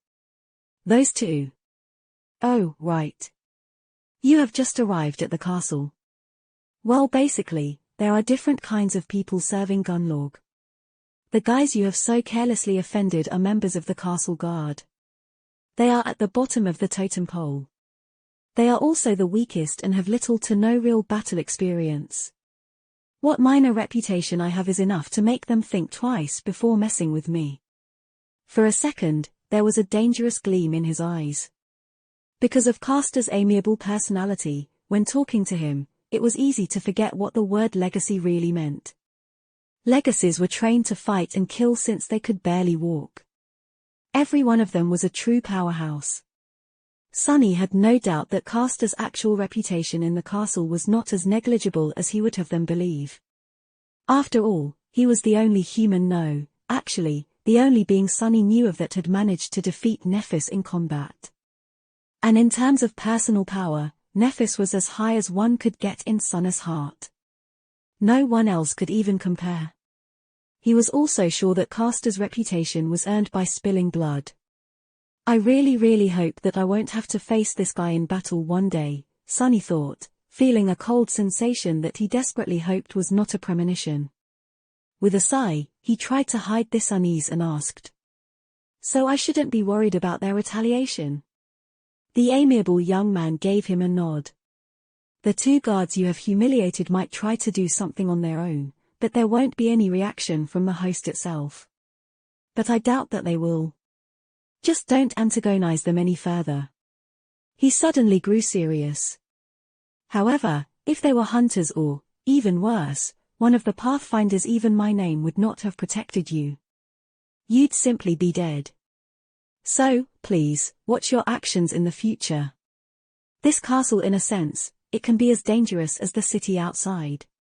Especially for someone with your temperament. What's that supposed to mean? Sonny wanted to bite back, but then closed his mouth. Yeah, he really did have a temperament that attracted trouble. Guilty as charged. While he was reconsidering his life choices, Cassie suddenly spoke in a quiet voice. Castor, is there really no way out of here? The proud legacy looked at her and remained silent for a long time, a somber expression finding its way to his face. His eyes were heavy and bleak. After a while, he sighed and said. None that any of us can ever hope to reach, Cassia. As it is right now, this is where we have to live. Maybe something will change in the future. But for now, just take care of yourself and try to survive. Standing up, he glanced at them one last time and smiled. It was so nice to see you, guys. Really. I'll leave you to your food now, if that's okay. If you need anything in the future, don't hesitate to come find me. My quarters are in the Tower of Dawn. Quarters, of course, that miscreant has quarters. With that, Castor left, letting Sonny finally get to his stew, which was barely warm by that point. Great breakfast is ruined, he thought angrily, drilling 2 holes in the tall sleeper's back. His fault, it's all his fault, not mine. Yeah, definitely. Some time later, Sonny was lying on his bed with his eyes closed. The Tower of Dusk was calm and quiet. It was time to send his shadow on a walk. Chapter 141, Golden Serpent. Other the next 5 days, Sonny mostly stayed in his room while his shadow stealthily prowled around the castle, spying on people and learning their secrets. Slowly, he began to understand the undercurrents that flowed beneath the seemingly peaceful surface of life in this pristine white fortress. Of course, in reality, things weren't peaceful at all and as far from pure as one could imagine. But that was to be expected from a place where hundreds of lost youths lived with no hope of ever finding their way back home, away from all the restraints of civilization. He wasn't surprised at all. If anything, it was strange to see some semblance of law and order, no matter how detestable and revolting, persevere despite all the obstacles that stood in the way. Somehow, the inhabitants of the castle were able to coexist with each other in a fragile balance. The system was cleverly built in a way that allowed the abused to dream of a better life and restrained the abusers from going too far. Better life meant winning Gunlorg's favor, while going too far meant losing it and being banished into the cold darkness of the outer settlement. Both fear and hope were created and firmly grasped by the Bright Lord. Their mere existence kept people in their places. Sunny suspected that the same dynamic, just substituted for a different kind of reality, reigned in the slum outside of the castle walls. The outer settlement seemed to exist separate from the castle, but in fact, both were simply parts of one large ecosystem. People on the outside longed to be allowed inside, while people on the inside dreaded being exiled to the outside. Because the possibility of a better life or a worse one existed, they were distracted from the fact that, no matter what happened, they would still be spinning in a circle. Like a serpent biting its own tail, the Bright Castle and the outer settlement created a closed cycle of exploitation and abuse that, paradoxically, kept everyone in the Dark City sane and alive. It was nothing short of ingenious. Of course, Sunny wanted no part of it. He didn't know how many people were currently surviving in the slum, but there were somewhere around 500 sleepers living in the ancient stronghold. However, not all of them shared the same status. There was a complex hierarchy in place, separating people into different castes. Some of these groups had a distinct place in the hierarchy, while others were less clearly defined. Most of the inhabitants of the castle, unsurprisingly, were directly serving Gunlorg. They were guards, hunters, pathfinders, artisans, and handmaidens. Ruling over them were 5 lieutenants who answered directly to the Lord himself, each responsible for their own aspect of the day-to-day life of the fortress. The castle guard was the largest of these groups, consisting of around 150 men. They were in charge of guarding the stronghold and enforcing Gunlorg's laws. Just like Castor had said, they were near the bottom of the totem pole in terms of power and status. Anyone with a remotely useful aspect ability could join the guard, and although their training was rather rigorous, actual opportunities to experience combat were few and far between. That was not to say that their job was not dangerous every time a stray nightmare creature climbed the hill or attacked from above. It was their duty to either kill or chase the monster away.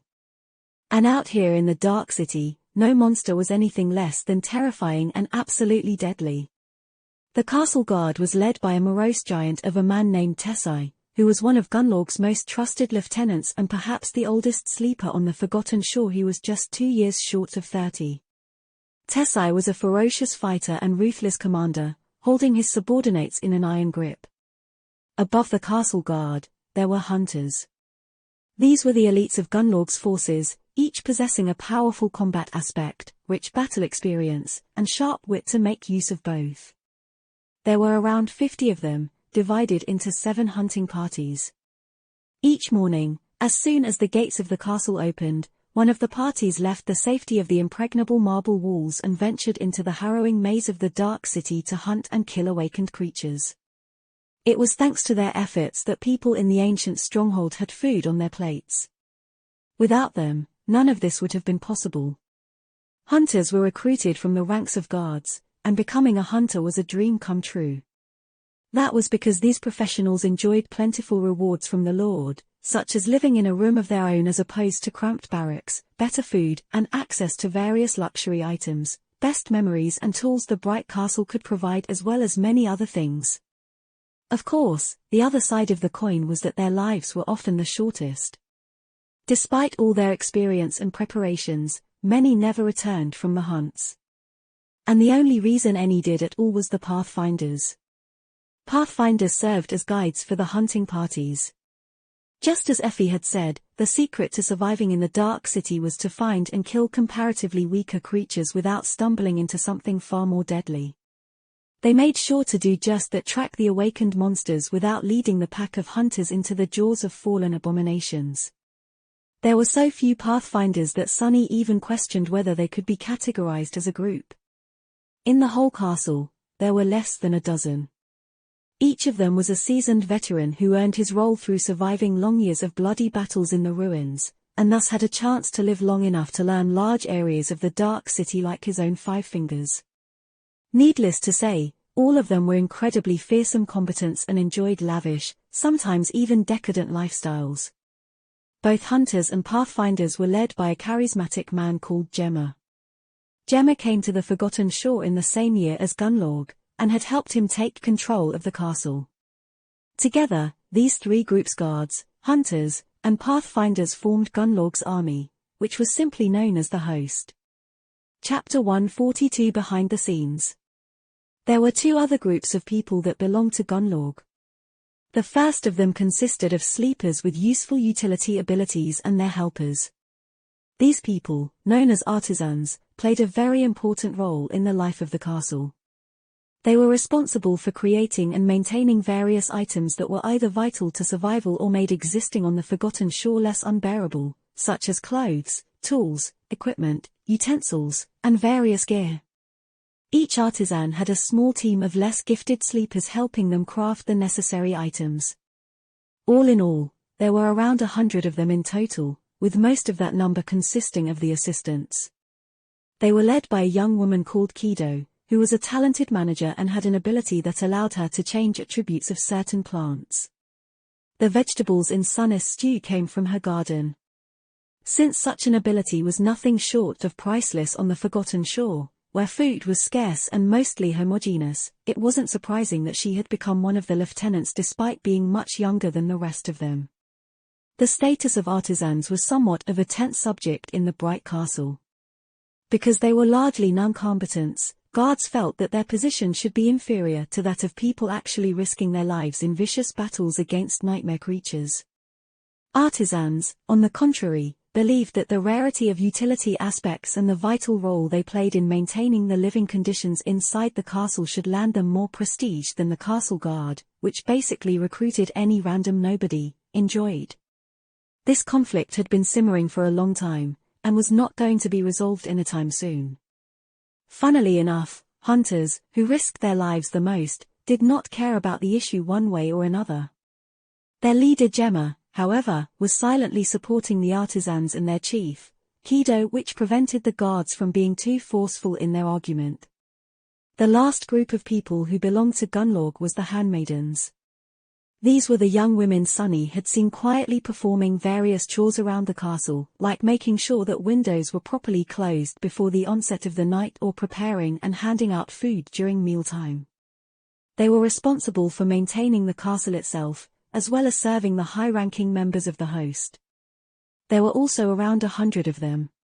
From what Sunny knew about the world, these poor girls should have been the prime victims of abuse within the walls of the ancient stronghold, but to his surprise, they were actually strangely revered, and even a little feared. The main reason for this was their leader, a mysterious and strikingly beautiful woman known as Seishan. Seishan not only took care of her handmaidens, but also secretly taught them how to defend themselves. The exact extent of their training was unknown, but Sunny clearly saw that members of the castle guard were very careful to behave themselves around handmaidens most of the time. The other reason was that, like everything else in the castle, the young women technically belonged to Gunnlaug, and Gunnlaug was very particular about people laying hands on his belongings without permission. Even if some foolish guard was brave enough to anger Seishan, no one with a desire to live was willing to get on the bad side of the Bright Lord. Sunny, however, was already scared enough by Seishan herself. The first time he had sent his shadow to take a look at what the handmaidens were up to when no one was watching, it had almost gotten caught. That was the first time someone managed to sense his shadow. One moment, beautiful Seishan was calmly standing with her back to the shaded corner where it was concealed, giving instructions to one of her subordinates, and in the next, she suddenly turned around and looked directly at the hiding shadow. Not knowing what else to do, Sunny shut his eyes and shifted all of his perception back. He was fairly sure that no one would be able to directly see the shadow after all. His innate stealth enhancement was even more pronounced when it came to his silent companion. However, there were a lot of different aspects. Many awakened, for example, were able to feel when someone was looking at them. Praying that this was the case here, Sunny waited for a while before cautiously opening one eye. Luckily, this time, he didn't cause too much of a commotion. Confirming that Seishan had returned to her conversation, he hurriedly sent the shadow away and made sure to stay away from the mysterious beauty, and her handmaidens in general, ever since. The last 100 people in the castle were those who paid tribute, but didn't serve Gunnlaug directly. There was no real name for this group, so Sunny simply called them tenants in his mind. There were two types of tenants. A smaller number of them were those who were able to make a decent living by providing Gunnlaug's men with various services, mostly having to do with craftsmanship and entertainment. For example, there was a man who created something akin to a music lounge, another one who operated a small theatre troupe, and even an entrepreneurial girl who owned a gambling den. A larger number of tenants were people like Harper, those who had entered the castle through luck and remained there by the skin of their teeth, desperately trying to earn soul shards for tribute by acting as servants and doing various menial jobs. These poor folks were at the very bottom of the social hierarchy of the castle. And on the opposite side of that hierarchy, there was the Golden Serpent, the master of the castle, Bright Lord Gunnlaug himself. The man who, by Effie's description, was nearly immortal. On his 5th day in the ancient stronghold, Sonny had finally laid eyes on this loathsome tyrant. He didn't like what he saw at all. Chapter 143 Gunnlaug. Despite the fact that Gunnlaug's heavy presence permeated every centimeter of the castle, the Bright Lord himself was strangely elusive. He didn't show himself often, preferring to rule through his 5 proxies. Whether it was out of arrogance, paranoia, or some other reason, Sonny did not know.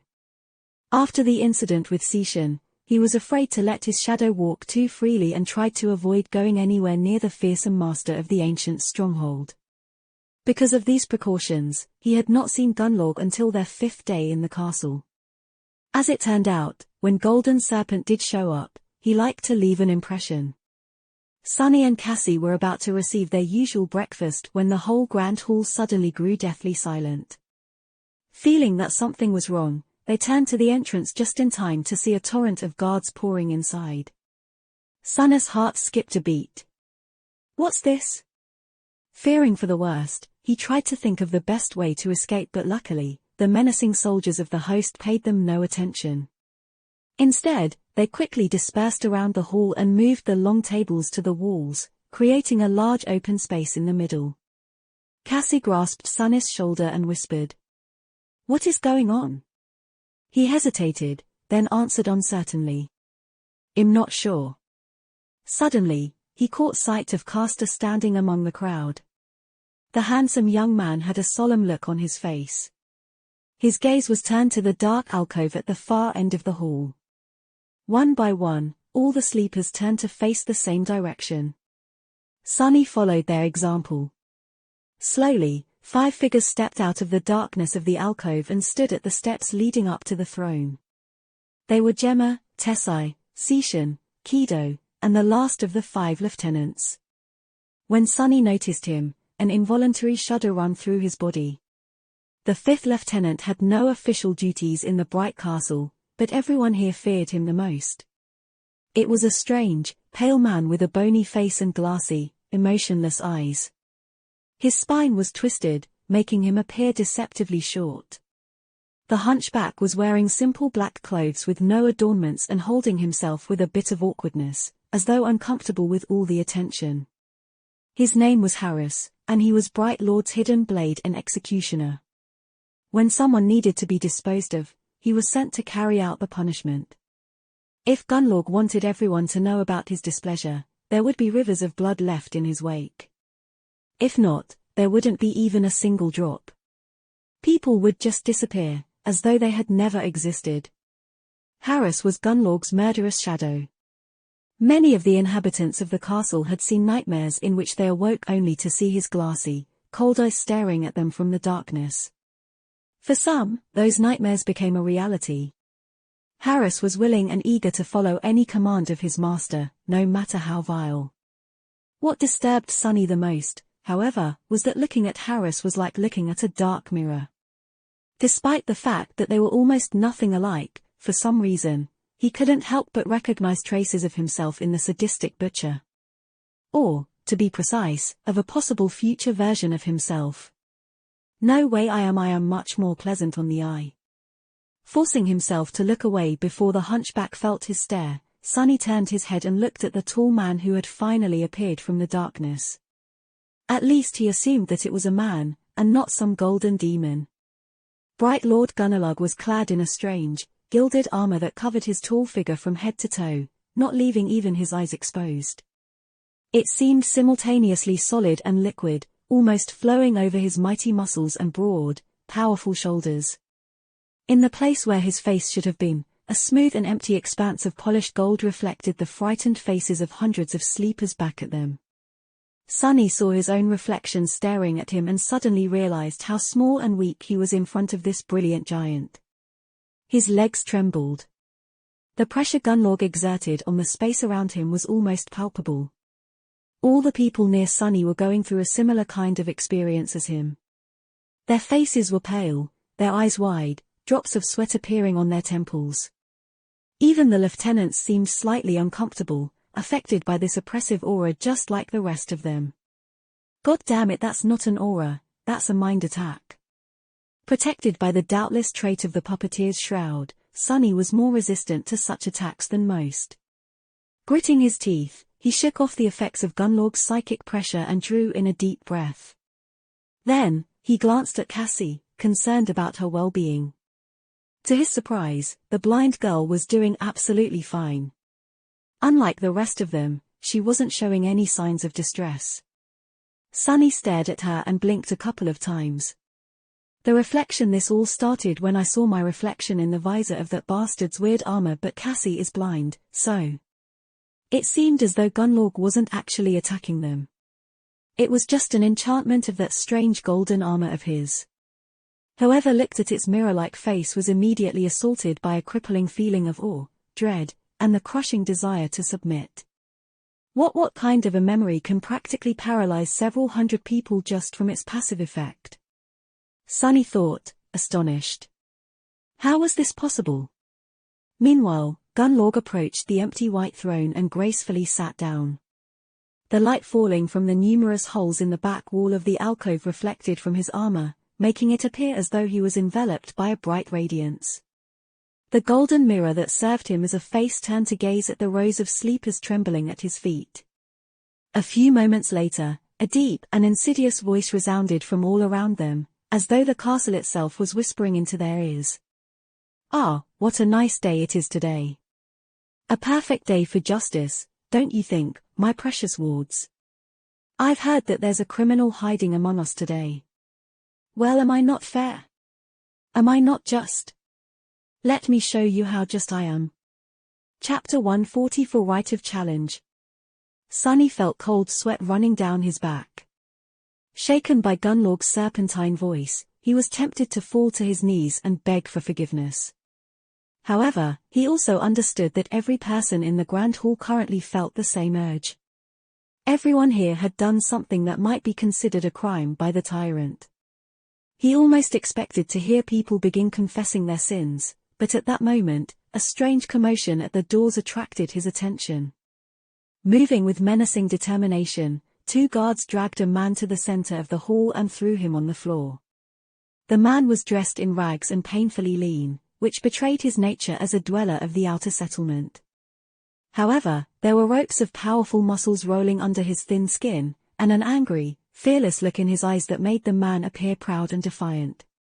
Throwing a contemptuous stare at the guards, he picked himself up from the floor and stood up, his back straight and his head held high. There was no ounce of fear on his face. Instead, there was dark, furious resentment. Gunnlaug looked down on the brave man from his throne and slightly tilted his head. The outsider grimaced after seeing his reflection in the golden mask, but still didn't lower his head. That's pure willpower, Sunny thought, impressed by the stranger.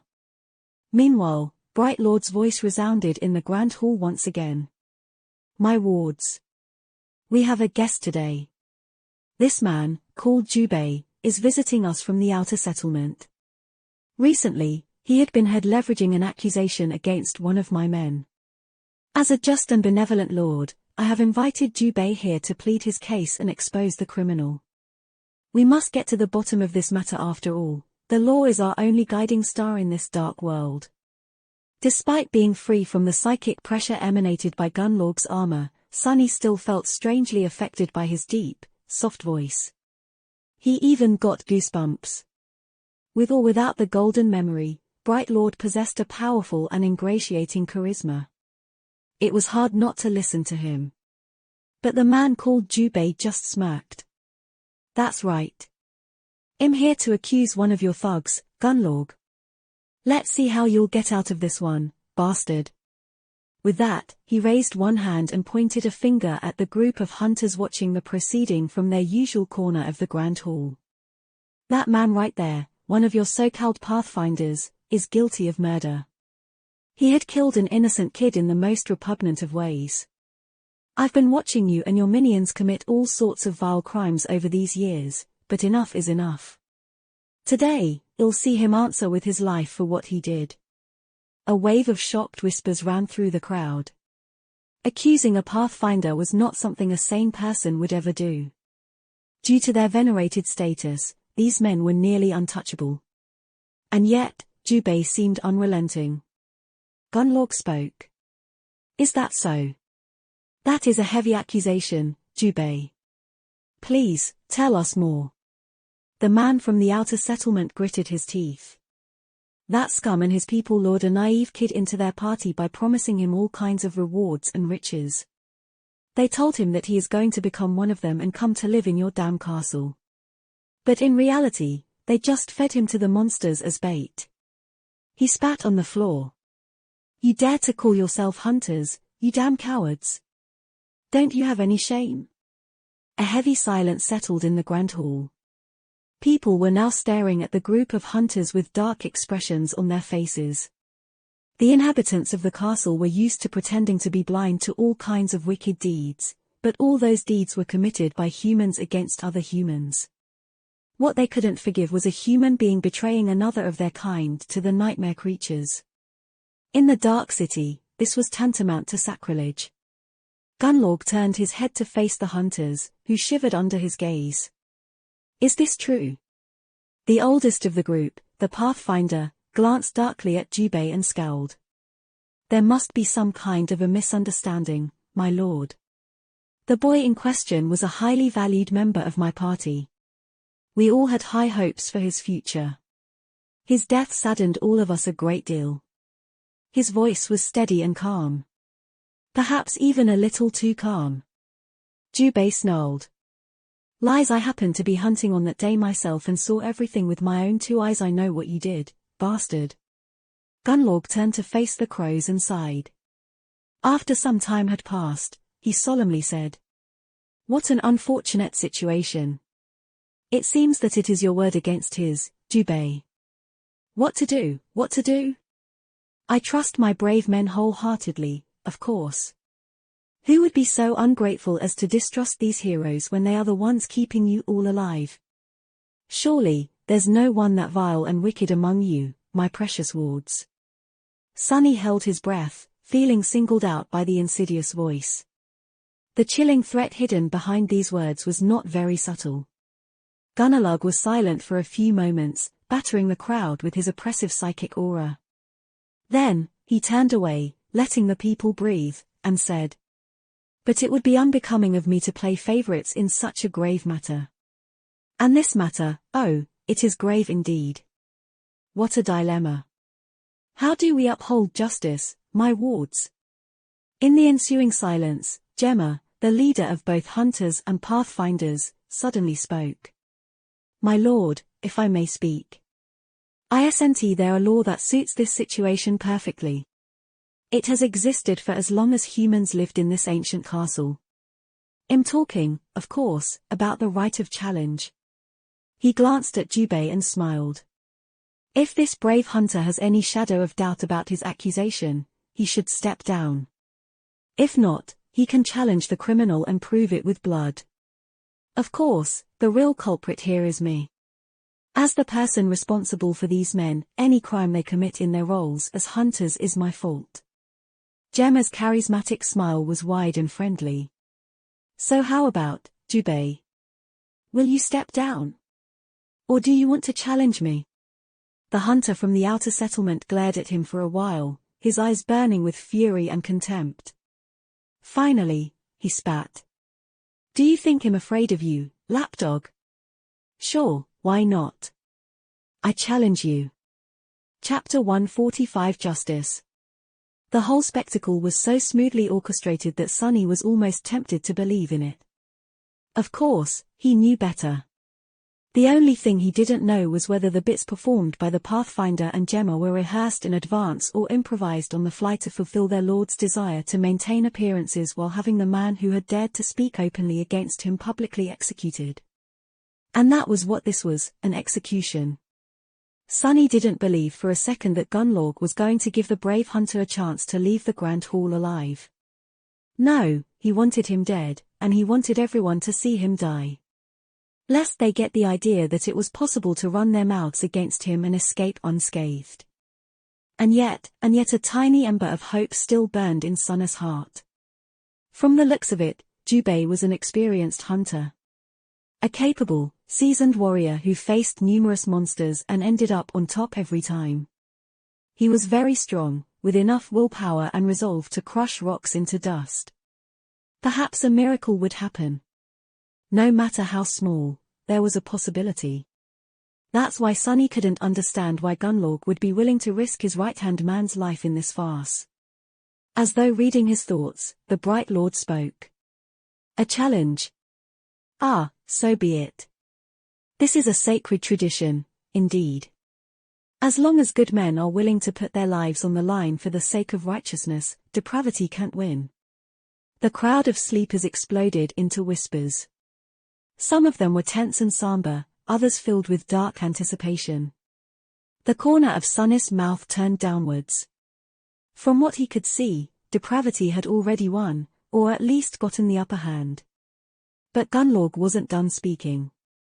However, it would not be suitable for you to represent the accused personally, Gemma.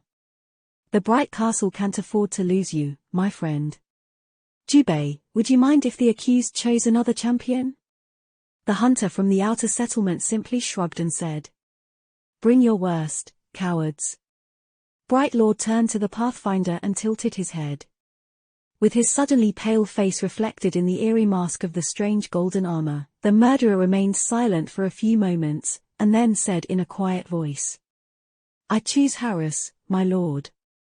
Everyone suddenly grew silent. Sunny himself felt cold shivers running down his spine.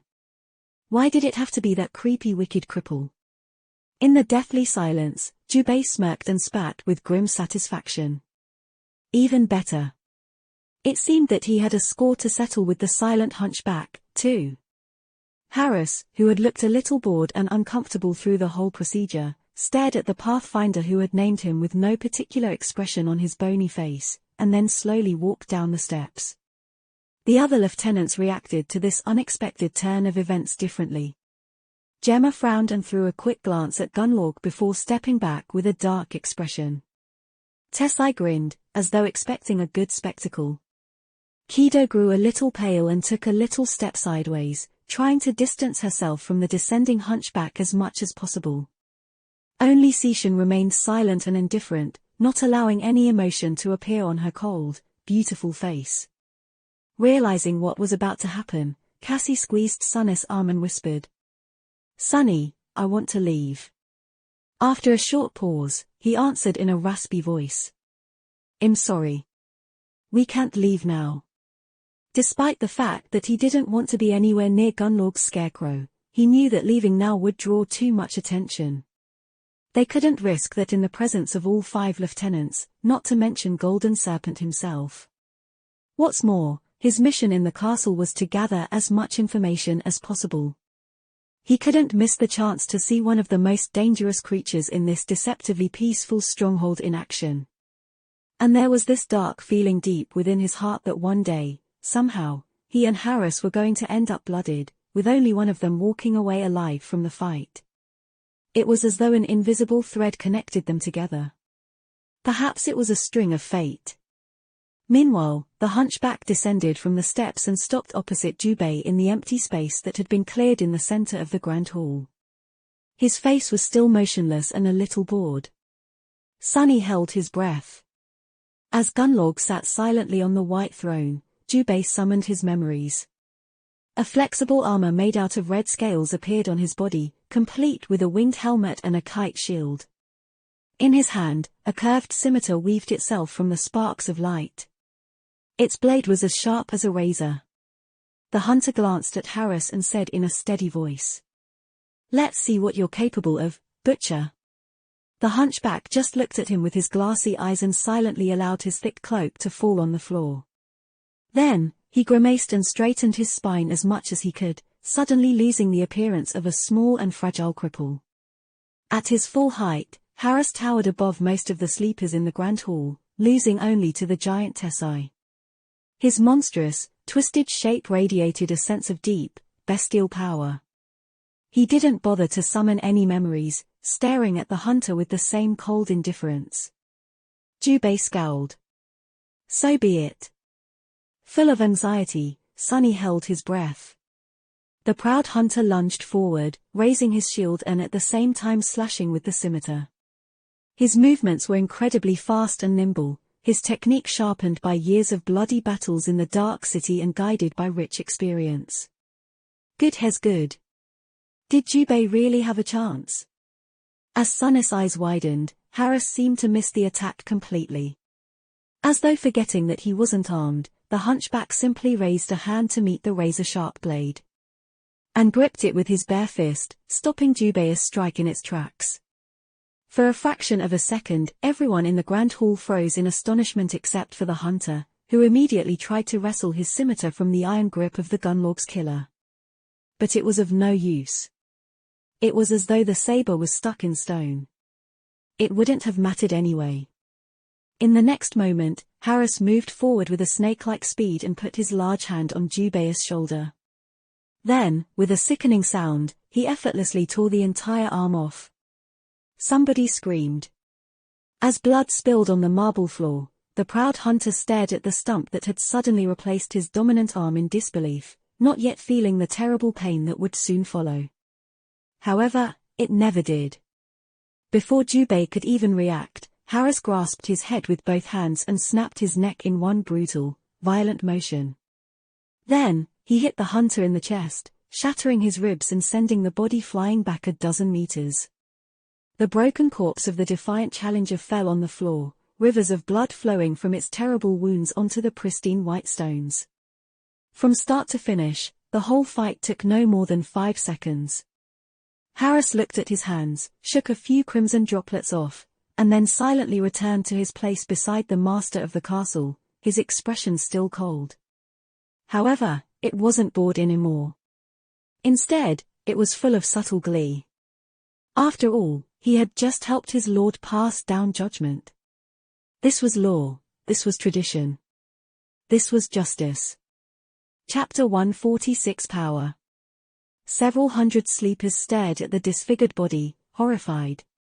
Jubei's scale armor disappeared in a rain of light, leaving him dressed only in torn, blooded rags.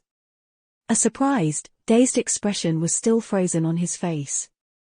Awash in blood and broken, the man who had been proud and defiant just a minute ago was now nothing but a pathetic corpse. He was sprawled on the floor in a glistening crimson puddle, reminding everyone of one simple truth.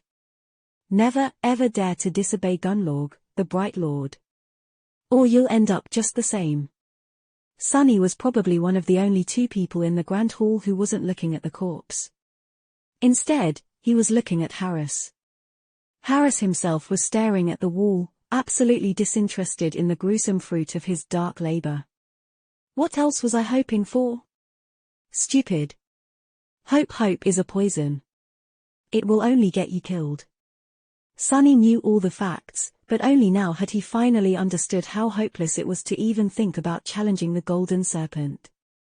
Everything in the Dark City was designed to make him and his army invincible. That was how the damn hunchback had managed to defeat the experienced hunter from the outer settlement so easily, using nothing but his raw strength. He hadn't even had to show his aspect ability.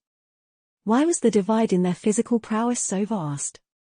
That was because with every human in the Dark City possessing the same dormant core, there were only 2 things that could make someone more powerful than the rest: soul essence and memories. And both were monopolized by Gunlord. Only he possessed the manpower and knowledge to freely hunt in the Dark City.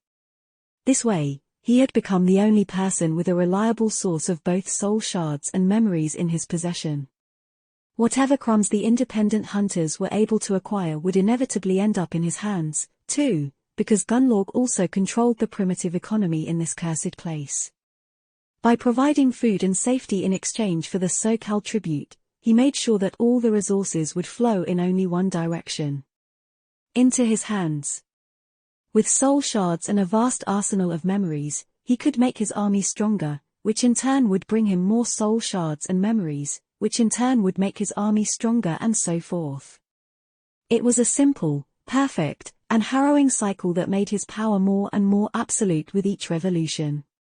By the time Sunny, Nephis and Cassie had arrived in the Dark City, the divide between Gunnlaug's forces and everyone else here was too wide to ever be bridged. Sunny had no doubt that most of the elite warriors of the host had their cores saturated with soul essence to the brim. There was a limit to how many soul shards a nightmare spell carrier could absorb before reaching the bottleneck of their rank, although few ever did.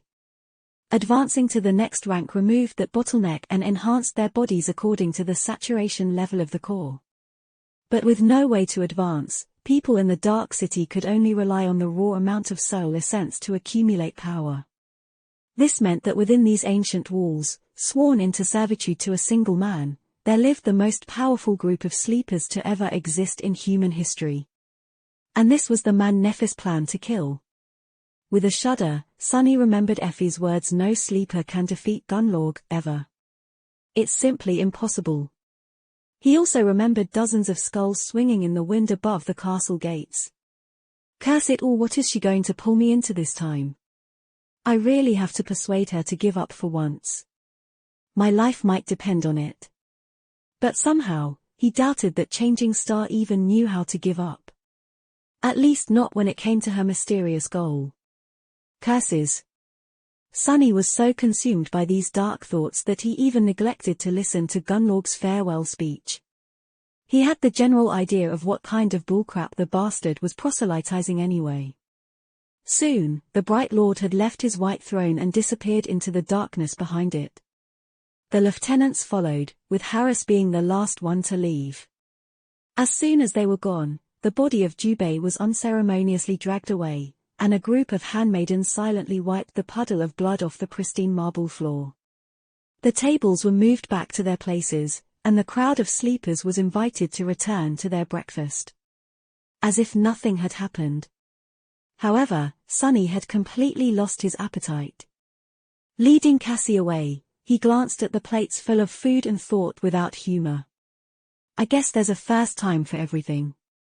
For the remaining 2 days, Sunny had done nothing but frantically gather information. Knowing that he will be leaving the castle soon, he became a little bit bolder in where to send his shadow. He spent a lot of time spying on the hunters and pathfinders, learning their tactics and secrets. He observed how guards were trained. He learned which artisans were important, and which were not. The only caste he tried to avoid was the handmaidens. He even studied various engravings and stone carvings that decorated the walls of the castle. Finally, the week they had paid tribute for came to an end. On the dawn of the 8th day, Sunny and Cassie once again appeared in the large hall with beautiful stained glass windows and saw the gates of the castle. Despite the fact that there was nothing outside these gates but a dirty slum, Sunny felt relieved. He couldn't wait to leave this damn place. Why do people even want to live here? As soon as he finished this thought, Sunny realized that he didn't actually know what life in the outer settlement was like. Perhaps the castle was actually a paradise in comparison. I doubt it. How bad can it actually be? I guess they just never lived in the outskirts. Shaking his head, he walked toward the gates, but then stopped when someone called his name. Turning his head, Sunny noticed the familiar young man with a thin face and nervous eyes. Today, Harper seemed to be especially distressed. His clothes were a bit less tidy, and there were a few ugly blotches of ink on his parchment. Our son Sunless and Cassia, right? Goodness, it has already been a week. Oh, where was I? Oh, yes. Are you guys here to pay tribute for the next one? Sunny stared at him for a few minutes, then forced out a smile and pretended to be sad. No. We haven't been able to, and shards. So, we're leaving. Maybe we will see each other again, someday. Harper opened his eyes wide and stuttered. What? Why would I be sorry? I'm very sorry that you couldn't stay longer. But don't despair, Lord Gunlorg is truly kind, and life is unpredictable. I'm sure you'll be able to come back soon. Sunny gave him a curt nod and turned away. I hope not. Not too soon, at least. With that, they passed through the gates and left the bright castle, the promised castle they had spent so much time seeking and dreaming of. What a disappointment it all had been. Standing under the grey skies of the forgotten shore once again, Sunny and Cassie breathed in the cold fresh air and both smiled. Cassie tugged on his sleeve. Sunny, what do we do now? He looked at the pitiful slum that lay beneath them and answered without having to think for too long. What else? We go find Nephis. Chapter 147, Guildhall. Cassie smiled, but then suddenly frowned and asked. Ed. But, Sunny, how do we find her? He thought for a few seconds, then shrugged.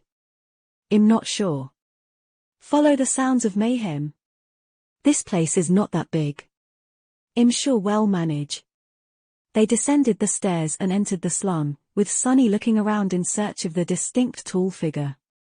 There weren't that many sleepers in the outer settlement who possessed an armor-type memory, so he was sure of his ability to notice Changing Star in the crowd. Soon, they were surrounded by makeshift hovels and people that had empty, bleak eyes. Some of them stared at them with pity, realizing that the two had just been sent away from the castle, others openly gloated. Sunny paid them no attention. Once again, he was surprised by the sharp contrast between the castle and the outer settlement. No matter how vile the underside of the ancient stronghold was, people were actually living there, walking around with mostly mundane human worries written on their faces. Here in the slum, people were merely existing, and barely at that.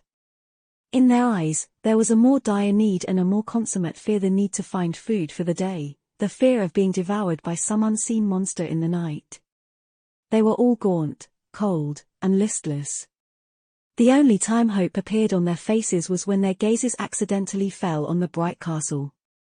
Hope will get you killed, fools. You have it better here than those poor souls in the fortress. All in all, it was not so different from the outskirts, with the added terror of nightmare creatures waiting somewhere in the shadows. But then, there were monsters in the real world as well. They just wore human skin. Sunny was once again reminded of how surprisingly well prepared he was for the trials of the nightmare spell, his lack of education not included.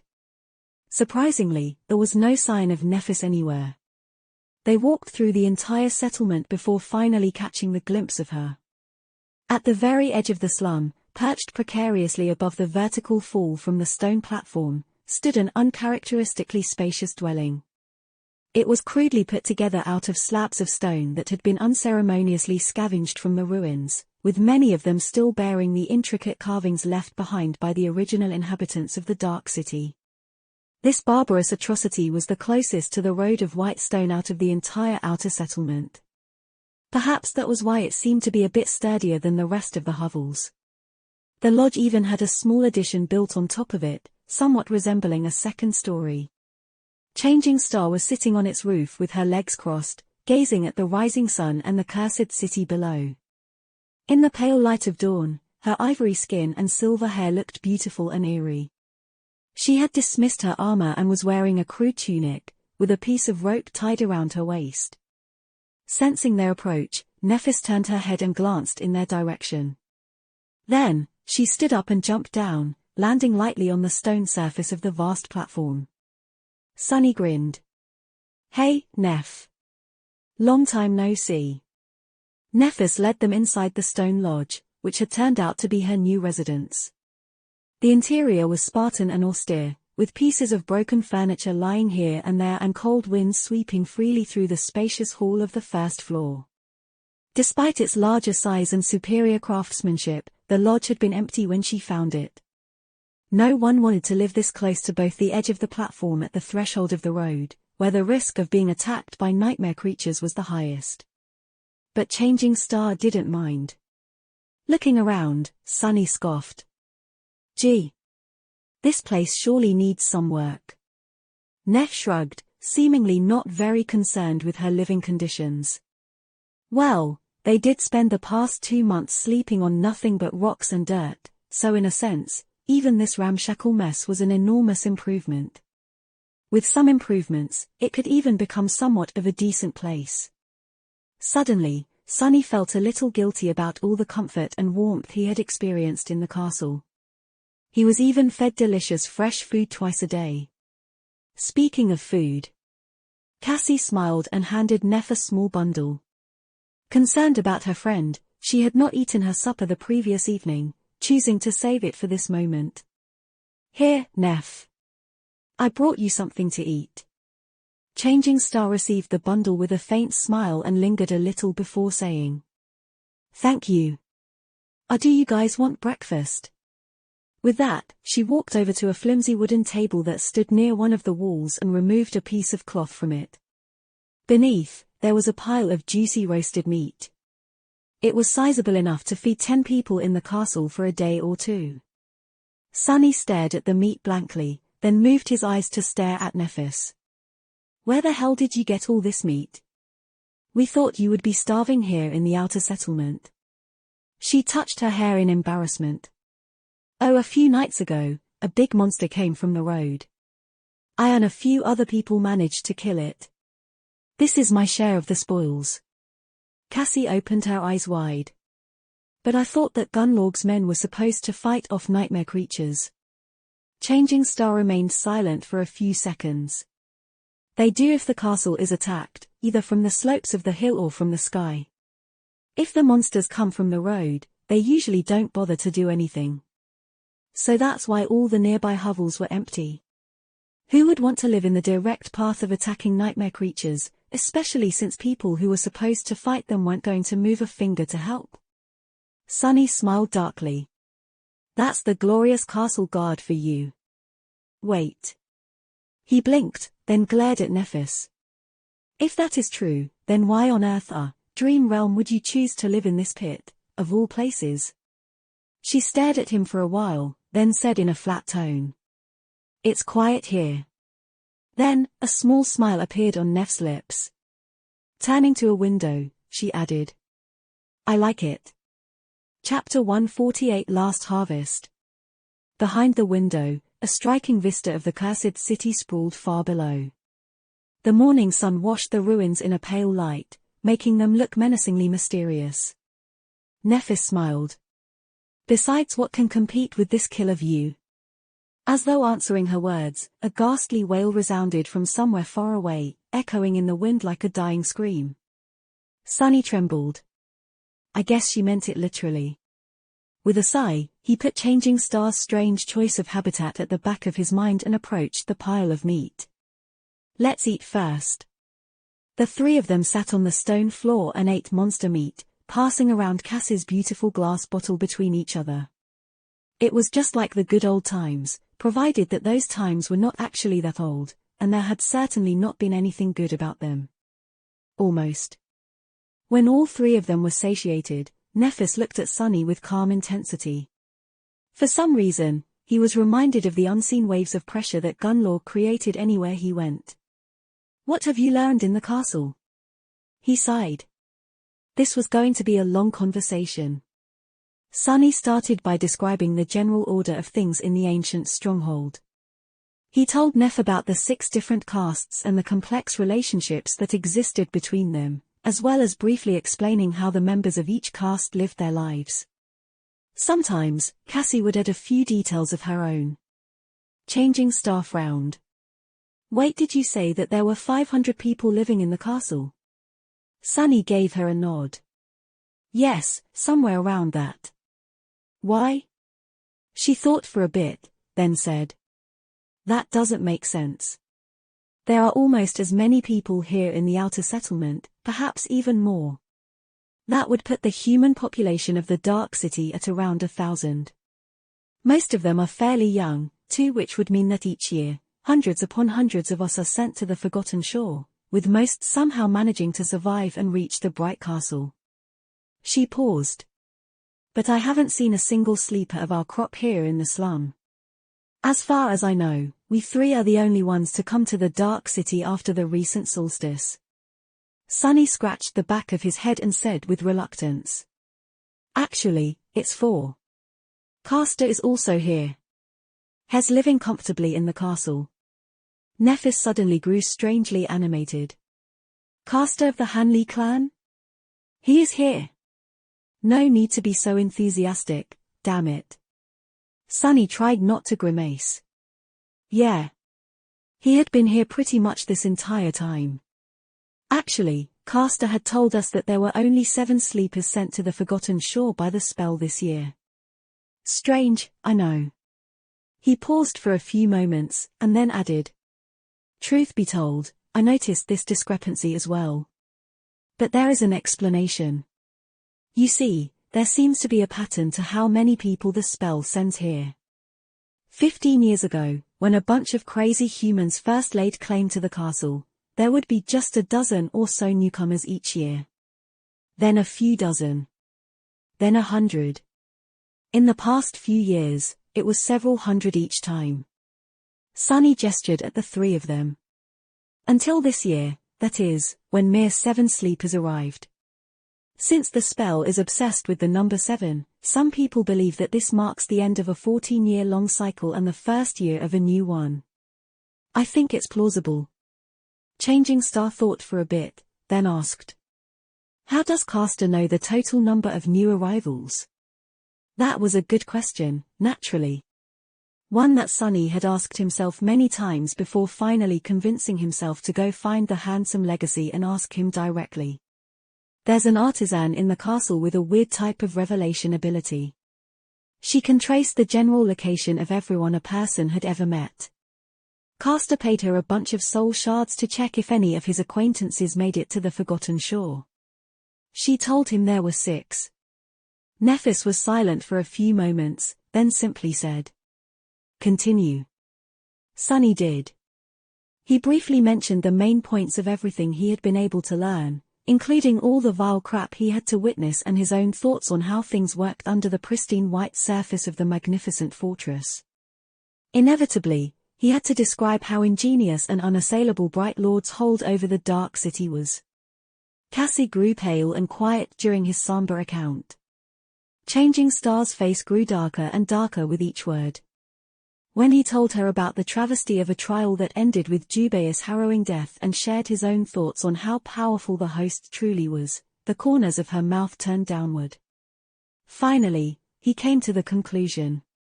And that is why Gunlorg can never be defeated. He controls every facet of life here, both material and abstract. Food, shelter, hope, fear, everything comes under the purview of his authority, and his authority is absolute. Even power itself is his to give and take. Out here, Gunlorg might as well be considered a god. Nephis remained silent for a long time, and then quietly said. He is not a god. He is just an imposter. Sunny chuckled. In this hell is there a difference? She glanced at him sharply and gritted her teeth. After a few minutes spent in tense silence, Neph suddenly said. Still. That only explains why Gunalad can't be overthrown in a rebellion.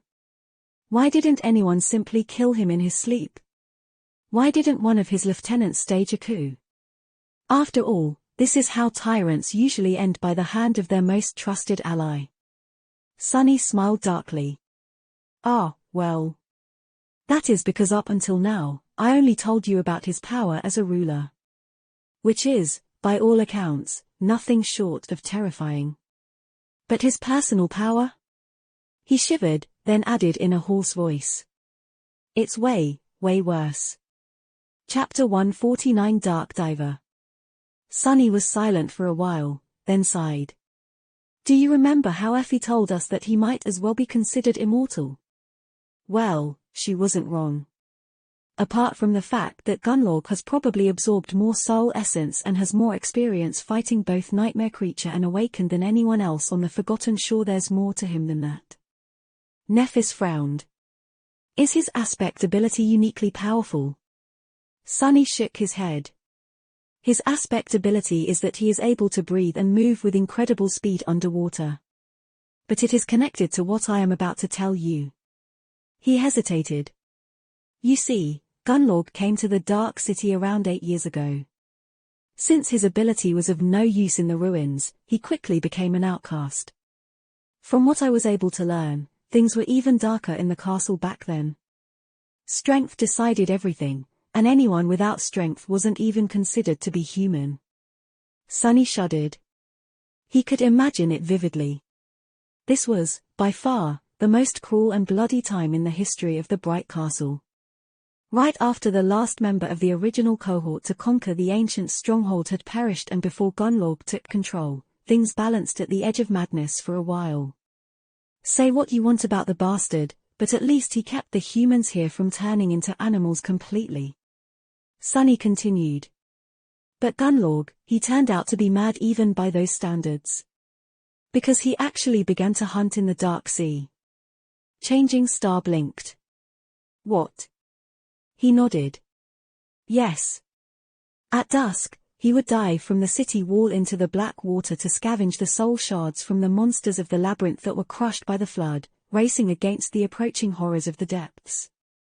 And at dawn, he would dive into the retreating sea to scavenge meat from the remains of creatures that the dwellers of the depths had killed and left behind. Nephis silently stared at him. They had met the abominable existences that hid beneath the black surface of the cursed sea twice, and each of these harrowing meetings had left scars on their souls and minds. To do so twice a day, every day Gunnlaug was indeed a madman. But he was also somewhat of a mad genius. Sunny took a deep breath. And this is how he turned from a desperate outcast into the Bright Lord. One day, Gunnlaug was pulled away by a current and, once the sea disappeared, stumbled onto a mortally wounded, dying Leviathan. The creature was still alive, but just barely. Knowing that the carrion eaters of the labyrinth will soon come to feast on it, Gunnlaug began cutting the meat of the creature's bones with his knife. He paused, then said in a strangely dark voice. By chance, the Leviathan happened to die from its terrible wounds at that exact moment. And since Gunnlaug's blade was the last thing to cut it, the spell happened to attribute the kill to him. And that kill happened to give him a memory. A wondrous golden armor that no human weapon can even scratch.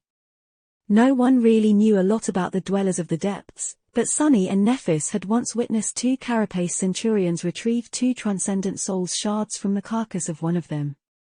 Which meant that Gunnlaug's armor-type memory was at least 3 ranks above the soul cores of every human on the Forgotten Shore.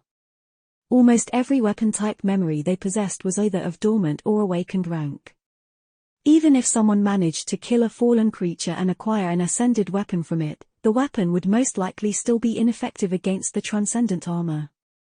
And since that damn armor didn't have any openings. Basically, Gunnlaug was invincible. Sunny sighed. With that armor, he returned to the Dark City, gathered a few supporters, killed everyone who stood in his way, and took control of the castle. No one was able to threaten his reign ever since. And all those who tried well. Their skulls are out there for everyone to see, swinging on chains above the gates of the castle. Nephis remained silent for a long time, staring at the floor. She seemed to be a bit disheartened. Finally, she asked. What traits does the armor possess? He shrugged. Who knows? It's not like anyone who had the opportunity to learn that lived to tell the tale. The only thing widely known about the golden armor is that it is made out of some strange liquid metal and that it emanates a field of crushing psychic pressure. But even that is not entirely true. Actually, it only affects those who look at their reflection in the visor. Cassie wasn't affected at all. The blind girl raised an eyebrow, only now learning that everyone except for her always felt incredibly oppressed in Gunnlaug's presence. For once, her terrible flaw gave her an advantage. It had also allowed Sunny to learn a valuable secret. But he had no time to be happy about it. The most important part of this conversation was drawing close. He had to convince Changing Star to abandon any idea of going against Gunnlaug. Otherwise, All three of them were going to end up dead. Sunny looked at her and asked in a carefully neutral tone. So, what do you think? Changing Star was quiet for a while, then suddenly said. I have also learned something while you were gone. Sunny frowned slightly. Was she trying to avoid this conversation? Feeling heavy and uncertain, he asked. Really? What is it? However, in the next second, he had forgotten all about his previous worries. Because Nephis looked him right in the eyes and said, there is a gateway here, after all. Something exploded in Sunny's mind. What there is a gateway. Stunned, he stared at Neph with wide eyes. How could this be? Why hadn't anyone ever mentioned it? No, it didn't make any sense. If there was a gateway, why would people just stay in the Dark City? Why were both Effie and Castor so adamant that there was no way out? A familiar dark feeling of unease settled in his heart. Trying to compose himself, Sunny slowly said. Then why hasn't anyone left? Where is it? Nephis looked at the window, remained silent for a few moments, and then answered in a flat tone. Where do you think? It's in the Crimson Spire, of course. Chapter 150 Hunting Party. The Crimson Spire, that eerie and ever-present shadow that had hunted him all this time. The Cyclopean tower that stood at the center of the labyrinth, or maybe was the source of it, emanating a harrowing sense of foreboding. The background for the last part of Cass's vision.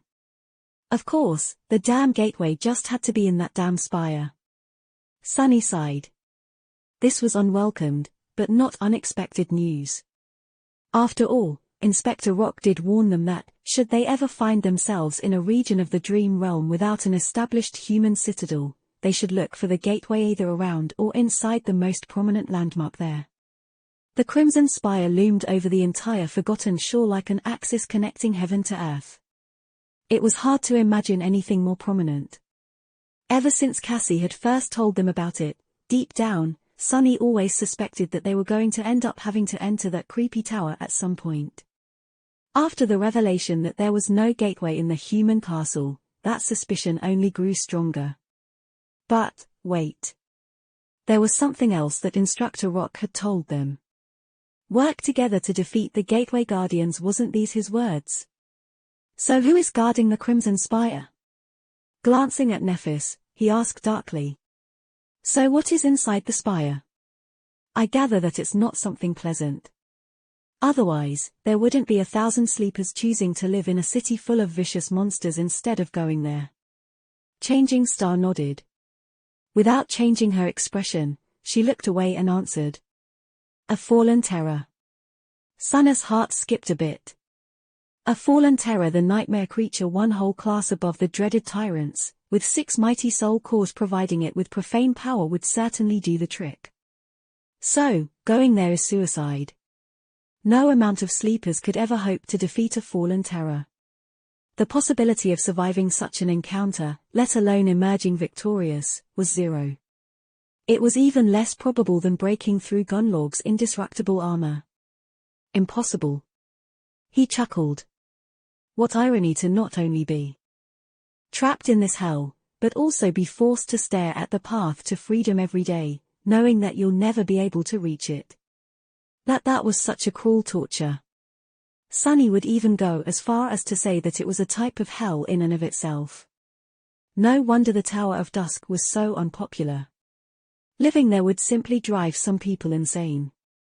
They were really, truly stuck here forever. Nephis sighed. The first ruler of the Bright Castle led a large expedition to find a way out of the labyrinth. They all perished.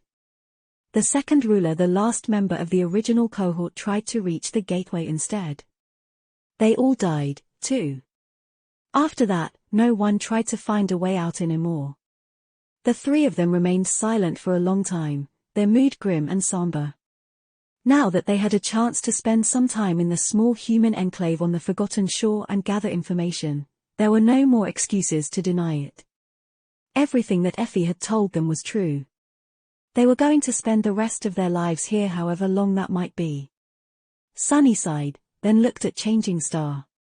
So what's the plan? Nephis looked at the vista of the ruined city through the window. Sunny was sure that she had already thought a lot about their future. He just hoped that her thoughts were not too crazy. After a while, she said, "We will create a hunting party." Not too bad.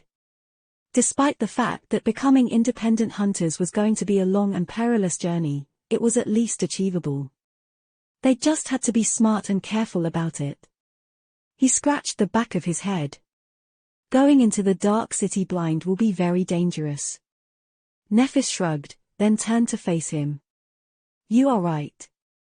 We will need to recruit a pathfinder. Someone who was already experienced and could teach them the ropes that would certainly speed things along and make the whole process safer. Good thinking. Do you have someone in mind? She gave him a nod. As a matter of fact, I do. We will go see her later. But first. Her eyes gleamed with intensity. Tell me every detail of what you have learned in the castle. Every name, every aspect. Every ability and flaw you've been able to glean. Every grievance people have and every agenda they are hiding. I need to know it all. Sunny smiled. Sure, no problem. But be warned, this is going to take a while. I've been very busy snooping around, you know. For the first time since receiving his aspect, Sunny had been able to do what he had planned to do from the start: gather information without risking his hide, as a real spy should. After months of bloody battles and open confrontations, it was strangely rewarding. Changing Star gave him a nod. There's no hurry. Several hours later, Sunny was finishing his winding report, his voice hoarse from all the talking. Is actually the same pathfinder who the hunter from the outer settlement, Jubei, accused of using another human as monster bait. A real nasty fellow. He is an incredibly formidable fighter and is good at his job, but his personal habits well. The man is a degenerate gambler. He spends all his shards in Aiko's gambling den, then refuses to pay and hurts anyone who dares to object. He took a breath, then added angrily. Some people even say that this whole challenge happened because he wanted to hunt a powerful monster and pay off a part of his gambling debt. The bastard. Then, Sunny thought for a while, scratched his head, and said, "Oh, I think that covers pretty much everything. Of course, there are a lot of things I wasn't able to learn at all." Nephis was in deep thought, digesting the mountain of information that Sunny had thrown at her. Her face was cold and distant. Feeling that her friend wasn't going to react, Cassie patted him on the shoulder, smiled, and said, "You've done a very good job, Sunny. This is amazing." He blinked and looked aside, slightly embarrassed. "Well, of course it is. That is what my aspect is actually for, remember. The whole monster-slaying thing is nothing but an unfortunate misuse of my talents, honestly. Yeah, I would much prefer to stay hidden somewhere safe and let my shadow do all the work." The shadow slightly turned its head and threw a menacing look his way. It was not amused. Sunny smiled, then looked at Nephis. "So who is the pathfinder you want to recruit? There can't be a lot of experienced hunters in the outer settlement, right? And each of them must have their hunting party already. How are we going to persuade one to join us?" Changing Star lingered, then said in a strangely tense voice. "Yes. Everyone who is worth something has their own party except for one person. But persuading her won't be easy." She sighed, then added, "Actually, you already know her. It's Effie." Chapter 151: Headhunting. Sometime later, they were standing in front of a makeshift cabin. Just like Changing Star's patchwork dwelling, the cabin was constructed out of mismatched stone blocks that had been scavenged from the ruins. It was reinforced with monster hides here and there and seemed to be built slightly better than the rest of the hovels in the outer settlement. There was a large bestial skull hung above the door, its thick forehead split apart by a devastating strike of some sharp weapon. Glancing at the skull, Nephis took a step forward and knocked on the door. However, no response followed. Sunny sighed. Maybe she's not home. Instead of an answer, Changing Star frowned and banged on the door with her first. The first strike was somewhat gentle, but by the last, the bestial skull was on the verge of flying off the wall. A sleepy and irritated voice sounded from the inside. I swear to gods, whoever you are, you'd better be a nightmare creature. A few moments later, Sunny heard the sound of footsteps approaching the door. Before it opened, though, Nephis suddenly spoke. Sunny, turn away. Hearing a strange urgency in her voice, he scowled and did as she had asked. Your shadow, too. What is going on? Are we expecting trouble? As he was staring away from the cabin, the creaking of wood informed him that the door was flung open. Who the hell is Oh? It's you. He swore he could hear Neff's teeth grinding against each other. A few seconds later, Changing Star spoke, her tone especially flat. Put on a memory, Effie. Please. Wait, what? Why would she Oh. When he was finally allowed to turn back, the last glimmers of ethereal light were yet to disappear from the fabric of Effie's provocatively short chiton. She wasn't wearing anything underneath, either. Here. Better? The huntress was exactly the same as the last time he had seen her, tall, strong, and brimming with vitality. Without the bronze cuirass with leather terruges, as well as other elements of the archaic armor, even more of Hugh dewy olive skin could be seen. So, you guys are back together, huh?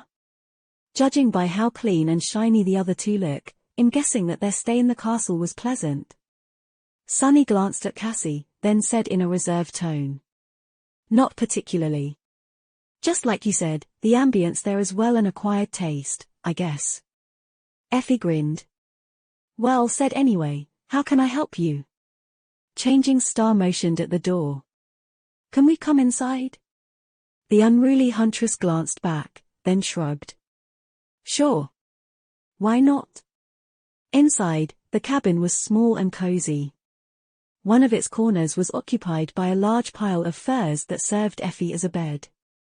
At first glance, it didn't seem that lavish, but once it hit Sunny that each of the furs had come from the corpse of a nightmare creature, he quickly changed his mind. That was probably the most extravagant thing he had ever seen. Also, one could only imagine what went on between those furs. Pure thoughts, Sunny focus. There was also a fireplace, a table with a single wooden chair, and a pair of sturdy chests. The rest of the space was occupied by various curios that the huntress had scavenged from the ruins over the years. There was no particular logic to this opulent collection except for the fact that each object had once caught her fancy for this reason or that. After the three of them were seated, Effie returned to her pile of furs, wrapped herself in one of them and asked. So, what's so important that you had to come and wake me up this early in the morning? Early in the morning? It's already noon. Nephis lingered for a few moments, then said. You haven't hunted since the day we met. Right? Effie yawned, then said in a languid tone. Nope. I'll go back into the ruins once my food runs out. Which will be in a day or two, I think. What how? The amount of meat she had butchered off those monsters was enough to feed a person for a couple of months. It was all gone already? Just how much did the vigorous huntress eat? Changing Star nodded. When you do, come with us. Be our pathfinder. Well, she certainly doesn't beat around the bush. For some reason, Sunny had not expected Neff to be this direct. He had always imagined this conversation taking much longer before getting to its real purpose. Effie stared at them, then threw her head back and laughed out loud. Ah, that's a good one. Do you want me to be your nanny, too? When her laughter died down, she shook her head and said. No offense, kids, but you have just arrived in the Dark City. You are as green as it gets. Best hunters out here wanted me to become a part of their party, and I refused them all. Do you know why? Neff nodded with a serious expression. Most hunting parties share the spoils of their hunts. Each hunter keeps a part to eat and sells the rest to the people in the slum. But because of your flaw, you can't allow yourself to do the same. You need all the sustenance a hunt can provide. The more partners you have, the lesser your share will become, so you hunt alone, and never sell the meat of your prey, just their hides. Effie smiled. I see someone has been doing their homework. Changing Star tilted her head a little and, not paying any attention to the irony in those words, continued. We can solve that problem by. However, the solitary huntress interrupted her. Stop. Good guess, but you are wrong. That is not why I refused all those hunters. Nephis blinked, surprised.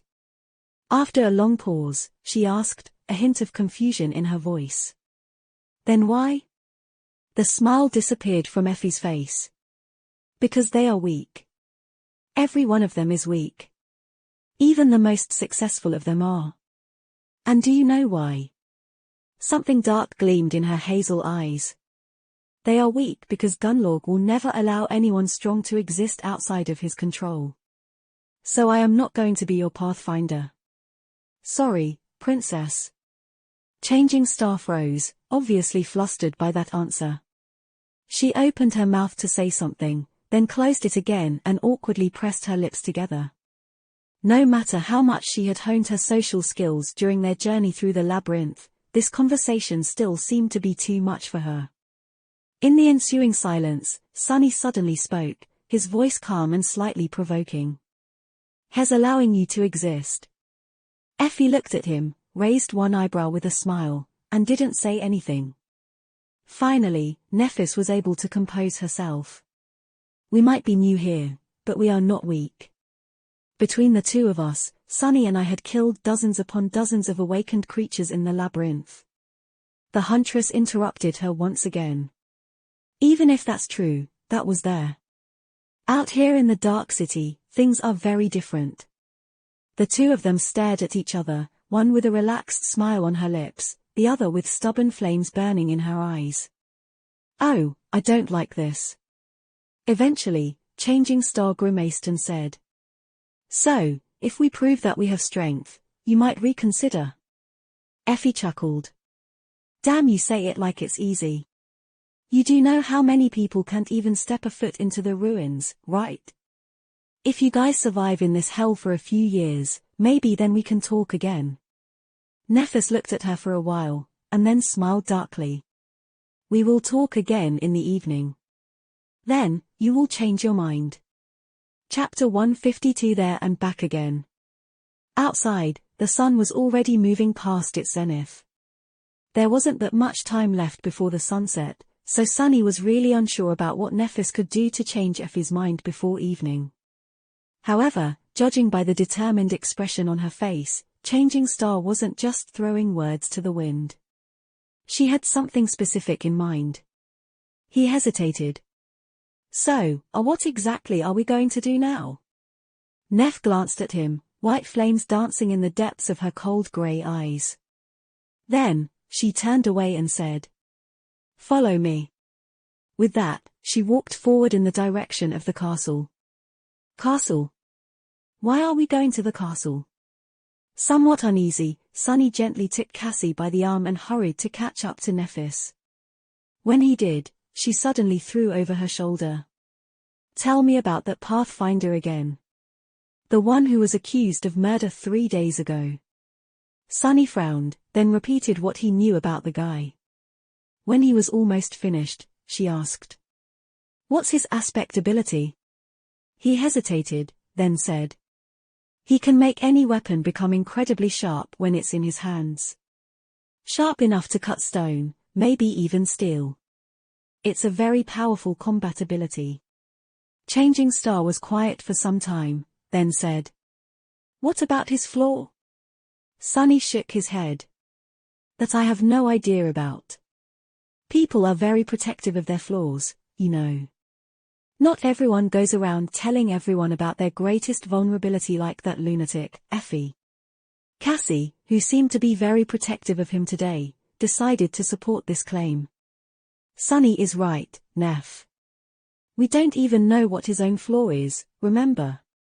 Sunny almost stumbled and had to try very hard to not let any emotion show on his face.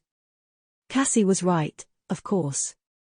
While Changing Star and she had shared their flaws with him, Sunny never reciprocated the gesture for obvious reasons. That is true, but can we not talk about that? Nephis silently nodded and didn't comment on it further. It seemed as though her mind was on something else. Phew. Soon, they scaled the magnificent stairs and were approaching the gates of the castle. Sunny was growing increasingly nervous about Neph's intentions. What is her plan, exactly? Neph. What do you need us to do? She shrugged, then said in her usual indifferent tone. You don't really need to do anything. Just follow me and try to look virtuous. Look virtuous. What does that suppose to mean? The guards standing watch in front of the gates blocked their path with contemptuous and suggestive looks in their eyes. Contempt was directed towards Sunny, while the rest was directed toward the girls, of course. Stop! What business do you have in the Bright Castle? Want to pay the tribute? Or maybe want to get paid, instead? If you know what I mean. Both of them laughed, making Sunny's blood boil. Nephis looked at them with a calm expression, then said, I want to go inside, but I'm not going to pay tribute. The laughter suddenly stopped. The guards looked at them with a bit of amusement, a harsh and dangerous light finding its way into their eyes. Have you lost your mind, wench? Why are you here if you're not going to pay tribute? Stop wasting our time. Changing Star stared at them with no emotion whatsoever showing on her beautiful ivory face. Then, she said evenly. I'm here to invoke the right of challenge. For a few seconds, everyone stayed silent. Sunny's heart was beating like a wild beast in his chest. Mad, she has gone mad.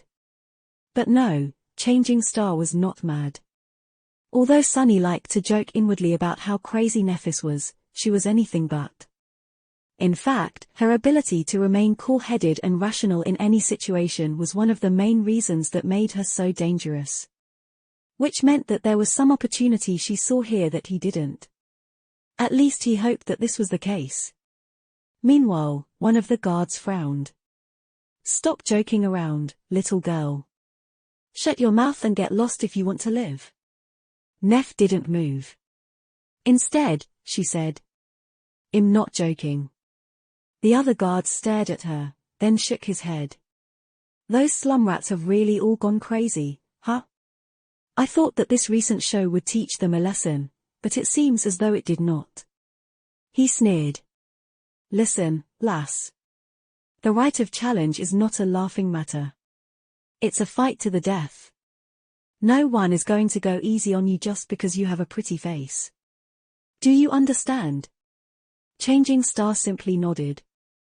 The guard waited for a while, looking at her tall figure and the crude tunic that she wore. Then, he grimaced. I guess we'll have some entertainment today, such a shame. With your looks, you could have lived in the castle without ever even needing to pay the tribute. Shaking his head, he turned around and gestured for the three of them to follow. The other guard stayed behind, a bewildered and darkly excited expression on his face. With the sound of the rusty chains swinging in the wind invading their ears, Sunny, Nephis and Cassie passed beneath the hanging skulls and entered the castle. Inside, everything was exactly the same. Even Harper was still sitting behind his opulent desk, writing something on a piece of parchment. Hearing the sound of footsteps, he raised his head and threw a furtive glance in their direction.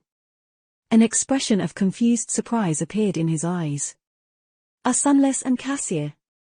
What are you guys doing back here? Sunny felt the desire to palm his face.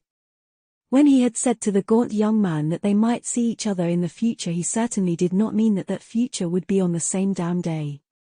Not knowing about the thoughts raging in his head, Harper smiled. Oh, did you guys get lucky and come into some shards? Back all ready to pay the tribute? Sunny gritted his teeth and forced out a weak smile. No. Not exactly. Chapter 153 Guiding Star.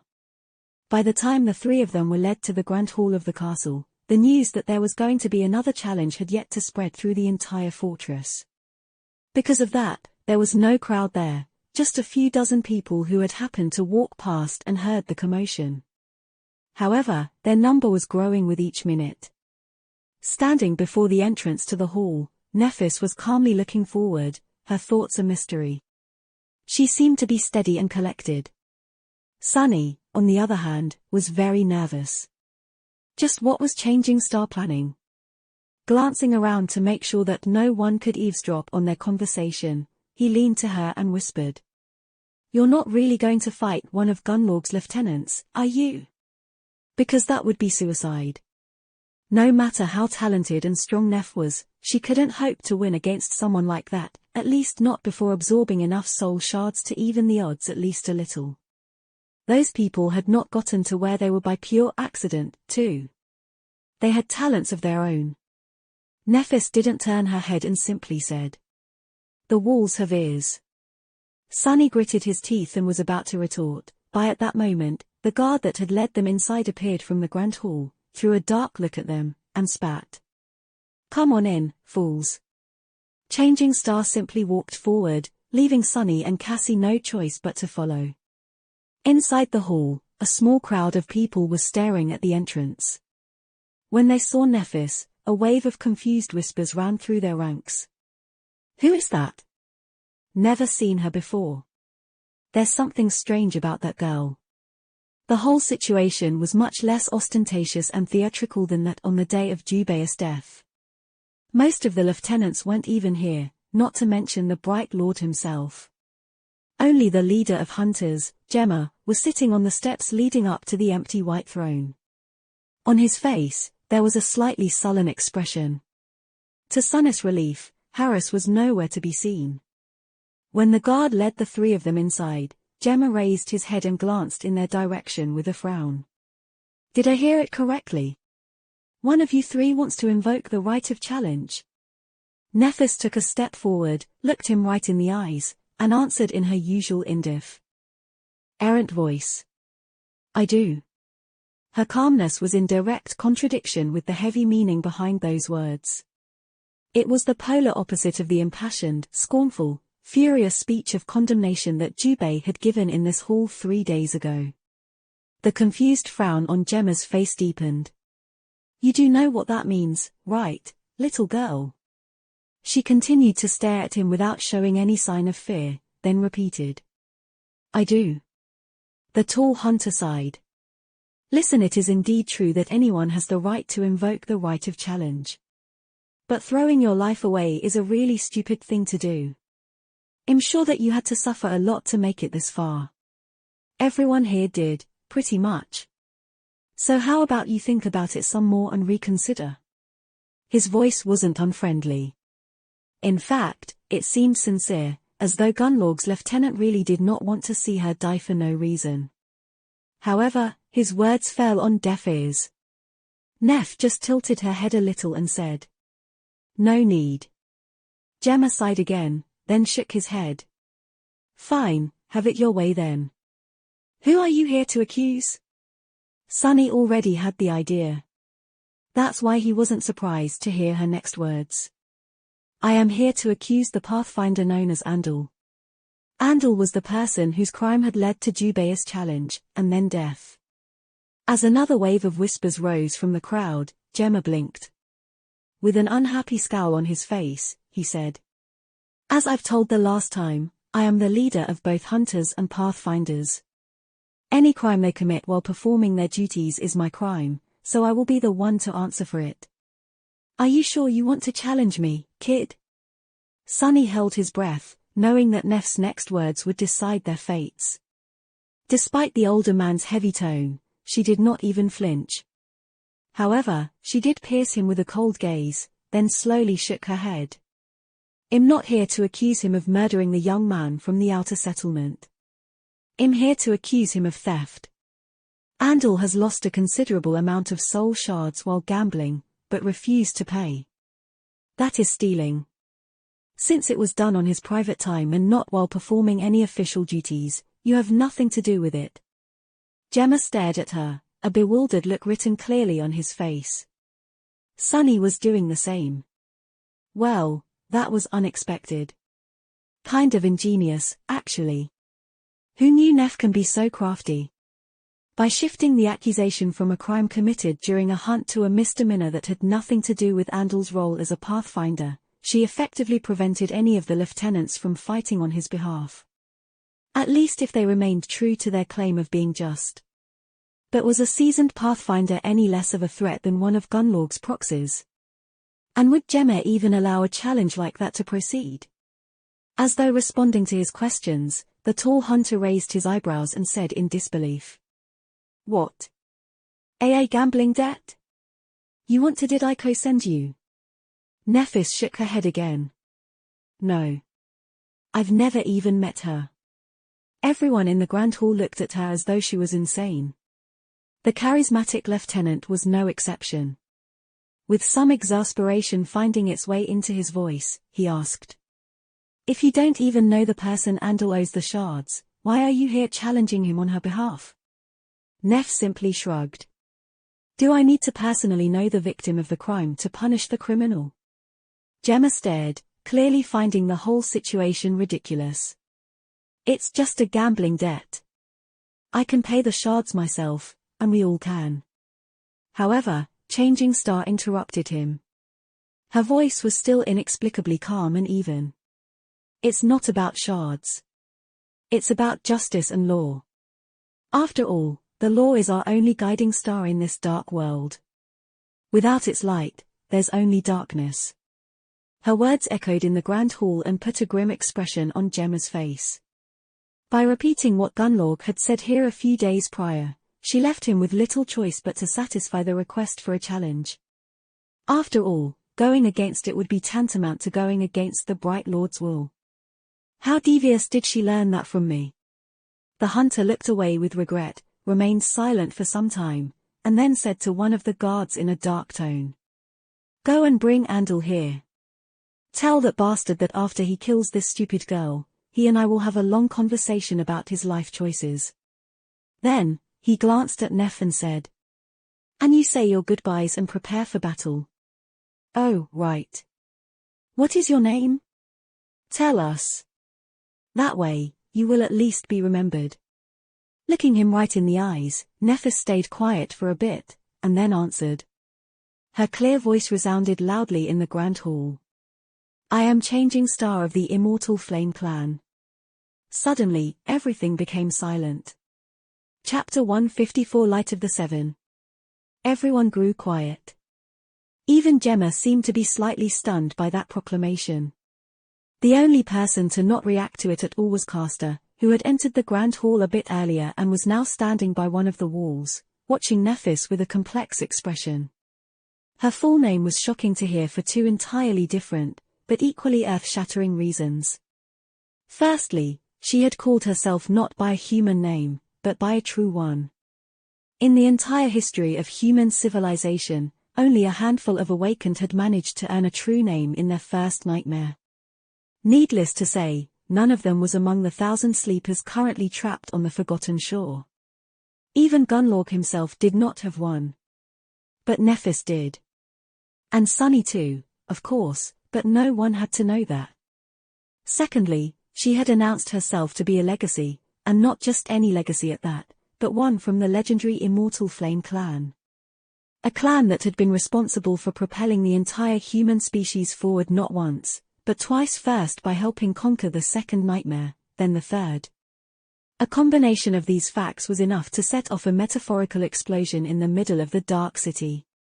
If this was true, then she could be considered to be an almost messianic existence here on the Forgotten Shore. Suddenly, the calmness with which she dared to challenge a fearsome pathfinder to a battle to the death did not seem that strange. The dazed looks in the eyes of all the sleepers gathered in the Grand Hall had slowly begun to give place to a subtle, tentative, weak glow. It was as though a tiny seed of hope was suddenly planted in the dead soil of their lightless, forlorn souls. Either by accident or on purpose, Nephis chose that exact moment to summon her armor. Numerous sparks of light surrounded her in a whirlpool of soft radiance, and when they were gone, a striking black and white armor had appeared on her graceful body. Everyone's eyes were immediately glued to the symbol on its breastplate. On it, 7 shining stars were intricately engraved into the strange white metal. Fat Hat symbol. Its starlight crest. The crest of the 7. Just like Sunny, many of the inhabitants of the Bright Castle were familiar with the symbol of the 7 stars. Not only was it carved into the robe of the giant statue standing in front of the impregnable city wall, it was also often depicted in numerous stone carvings decorating the walls of the ancient fortress. It seemed to represent the 7 heroes that had once vowed to vanquish the darkness consuming this cursed land and lead its people back into the light. Sunny felt cold sweat running down his spine. What is she doing? Is it all a coincidence, or did Nephis plan everything? Does she not understand how these fools will react to such theatrics? If they get the wrong idea and start running their mouths about how she is some sort of a heavenly savior, Gunlorg will soon come knocking on our doors. What did Neph say? Just follow her lead and try to look virtuous. Sunny stared at her back, stumped.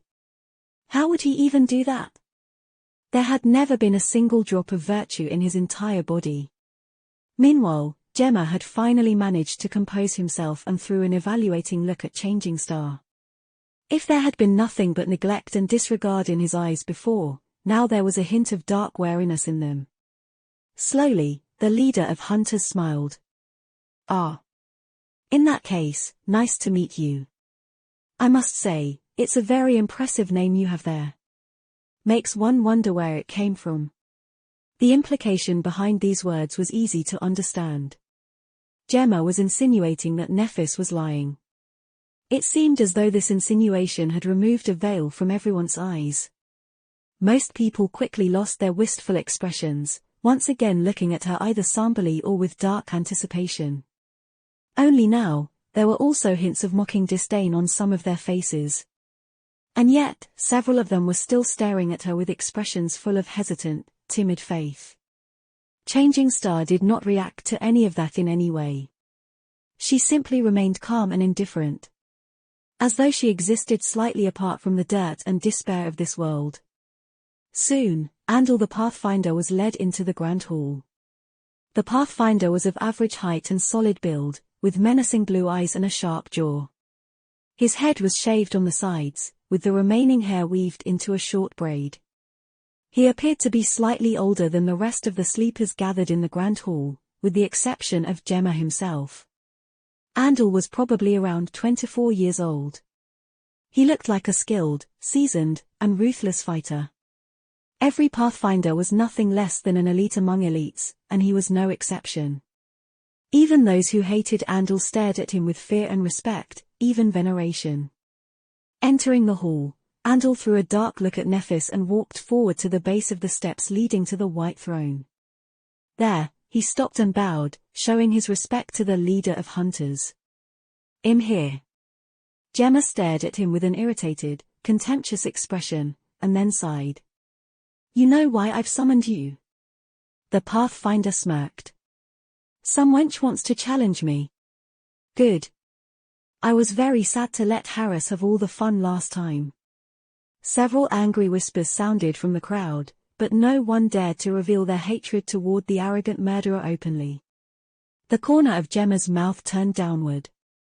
He remained silent for some time, and then said in a dangerous tone.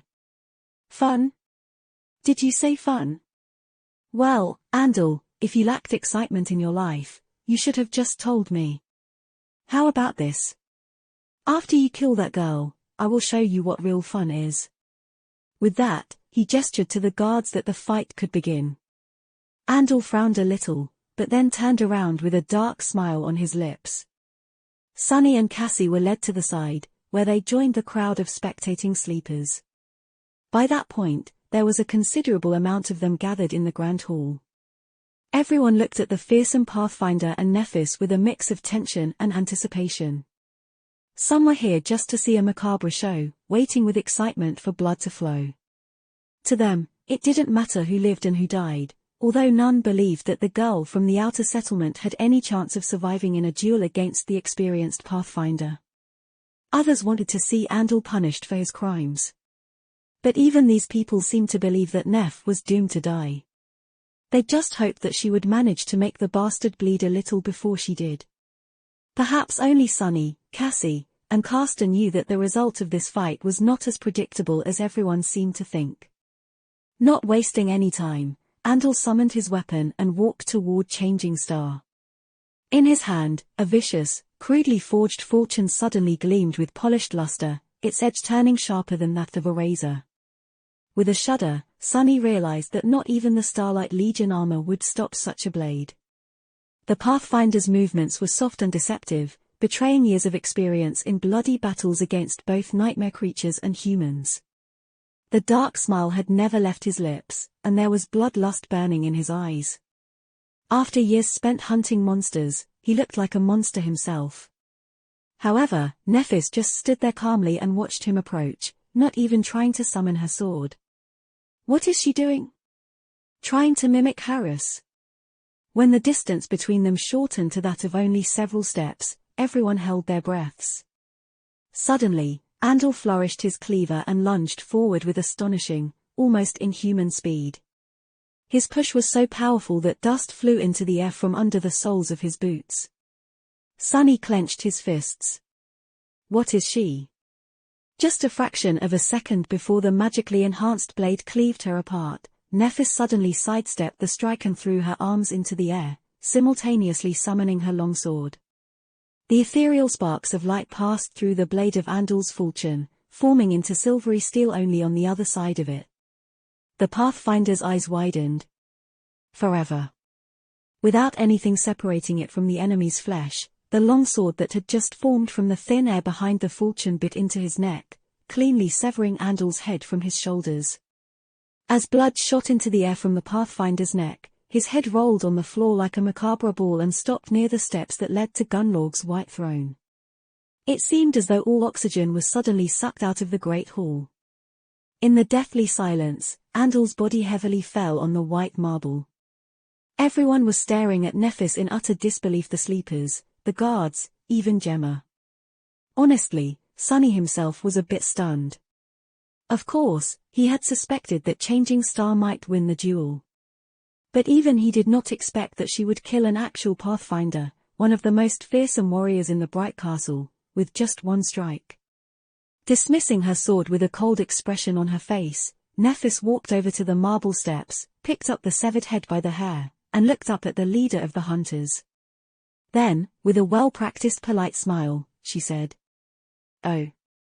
It was nice to meet you too." Chapter 155 First Recruits.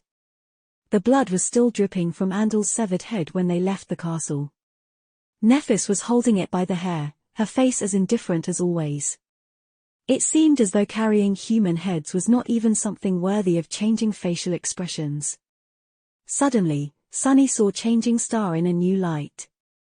It was a long time since he had last been wary of her, but now, he was starting to wonder. Just how many people had she killed in the past? The facial expressions of everyone else, though, ranged from astonishment to horror. People who had witnessed the duel stared at Nephis as though she was some sort of an avenging angel. The others treated her like a terrifying demon. I wonder how much soul's essence had she absorbed with this one kill? Has to be a lot, right? But those were just the inhabitants of the castle. The reactions of the people of the outer settlement were strangely reserved, but even more intense. They had never seen one of them stroll into the ancient fortress and walk away freely with a severed head of a Pathfinder in their hands. Now, all of them were watching silently, an inexorable, dark, sweltering emotion burning in their eyes. All of it made Sunny very uncomfortable. He wasn't sure if Nephis knew what kind of a storm her stunt had evoked in the hearts of these people. That sort of emotion was dangerous and almost impossible to control. If she didn't know, things could turn really bad really quickly. But it was even worse if she did, and had done it on purpose. Was Neph really capable of such ingenious and effective manipulation? Was this her plan all along? Sunny wasn't sure that he knew this side of Changing Star. Come to think of it, he didn't really know that much about her at all. Consumed by these doubts, Sunny didn't even notice that they were already in front of Effie's cabin. He glanced at the sky, only to see the sun hiding behind the ominous silhouette of the crimson spire. It was evening, just like Nephis had promised. Scary. The unruly huntress opened the door before they even knocked, a hint of irritation in her eyes. What's with all the commotion? Can't a girl spend a day in? Noticing the three of them, she froze. Without so much as batting an eye, Nephis simply threw Andal's head to Effie's feet and asked, "Can we talk now?" Looking down at the macabre present, the huntress narrowed her eyes. Her face darkened. A few moments later, she glanced up and said in a grim voice, "Come inside."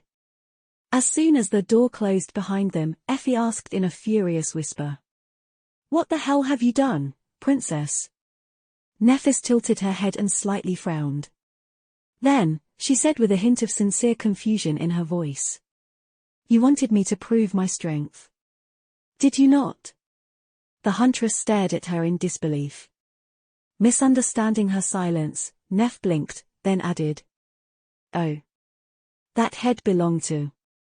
I know whose head it is. Where did you get it?" Sunny sighed and slumped heavily on one of the sturdy chests. Then he forced out a dark smile and said, "Oh, by the way, you might be the last human in the Dark City to learn this, but standing right in front of you is none other than Changing Star of the Immortal Flame Clan, the champion of justice. She just walked into the castle, challenged the bastard, and killed him with one strike of her sword, right under everyone's eyes. By now, this must be the only thing people are talking about." His tone lacked any kind of amusement. If anything, it seemed as though Sunny was just barely stopping himself from cursing out loud. Why did Trouble have to follow him everywhere he went? While Neph and Cassie were anxiously waiting for Effie's response, Sunny just stared at his shadow, hoping to find some sympathy. Sadly, there wasn't any to be found. The shadow was just staring back at him, full of jubilant gloating. Effie, meanwhile, blinked a couple of times and looked at them with a strange expression. "That's right. Run while you can." Then, she threw her head back and laughed out loud. Oh, gods, did you really? This is priceless. I wish I'd seen their faces." Sunny watched her with his mouth wide open. That was not the reaction he had been expecting. Crazy, they're all crazy and surrounded by crazy people. When Effie finished laughing, she glanced at Changing Star with a dark, but gleeful expression. "All right, you have proven your point. But there's something you should know.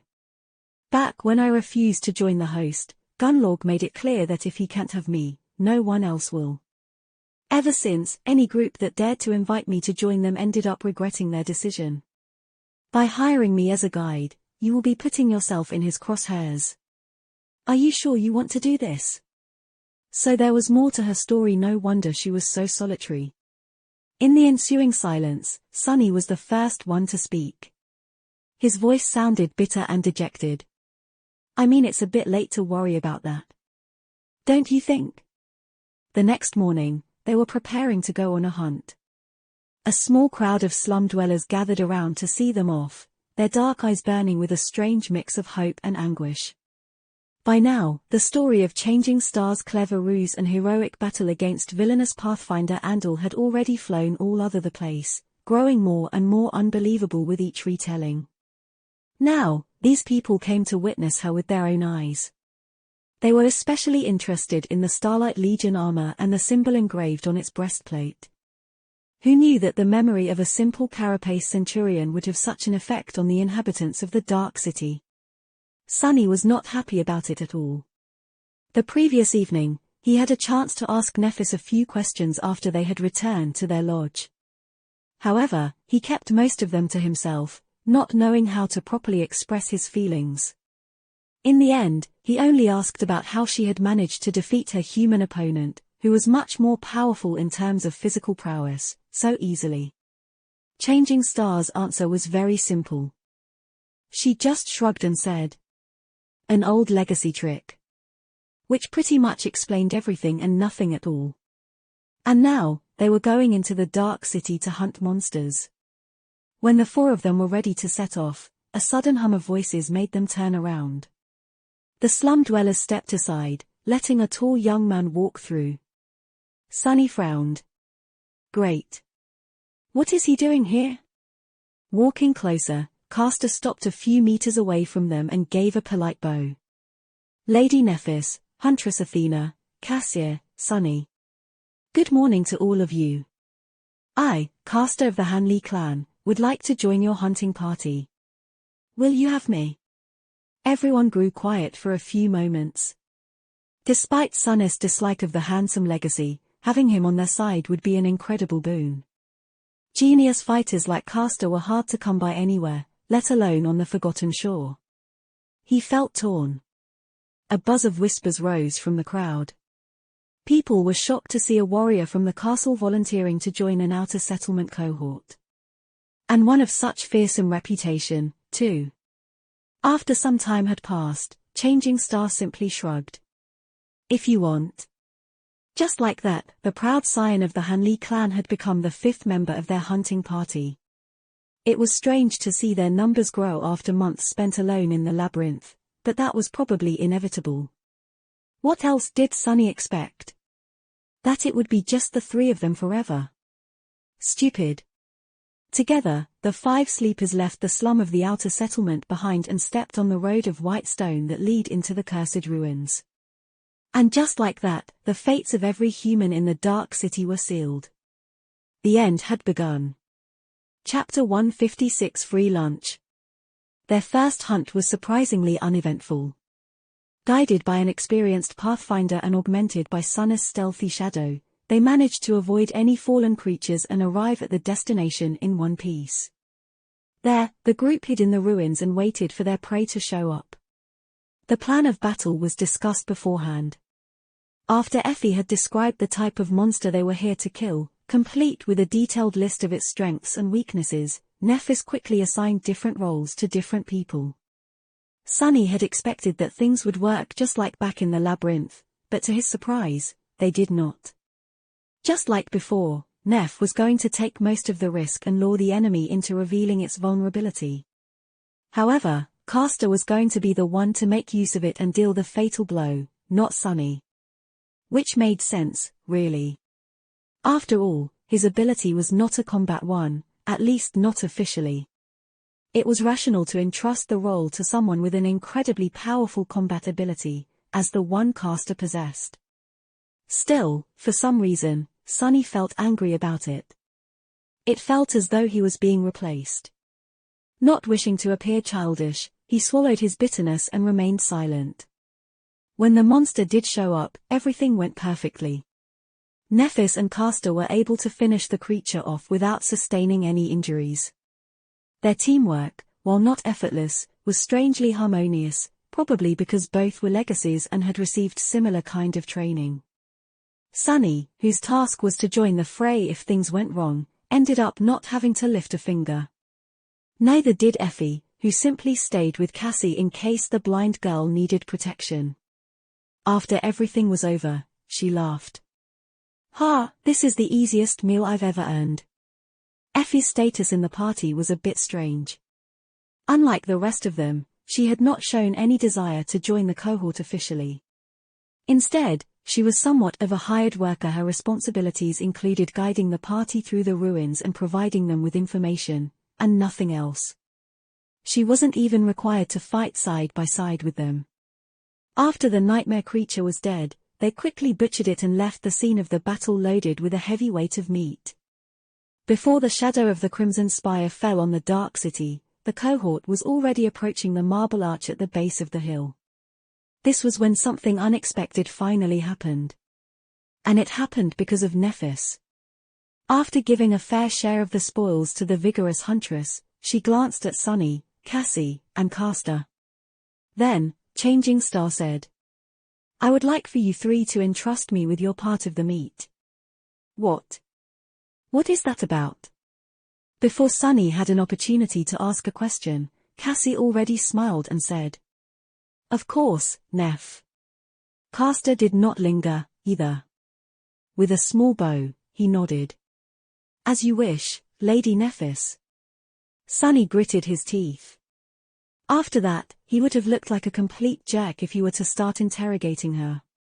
Especially because, technically, he had not done anything except for lending his shadow to Effie. Nephis and Castor were the ones who had actually risked their lives. Fine. Nephis gave them a nod and continued walking up the white road. When they returned to the outer settlement, she separated the remaining share of monster meat into 2 parts. One, much smaller part, she handed to Cassie. The other, incomparably larger part, she simply placed on the white stones in front of their lodge. Effie looked at the whole process with curiosity.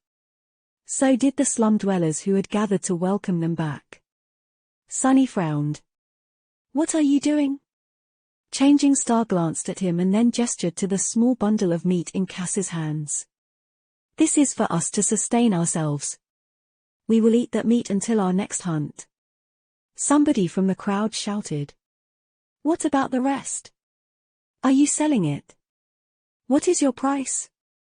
It was customary for the outer settlement hunters to sell some of their spoils. That was how people here fed themselves. The meat could be exchanged for items, services, or, in very rare cases, actual shards. Neff turned to the people who had gathered around and looked at them with a frown. When everyone grew quiet, she said in a cold tone, "My hunting party will not be selling any meat. Ever." Before anyone had time to react, dismayed by that answer, she took a step to the side, gestured to the large pile of meat, and said, "Instead, we will be giving it away for free." A dead silence hung above the edge of the outer settlement. The slum dwellers who had come to catch a glimpse of Changing Star or in hope of procuring some food were all looking at Nephis with a dark mix of mistrust, disbelief, and suspicion. After a while, someone shouted, "What trick are you trying to play? People here are hungry, Changing Star, shame on you." Nephis crossed her arm, furrowed her brow, and answered, "There is no trick. Everyone is free to take a small share of the meat to fill their stomach." The young man who had accused her before laughed. "Why would you just hand it out for free? Do you think that we're fools?" Sunny was being tormented by the same question. He often joked about Neff's foolish nobility, but he also knew that she wasn't really stupid. She always had a reason for everything she did, even if those reasons sometimes seemed insane to him. Lately, he even started to suspect that Neff was much more cynical and pragmatic than he had ever given her credit for. It's just that her version of cynicism was very different from his own. What was she doing? Meanwhile, Nephis pierced the shouter with a cold look, scowled, and said, a hint of anger in her voice, "Why? Am I not a human? Are you not humans? Does a human need a reason to help others of her kind in this cursed place?" She took a step forward and looked at the gathered people, making them shiver under her heavy gaze. "Shame on me?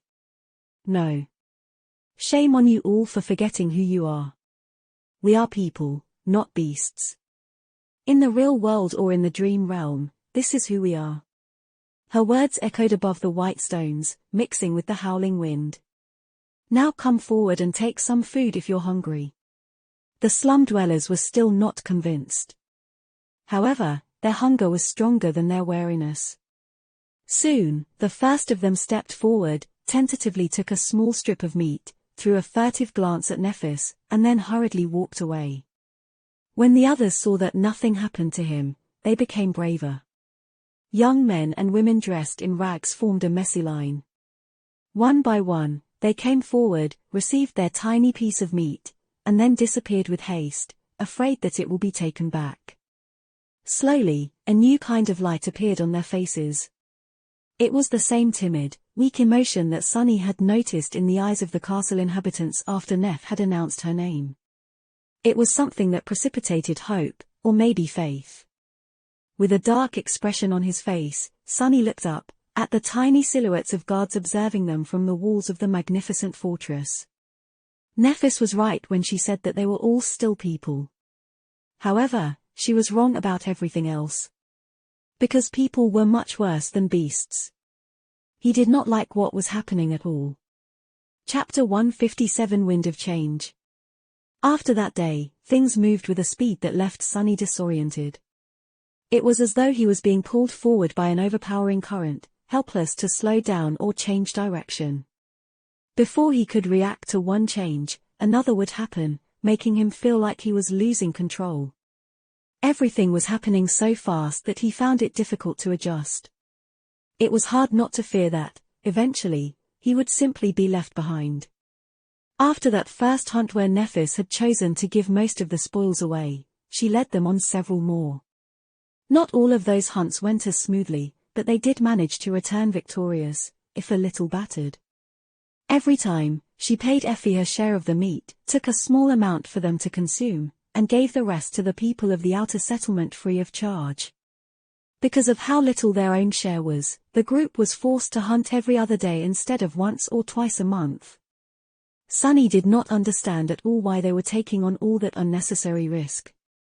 Provided, he wasn't exposed to many risks himself. Apart from a couple of short battles where Neff and Castor ended up requiring some backup, he spent most of his time with Effie, serving as her scout and slowly learning the ins and outs of the Dark City from her. With the well of knowledge that the unruly huntress possessed and his nimble shadow, the party rarely met anything they weren't ready to face. This gave them an incredible advantage over all other hunting parties of the outer settlement, and even some of Gunlog's own. Soon, their flawless and intense track record earned the cohort reputation and renown. They weren't seen as newcomers anymore. Instead, people considered them to be nothing short of the strongest hunters in the slum. Many even believed that Changing Star and her people were in no way inferior to the hunters of the Bright Castle. Nephis herself was known to be a fearsome fighter ever since her dramatic duel with Andal. Effie had the reputation as one of the outer settlement's best from a long time ago. Handsome and capable Castor quickly won respect and adoration thanks to his amiable personality, noble bearing, and skill. The three of them were considered to be the core of the party, with Cassie and Sunny existing somewhere on the periphery. People loved Cassie because Neff had entrusted her with the responsibility of handing out the free meat, and also because it was nearly impossible not to love this sweet, exquisitely beautiful, and tragic girl. For most of the slum dwellers, she was the welcoming face of the cohort. Sunny, on the other hand, no one really paid him any attention. With no valiant feats of vanquishing monsters of the Dark City under his belt, most considered him to be a mere support member of the party. Inconsequential at best, a charity case at worst. If they even remembered his existence. Sunny was simultaneously happy to live in obscurity and secretly infuriated by this lack of recognition. It was good that no one suspected how powerful he really was. And yet watching everyone fall over themselves in Castor's presence while completely ignoring his own made Sunny want to kill something. Or someone. Especially because, due to the tactical composition of the cohort, Nephis spent most of her time with the handsome Legacy. They seemed to work especially well together. When this frustration threatened to overwhelm Sunny, he would go away, find a quiet corner, and train his carters until every muscle in his body hurt.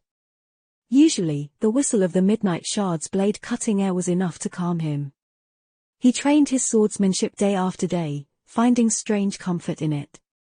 At least this was something he could control. Of course, Sunny was never entirely relaxed. In fact, with each day, he grew more and more anxious. Because other things were changing as well. After each hunt, Changing Star would provide the dwellers of the slum with free food. At first, they treated her with distrust, then with gratitude, and finally with something akin to reverence. The strange light that Sunny had noticed in their eyes after that first time was slowly growing brighter and brighter. Some people even started jokingly calling her Saint Nephis, as though she was some sort of an angel. However, he felt that these words strangely contained less and less humor with each day. It was really very creepy, not to mention dangerous. The more people looked at Neff like she was their personal savior, the more he feared how drastic Gunlog's reaction would be. If history had shown anything, it was that kings never went easy on meddling messiahs. And throughout all of that, the same question continued to torment Sunny. Was all of this an accident, or had Nephis done it on purpose? As time went by, more and more random people joined their group. They weren't hunters, just forlorn young men and women from the outer settlement who wanted to help.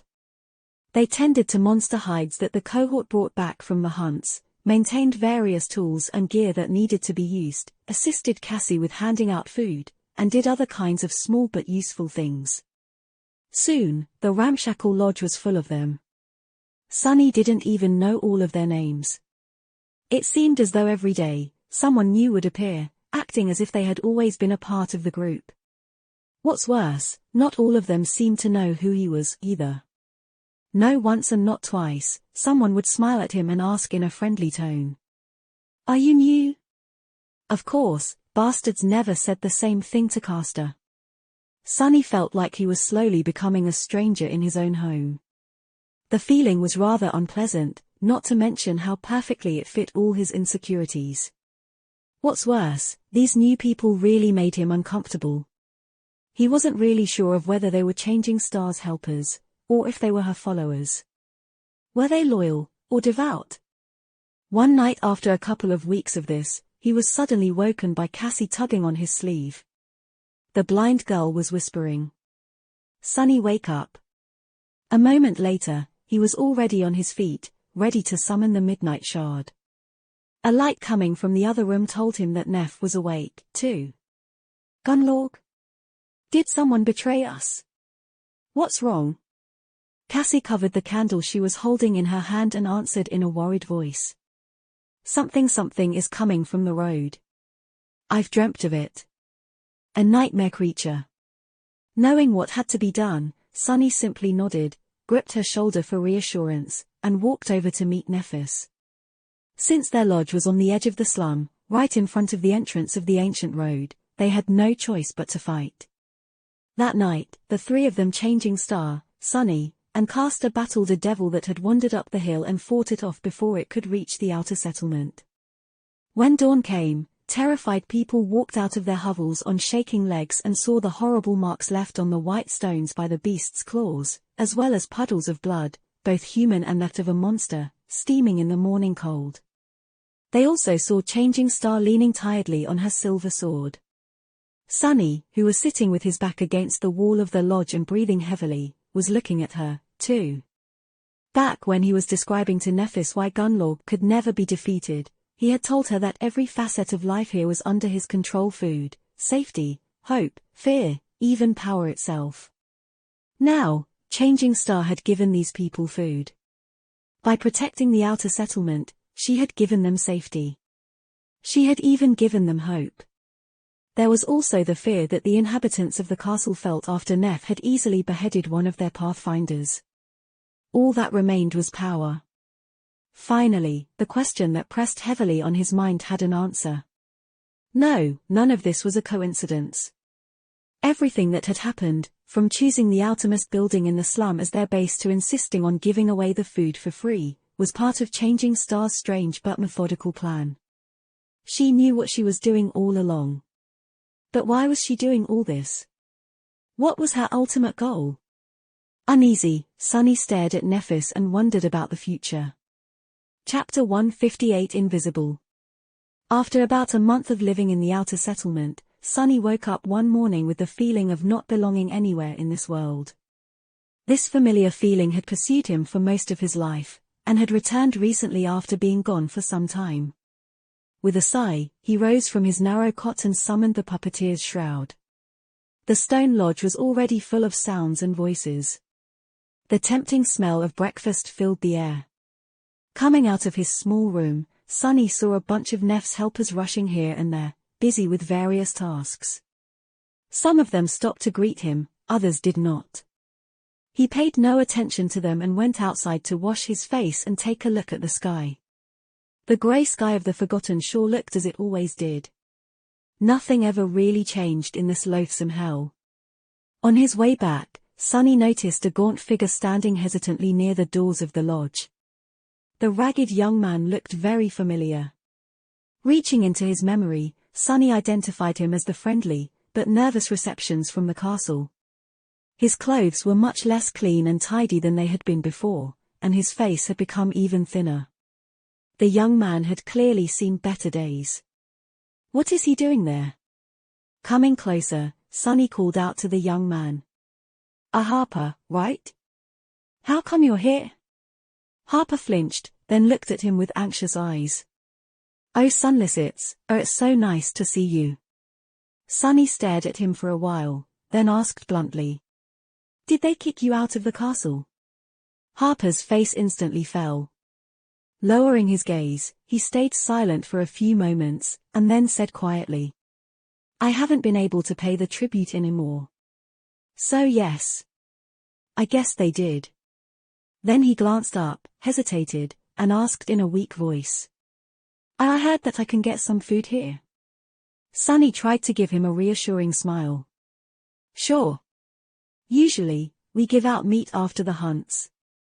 But if you're hungry right now, I'm certain there's something we can do. Just talk to that girl with red hair. She's in charge of breakfast, I think. Harper smiled, too, the weak light of hope igniting in his eyes. Really? They will just give me a meal for free? Sunny shrugged. Why not? We have enough food right now. Most of those guys and girls are always here, anyway. They're like guests that won't doesn't matter. They help around, doing this and that, to express their gratitude, I guess. If you feel guilty just eating for free, ask them for some chore. This might not be the Bright Castle, but you'll see that life here can be not bad as well. Guiding the gaunt young man inside, Sunny directed him toward the kitchen and sighed. Even castle dwellers were now coming to their lodge. If this went on, he would have to share his room with some random stranger. What a joke. Entering the main hall, Otis, Nephis and Castor standing near the window, discussing the approaching hunt. This morning, there were several hunters from other parties surrounding them. The cohort had been planning a big joint hunt for a while now, and today was the day. Did they just start without me? Hiding his discontent, Sunny walked over to the group of hunters and greeted them. Castor smiled at him, while Nephis simply nodded. The other hunters glanced at the new arrival and didn't pay him much attention. Fools! If you knew who stands before you. Consoling himself with these childish thoughts, Sunny listened to the discussion. One of the hunters was speaking. South of the collapsed lighthouse is a good choice, but the awakened creatures living there have an incredibly sharp hearing. Attacking them in large numbers won't be easy. In the past month, their lodge had gone through a transformation. The remnants of broken furniture were long gone and replaced. Some of the new pieces of furniture came from the ruins, some were made right here by the craftsmen of the outer settlement. There were monster hides and decorations hung on the walls, making the space look neat and presentable. These days, the lodge appeared as the headquarters of a small, but prosperous awakened cohort. There was even a large map of the Dark City on one of the walls, with various symbols marking all kinds of useful information. Currently, the hunter was pointing at a particular spot on the map. This spot right here is much more promising. Blood fiends are known to dwell in these parts. They hibernate during the day, so if we manage to find a lair or two. Castor shook his head. The area you're suggesting is too close to the territory of those strange living statues. We all know how formidable those bizarre creatures are. I still think that south of the lighthouse is better. We just need to think of a way to deceive the hearing of the monsters. Suddenly finding something that he could be helpful with, Sunny said. I have a bell that can. However, his voice drowned in the buzz of the conversation. No one paid attention to his words. Embarrassed, Sunny inhaled deeply, waited for a few seconds, and spoke again. Actually, we can use one of my 2 sound-producing memories too.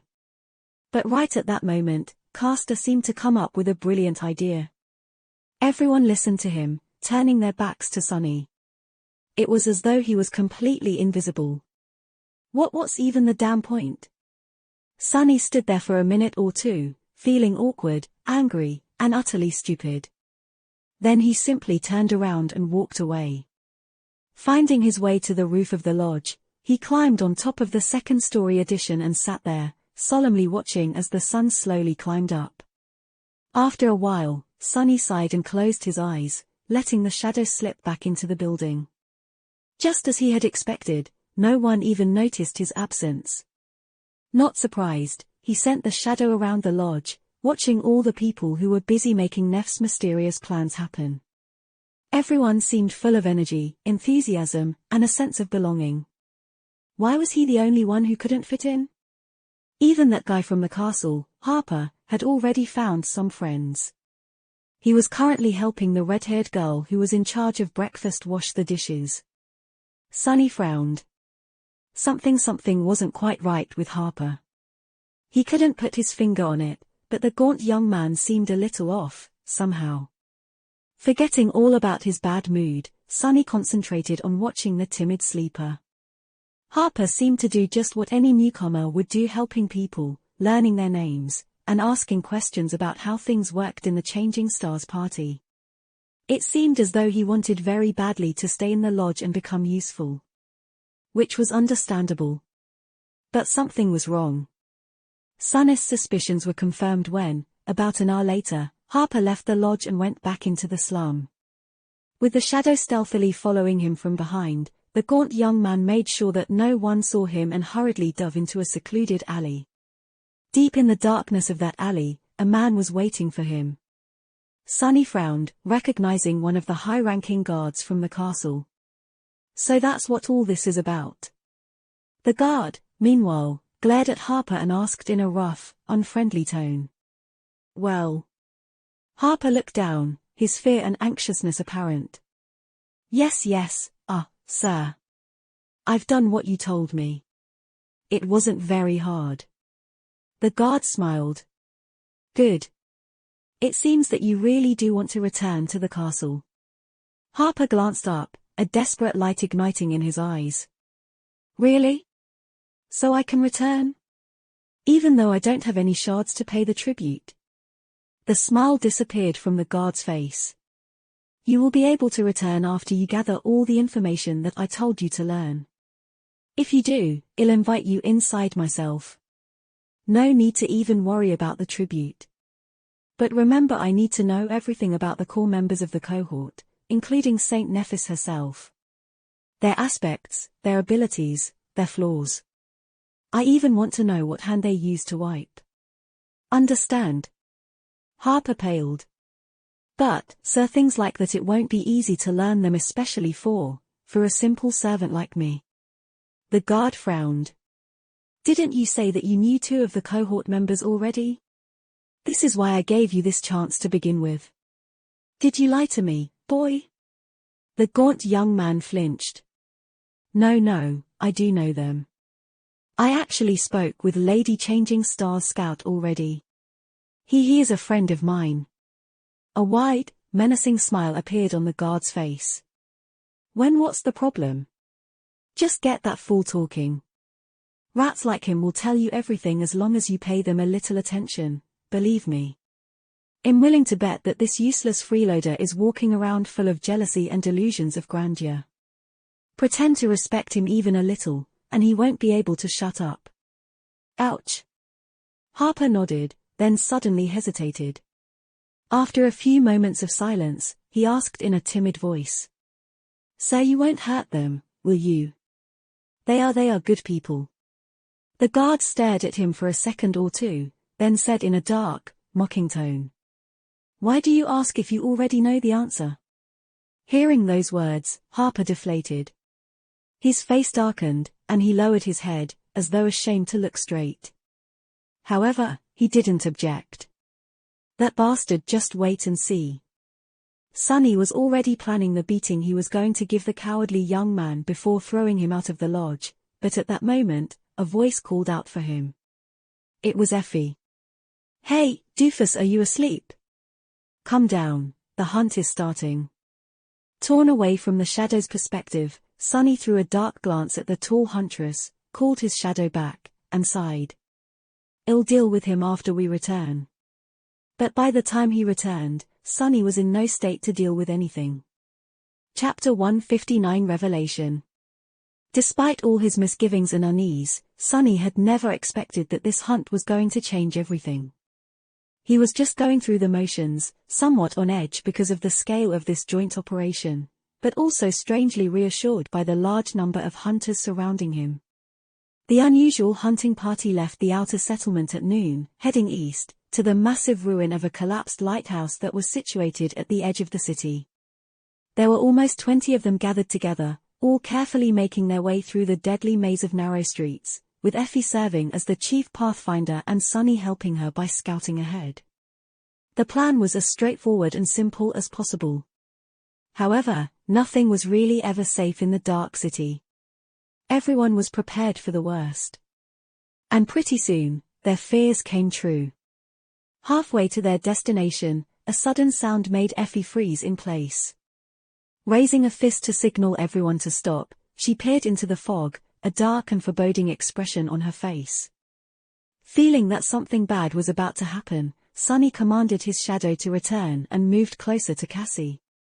His hand was ready to grasp the hilt of the midnight shard out of the air. For a few moments, everything was quiet. Then, Effie's pupils suddenly widened. Scatter. As soon as the word left her mouth, the experienced hunters dashed in different directions.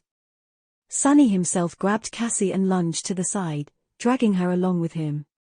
Then, something large and heavy crashed from above into the cobblestones where the sleepers had been standing just a second ago. Luckily, most of them were already somewhere else due to Effie's timely warning. However, a couple of people were a little late to react. Their screams drowned in the sickening sound of tearing flesh. Sunny cursed. His shadow was nowhere near yet, leaving him with no choice but to fight without its aid. He spun around, summoning the midnight shard and froze for a fraction of a second, all blood draining from his face. Out there in the middle of the street, a massive, winged creature was standing on the cracked cobblestones, its pale body and black feather stained by the blood of the unfortunate hunters. Its terrifying beak was open, revealing rows of sharp, needle-like fangs. A spire messenger. As Sunny watched, momentarily paralyzed by fear, a long red tongue snaked out of the creature's maw to lick the blood off its face. Move. Shaking off the paralysis, Sunny gripped his sword and prepared to fight for his life. His and Cassie's. After that, everything happened incredibly fast, but also felt like an eternity. The hunters had a simple choice to make: either separate into smaller groups and retreat into the ruins, risking encountering something equally as or even more terrifying, or stand their ground and try to drive the fallen beast away. Without having to discuss it, everyone chose the second option. No matter how dangerous, a familiar enemy was always better than the unknown. Unknown. The surviving hunters attacked the abomination with all they had. Even though their memories had no chance of breaking through the skin of the terrible creature, each strike still hurt it. Those who had aspect abilities capable of dealing direct damage immediately used them, hoping to at least disorient the beast. Of course, no ability of a sleeper could ever hope to wound a fallen beast. However, if their assault was ferocious enough, the messenger could retreat to search for easier prey. If it only made the abomination angrier, however, most of them were going to die. More than anything, trying to resist creatures of this rank was nothing but a gamble. For several seconds, it wasn't clear which way the situation would turn. The messenger easily shrugged off the rain of attacks and lashed out with its beak, piercing one of the hunters clean through despite the man's mighty build and heavy armor. Another was almost torn apart by terrifying talons, but at the last second, Castor managed to pull the young man away thanks to his incredible speed. Sunny waited at the back, covering Cassie and praying that his shadow would come back in time to give him a chance of dealing damage to the damned creature. But in the end, it was Effie who dealt the decisive blow. Summoning her weapon, she leaped forward. Sunny could see her lean, powerful muscles moving like wire ropes under the olive skin. As though turning into a spring, her whole body tensed, and then exploded with momentum. There was enough force behind her attack to split a mountain apart. Miraculously, the tip of her weapon managed to break the pale hide on the messenger's chest and stab deep, causing a stream of blood to shoot out. The creature screamed, and then lashed out with its powerful paws at the huntress. A large round shield appeared on Effie's left hand. Digging the soles of her sandals into the ground, she leaned forward and received the terrifying blow. The cobblestones under her feet cracked, but the huntress remained standing. Spitting a mouthful of blood, she grinned crazily and twisted her weapon, causing more damage and pain to the messenger. It seemed as if the fallen beast did not expect to meet such fierce resistance from a bunch of ants, not to mention actually being hurt by them. Letting out another scream, it waved its wings to send the sleepers flying back, picked up the dead hunters, and jumped into the air. Soon, the abomination turned into a dark spot in the skies. All that remained behind were puddles of blood, broken stones, and the moans of battered humans. Somehow, they had survived well, most of them. Effie straightened, dismissed her shield, and glanced down. Damn. I think my arm is broken. With blood running down her chin, the huntress laughed and leaned on her weapon, visibly exhausted. Sunny wanted to congratulate her on that awesome strike, but then, something registered in his mind. Suddenly cold, he stared at Effie's weapon. He had never seen her fight before, so this was the first time Sunny saw what memory the huntress used in battle. It was a spear. An ancient, beautiful spear forged from bronze. Something clicked in his mind, disparate pieces of information connecting together. And then, everything exploded. Or at least it felt that way. Because Sunny finally understood the future. Chapter 160 The Future. Hey, doofus. You're okay? Sunny reacted after a second or two, raising his head and staring at Effie with empty eyes. Yeah. I'm fine. Just thinking about stuff. Effie gave him a strange look, then shrugged and turned away. Everyone was too busy to pay him any attention. Not that anyone ever did. Left alone, Sunny staggered and slowly lowered himself to the ground. In his mind, one phrase was repeating itself, over and over, growing louder and louder with each second. A woman with a bronze spear drowning in a tide of monster. A woman with a bronze spear. This was a part of the vision that Cassie had seen back at the beginning of their journey, on the night they had spent atop the giant statue of a headless knight. The one that was so harrowing that she had almost jumped into the dark waters of the cursed sea just to run away from her terror. It was also the key that connected every little piece of information that Sunny knew into one cohesive picture and let him understand the true meaning of that terrifying vision. He shuddered, remembering what Cassie had told them on that dark night in stark detail. I saw the human castle again. Only this time, it was at night. There was a lonely star burning in the black skies, and under its light, the castle was suddenly consumed by fire, with rivers of blood flowing down its halls. I saw a corpse in a golden armor sitting on a throne, a woman with a bronze spear drowning in a tide of monsters, an archer trying to pierce the falling sky with his arrows. All that time, Sunny was sure, for some reason, that Cassie saw the cataclysm that had devoured this land and turned it into a desolate hell, creating the Forgotten Shore. The first part of the vision was certainly referring to how the curse of the all-consuming darkness had broken free from its 7 seals. So he had just assumed that the other parts of the vision spoke about the past, too. But Effie's spear gave him an epiphany, a terrible revelation that he had been wrong all this time. That the apocalyptic images Cassie had described were not of the past, but of the future. Their future. Trembling, Sunny raised his head and glanced at Nephis, who was using her powers to heal the wounded hunters, her ivory face contorted in a painful grimace. His eyes were wide and full of disbelief. It was all so clear. She was the lonely star that burned in the dark skies above the bright castle, bringing with it fire and rivers of blood.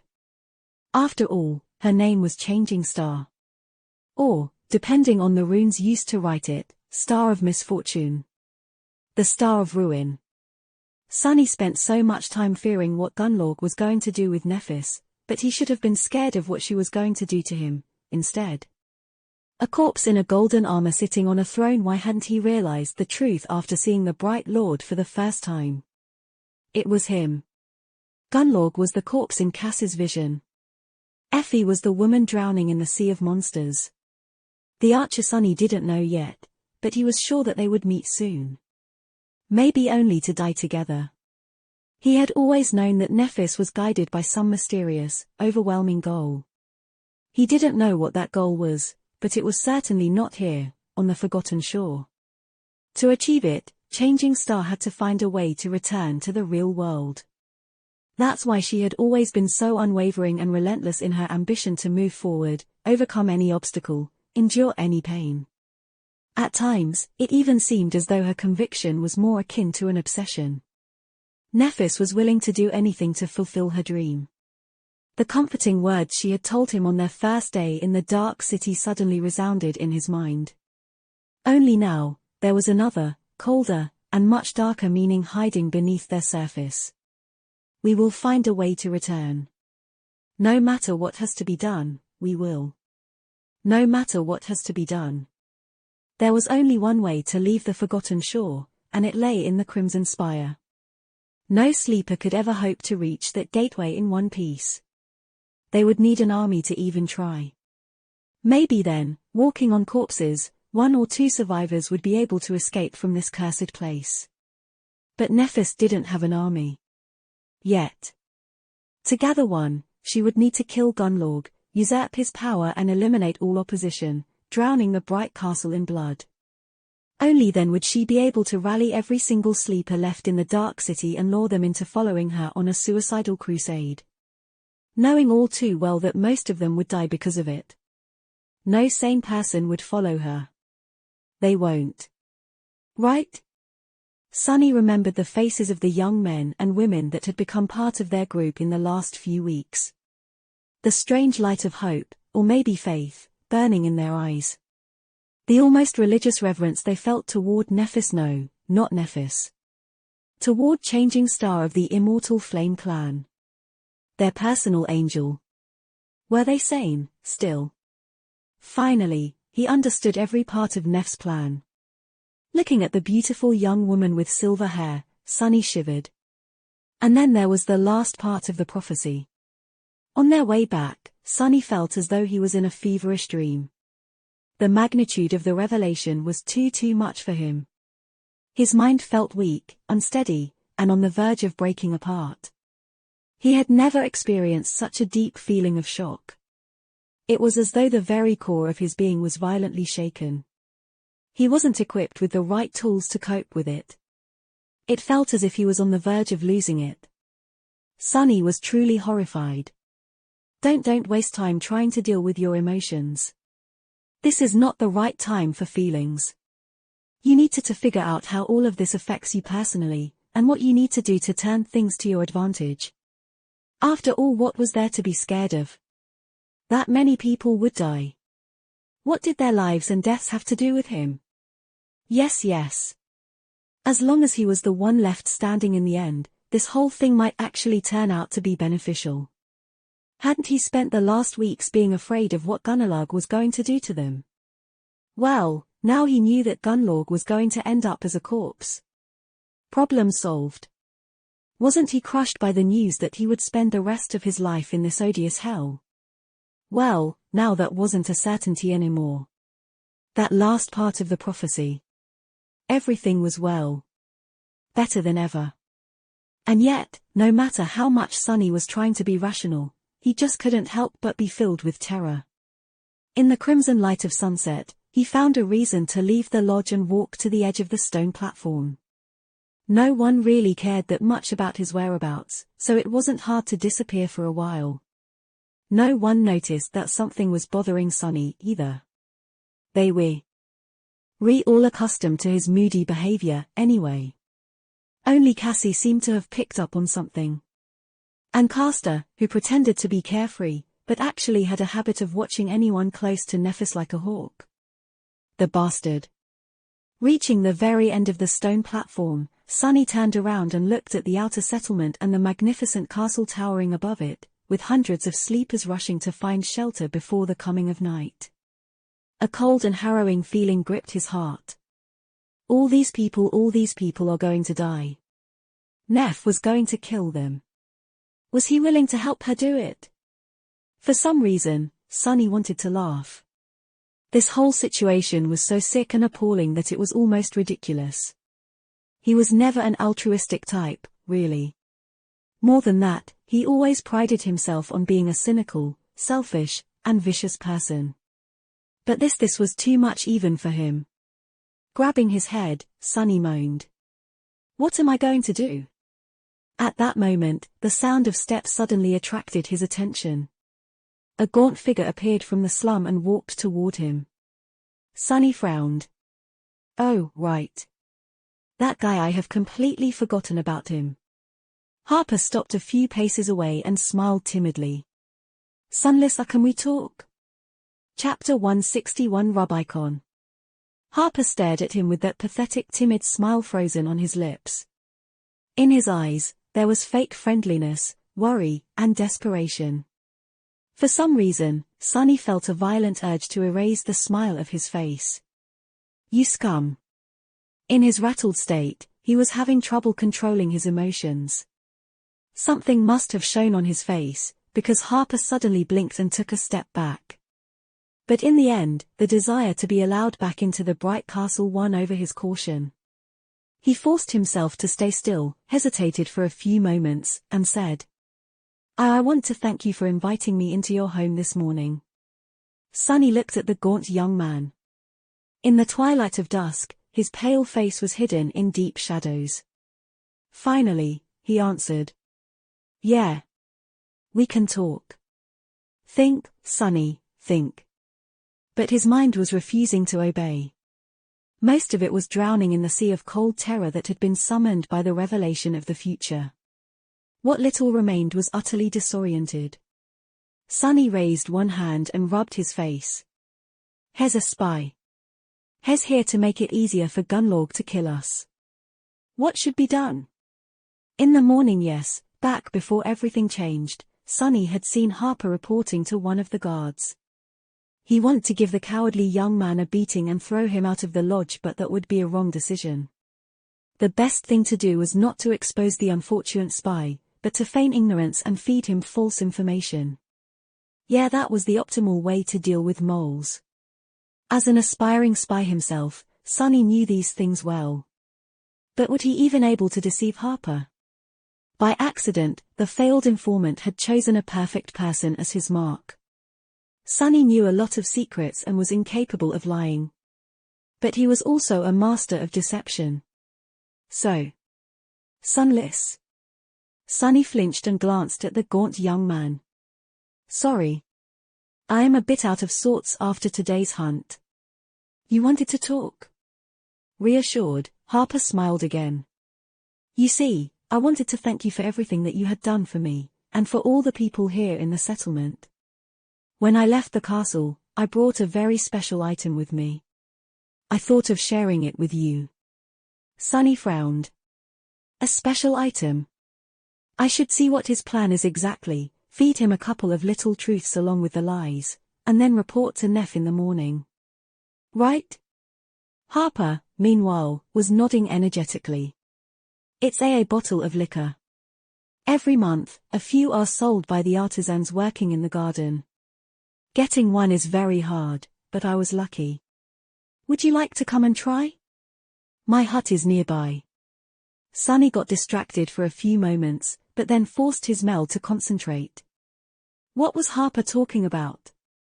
Artisans, liquor, luck. Why not? Giving Harper a nod, he gestured for the young man to lead the way and followed.